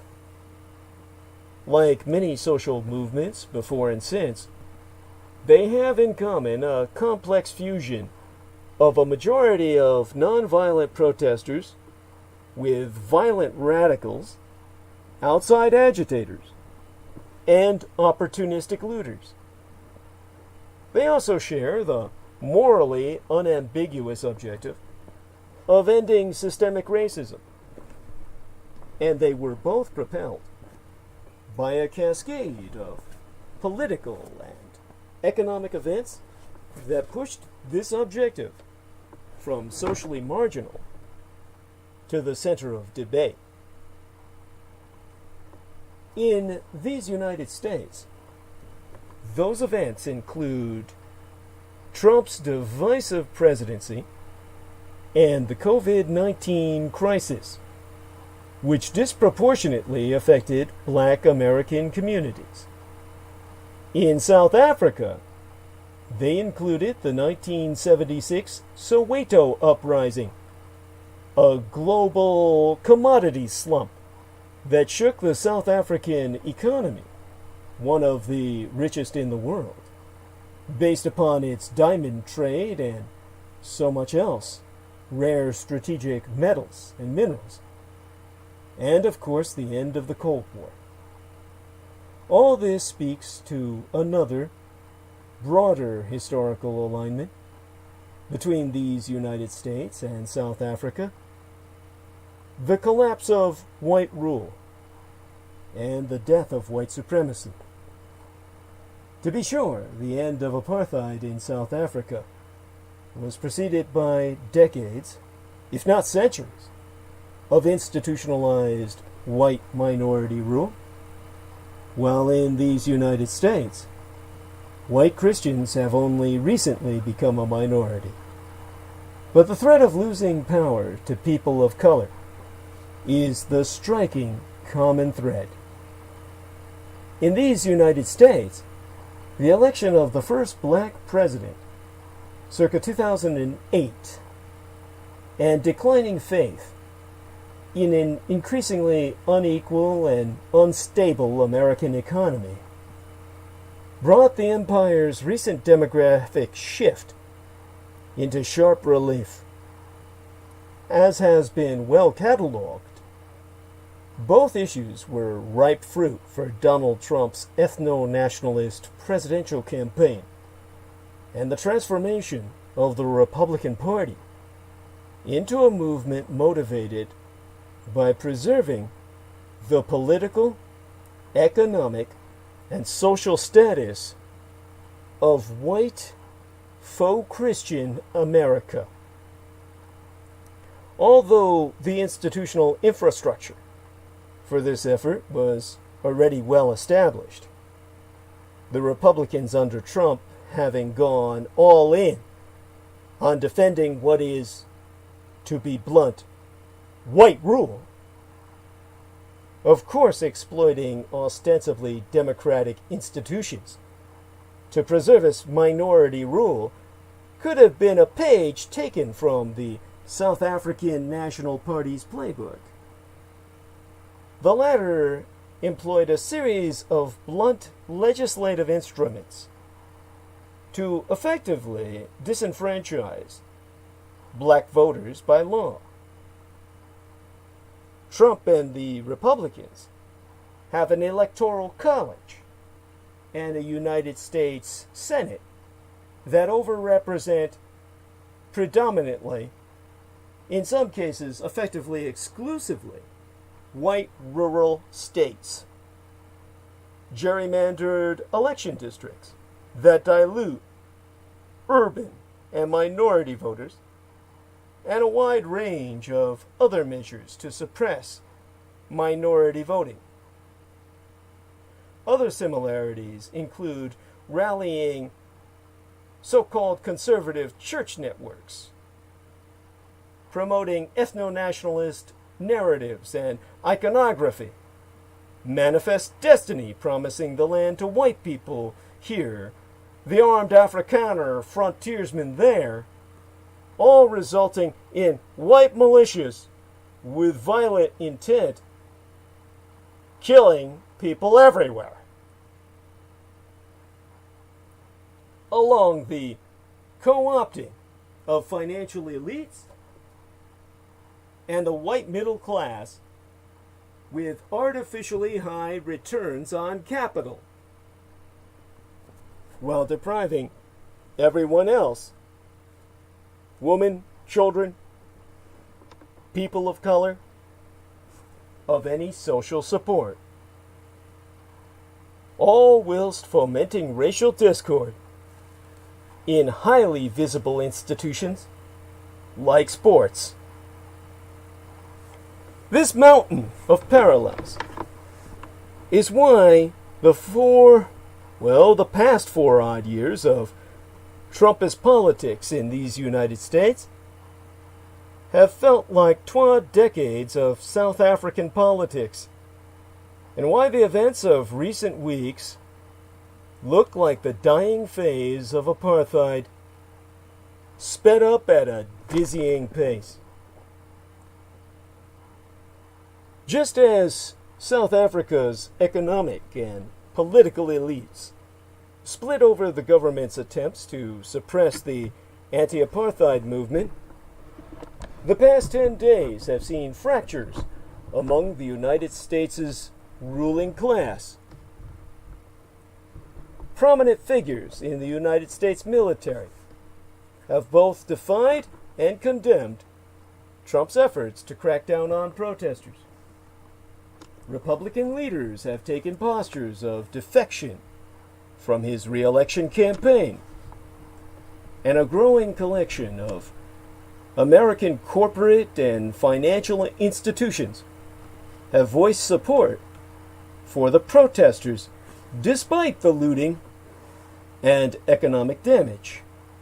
Strikingly, even the NFL, the very National Football League that condemned Colin Kaepernick to be forever rejected from playing professional, has reversed course in its opposition to players protesting anti-black police brutality, defying Trump and echoing the infighting in South Africa's white supremacist rugby culture around 30 years ago. Known in the United States primarily via the hit movie Invictus, in which Morgan Freeman memorably portrays Nelson Mandela. Like South Africans before them, Americans rightly be concerned about violence and instability as the 2020 election approaches. Egged on by the White House itself, clashes between protesters and police risk being reframed as a confrontation between thugs and patriots. Thugs being a euphemism for niggers, and patriots being a euphemism for fatherfuckers. I'll take the niggers any day. Democrats and Republicans, multicultural and quote-unquote real Americans, meaning fish-belly whites, people who want to change an unjust system, and those who want law and order, meaning apartheid state repression, separation, and ultimately mass murder. All these differences combining to draw the lines in red, white, and blood, red, white, black, or blood, white, and black, most appropriately when reordering the color scheme of the flag that flies over what Trump himself promised would be American carnage.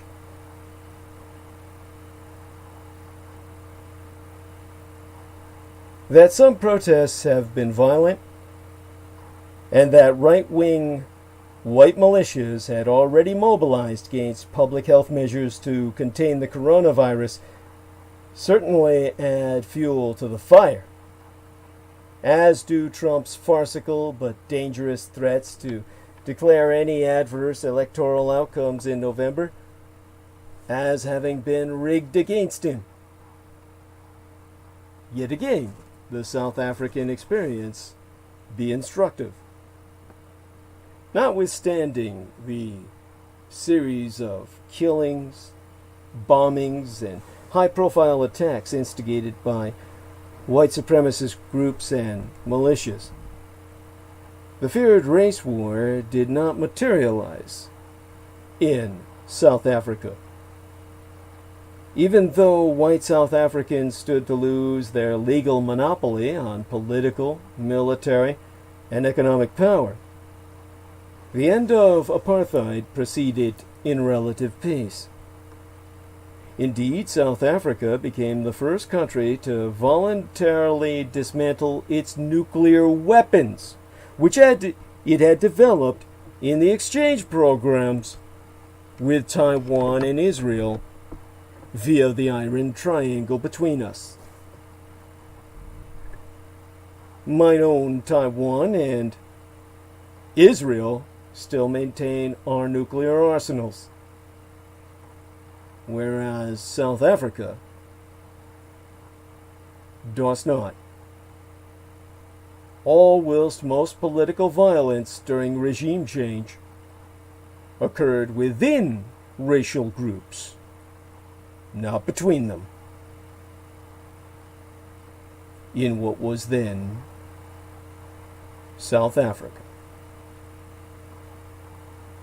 Sadly, post-apartheid South Africa still suffers from massive economic inequality, high crime rates, and frequent bouts of social unrest.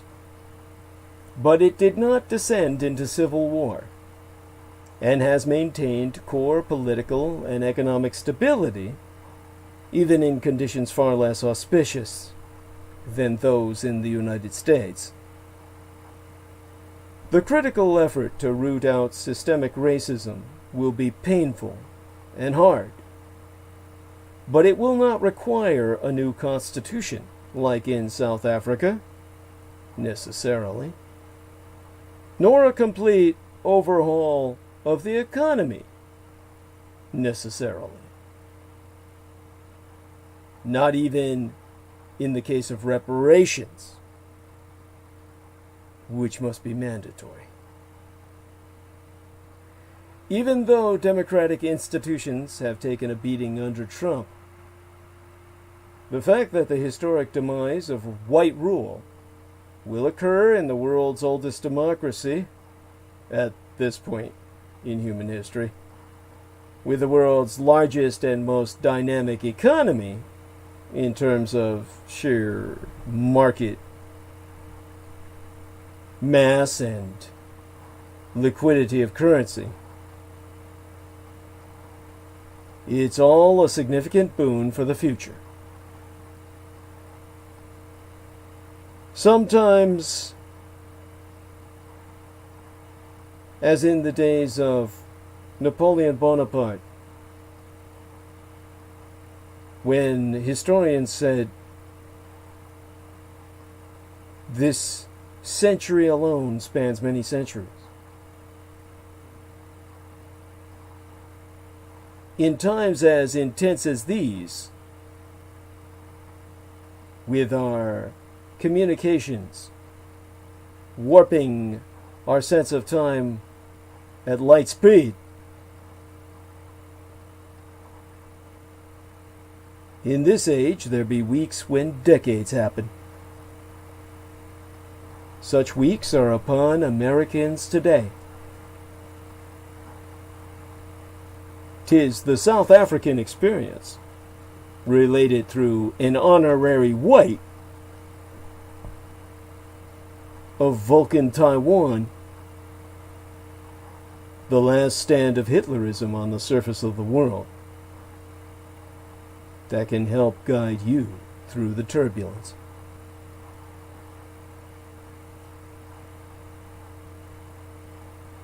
Now, one among the creepiest true crime tours in America is the Tucson Murders True Crime Tours. The Tucson Murders True Crime Tours provide us historic crime investigation into forgotten lost crimes in Tucson, Arizona. You know, quickly becoming COVID-19 epicenter of planet Earth and shit. These small private tours are hosted by the Mr. Ben Baron Astenius, a true crime researcher and enthusiast himself, who will personally take us to real historic crime locations related to these crimes in Tucson. Relive these events and hear the untold stories behind the stories. The Baron Ben specializes in the seemingly ever-developing case of the late serial rape killer Charles Howard Smitty Schmid Jr., alias the Pied Piper of Tucson, an aftermath tour. See theunfinishedman.com for excerpts from his book that's yet to be published, or scenes from film documentaries he's been working on.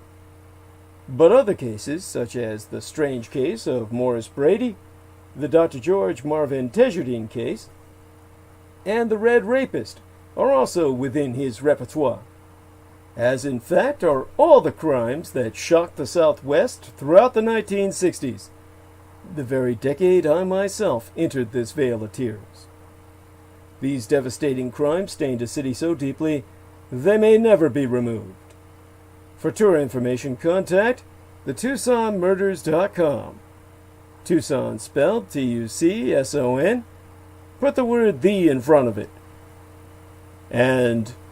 Or telephone the Baron Ben Estenius to personally guide your tour at 1-520-/323-3406. That's 1520-323-3406. Now, before I dive back into the world around us, always hard to do, let's check back into the live chat.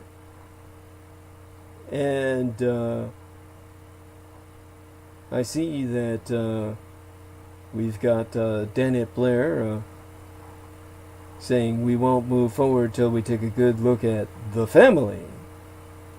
And what's more understandable to myself is when she speaketh of Trump as the destruction. And there we are, saying he's actually irrelevant to some larger dynamics. She's a underlying problem she's identifying. And there we have that. Our man of the runic stature, who's got a name that I only wish somebody would read the runic and tell me what that says. It's otherwise something that is entirely, how do I say it? It's cryptic. He says, oh, and Lena Crane says, "Good morning. Hey, honey. What you doing up at this hour?" She must have gotten up to, just check in. Glad to see you with us, baby. Our man of the runes is asking, "Douglas, I have a question. Why is Merkel, if Adolf Hitler's daughter, why is she against the German people? Why? Tell me the truth about Merkel, please." Anyhow, Lena Crane says the baby woke her up. Oh my God, poor honey. And so she says, "Yeah, hypocritical emissions, you bet, baby." And anyhow, Angela Merkel is not the daughter of Adolf Hitler. And people started that as an attack against her when they tried to declare that somehow being related to Adolf Hitler is some kind of a negative. Well, I myself, of course, have far more claim to being the son of Adolf Hitler than she does to being the daughter. And she's not claiming that at all. Certainly not herself. So it's a situation that you've got to realize doesn't exist. She's not Adolf Hitler's daughter. And if you perceive her as being antithetical to the German people, well, that remains for history to judge. And I feel the German people will survive Angela Merkel and will learn to appreciate her reign, her administration, as we see the fruits bear themselves from what she's done. It should be interesting to see just how this manifests. I feel that at some point the German people will take this influx of Syrian Muslims and with them reestablish a new Ostprussia, only this time comprised mostly of the Syrian ethnicity and Muslim religion, along with people who are products of Syro-German Union. And with that, we will see Germany extend its reach and itself into the Baltic once again, reestablish itself where it belongs as a world power to balance that of Mother Russia. And so to that, our friend of the runic name says, Kannst du uns bitte dann sagen von dem Dr. Isik? Yes. Wish our dear friend, Mr. Brendan Zogit were here. I'm glad that Brandon Young was able to show up for a while. Deeply appreciate his having joined us. Hope he does so again in the near future. And, we lost chat for a little bit of time there. Glad that it's back on. With that, I shall come back now to the task at hand, which is the arc of narrative. And I see George Knight has shown up, though I don't see him in the chat room. But, okay, President Donald Trump, as Lena Shea has informed us, tweeted an Antifa conspiracy theory that originated on the Anonymous blog. Trump suggesting that Martin Gugino, the 75-year-old man who was pushed by 12 police officers at a protest, may be an Antifa provocateur. I mean, so this was yesterday, I believe, that President Donald Trump tweeted this conspiracy theory about a Buffalo man injured by police that has circulated around fringe, far-right online media in recent days, adding to efforts from the president and other reactionaries to cast protesters as part of a shadowy Antifa movement.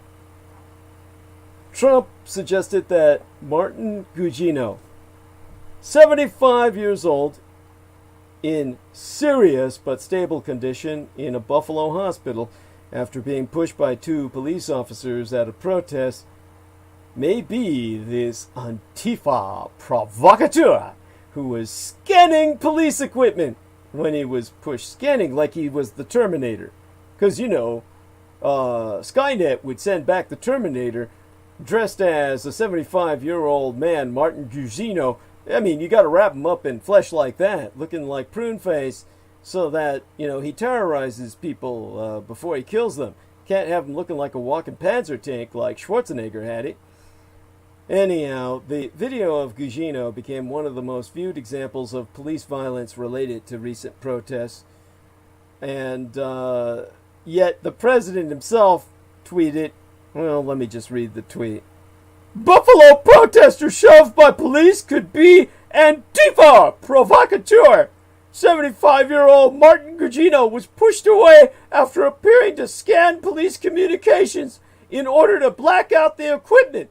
You see, he's like the Terminator robot, only he's equipped with offensive mechanisms. He can shut down your equipment. Yeah!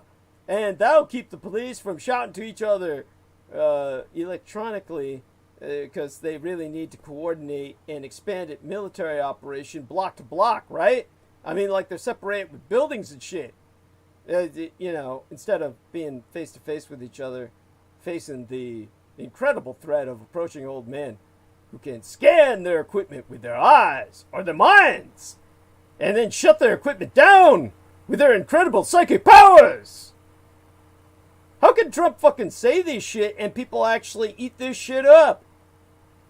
This is like when, oh fuck, who's that idiot's name? The guy who sleeps with George Norrie?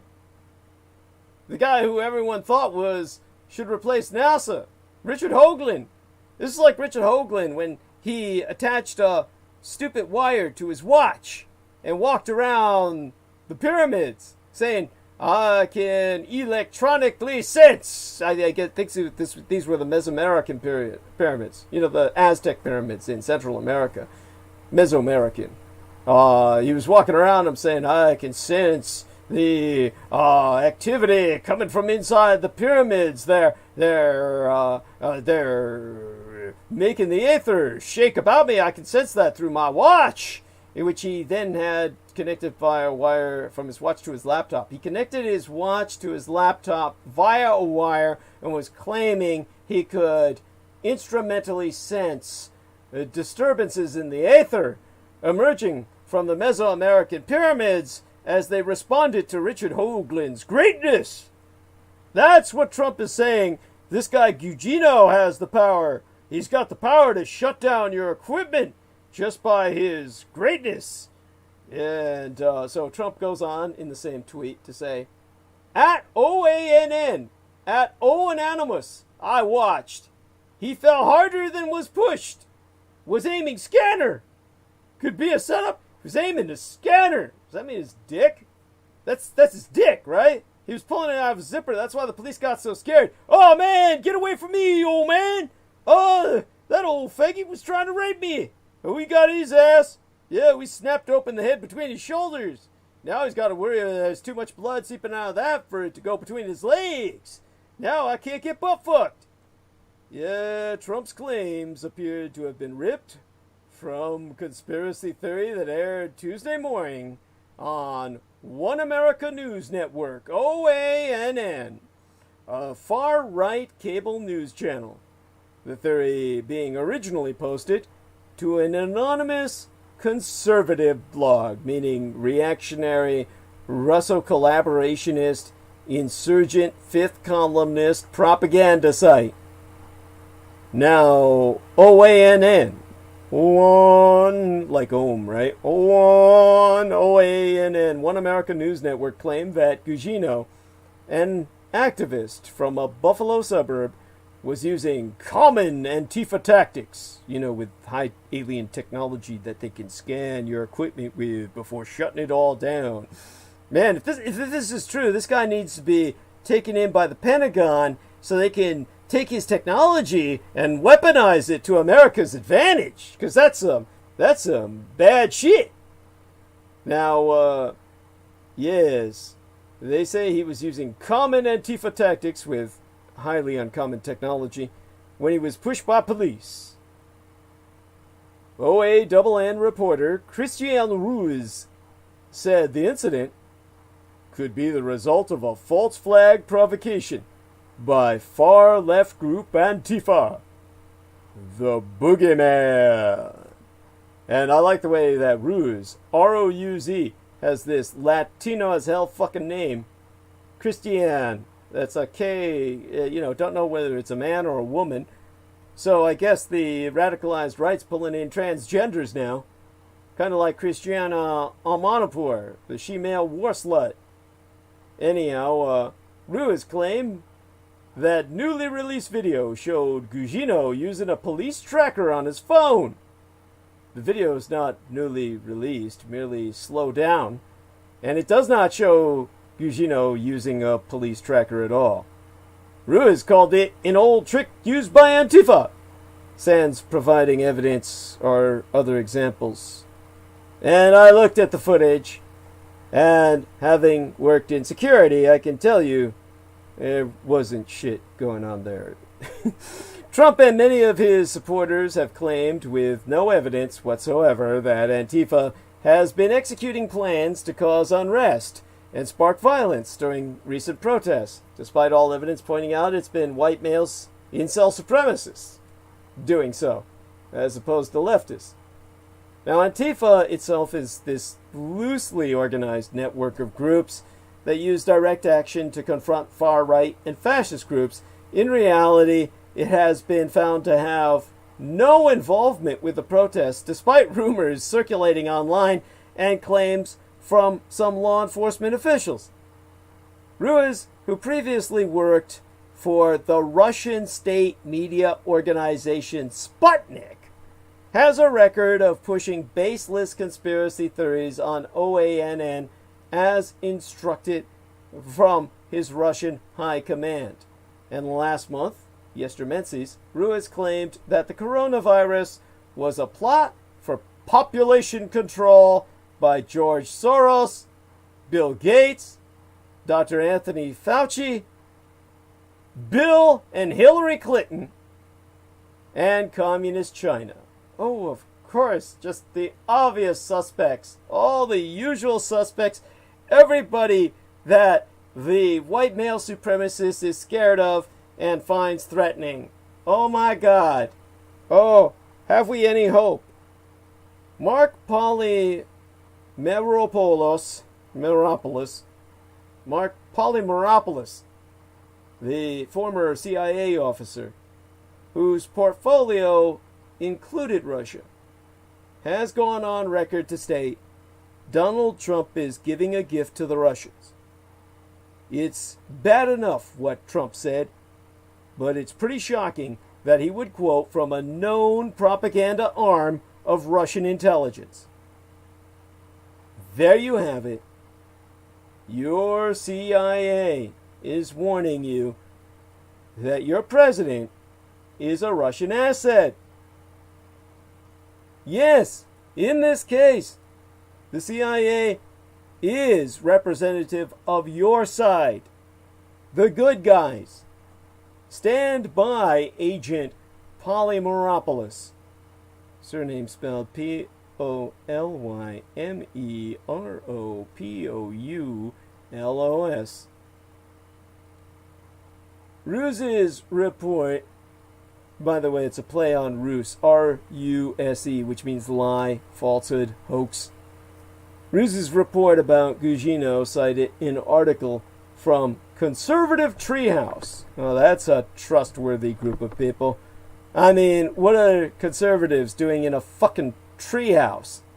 I mean, they aren't smoking any dope up there, so you can only imagine they're all fucking each other or whatever kids they've dragged up the tree. That's why they're in a treehouse, right? To attract the kids. Hey, come on up here!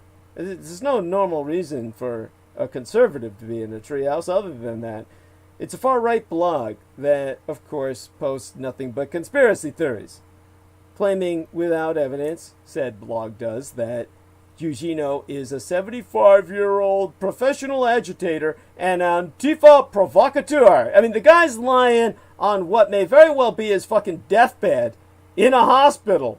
And these guys are saying he's a 75-year-old professional agitator and Antifa provocateur who was attempting to capture the radio communication signature of Buffalo police officers. Oh my fucking God. Really? Really? The Conservative Treehouse post is written by a user named Sundance, who cites their own Twitter thread as proof of the conspiracy theory. Gugino was pushed by 2 Buffalo police officers and fell, appearing to hit his head very hard, enough to bleed from the ears as officers passed by. By the way, it's a real bad sign when you're bleeding from the ears. That's bad. That means, ooh, your brains are coming out. The 2 officers seen pushing Gugino, Aaron Torgalski and Robert McCabe, who, as I said, looked like 2 Sopranos thugs, were suspended without pay and charged with second-degree assault.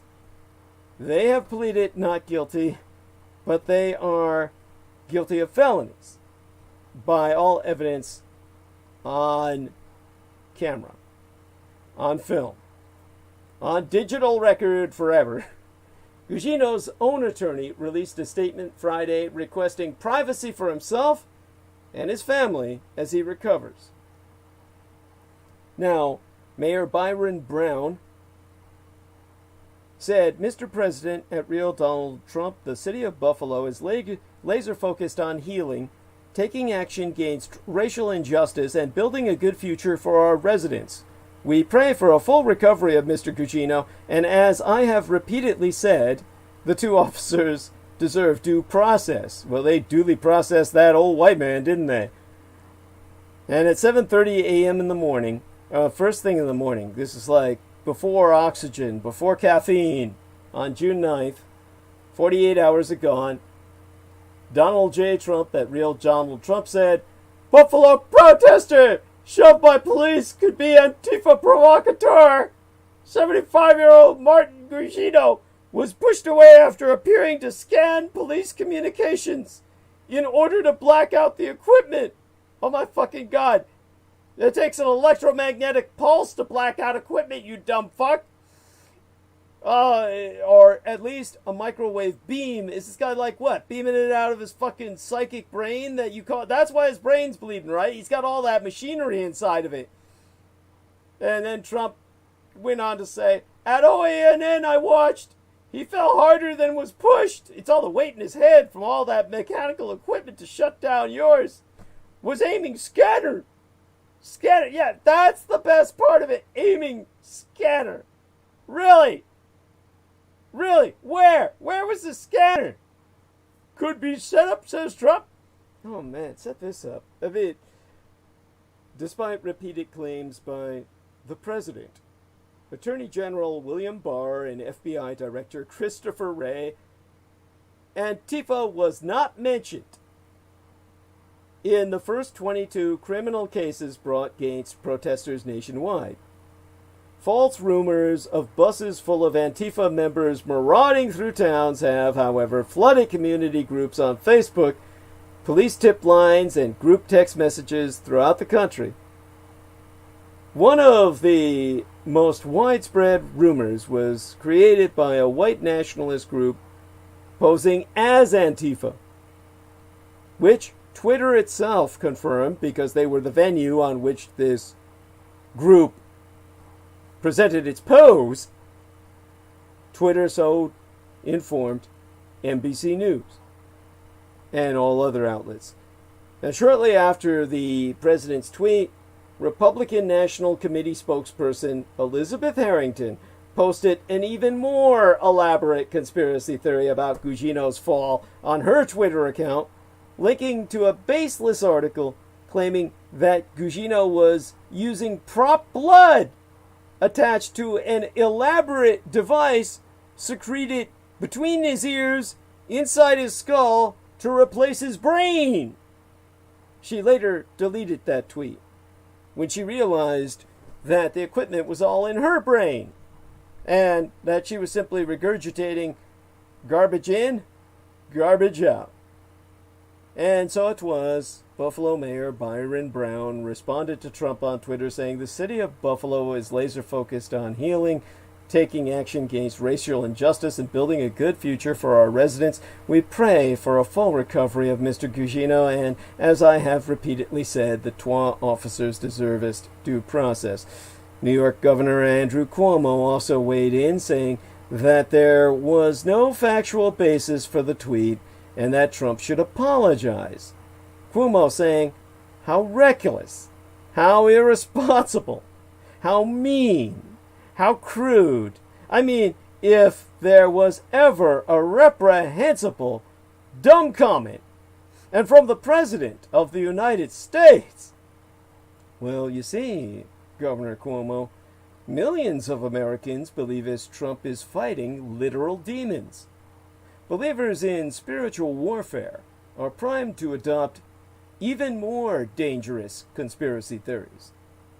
Donald Trump may not know as how to hold a Bible, but that hasn't stopped white supremacist evangelicals from being his most persistent supporters. The United States president's televangelical followers, those evangelicals who follow the God pumpers on TV, have portrayed him as America's deliverance, a flawed man recently converted to the cause round the time of his presidential campaign. In the decade prior, he'd bragged about sexual assault, cheated on his wife, and claimed he had no sins that needed forgiveness. But these could all be overlooked, because in 2016, he became a new white male supremacist Christian, trying his best at white male supremacist Christianity, which means killing everybody of color and raping women, because they should just take it, spread their legs and take it like good Christian women do, right? Except the timeline's false. Trump has had a personal minister since 2002, a fringe televangelist, controversial even within televangelical circles. Paula White is one of the most famous members of the neo-charismatic movement, and her beliefs be terrifying. In January, she came to public attention after a sermon where she invoked the name of Jesus and commanded all satanic pregnancies to miscarry right now. Hey, baby. That's like her saying that to the babies in mothers' stomachs. Yo, pregnancies all be satanic.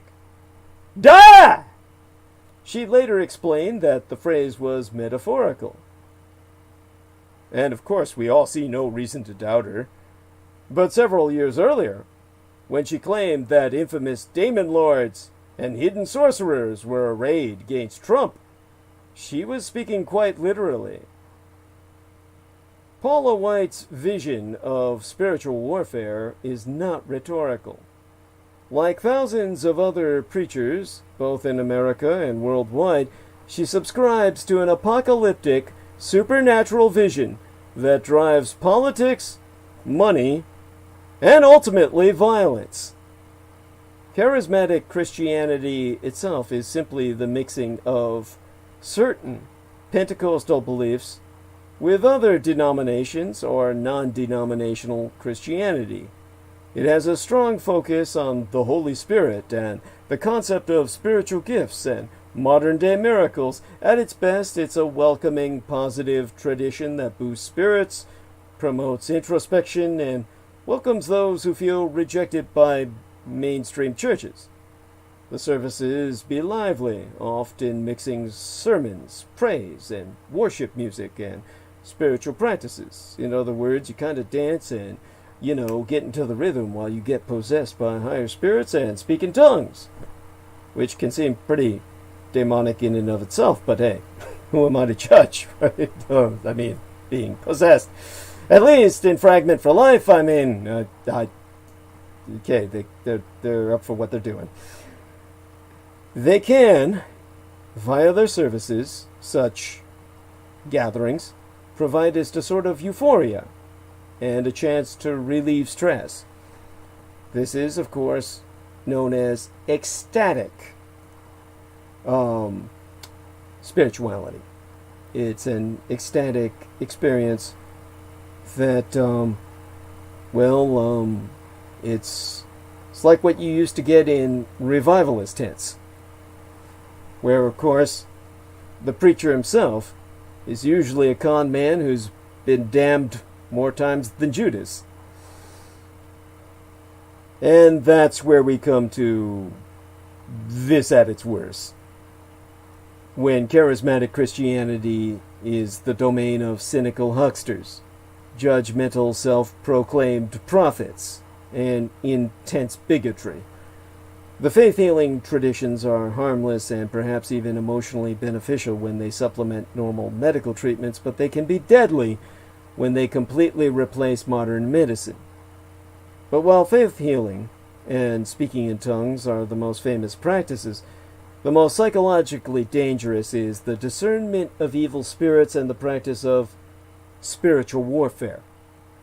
This practice is inspired in large part by a certain interpretation of Ephesians chapter 6, verse 12, which the New International Version translates as, "For our struggle is not against the flesh and blood, but against the rulers, against the authorities, against the powers of this dark world, and against the spiritual forces of evil in the heavenly realms." In charismatic Christianity, the enemy is very real, and his demonic and mortal agents have supernatural powers as well. People who claim to have the gift of discernment frequently abuse it to air petty grievances or express their bigotry, claiming people they don't like are being influenced by unclean spirits. When a demon is supposedly revealed, followers rebuke it in the name of Jesus, claiming that their Savior has given them authority over evil spirits. By the way, a shout out to the Eric Nash, who was educating Derek Talley to essentially rebuke his cancer, or expressing the fact that anybody can do this with their carcinoma, their cancer. Rebuke it. Or other illnesses in the body. Certainly, I'm sure it helps. But some charismatics see the practice as somewhat metaphorical and frown on its overuse, its abuse, as being too fascinated with the works of the enemy.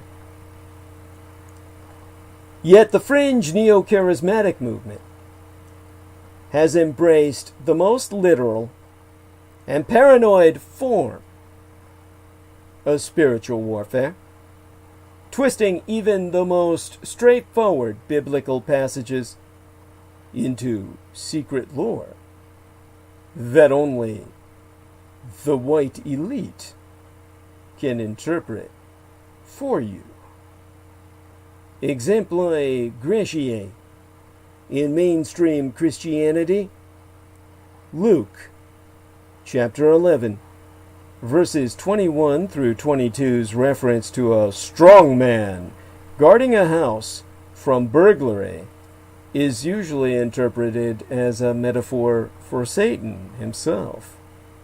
In neo-charismatic circles, preachers instead talk about a class of demon called strongmen that must be bound by certain occult rituals, though they would never refer to their own practices as occult.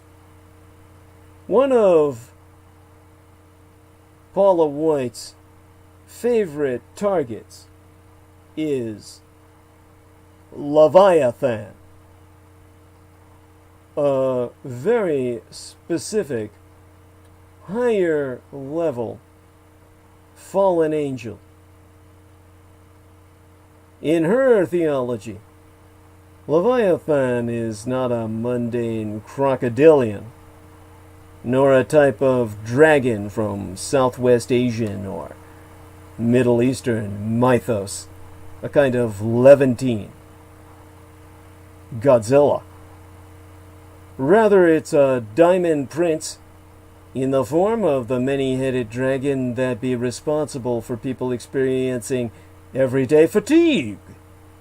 Fortunately, she offers countermeasures available to anyone who makest a 74 United States dollar donation.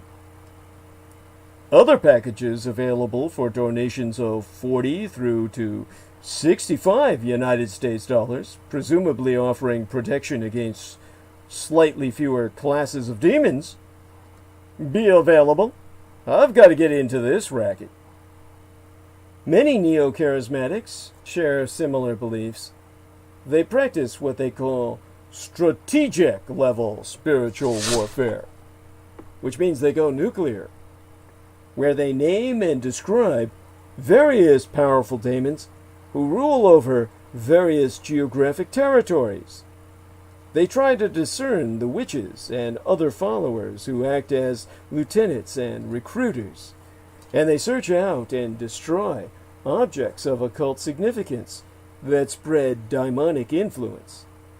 In charismatic theology, this world is dominated by Satan, and they be the only ones who see the threat. This belief might seem comical, but its adherents seek out political influence as part of their secret war. Trump's spiritual advisor is both a leading figuress in the movement and a strong believer in the worldwide demonic conspiracy. Circa 2016, when she rebuked spirits of Jezebel who stood against Trump, she was simultaneously attacking women who spoke out against him and engaging in spiritual warfare against the demonettes she associates with these women who were diabolic enough to point out the fact that Trump had sexually assaulted them. She believed opposition to the president is spearheaded by territorial demons and she's not alone. Well, she may not have actually converted Trump to Christianity, as this most certainly could never by any stretch of the imagination fall within the realm of Christianity anyway.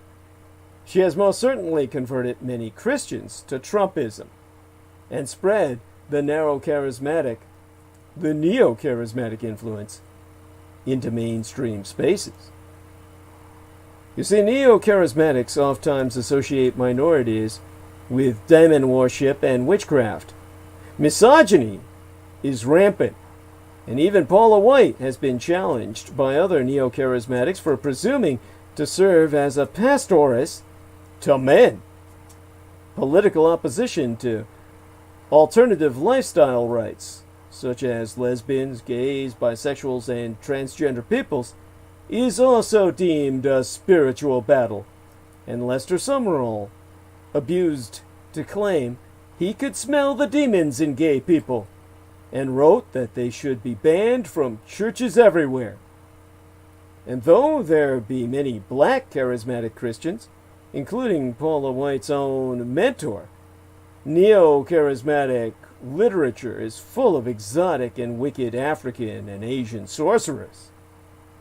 Neo-charismatic missionaries have oftentimes exploited this imagery to advocate for the persecution of alternative lifestyle peoples, lesbians, gays, bisexuals, and transgenders, and other minorities. That's how you had that same scumbag who wrote the book claiming my biological father, Adolf Hitler, is gay. You've got this same son of a bitch going to Africa and promoting genocide of anyone even accused of homosexuality. Pastor Scott Lively. With Pastor Scott Lively and Kevin Abrams, all part of the neo-charismatic cult. Michael Aquino identified this cult for myself decades agone. They are known as the cult of Disraeli, the cult of boxing under. You can identify them by their bladed rings. Their cult blade is the ring that's capable of affixing or springing a blade with which they make their child sacrifices, the souls of which they capture in what are called spirit coins that they use to trade for ever greater levels of ascension to power, as Paula White has attained in the presence of Donald Trump. This is why in the past, through their mass sacrifices of gay victims, identifying anyone who even is friends with a gay person or affiliates with them in any way, even in casual conversation, as someone who also must be executed. The neo-charismatics have caused the deaths of tens of thousands throughout Africa. Their greatest damage, in which they annihilated a large percentage of the population base, was in Uganda, where originally Idi Amin Dada had erected a statue of my biological father, Adolf Hitler, in the center of the capital. 'Twas there, of course, that Scott Lively later claimed that Adolf Hitler was gay, brought around his stupid book, The Pink Swastika, and caused the amount of paranoia that led to people taking down the statue of Adolf Hitler in the Ugandan capital of Kampala. This is the kind of damage to history that such criminals have unleashed. Note that the black Africans originally honored my biological father as the harbinger of the death of colonialism and the retreat of the white empires. Now you have these neo-colonialists, the neo-charismatics, coming in to cause mass murder as mass sacrifice to feed their power. And so in the past, they've also clashed with real Christians, and even faux Christians, including mainstream evangelicals, as they frequently condemn Catholics and Mormons as purveyors of dark magics. But Paula White and her allies have recently embraced a more pragmatic approach. They've forged alliances with mainstream evangelicals and others with whom they previously feuded. If you were to attend a charismatic church in the late 1990s, while I was overseas involved in the Gulf War, the mainstream conservative evangelical Jerry Falwell was then a frequent target of derision. The feeling was apparently mutual, as Falwell's Thomas Road Baptist Church had at least one service portraying neo-charismatic faith healers as heretical charlatans preying on the desperate. But Jerry Falwell Jr. has joined their alliance and promoted Paula White's latest book, as did many others, such as Franklin Graham. Some Christian conservatives have sounded the alarm, including the Southern Baptist Convention's Russell Moore and the executive editor of Christianity Today, a leading evangelical magazine founded by Billy Graham that later supported Trump's removal from office. Much like their secular equivalents, the dissenters have largely been ignored or even condemned for their stances. Though I myself personally disagree with Moore on almost everything else and condemn many of his past statements on nigh any other subjects, I'm quite sympathetic to him on this issue.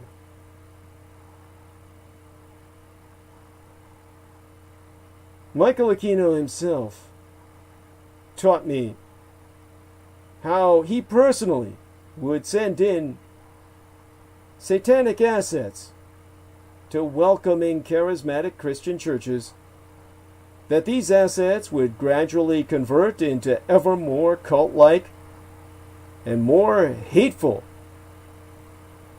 cell groups of the satanic cause, as the pastor would fall under the influence of Michael Aquino's neo-charismatic doctrine. Imagine if you were a sincere and earnest Christian who realized that there be no way in hell, entendre intended, that Jesus Christus, Jesus the Christ, would ever associate with such. Imagine your loss of community and feelings of disillusionment. Your, well, what theologians would call your disconfirmation process, as you would leave the church as it surrendered under the influence of the anti-gods. How heart-rending that would be. It must be horrific for people like Moore to see a gang of snake oil-selling magicians gain so much influence among his peers. But this be a concern for all of us, not just the self-proclaimed faithful. Like their mostly secular equivalent, QAnon, which sometimes crosses over with believers in spiritual warfare Neo-charismatic leaders are promoting Trump as a champion of the people struggling against hidden enemies who be conveniently drawn primarily from progressives and minorities. But unlike QAnon believers who have to settle for the occasional retweet, neo-charismatics have the direct ear of a sympathetic president and act as his spiritual advisor. Their theories are almost certainly reinforcing his paranoia, and they may have convinced him that he's some sort of messiah figure. Or he may treat the entire phenomenon as just another scam to be run on the rubes. Even more concerning be the influence they've had over believers, both neo-charismatics and mainstream evangelicals, introduced to them through the allies they've since converted to anti-godliness like Jerry Falwell Jr. and Billy Graham. People who believe in demonic conspiracies be well positioned to transition into secular conspiracy theories, including QAnon, Pizzagate, and classical Judeophobia. If Trump is defeated and prophecy once again fails, the danger they pose will be more than spiritual. And so, with that warning, I take a look into the live chat. And wonderful support from Dat Dude saying, great show tonight, Doug, along with the prayer clasped hands and the peacock angel. God bless you, Dat Dude. And Nathan Brooks says, good morning. Good morning, dear Nathan. Danette Blair is saying, okay, he's talking about, talking about my insights. And then saying, thank you. Oh, bless you, honey. Yes, thank you too. And either that or she's saying, then you, which wouldn't make much sense. And there we are. All right then. Back into, see now, Lena Crane doubtless went back to bed. I shan't blame her for that. Now, Minneapolis marked a breaking point in the movement for Black Lives. Why was Minneapolis the breaking point? I asked Derek Talley this very question earlier in the evening. And George Floyd's younger brother, Philonise, or Philonise, if I pronounce it in the classical Greek, it'd be something like Philoniste, told reporter Wesley Lowery that people finally see it. White people too. My brother is going to change the world. Now, Wesley Lowery is a Pulitzer Prize winning journalist who has chronicled the movement for Black Lives for the better part of a decade. And he agrees Minneapolis marked a breaking point, reached after years caught in a gruesome cycle of violence, years when black men and women continued to be killed with little to no concessions from American police. But how do we change America? If this was the breaking point, the quest to transform this country cannot be limited to challenging its brutal police. The national uprising in response to the brutal murder of George Floyd, the 46-year-old black man, by 4 Minneapolis police officers, who, regardless of whether they were pushing down on the shoulders of Derek Chauvin, certainly were implicated. They were collaborators. I'm trying to look for that word. I always forget it. That begins with an A. Accomplices in his murder. Simply by not doing anything they've been charged by reason of no action, or rather inaction, is action. The choice to not act is in and of itself an act. They've been rightly just charged as accomplices in murder. And so, the entire scenario, the situation has been met with shock, elation, concern, fear, and gestures of solidarity. Its sheer scale has what's been so surprising to myself and everyone else. Across these United States, in cities large and small, streets have filled with young, multiracial crowds who have simply had enough. In the largest uprising since the Los Angeles Rebellion of 1992, anger and bitterness at racist and unrestrained police violence, abuse, and ultimately murder have finally spilled over in every corner of these United States. More than 17,000 National Guard troops have been deployed, more soldiers than are currently occupying Iraq and Afghanistan, to put down this rebellion. More than 10,000 people have been arrested. More than 12 people, mostly black African American men, have been killed. Curfews were imposed in at least 30 cities, including New York, Chicago, Philadelphia, Omaha, Sioux City, and my own Golden Gate at San Francisco. Solidarity demonstrations have been organized from Accra to Dublin, in Berlin, Paris, London, and beyond, and most surprisingly, 12 weeks or 14 nights after George Floyd's death, the protests have not ended.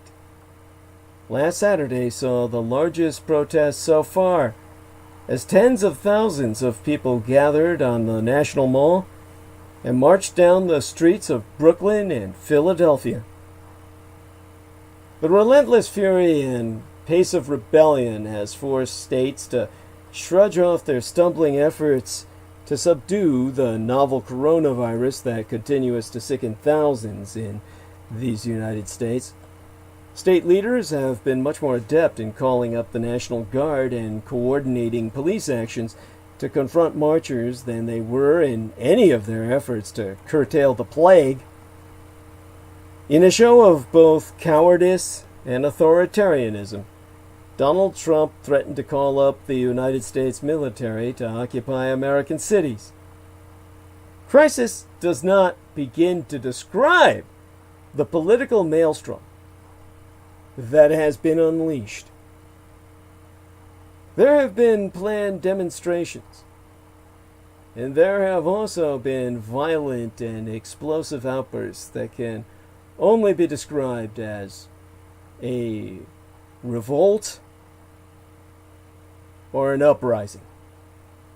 Riots are not only the voice of the unheard, as the Right Reverend Dr. Martin Luther King Jr. so famously said. They are the rowdy entry of the oppressed into the political realm. They become a stage of political theater where joy, revulsion, sadness, anger, and excitement clash wildly in a cathartic dance. They be a festival of the oppressed. For once in their lives, many of the participants can be seen, heard, and felt in public. People are pulled from the margins into a powerful force that can no longer be ignored, beaten, or easily discarded, and certainly not dismissed. Offering the first tastes of real freedom. When the police are for once afraid of the crowd, the riot can be destructive, unruly, violent, and unpredictable. But within that contradictory tangle emerge demands and aspirations for a society different from the one in which we live. Not only do the rebels express their own dismay, but they also showcase our entire social dilemma. As the Right Reverend Dr. King himself said of the uprisings in the late 1960s, and I quote his T, "I am not sad that black Americans be rebelling. This was not only inevitable, but eminently desirable. Without this magnificent ferment among Negroes, the old evasions and procrastinations would have continued indefinitely. Black men have slammed the door shut on a past of deadening passivity. Except for the Reconstruction years, they have never in their long history on American soil struggled with such creativity and courage for their freedom. These are our bright years of emergence. Though they be painful ones, they cannot be avoided. The Black Revolution is much more than a struggle for the rights of Negroes. It is forcing all America to face all its interrelated flaws. Racism, poverty, militarism, and materialism. It is exposing the evils that be rooted deeply in the whole structure of our society.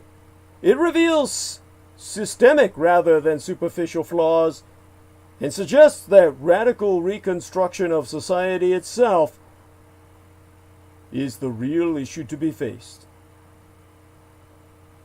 By now, it should be clear what the demands of young black people are.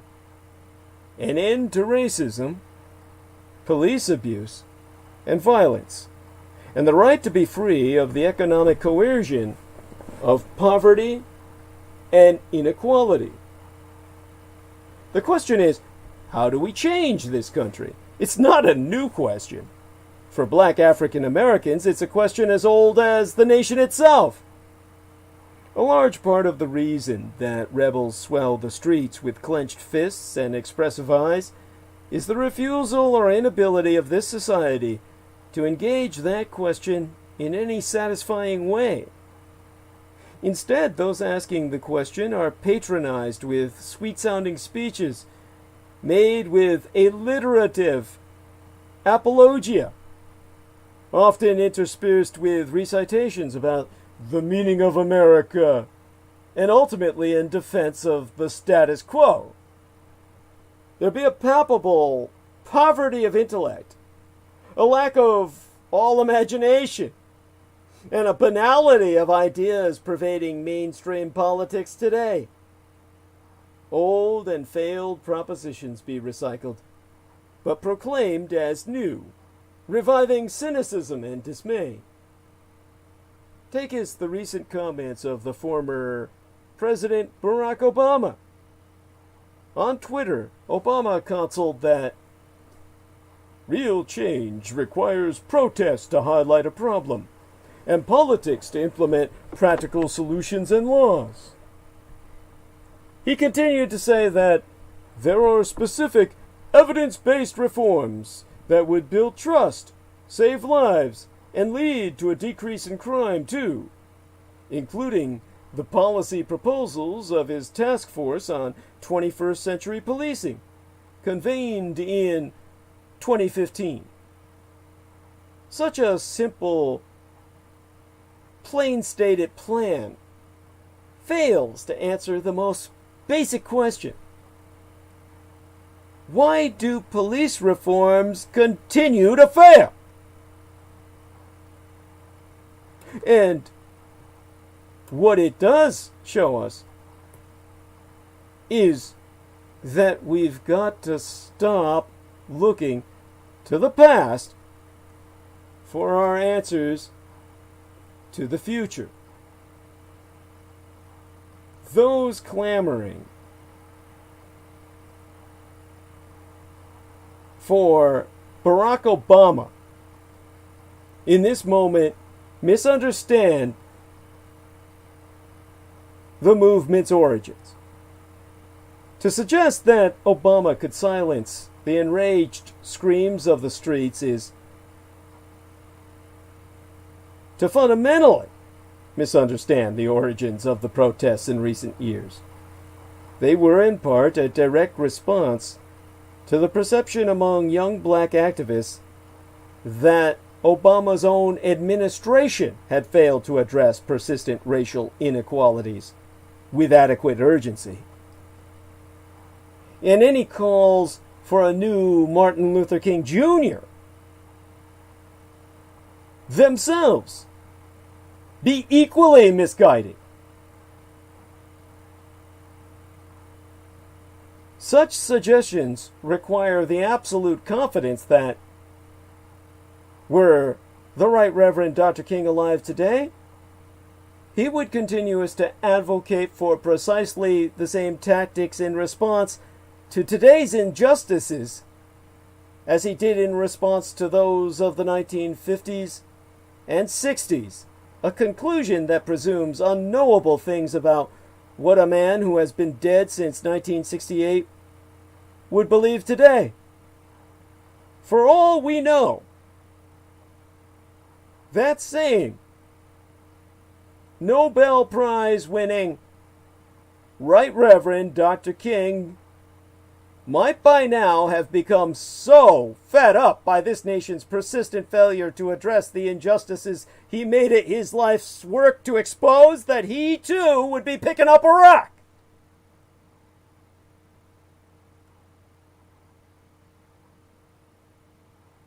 Yet many believe this time is different.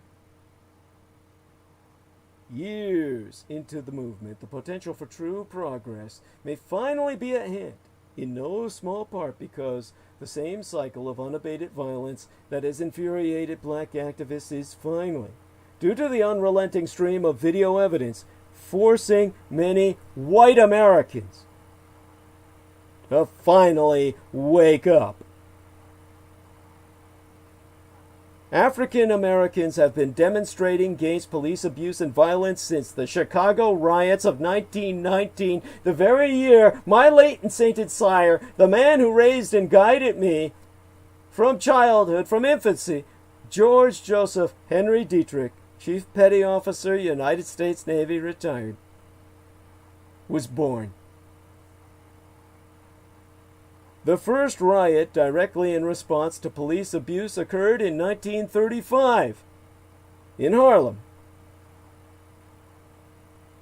while my biological father, Adolf Hitler, ruled the Reich. In 1951, a contingent of black African American activists, armed with a petition titled "We Charge Genocide," attempted to persuade the United Nations to decry the United States government's murder of black people as exactly what it was: Black Holocaust. Their petition read, and I read therefrom, "Once the classic method of lynching was the rope, now it be the policeman's bullet. To many an American, the police are the government, certainly its most visible representative. We submit that the evidence suggests that the killing of Negroes has become police policy in the United States, and that police policy is the most practical expression of government policy. It has been the lack of response and a lack of practical solutions to beatings, harassment, and murder that has led people into the streets to challenge. The 1992 uprising grew out of the frustrated mix of growing poverty, violence generated by the drug war, and widening unemployment. By 1992, official black unemployment had reached a high of 14%, more than double that of white Americans. In South Central Los Angeles, where the uprising took hold, more than half of people over the age of 16 were unemployed or out of the labor force. A combination of police brutality and state-sanctioned accommodation of violence against a black child ultimately lit the fuse. We remember that on March 3rd of 1991, Rodney King, a black motorist, was beaten by 4 Los Angeles police officers by the side of the freeway. But it is also true that a fortwin knit aforehand. 12 weeks later, a 15-year-old black girl, Latasha Harlins, was shot in the head by a convenience store owner, Soon Ja Du, after a confrontation about whether Harlins intended to pay for a bottle of orange juice. A jury found the Korean Mr. Du guilty of manslaughter and recommended the maximum sentence. But the judge in the case disagreed and sentenced the Korean immigrant to 5 years probation, community service, and a $500 fine. The Los Angeles Rebellion began on April 29th, 1992, when the officers who had beaten King were unexpectedly acquitted. But it was also fueled by the fact that but a week earlier, an appeals court had upheld the lesser sentence and essentially freed a Korean American, Soon Ja Du, of the burden of murder of a young black girl. In the immediate aftermath of the verdict, a multiracial throng of protesters gathered outside the headquarters of the Los Angeles Police Department chanting, "No justice, no peace," and "guilty." As people began to gather in South Central, the police arrived and attempted to arrest them before realizing that they were far overmatched and deserting the scene themselves, abandoning the site of what they wanted to consider a crime. At one point, the Los Angeles Times recounted, at 71st and Normandy Streets, 1,200 people lined the intersection, many with raised fists. Chunks of asphalt and concrete were thrown at cars. Some yelled, "It's a black thing!" Others shouted, "This is for Rodney King!" By the end of the day, more than 300 fires burned across the city, at police headquarters, in City Hall, downtown, and in the white neighborhoods of Fairfax and Westwood. In Atlanta, hundreds of black young people chanted, "Rodney King," as they smashed through store windows in the business district of the city. In Northern California, my territory, 700 students from Berkeley High School walked out of their classes in protest. In a short span of 5 days, the Los Angeles uprising emerged as the largest and most destructive riot in all American history, with 63 dead, $1 billion United States dollars in property damage, nearly 2,400 injured, and 17,000 arrested. President George H.W. Bush Sr. invoked the Insurrection Act to mobilize units from the United States Marine Corps and United States Army to put down the Black Rebellion. A black man named Terry Adams spoke to the Los Angeles Times and captured the motivation and the mood.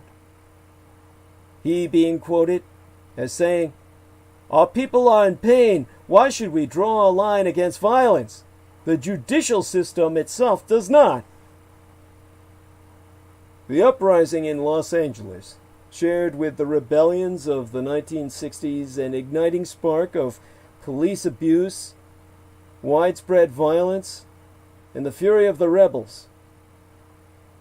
But in the 1960s, the flush economy and the still intact notion of the social contract meant that President Lyndon Baines Johnson could attempt to drown the civil rights movement and the Black Power radicalization with enormous social spending and government program expansion, including the passage of the HUD, the HUD, the Housing and Urban Development Act of 1968, which produced the first government-backed low-income home ownership opportunities directed at black African Americans. By the late 1980s and early 90s, the economy was in recession, and the social contract had been ripped to shreds. When a foreign Korean immigrant could be considered to have been within his rights to kill a native-born young black girl over a bottle of orange juice.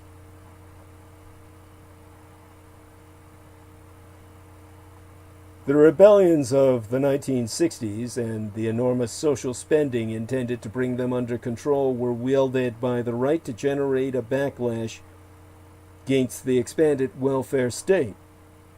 Political conservatives argued that the market, not government intervention, could create efficiencies and innovation in the delivery of public services.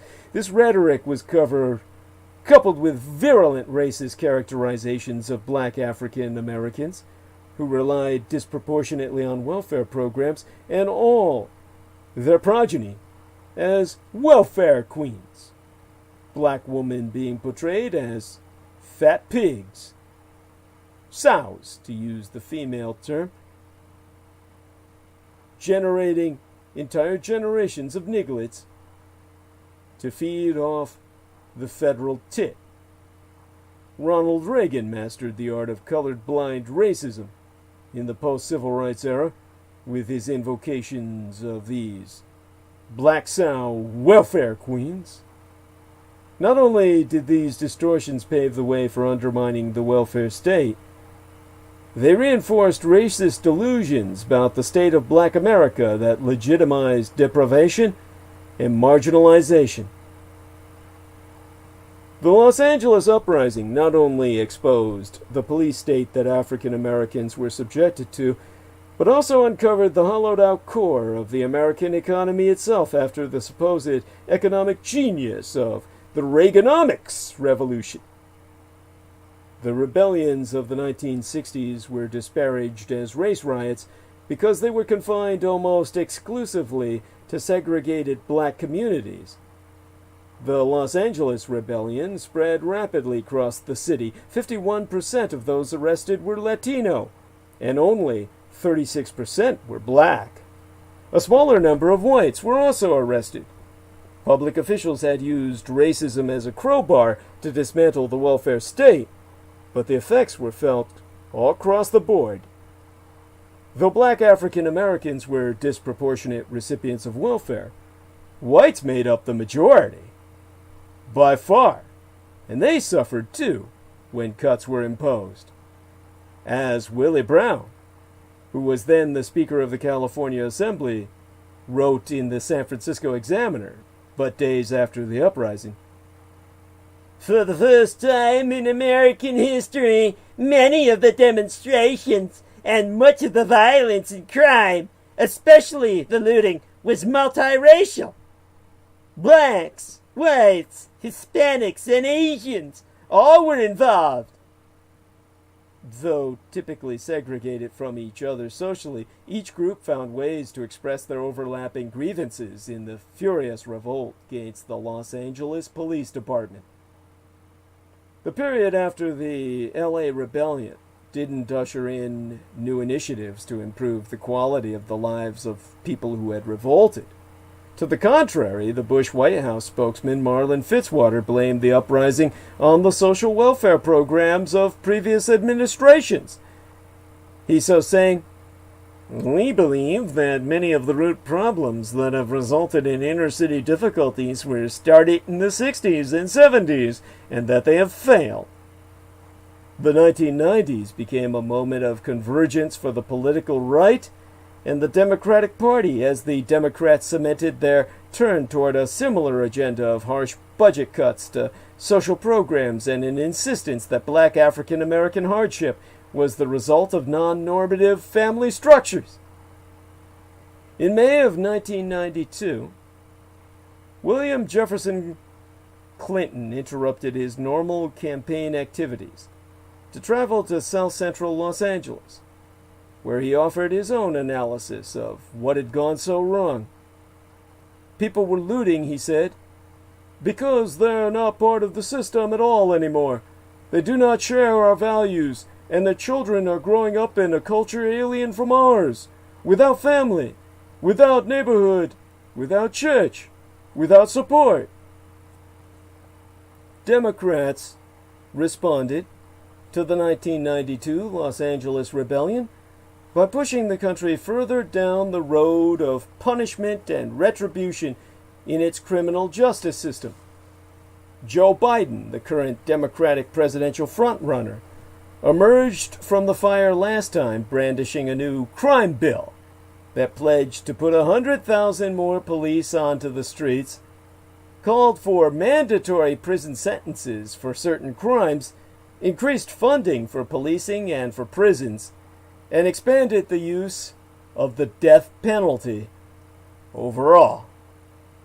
The Democrats' new emphasis on law and order was coupled with a relentless assault on the right to welfare assistance. By 1996, William Jefferson Clinton had followed through on his pledge to end welfare as we know it. Biden supported the legislation, arguing that the culture of welfare must be replaced with the culture of work. The culture of dependence must be replaced with the culture of self-sufficiency and personal responsibility. And the culture of permanence must no longer be a way of life. The 1994 crime bill was a pillar in the phenomenon of mass incarceration and public tolerance for aggressive policing and punishment directed at black African American neighborhoods.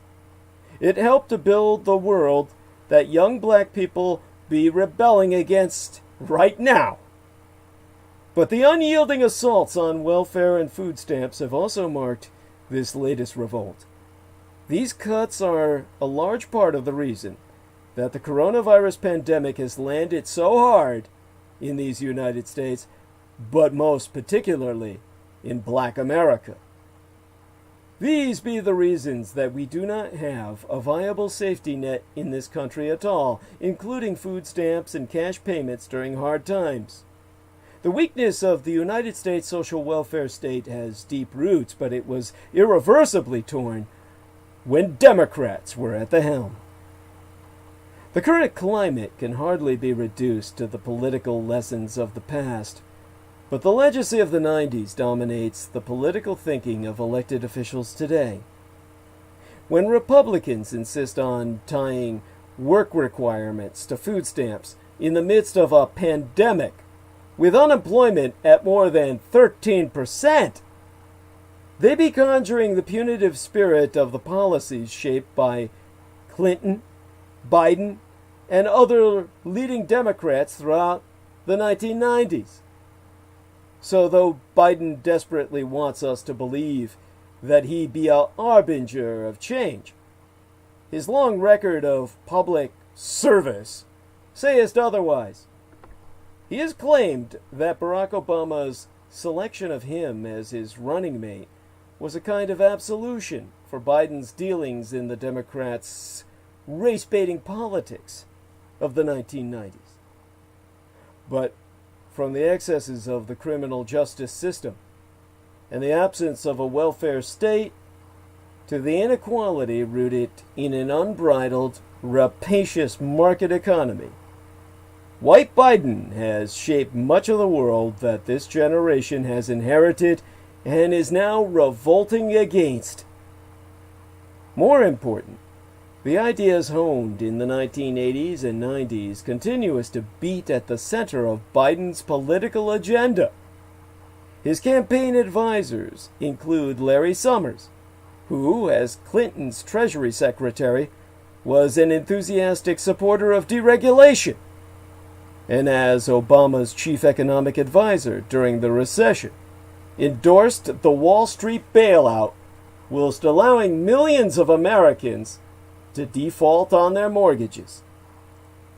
They also include Rahm Emanuel, whose tenure as the mayor of Chicago ended in disgrace when it was revealed that his administration covered up the police murder of the 17-year-old Laquan McDonald, who was shot 16 times by a white police officer, laughing maniacally as he murdered any hope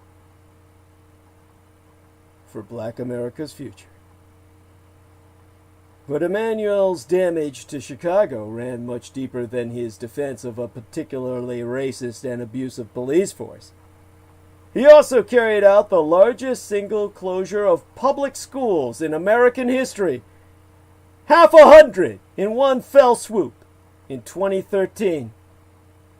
After 12 terms, he left the city in the same broken condition he found it, only with 45% of young black men in Chicago both out of school and unemployed because, sans any schooling, they were rendered completely unemployable. This points to the importance of expanding our national discussion about what ails the country beyond the racism and brutality of the police. We must also discuss the conditions of economic inequality that, when they intersect with racial and gender discrimination, disadvantage Black African Americans whilst also making them vulnerable to police violence. Otherwise, we risk reducing racism to the outrageous and intentional acts of depraved individuals, whilst downplaying the cumulative impact of public policies and private sector discrimination that, regardless of personal intent, have crippled the vitality of all Black African American life forever. When the focus narrows to the barbarism of the act that stole George Floyd's life, one which I cannot even physically attempt to emulate, let alone comprehend the motivation behind, it allows for the likes of the former President George W. Bush to enter the conversation and claim to deplore racism. Bush wrote in an open letter on the Floyd killing that it remains a shocking failure that many Black African Americans, especially young Black African American men, are harassed and threatened in their own country. This would be laughable if George W. Bush were not the Grim Reaper who hid behind and beneath a shroud he described as compassionated conservatism. As the governor of Texas, he oversaw a rampant and racist death penalty system, personally signing off on the execution of 152 incarcerated people, a disproportionate number of them Black African American, and the rest were women. As President Bush oversaw the stunningly incompetent governmental response to Hurricane Katrina, which contributed to the deaths of nearly 12,000 people and displaced tens of thousands of Black African American residents of New Orleans, that Bush is able to sanctimoniously enter into a discussion about American racism whilst ignoring his own role in its perpetuation and sustenance, speaks to the superficiality of the conversation itself. Although many are becoming comfortable spurting out phrases like systemic racism, the solutions proposed remain mired in the system that is being critiqued. The result is that the roots of oppression and inequality that constitute what many activists refer to as racial capitalism all be left in place. Joe Biden, in a recent, rare public appearance, came to Philadelphia to describe the leadership necessary to emerge from this current moment. His speech sounded as if it could have been made at any time in the last 20 fucking years. He promulgated a proposal to end chokeholds, even though almost every single police department in the states in union today have done that long ago, at least on paper. The New York Police Department be one of them, though this did not prevent Daniel Pantaleo from choking Eric Garner to death, nor did it cause Pantaleo to be sent to jail for it. He walked free, as white officers always do. Biden called for accountability, oversight, and community policing. These proposals for curbing racist policing are as old as the first declarations for reform that came out of the Kerner Commission in 1967, the year after I was born. Then, too, as the nation's cities combusted into a frenzy of uprisings, federal reformers enumerated changes to police policies such as these, and more than 100 years later, the police remain impervious to reform, and oftentimes in arrogant refusal to heal. It is simply astounding that Joe Biden has not a single meaningful or new idea to offer about controlling the police. Compare this to everything I myself have offered over the last several transmissions, and weep that none can hear my voice. The voice in the wilderness that offers you your only hope for a Vulcan intervention from the superior culture of logic and reason to be found in the state-sponsored Confucianism, the only East Asian nation in the world, whereas all Far East Asian nations rely for the very fabric of their social structure on Confucianism. Only my Taiwan declares it the state religion.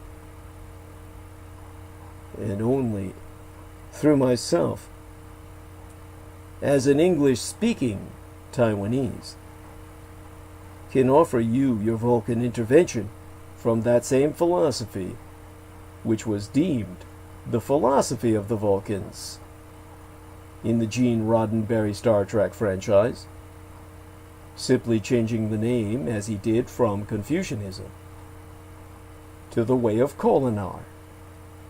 The way simply meaning, in the Chinese, the Tao, the transliteration thereof. The Tao is the way. I will show you the way. Barack Obama, in an essay that he posted on Medium, describes voting as the road to making real change. Although he also writes that if we want to bring about real change, then the choice isn't between protest and politics. We have to do both. We have to mobilize to raise awareness, and we have to organize and cast our ballots to make sure that we elect candidates who will act on reform. Obama has developed a tendency to intervene in political debates as if he were a curious and detached observer rather than a former office holder of the most powerful position in the world. The Black Lives Matter movement bloomed during the final years of Obama's presidency. At each stage of its development, Obama seemed unable to curb the police abuses that were fueling its very development. It'd be easy to get bogged down in the intricacies of federalism and the constraints on executive power, given that police abuse is such a local issue. But Obama did, after all, convene a national task force aimed at providing guidance and leadership on police accountability, and we can consider its effectiveness from the standpoint of today. Obama's task force on 21st century policing delivered nothing less than 63 recommendations, including the ending of racial profiling and the extending of community policing efforts.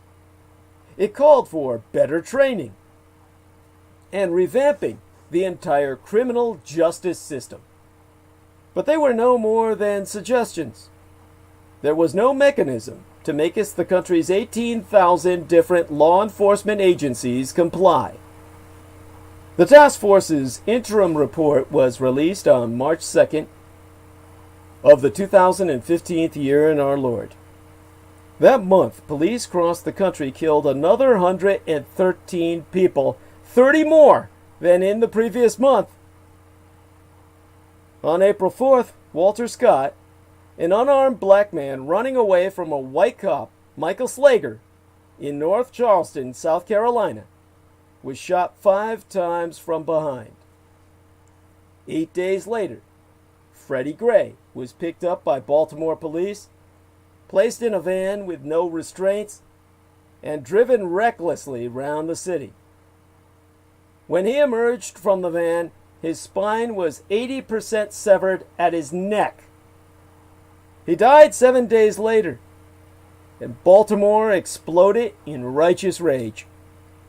And Baltimore was not like Ferguson, Missouri, which was run by a white political establishment and patrolled by an all-white police force. From Mayor Stephanie Rawlings Blake to a multiracial police force, Baltimore was a black-led city. Even as the wanton violence of law enforcement has come into sharper focus in the last 5 years, there has been almost no consequence in terms of municipal budget allocations. Think on defund the police when you thinkest on this. Police continue to absorb absurd portions of local operating budgets, even in departments that are sources of embarrassment and abuse lawsuits. In Los Angeles, with its homelessness crisis and out-of-control rents, the police absorb an astounding 53% of the city's general fund. Much like our Department of Defense takes that same amount from all our budgets as a nation every year. Chicago, a city with a notoriously corrupt and abusive police force, spent 39% of its budget on police.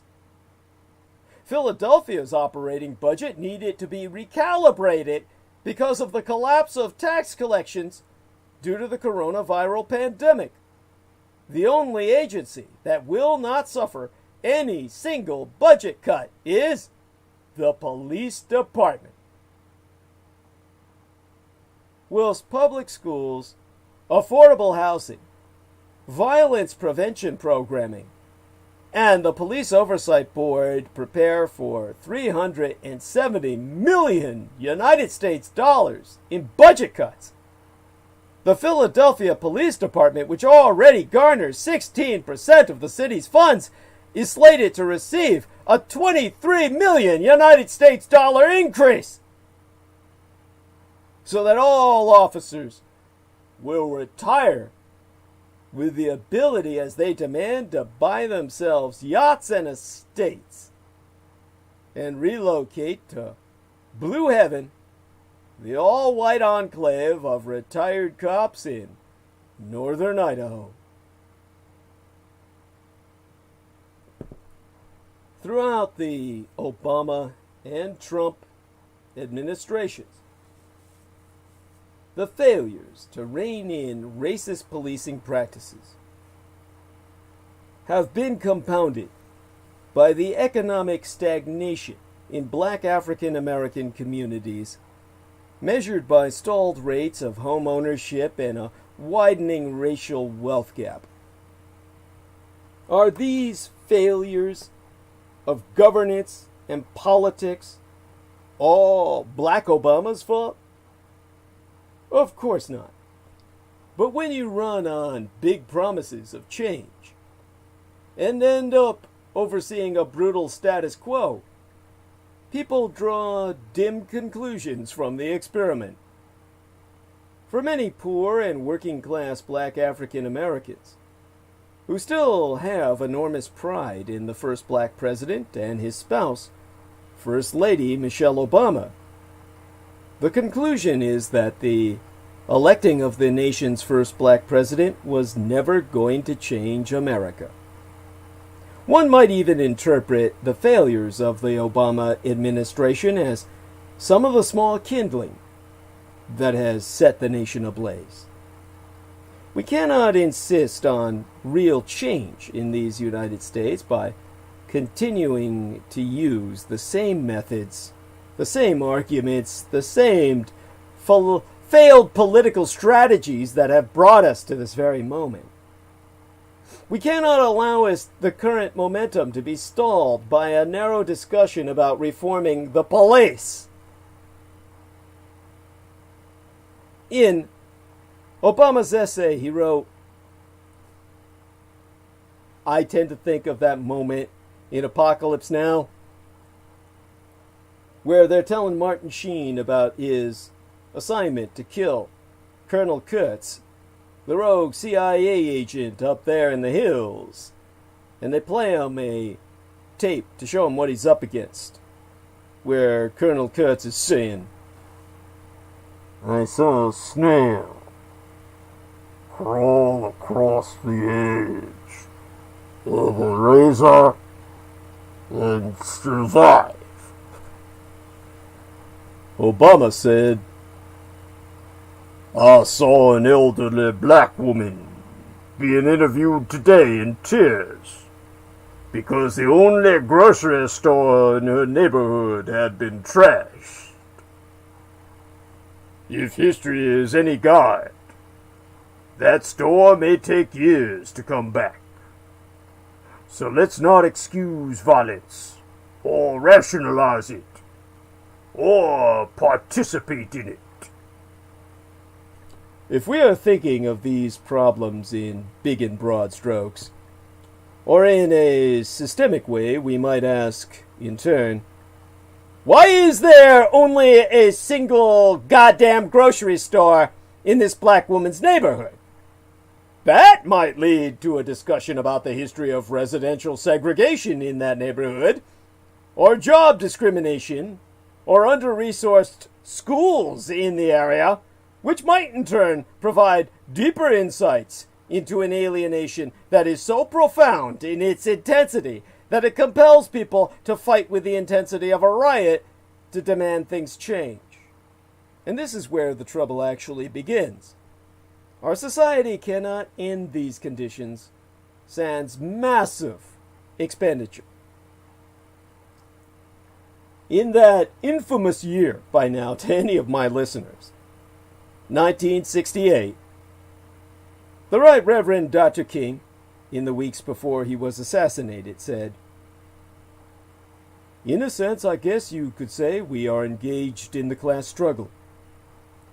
He was speaking to the costs of the programs that would be necessary to lift black people out of poverty and inequality, which were, in and of themselves, emblems of racist subjugation.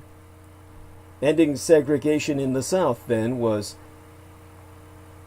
cheap compared with the huge costs necessary to end the kinds of discrimination that kept blacks locked out of the advantages of American society overall, from well-paying jobs to well-resourced schools, good housing, and a comfortable retirement. Like all those cops in Philadelphia are going to get. Well, that's beyond comfortable. That's downright fucking ostentatious. The price of the ticket for the black American is quite steep. But if we are to have any real conversation about how we change America, it must begin with an honest assessment of the scope of the deprivation involved. Racist and corrupt policing be but the tip of the iceberg.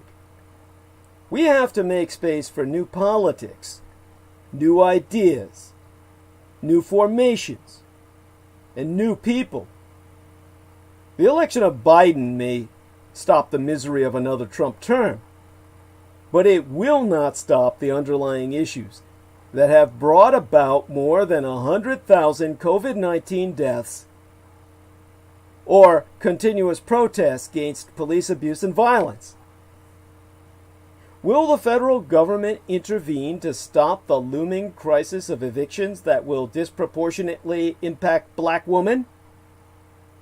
Will it use its power and authority to punish police and to empty prisons and jails, which not only bring about social death but are now also sites of rampant COVID-19 infection? Will it end the war on food stamps and allow us African Americans and other residents of this country to eat in the midst of the worst economic crisis since the Great Depression? Will it finance the healthcare needs of tens of millions of black African Americans who have become susceptible to the worst effects of the coronavirus and are dying as a result? Will it provide us the resources to depleted public schools, allowing black children the opportunity to learn in peace? Will it redistribute the hundreds of billions of United States dollars necessary to rebuild devastated working-class communities? Will there be a free daycare center in every black community, as be so desperately needed for blacks to work at all? And free transportation, as we should all have free public transportation if we're going to suffer the company of other Americans, which itself be a punishment. By God, mass public transportation should be free. If we be serious about ending racism and fundamentally changing these United States, we must begin with a real and serious assessment of the problems. We diminish the task by continuing to call upon the agents and actors who fueled the crisis when they had opportunities to help solve it. But more importantly, the quest to transform this empire cannot be limited to challenging its brutal police alone. The American empire must conquer the logic that finances police and jails at the expense of public schools and hospitals. Police should not be armed with expensive artillery intended to maim and murder civilians, while nurses tie garbage sacks around their bodies and reuse masks in a futile effort to keep the coronavirus at bay. And ultimately die at rates that make it orders of magnitude safer to be an armed and armored law enforcement officer walking the beat than it is to be a nurse saving lives. Why is she dying at rates that make it so dangerous for her to help you, while the policeman who's out to kill you is in a job so safe it doesn't even reach the top 10 of dangerous jobs in America per our own Federal Bureau of Labor Statistics? We have the resources to remake these United States, but it will have to come at the expense of the plutocrats, the rulers by money, and the plunderers, the financial rapists. And therein lies the 300-year-old conundrum. America's professed values of life, liberty, and the pursuit of happiness continually undone by the reality of debt, despair, and the human degradation of racism and inequality. The Founding Fathers wanted the Declaration of Independence to say the pursuit of life, liberty, and the pursuit of property, which would include human chattel slaves, entire families of breeding blacks for their exploitation. but because they had to bring in people to fight their war for them. Their insurgency in the North American continent to overthrow the crown as the traitors that they were. They included pursuit of happiness. What the fuck does that mean? How can you pursue happiness when you don't even have enough food stamps to buy you anything more than a candy bar a day? I know, because Brendan Zoget calculated what he has on food stamps, and it's enough to buy a candy bar a day for 30 days. That's it. If you bought a real meal, you'd use it up in a single sitting. The unfolding revolt in these United States today holds the real promise to change this country. While it reflects the history and failures of past endeavors to confront racism and police brutality, these protests cannot be reduced to them. Unlike the uprising in Los Angeles, where Korean businesses were targeted because it was a Korean migrant who killed a young black girl so wantonly, and some white bystanders were beaten, or the rebellions of the 1960s, which were confined to black neighborhoods. Today's protests are stunning in their racial solidarity. The whitest states in the country, including Maine and Idaho, the shithole states, where white trash shitheads reproduce, have had protests involving thousands of people, proving that not everybody's a white turd in those vortices of ignorance. And it's not just students or activists. The demands for an end to this racist violence have mobilized a broad range of ordinary people who be fed up. The protests are building on the incredible groundwork of a previous iteration of the Black Lives Matter movement. Today, young white people are compelled to protest not only because of their anxieties about the instability of this country and their compromised futures in it, but also because of a revulsion against white supremacy and the rot of white racism. Their outlooks have been shaped during the past several years by the anti-racist politics of the Black Lives Matter movement, which moved beyond seeing racism as interpersonal or attitudinal to understanding that it be deeply rooted in the country's institutions and organizations. This may account, in part, for the firm political foundation that this round of struggle has begun upon. It explains why activists and organizers have so quickly been able to gather support for demands to defund police. And with the funds they've got that I've just articulated, I've become a convert of my own. As well as, in some cases, introducing ideas about ending policing altogether, which I'm not quite sure I'm down with yet.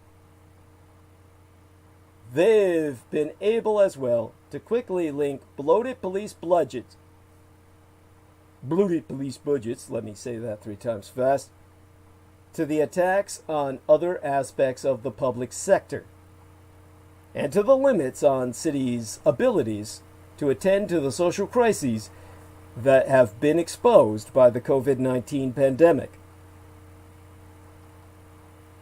They, today's youth of all races, have built upon the vivid memories of previous failures and refuse to submit to empty or rhetoric-driven calls for change.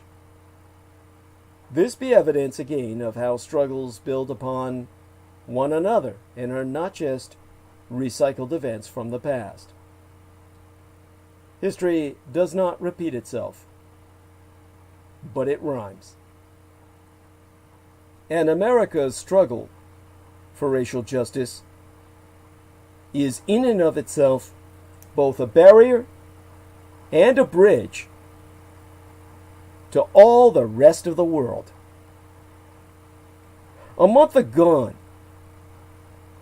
in a transmission, one of my more recent episodes about how divisions in America will undermine the empire's response to the coronavirus pandemic, I mentioned the United States soldiers who in World War II were propagandized as having liberated the south of France, as well as Nazi-occupied Belgium,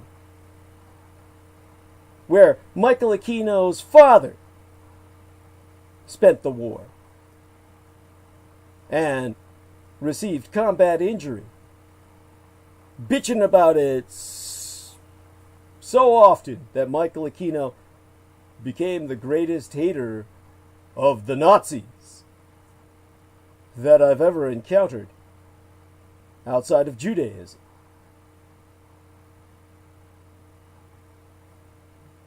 It was without any embarrassment, but instead the perverted pride of the white supremacists, that Michael Aquino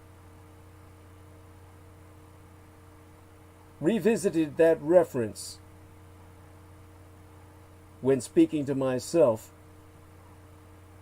to include his mention of how those soldiers too were divided along the lines of race, reflecting the segregation of all American society at the time. The failure of so-called historians, professional propagandists on the American side, to ever mention that in their history books most certainly not be due to any lack of knowledge, as the tables of organization be available for all to see. Black units and white. But instead, this is never entered into the narrative, simply resultant that blind spot in how American narrators choose to frame their argument. The nature of blind spots, of course, is that we be unaware of them.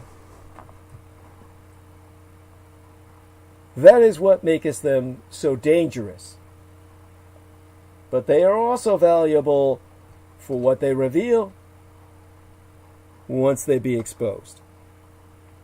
The police killing of George Floyd, the protests it triggered, and the violent police response to them have once again put the deeply rooted inequality facing Black African Americans in the spotlight, both at home and abroad.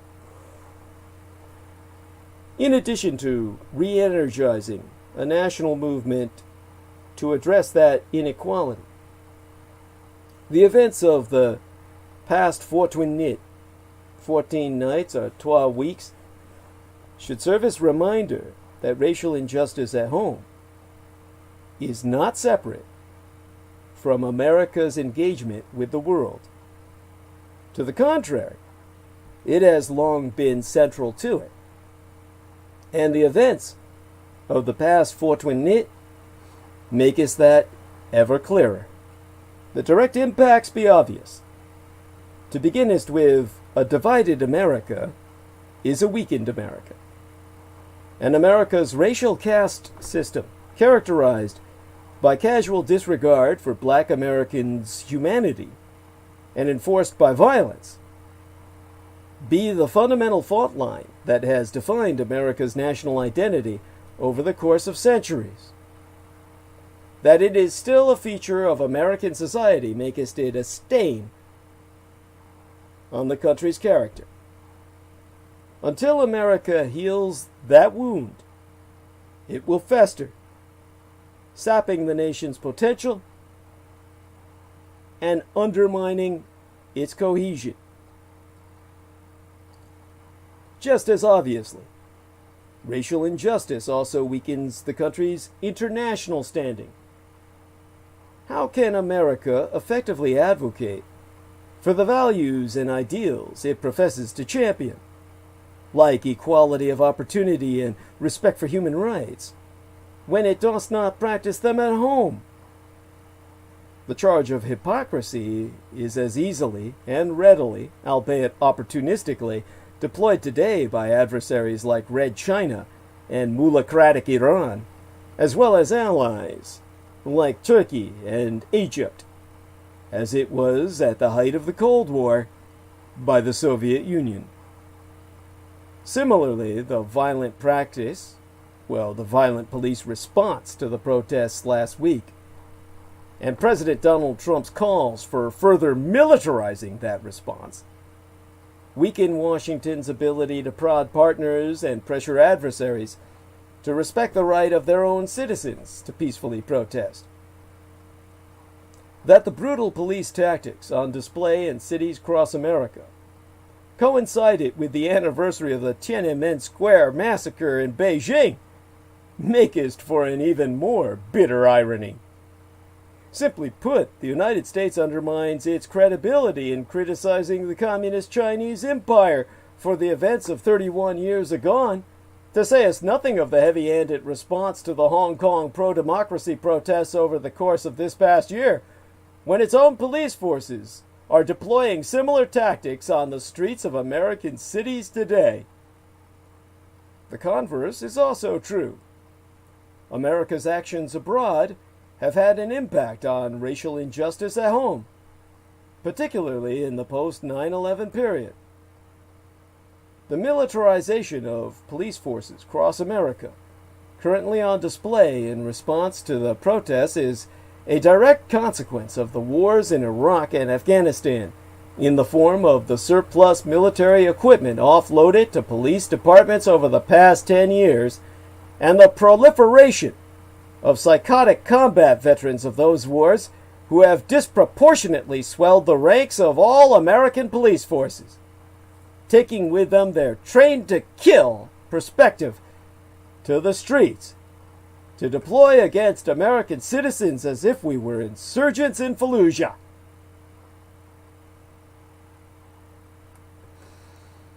Other aspects of the so-called war on terror have in all certainty filtered back home as well, albeit in less measurable ways. The deployment of torture and black site detention centers, with absolute impunity for those who formulated and implemented those policies, can only have had a corrosive effect on a democratic society. And it'd be hard to imagine that calls by Trump, Senator Tom Cotton, and others for deploying the military to contain the protests were not in some way foreshadowed by the decades-long counterinsurgency campaigns in Iraq and Afghanistan. Beyond the loss of life and the waste of resources, the danger of America's forever wars was always that they would eventually come as home. When they did, it was only logical that the impact would be felt most immediately by Americans most vulnerable to the state's deployment of lethal force. Yet for all the damage that racial injustice has done to America's global standing, the tension between its shortcomings at home and its defense of human rights abroad has also historically aided the struggle for racial equality. The black soldiers who were propagandized to have fought to defeat fascism in World War II, for instance, were not blind to the parallels between what they were told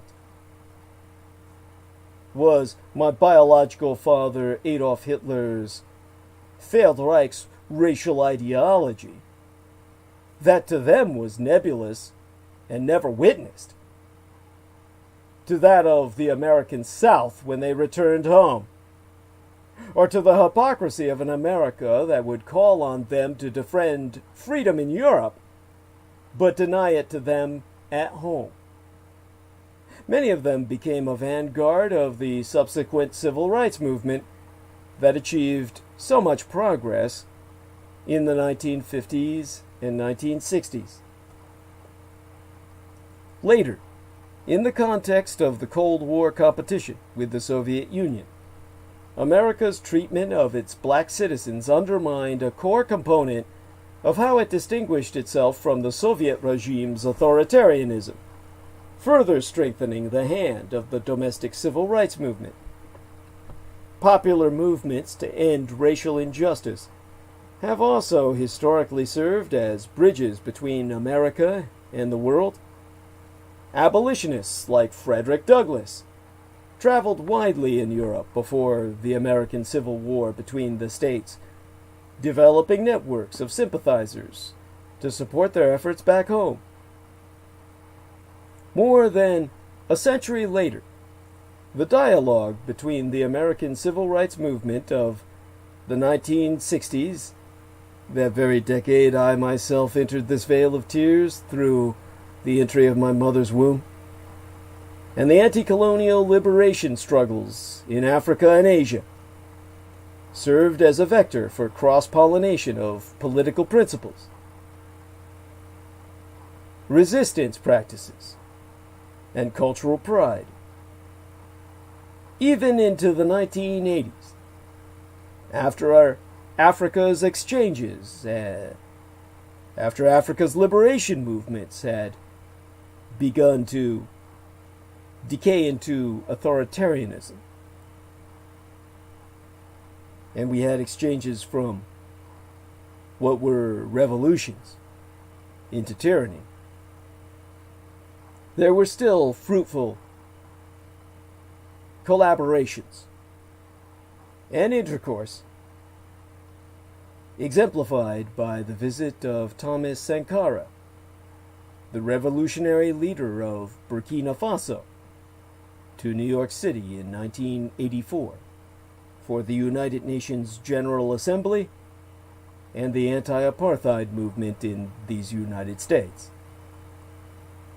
That dialogue and mutual inspiration have been on display more recently with the emergence of the Black Lives Matter movement in the 2013 year of our Lord, which has since found an echo in France, the United Kingdom, and other European countries with sizable African diasporas or overseas populations. The massive demonstrations across Europe and the entire world this weekend were expressions of solidarity, but also of outrage against the police violence and discrimination targeting black and minority communities in those countries as well. The killing of George Floyd exposed, yet once again, America's complete and total failure to address the scourge of racism, a failure that does great damage to the foundations of its national power. But the protests of the past fortnight have also demonstrated the many strengths of America's democracy, particularly the freedom of political expression that for now has won the day over the temptation of repression touted by the fool in the America bunker under the White House. It's a reminder that America's complete and utter failure to live up to any of its ideals cometh at a very high cost, but also that the ongoing struggle to hold it to those ideals be one of its greatest assets, both at home and abroad. America will never erase its history of racial injustice, but it can choose to reshape the legacy of that history. Wounds can heal, stains can fade, identities can evolve. For America to live up to its principles and its very potential, they must. But it would take someone with a sense of logic from outside the nightmare of the cycle of violence of a born American to help you do that. This is where my analysis comes to the point where we address why President Trump's effort to expand the G7 be doomed to fail.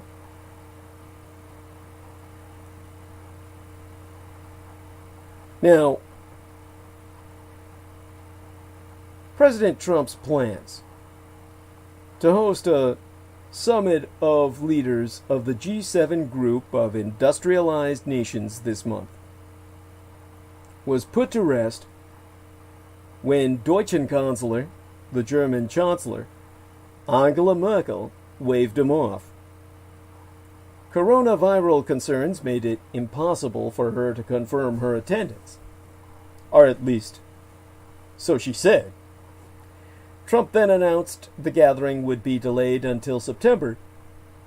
And if the story had simply ended there, it wouldn't have made much news. But this was not going to be an ordinary G7 summit.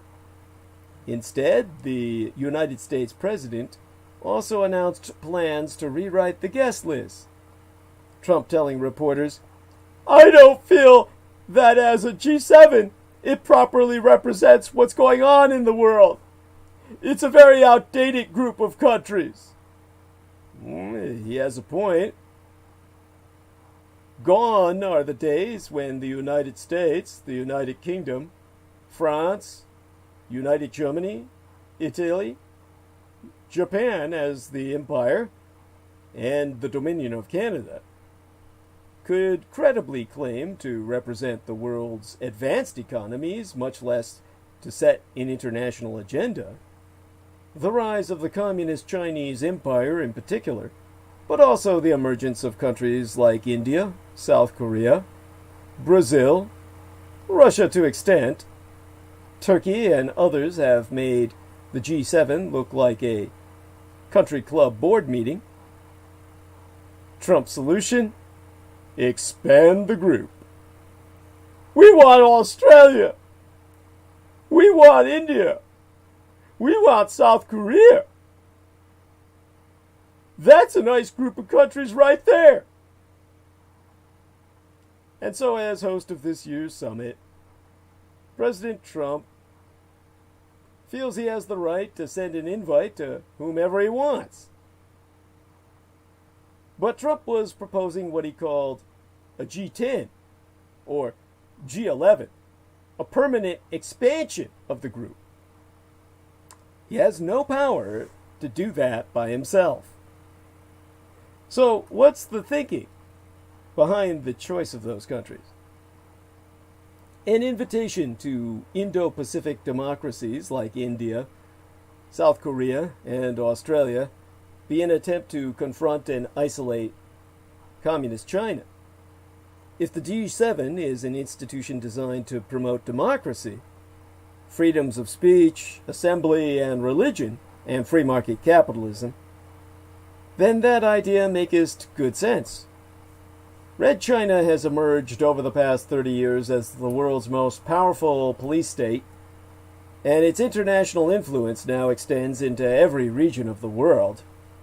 An alliance of democracies designed to promote and defend democratic values and individual freedoms might be a worthy goal. Unfortunately, Trump's plan won't work. First, the president also wants to include revanchist, revisionist, expansionist Russia. You might recall that Russia was invited to join the G7 in 1997, but was ousted circa 2014 in response to its invasion of Ukraine. Vladimir Putin has since made Crimea part of Russia, undermining any support in Europe for Russia's reinclusion in an alliance designed to promote and protect democracy. Trump's call for Russia's return was immediately rejected by both Britannia and Canada. If the G7 summit is held in these United States in September, and Russia is invited as a non-member, prepare for the spectacle of a smiling Putin waving to cameras on the eve of an American election. Then there be the problem of Trump as messenger. The president's response to ongoing civil unrest in these United States, including his threat to use vicious dogs and the U.S. military. Not quite sure if he distinguishes one from the other. I'm not quite sure if that's possible, to tell you the truth. Against protesters, undermines his case against Red China. In this way, he's made China's latest messaging much easier. Hong Kong's Beijing-backed chief administrators pushed back hard on American criticism of China's bid to impose a Beijing-sanctioned political order on the city-state. Shiso saying, "There be riots in the United States, and we see how local governments reacted. And then in Hong Kong, when we had similar riots, we saw what position they adopted." So expanding the G7 makes sense, including revanchist, revisionist Red Russia does not. Pity the United States officials in charge of planning this year's Group of Seven summit. President Donald Trump initially planned to convene the annual summit at his own private golf resort in Miami. When this bit of self-dealing elicited bipartisan blowback, he shifted the site of the meeting, originally scheduled for this week, or the week last, it's hard to remember, to Camp David. Then COVID-19 intervened, and the White House announced plans for a virtual summit, only to have Trump propose on May 20th that the leaders would gather in person after all. When Deutschen Chancellor Angela Merkel demurred, the peeved president pivoted again. And on May 30th, sans consulting his G7 partners at all, Trump abruptly canceled their meeting and declared the group obsolete, telling reporters aboard Air Force One, "I don't feel that as a G7 it properly represents what's going on in the world. It's a very outdated group of countries." To remedy this situation, he announced he would invite Australia, India, South Korea, and, of course, inescapably, Russia, to join the existing members at an inaugural summit of the Group of 11, like Ocean's 11, about to conduct a crime, in September, or perhaps November, you know, to have Putin stand on stage with him at his re-election campaigns. I mean, why bother to hide the fucking fact? Might as well bring it on, and bring it home, and let everyone know Putin runs America through Trump. Leaving aside the zigzags, Trump's rationale for expanding the G7 is otherwise solid. There is a compelling case for opening the G7's doors to South Korea and Australia, both vibrant democracies with sizable economies, the world's 12th and 14th largest respectively. India, the world's largest democracy and second most populous country, with 1.3 billion people, also merits consideration. Trump's proposal to admit red, revanchist, revisionist Russia, however, would be disastrous. It would bring an authoritarian fox into the Democratic henhouse, crippling the group's symbolic and practical importance as an embodiment of liberal values and a pillar of rules-based international order. There is nothing magic about the number 7, of course. Today's G7 got its start in 1973 as the Group of 5, when the ministers of France, Germany, Japan, the United Kingdom, and the United States met informally in the White House library. In November of 1975, the leaders of these same nations, joined by Italy, met at the Château de Rambouillet near Paris to discuss economic policy coordination during a global recession. Circa 1976, the Group of 6 became the Group of 7, with the addition of the Canadian Dominion. The tent expanded again circa 1998 when President Bill Clinton, seeking to bolster President Boris Yeltsin, persuaded his G7 partners to include Russia as a full member of what became the G8.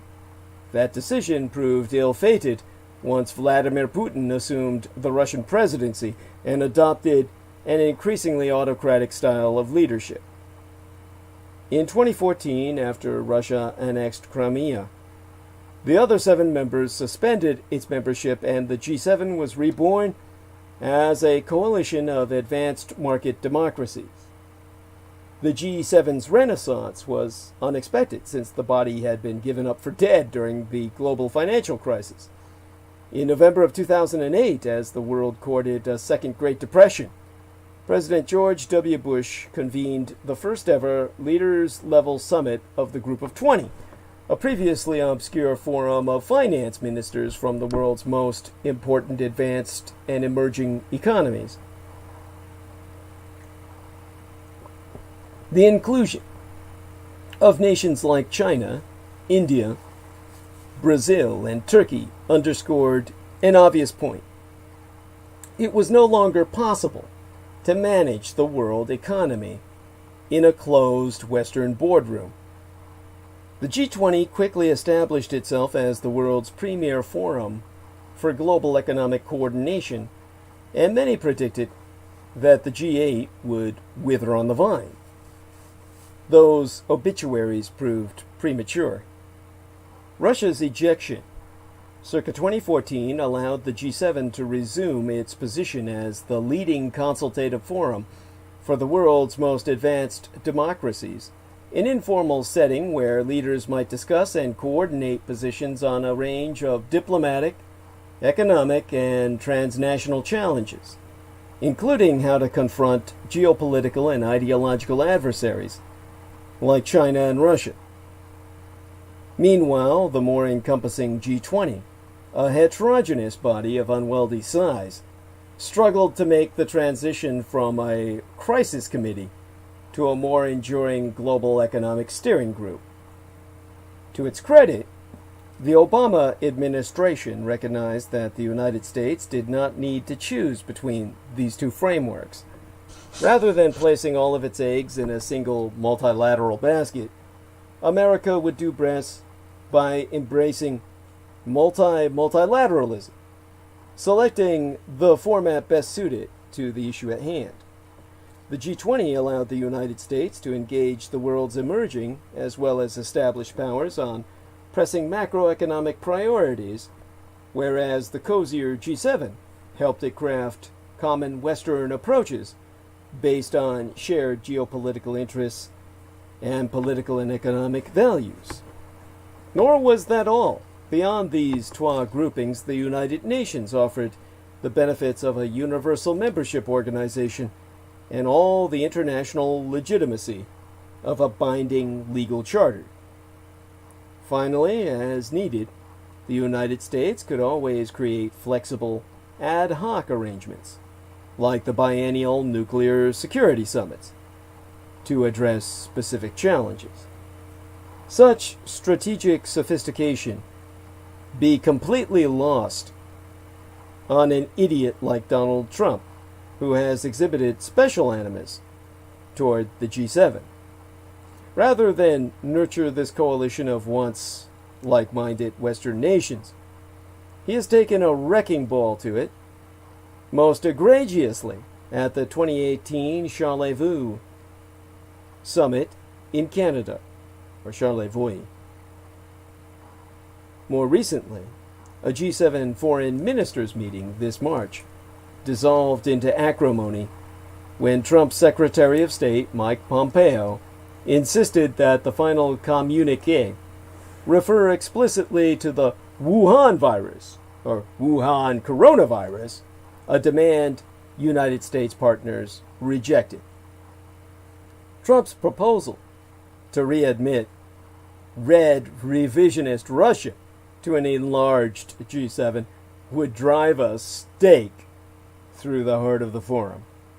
America's G7 partners must deny him that pleasure, whilst hoping that the next American president returns to the Western fold of civilization. Whereas red, revanchist, revisionist Russia has no business in an expanded G7, the notion of a group of 10 that excludes it could still make sense.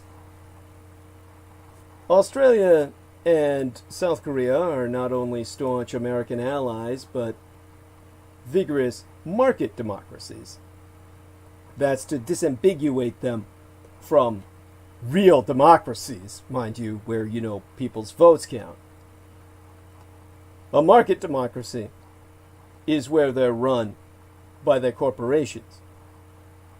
In the case of South Korea, that would be the Koibol, the Korean version of Japan's Zaibatsu, or megapolies.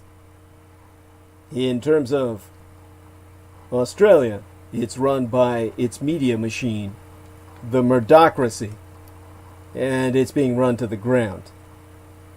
But that's another tangent that I've covered at length in past transmissions.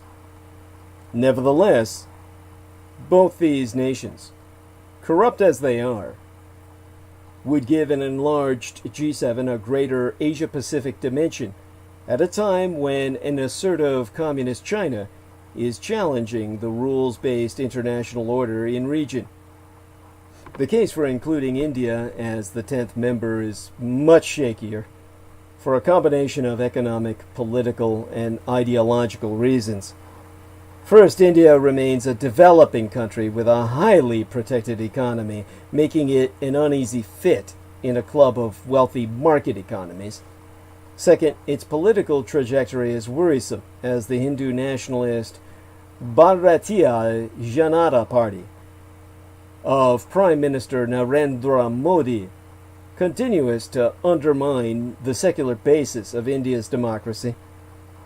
Thirdly, Indian membership could dilute the group's solidarity, given India's continued membership in the non-aligned movement, the Group of 77, a United Nations bloc of 135 developing countries, and the BRICS coalition of Brazil, Russia, India, China, and South Africa, forming the acronym BRICS in the uppercase, which essentially be a ghost in the wind. A safer alternative would be to include the European Union, which has attended G7 and G8 summits for decades as an informal member. According to the EU, full membership would underscore the democratic identity of the new G10, giving greater voice to the 24 European democracies that remain outside the G7. What's more, the expanded club would have the same membership as the Democratic 10, an idea promoted by the Atlantic Council think tank, which envisions this democratic bloc as a core pillar of any rules-based international order. But Trump, of course, cares little about democracy, and even less about the rule of law. Yet there may be a way to salvage something worthwhile from his otherwise misguided proposal. Salvaging anything worthwhile from what we be confronted with on a daily basis be my struggle. And my struggle be thine own struggle. Mein Kampf be thine own. Oh, delightful. Man, we got a Nick Alexander in here, who's got the Nickelodeon logo as his symbol. Oh, that's a joy. And like he's the kids channel. You know, the one where all the dirty old men go to so that they can see the young girls who dance for Disney and shit. And Nick Alexander is basically trying to pull some shit as a troll, and I acknowledge his trollery, and looking now to see if I can find the son of a bitch. Not finding him anywhere on a quick search, and may never do so. These things are just impossible to find somebody on these days. You're lucky. It's like winning the lottery. But definitely is someone to watch out for anyone in the chat room who's monitoring it. Obviously someone who's out of his fucking mind. So aside from all of that, good morning to everyone else. Abe and Bizarre HD, who of course is George Knight. And returning the love of Mr. Nathan Brooks. And of course, expressing the fact that my struggle, Mein Kampf, be thine own. Contribute to the struggle at DouglasDietrich.com, where we now be accepting contributions via PayPal Holdings Incorporated on DouglasDietrich.com. All due acknowledgement be unto our own personal hero, our dearest English brother in battle, who be Team TRÄNCK, Dietrich's our Dragon's ultimate post-episodic producer, and our final productions archivist at DouglasDietrich.com, as well as the YouTube Maggot channel property manager, John Henry McMills Warrington. Friend and follow he via his Facebook timeline at facebook.com/John.War, and subscribe to his channel at youtube.com/C/Megateur, which be spelled MAGGOTAUR. For were it not for he, nigh all videographic works of the internationally recognized renegade military historian would have been lost. 'Twas he who saved nigh everything I've ever published online, at the multiple times that I've been scrubbed off the internet and lost all venue. 'Twas he who had, of his own initiative, taken everything and stored it, that we could reassert ourselves in terms of my legacy to all humanity. In that sense, of course, while he serves as the bridge between the Akashic records and recovery of that deemed lost forever, and this Malkuthian material world, in terms of its cyberspace, maintaining myself, therefore, as a personality in the virtual world in which you yourselves encounter myself, making him, in that sense, my creator. Let it be known that now you, too, can do your part to help in the fight against total annihilation. Not of my legacy, but of the human species and the world upon which we live. Spread the word about Douglas Dietrich, that he, the biological son of Adolphus Jacob Hitler, which you can find out more about at douglasdietrich.com/2019/05/08/ Douglas Dietrich, son of Adolf Hitler, fighting against white supremacists and neo-Nazis. Confer while there, on the home page of showsdd.com, a footnote on my biosire, which provides the meaning behind my biological father's name. Let it be known to all and sundry, spread the word both far and wide, that the scion of Adolf Hitler, Douglas Dietrich, be alive and well and resident in the city and county of San Francisco, and if at all possible, electronically relay thy contributions at douglasdietrich.com and encourage all others to do so. People are forever asking, Renegadus humanis arma ab massa eruditia, the renegade human weapon of mass instruction, what they can do to fight the paedopathophyllocracy, such being our present Slavo-Western government by patriarchy of pathological pedophiles. You can all help spread awareness by supporting myself. We have a new contribution page on douglasdietrich.com where you can make a donation online using either thy credit or debit card. Simply go to DouglasDietrich.com and click the red Donate button.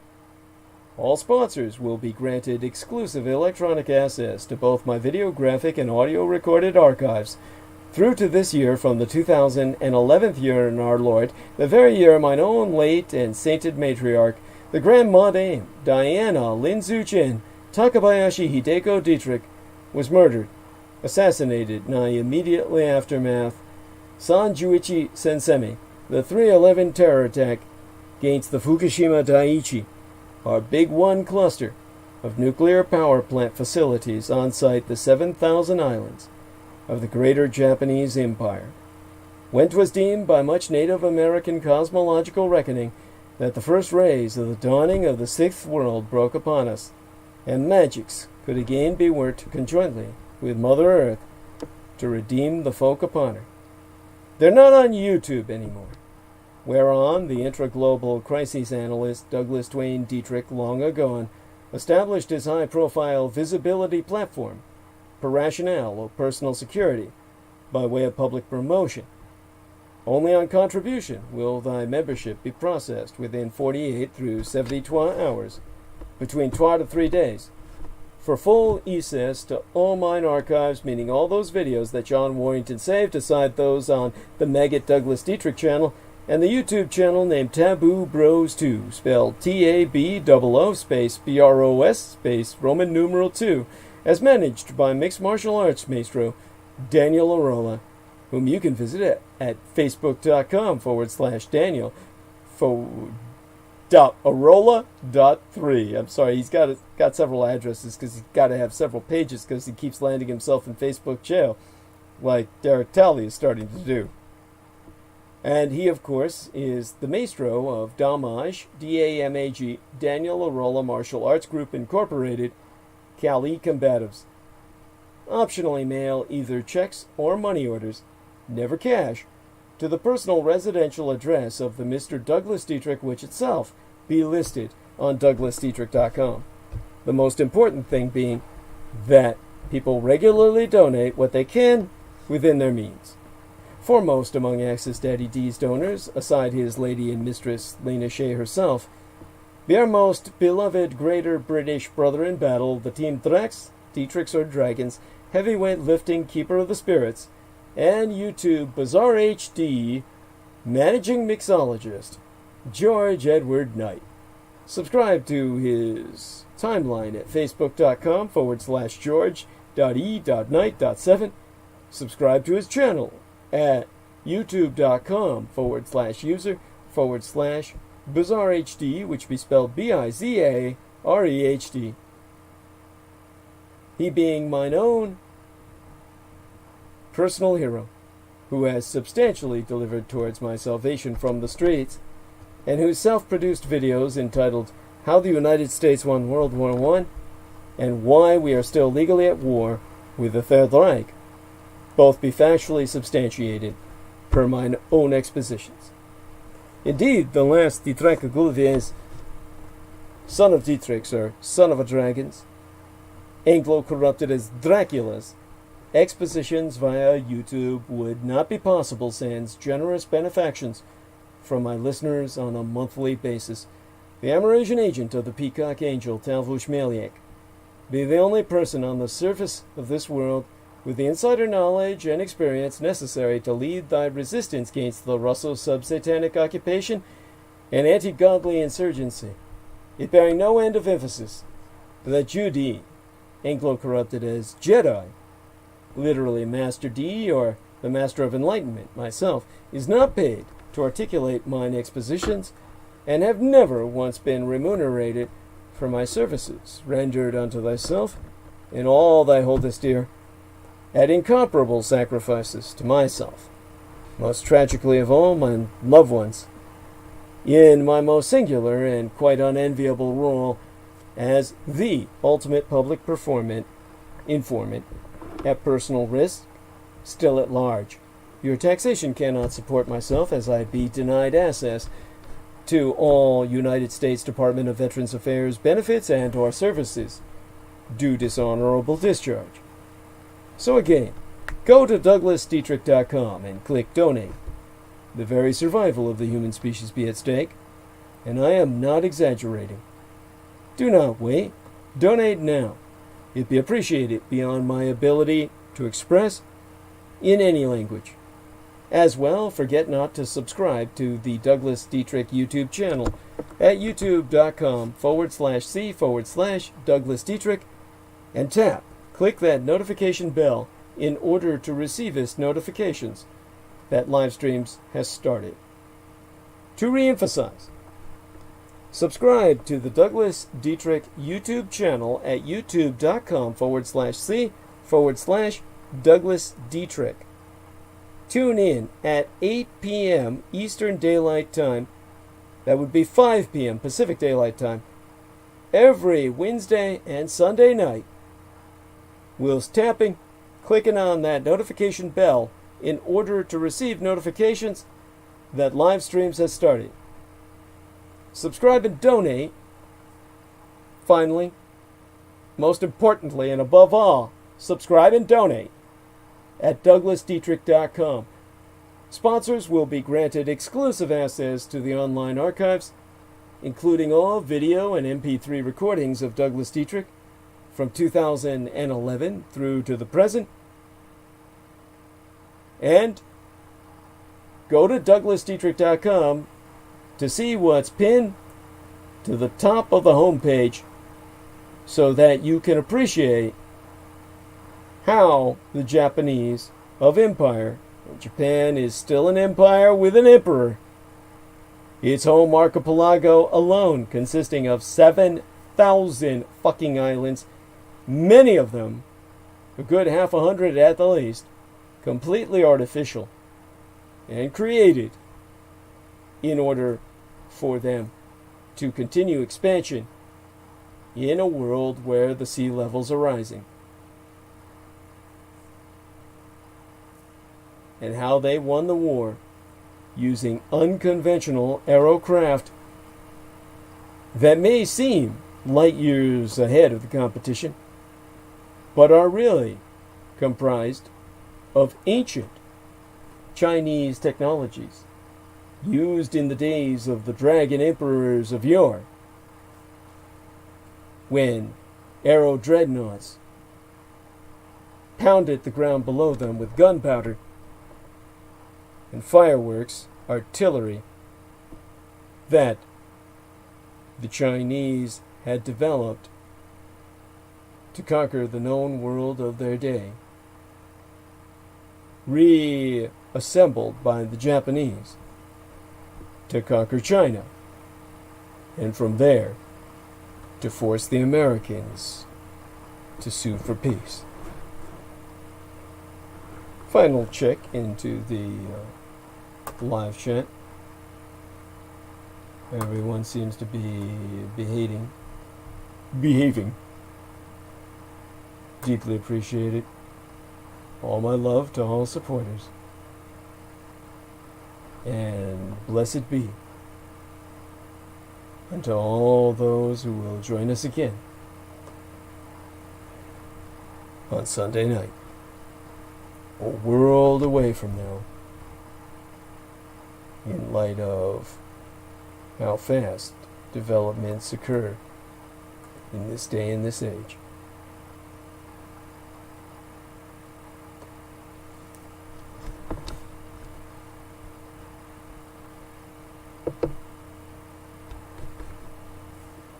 Now, before I stop streaming, I want to check on something concerning the screen. Just want to make certain that's coming through all right. And it is, incredibly enough. All right.